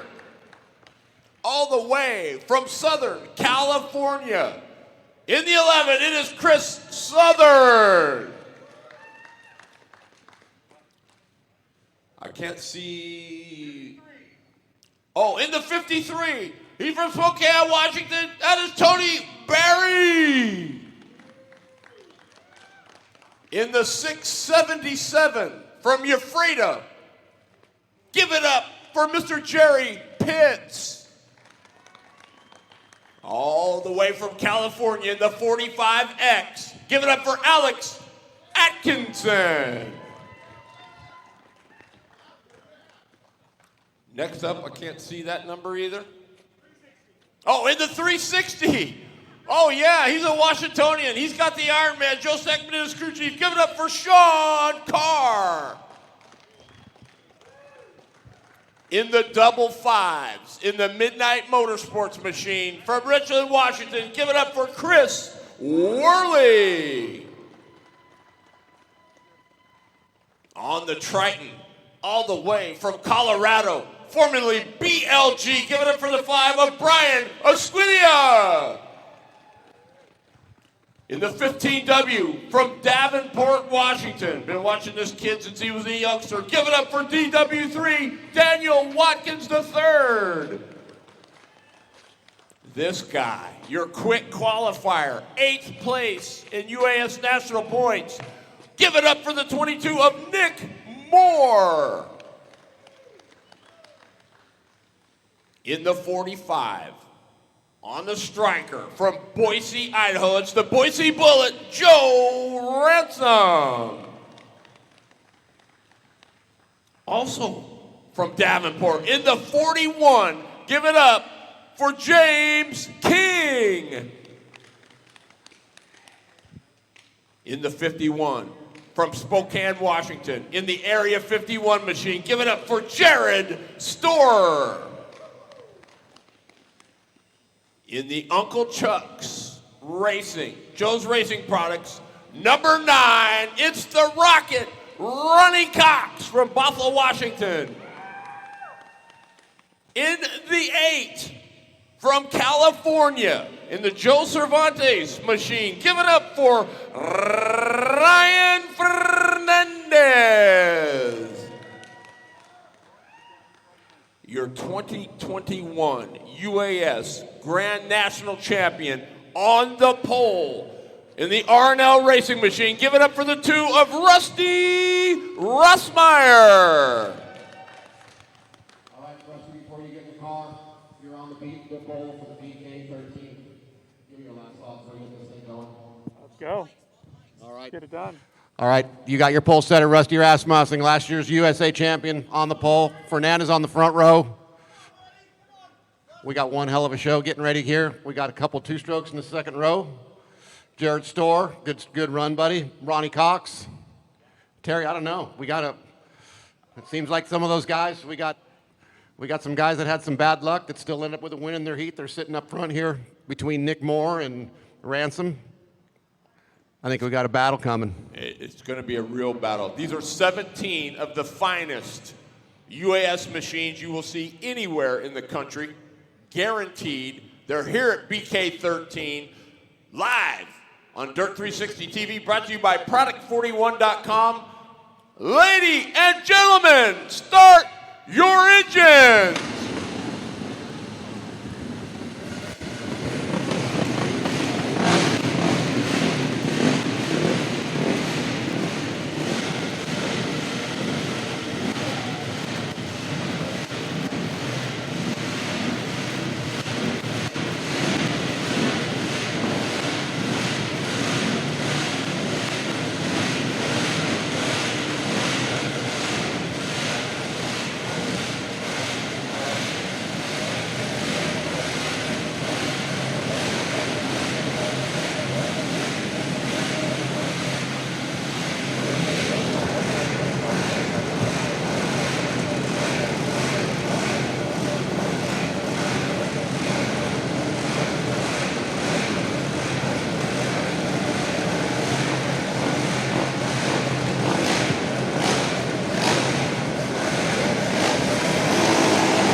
is the moment we've been waiting for.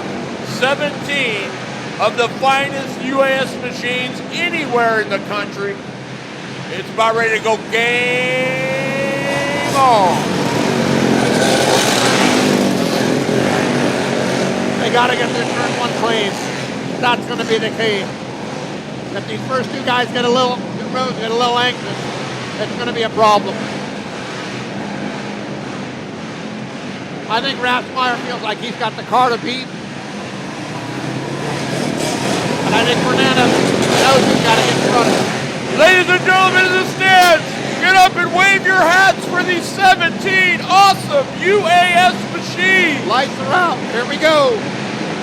Give them a wave. Wave your hats. Here we go. Rossmeyer, your leader. Clean start. Rossmeyer out front. Fernandez. Whoa. That's Jerry Pitt's turned around there. Right on the exit of turn number 4. Not where you want to be.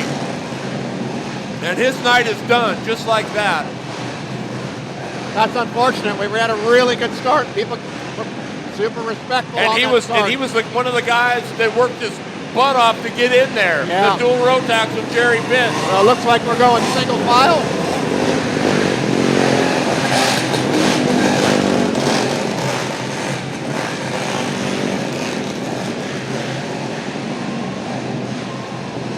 I think this is a good idea. That's the way they do it everywhere.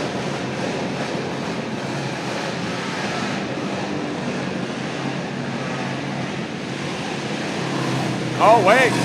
No, they're going to... After one completed lap, then it goes single file. This is... Rossmeyer didn't want to see this because he tippy-toed in there, got a nice, good start. Here we go. Light is still on. We're going to go one more time. Yeah, this gives Fernandez a big shot the second time. You're going to see as soon as the front of that car gets remotely close to the bottom, it's going. Absolutely. Terry Bridges, Jason Gibb, bringing you the action here. Dirt 360 TV, brought to you by Product41.com. We're going to go one more time. How about that crowd? You guys are awesome in the grandstands. That a baby. This is what we came to see, folks. It is game on. Rossmeyer, Ryan Fernandez. Oh, man. The light is out. We're going to go this time. Fingers crossed. Rossmeyer, Fernandez. I think you're going to see Fernandez going to try to make it happen more this time. Here we go. He can't wait around. We're checking out. We're ready to go. We're underway. BK13. Rossmeyer with another great start. The Rocket. Ronnie Cox. James King. Look at Ransom already making a move up.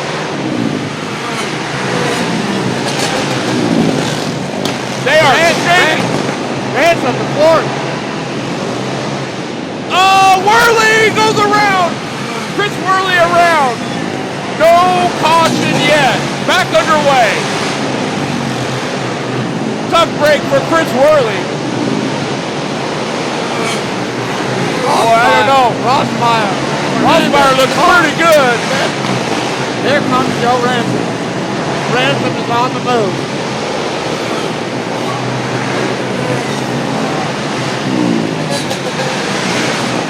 Keep your eye on Nick Moore in the 22. He's up to the 5th spot.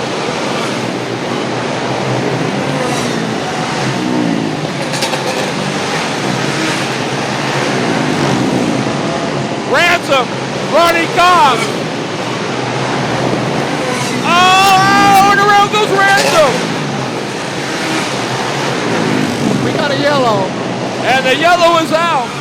Ransom around on the berm in turn number 2. Getting pushed off. Just tried to make a move on the 9 of Ronnie Cox and just got in there. Just no room. Yeah.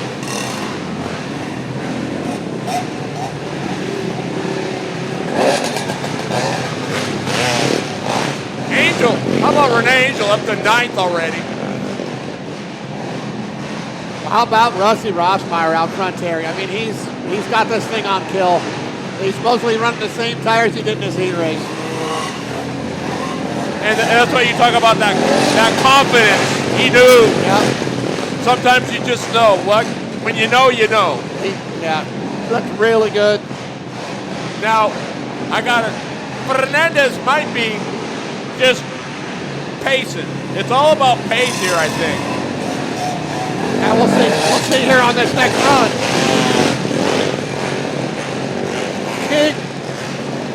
Nick Moore in 5th. Well, I can tell you this, huh? Moore to 5th. I know. I can tell you this much. The hitman, Ryan Diotti, I'm sure checking out the 8 machine of Ryan Fernandez. Here we go. How about the Rocket in the 3rd spot? Looking pretty strong early. Oh, yeah.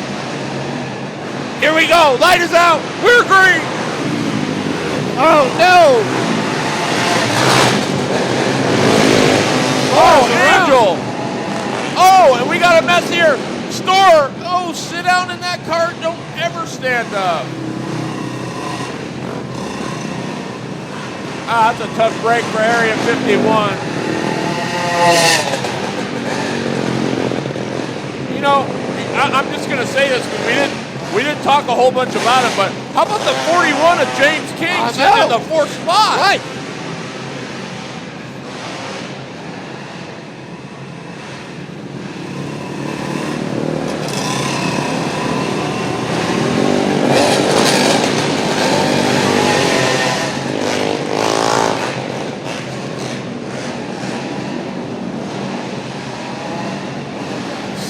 Sean Carr sitting in the 6th spot.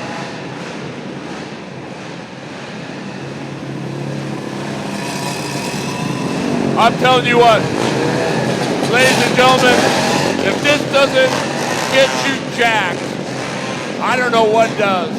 This is why I love the UAS.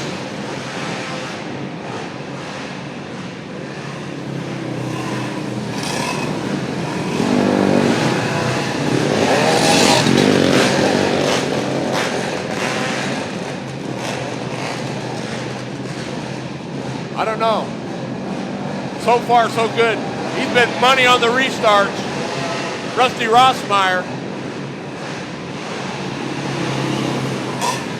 That thing looks so good. And just look at him. He looks calm and collected. The whole thing's just settled. He's down, yeah. Definitely going to be, definitely his to lose here. Yeah. Got a long way to go.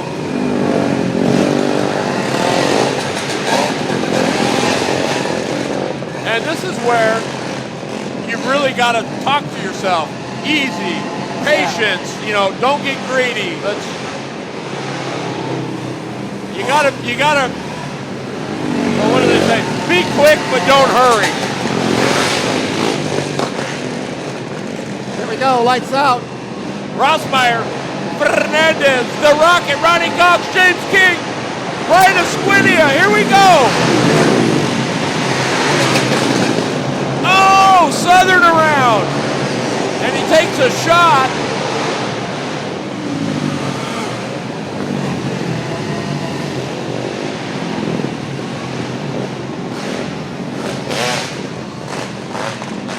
Welcome to BK.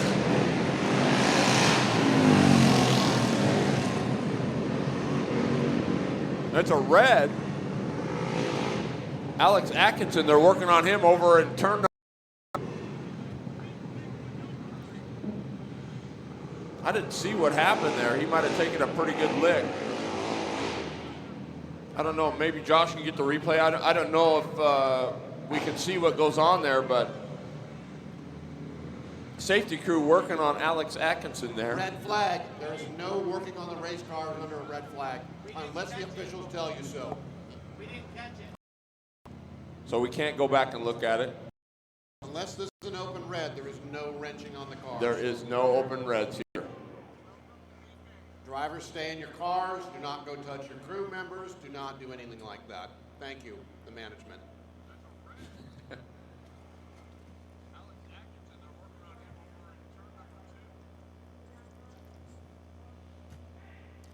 So we're under red here. Safety crew going to work on the 45X of Alex Atkinson.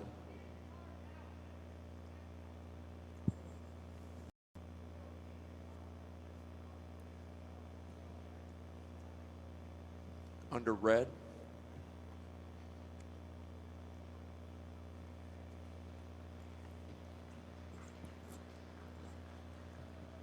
Alex Atkinson, all right.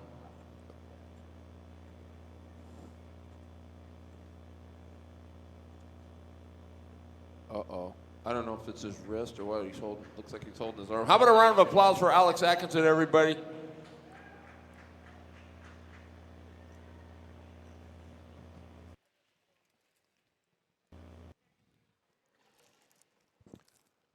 There he goes, walking with the safety crew.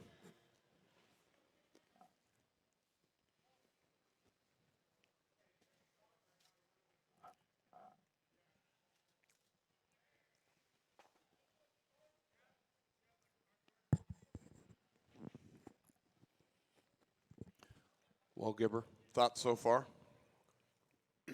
Rossmeyer looks pretty tough. Impressed with Ronnie. He's staying up there with the Fernandez and Rusty. I mean, Ronnie's looking pretty decent. Bummer when Joe Rat's in there because that thing looked really hot early on, like he was going to come plowing through the field. How about the 41 of James King? Right? Jeez. Just staying out of trouble, man. I mean. Well, and it's like your brother just said on here. He says, you know, not even a sock change. He says, race the racetrack, not the people. Yeah, that's how you do it. Really smart. A couple guys I drove for over the years, Kermit Bowler and Doug Henline. Just worry about the racetrack, and the car's going to come to you. You know, you'll be much better off than having to worry about everybody else. It's just a distraction. Yep. Best way to explain it. Well, at this point, all you can do is control yourself, and that's so Alex Atkinson's ride goes up on the hook. That's a tough break. Yeah. It's a lot of hard work to get in this thing. I mean, I don't care what you say. You can start 17th or you can start on the pole. I mean, just making this field it's tough. Is a feat in itself. Yep.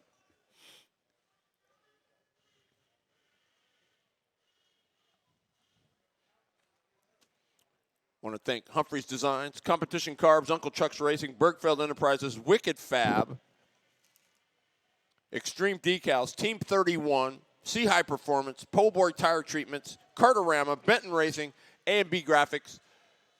Don't leave here without a souvenir BK13 t-shirt, please. Hey, what's going on? Got the crowd waving over there. Hey, what's up, buddy? Got a great crowd on hand. Nice to see. Got a nice crowd on hand and looking good. Only completed 6 laps in the first 30 laps on the track, so they're getting a fuel stop. That's their only fuel stop for the race to make sure we can all make the 25. Okay, so we run 6 laps, and they're going to give them a chance to refuel just so they can make it all 25. Since we've had some cautions and whatnot.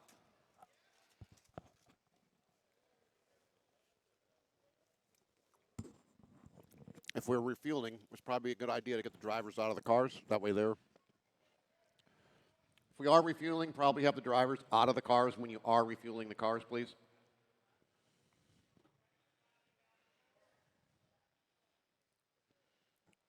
I think they're going to wait for the official word. There's the rocket already out. They're already putting fuel in the 9. A methanol bath on your lap is probably not something you want to go home with at this point in time after this long a day. The R&L team don't seem too worried. Lippy's on the starter. James King not worried. Fernandez not too worried. Looks like they're going to the tank. Well, maybe they are. Yes. So the 8 team will refuel. I mean, you're talking 30 laps total since the first green. That's a lot. It's going to change the balance of the car. Now you're going to go back out with. You can add 2 more gallons to that thing. That's 14 pounds. It's a lot of weight. Well, Big difference in how the car handles. I don't know. The two decided not to. So, especially if you're on alcohol. If you're on gas, it's not that big a deal. Because you probably didn't burn any. You didn't Nick Moore decides no. Looks like they fueled up the 11 car of Southern. Or no. Yes. No, that would have been Barry. Looked like they put fuel in the 53. I would think anybody that's running alcohol, they're filling up. If you're on gas, it probably didn't burn that much. There's the crew right there. They're going to go for it. Chris Southern from Southern California.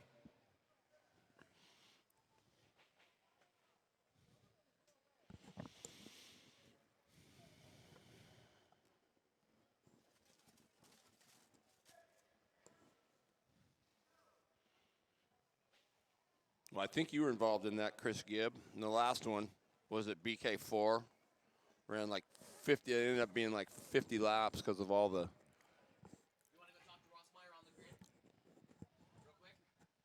By the time he gets there.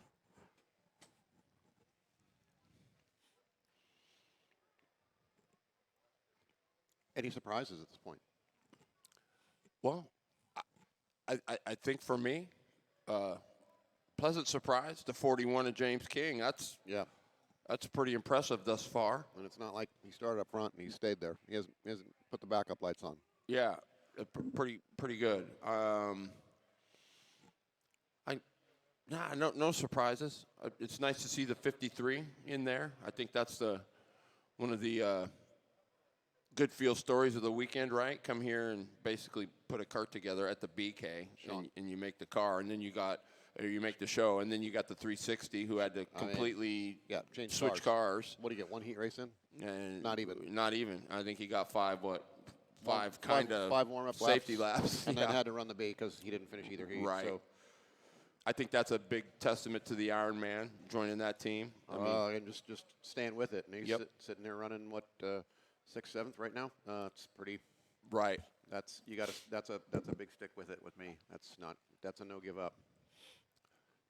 Yeah, just. But at this point in time, you still got to talk about Mr. Moore because like he was starting up front, thing was looking good, trouble hit again, and now he's in the back again. So we know he's got a hot rod that can go forward. The question is how far forward can he go? Because he's definitely gotten had some issues all night after the first heat. Correct. Pretty much put it down on the first heat and was good in qualifying, and then it's just been an uphill battle since then. So can he overcome where he's at now? I believe he can. If this is the time where you got to keep your head, and you got to be thinking smart and thinking ahead, and you got to be thinking that all the info off of Lester's car that they possibly transferred over to. Absolutely. There's a good shot of Rusty Rossmeyer, your 2021 UAS Grand National Champ, current leader. Ryan Fernandez in the second spot. Ronnie Cox third. There's James King sitting in fourth. And Brian Esquinia, where'd he come from? What? Sitting fifth in the 5. Sean Carr. Yes. With the Joe Stackman tune. And then Renee getting final instructions from the Bilester. From the Bilester. The tune-up man, Mr. Shane Biles.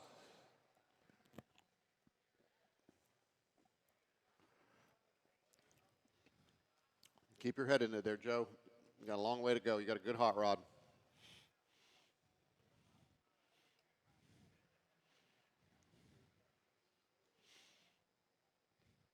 DW3 sitting there.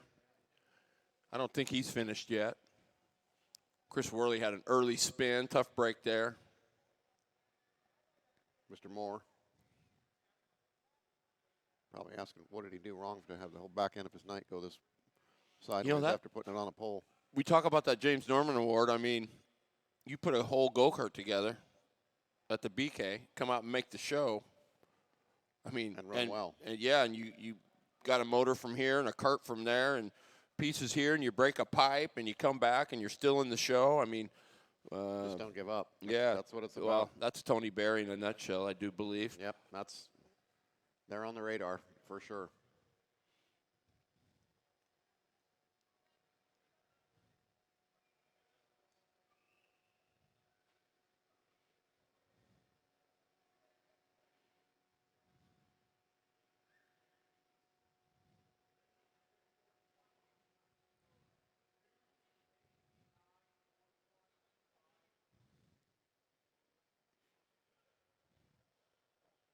That's kind of weird. You just do the random stuff. 9 minus 8. Or if you go, no, you can't do that. Never mind. I thought that was going to work out. You need a calculator? I think I might. It's getting late. Yeah. A little punch drunk.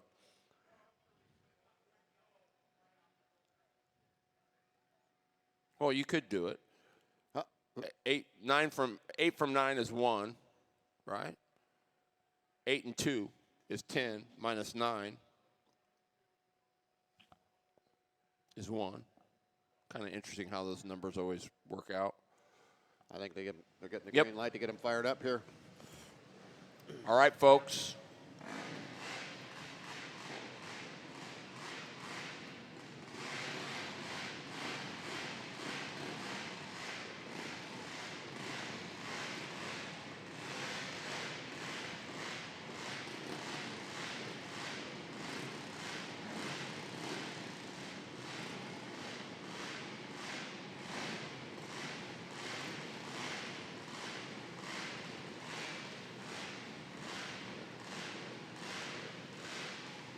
So six completed laps.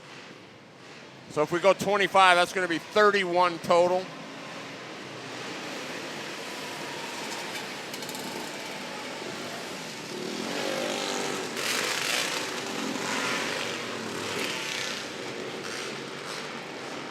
Far from over, Jason Gibb. Yeah. We're going to have to see how things play out once the guys up front get the lap traffic. That's typically where a lot of this stuff changes dramatically, especially here at Salem. So what does this do tire-wise? If you did the wipe to get them to fire off early, is it? That's gone at this point. Especially since we actually have 30 laps in the books. Okay, here we go. Coming to the green. We got Rossmeyer out front. Here we go. Underway. We're green. Oh, King. Oh, rocket into the door. No.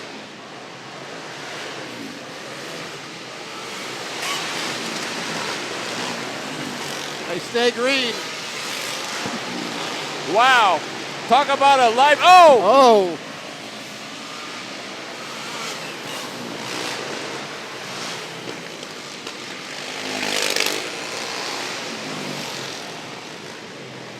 Unbelievable. James King out. We got a yellow. I'm not sure what the yellow's for. I'm not either. I don't know if I like that one. I think King and Cox were going at it pretty hard. I'm not sure what happened. Sean Carr.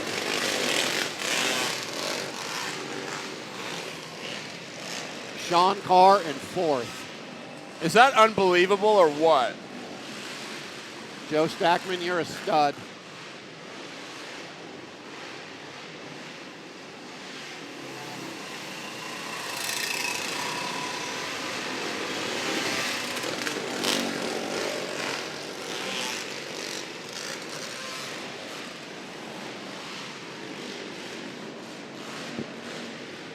Squinty is sitting in the 5th spot. 6th is the 15W of Daniel Watkins, the 3rd. Humphreys. There we go. We're going green. 7th. 8th is Moore. 9th is Worley. 10th is Southern. 11th is Barry. 12th is Angel. 13th is Ransom. DW3 underneath the Squinty for 5th. Nick Moore. Oh. Look at this. DW3 looking for fourth from Sean Carr. I think we got it. Something's rubbing on the 15W. Something's wrong with the 15.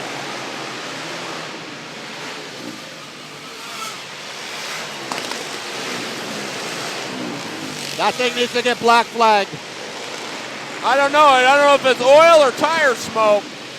It's only when he goes in.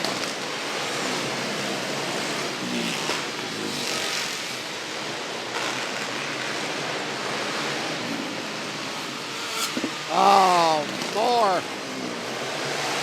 And it's worse down here. Oh, no. Sean Carr got doored by Nick Moore bad. It's an oil leak. The 15 car at Watkins has an oil leak. And it's big.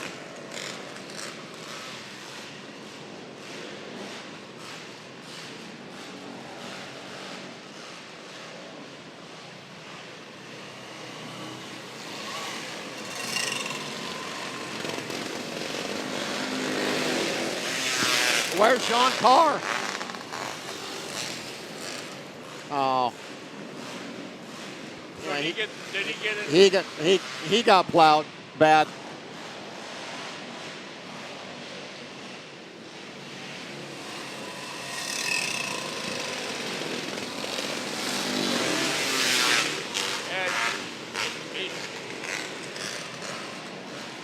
Moore gets put to the back. He's not happy about it, but so Nick Moore gets put to the rear of the field.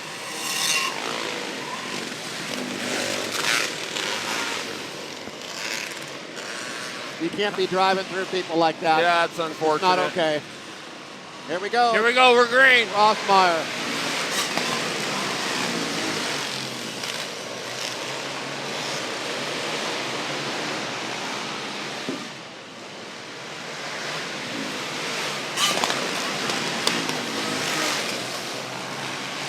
Rossmeyer out in front. Fernandez, Cox, Watkins.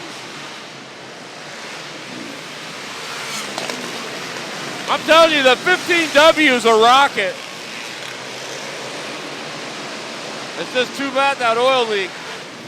Oh, a Squinia.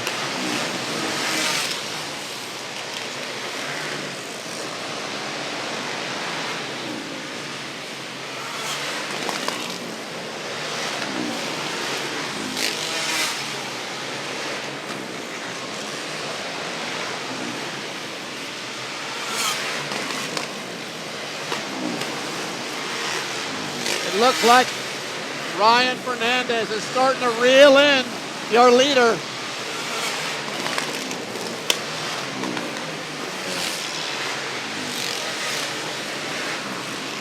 As they get to traffic, that is going to be Fernandez's chance to jump. Angel up to 7th. Renee Angel in the 7th spot. Oh, Ransom, hand in the air. The Boise Bullet, all done.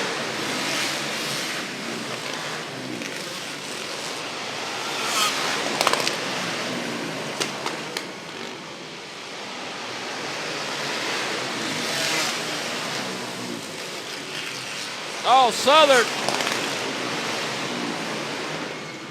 Nick Moore. Rossmeyer in a heavy, heavy traffic. Fernandez is there. Ryan Fernandez has caught Rusty Rossmeyer in traffic. Can he do something with it?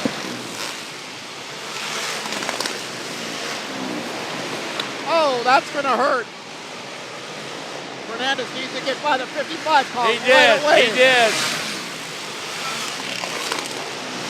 This is not a time to wait.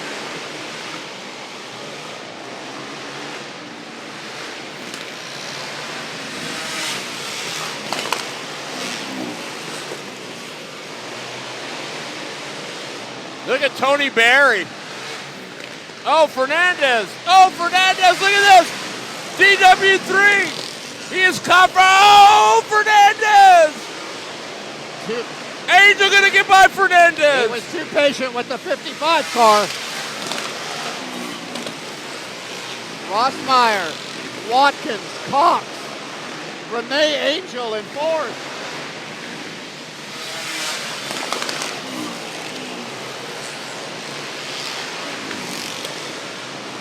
DW3 in the 15W is rolling.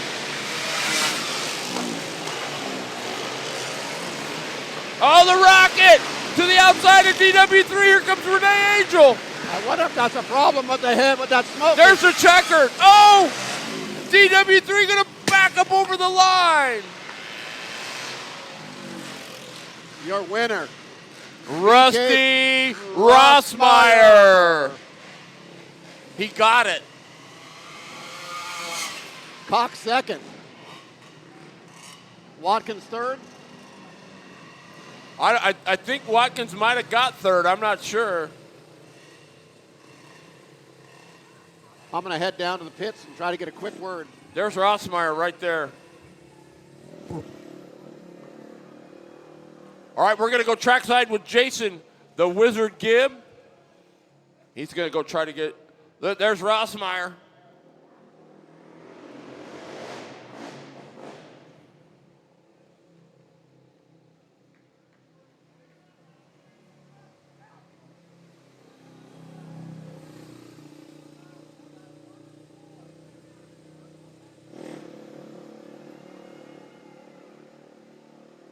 DW3, at a baby.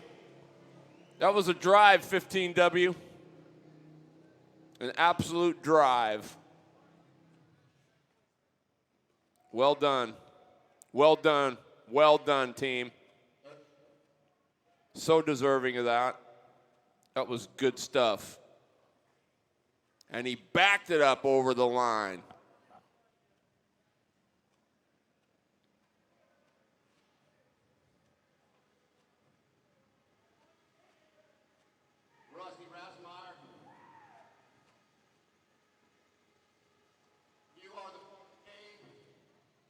We're going to go trackside with Jason Gibb. Go ahead, Jason.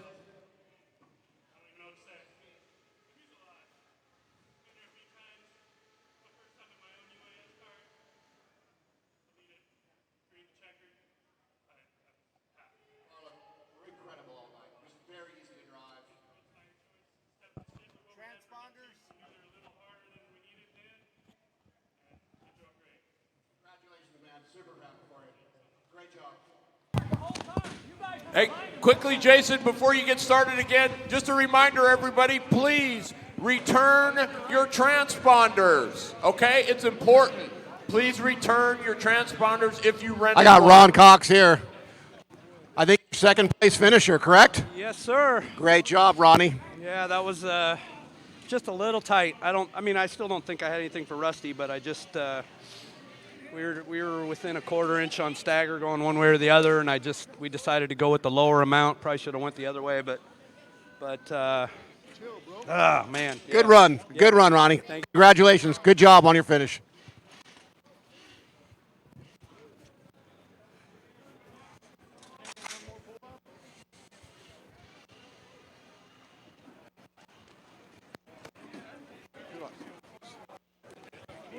Once again, while Gibber's finding somebody else to talk to, please return your transponders if you rented one, or you will be billed $250. So make sure you get those turned in.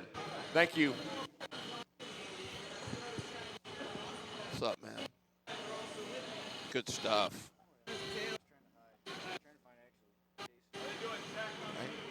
You should Ryan, run down what happened there? Bottom line, lappers need to get the blue flag. I don't know what else to say. I was feeling pretty darn good. We were starting to get racy. The tires finally came in. Looked like you were actually running him down just a little bit. Yeah, I was running him down probably half a car to lap. And I was starting to figure out, okay, where am I catching him? Where can I set him up? And then we got racing with lap traffic, and they were racing us back, and it kind of made it tricky. And I made a small mistake that cost me second. What would you do different if you had to do it over? Nothing. I'd have fun. Ryan Fernandez. Thank you.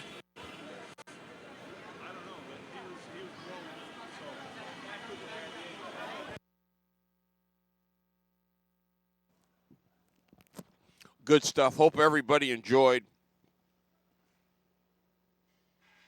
Oh, we're done. Okay.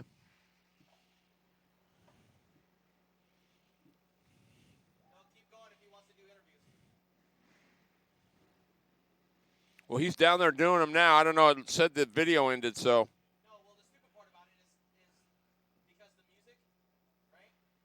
I knew it. I knew it.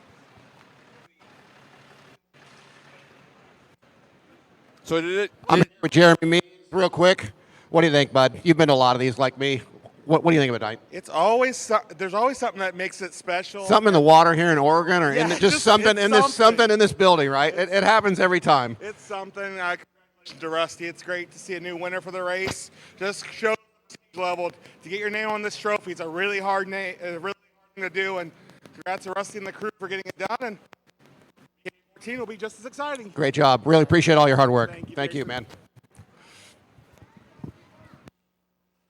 Brian Nevins, you can't walk up and just put your hand out and say thanks and get out of here. Congratulations. Great job. Thank you, sir. It was a team effort on that one.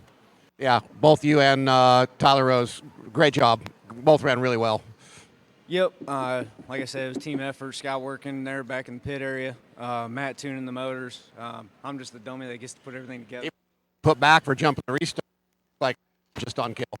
It was. We were tick tight, but I think the track loosened up and everybody didn't kind of accept for that, and we did. I can't thank Scott enough for this. It's been awesome. We got 4 wins out of 4 classes.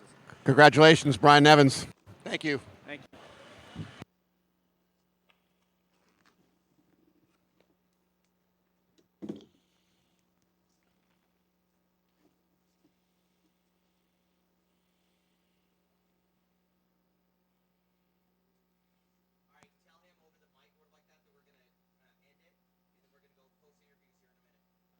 Well, he's already done them. That's the sad part. Is it not going? No, it's still going right now on a new feed. Okay. I'm going to go ahead and do the ending credits.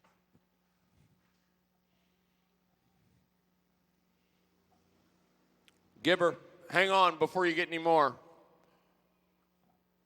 What's that, Terry? I said, hang on. If you're going to get any more, we're going to have to do it via phone. So hang tight.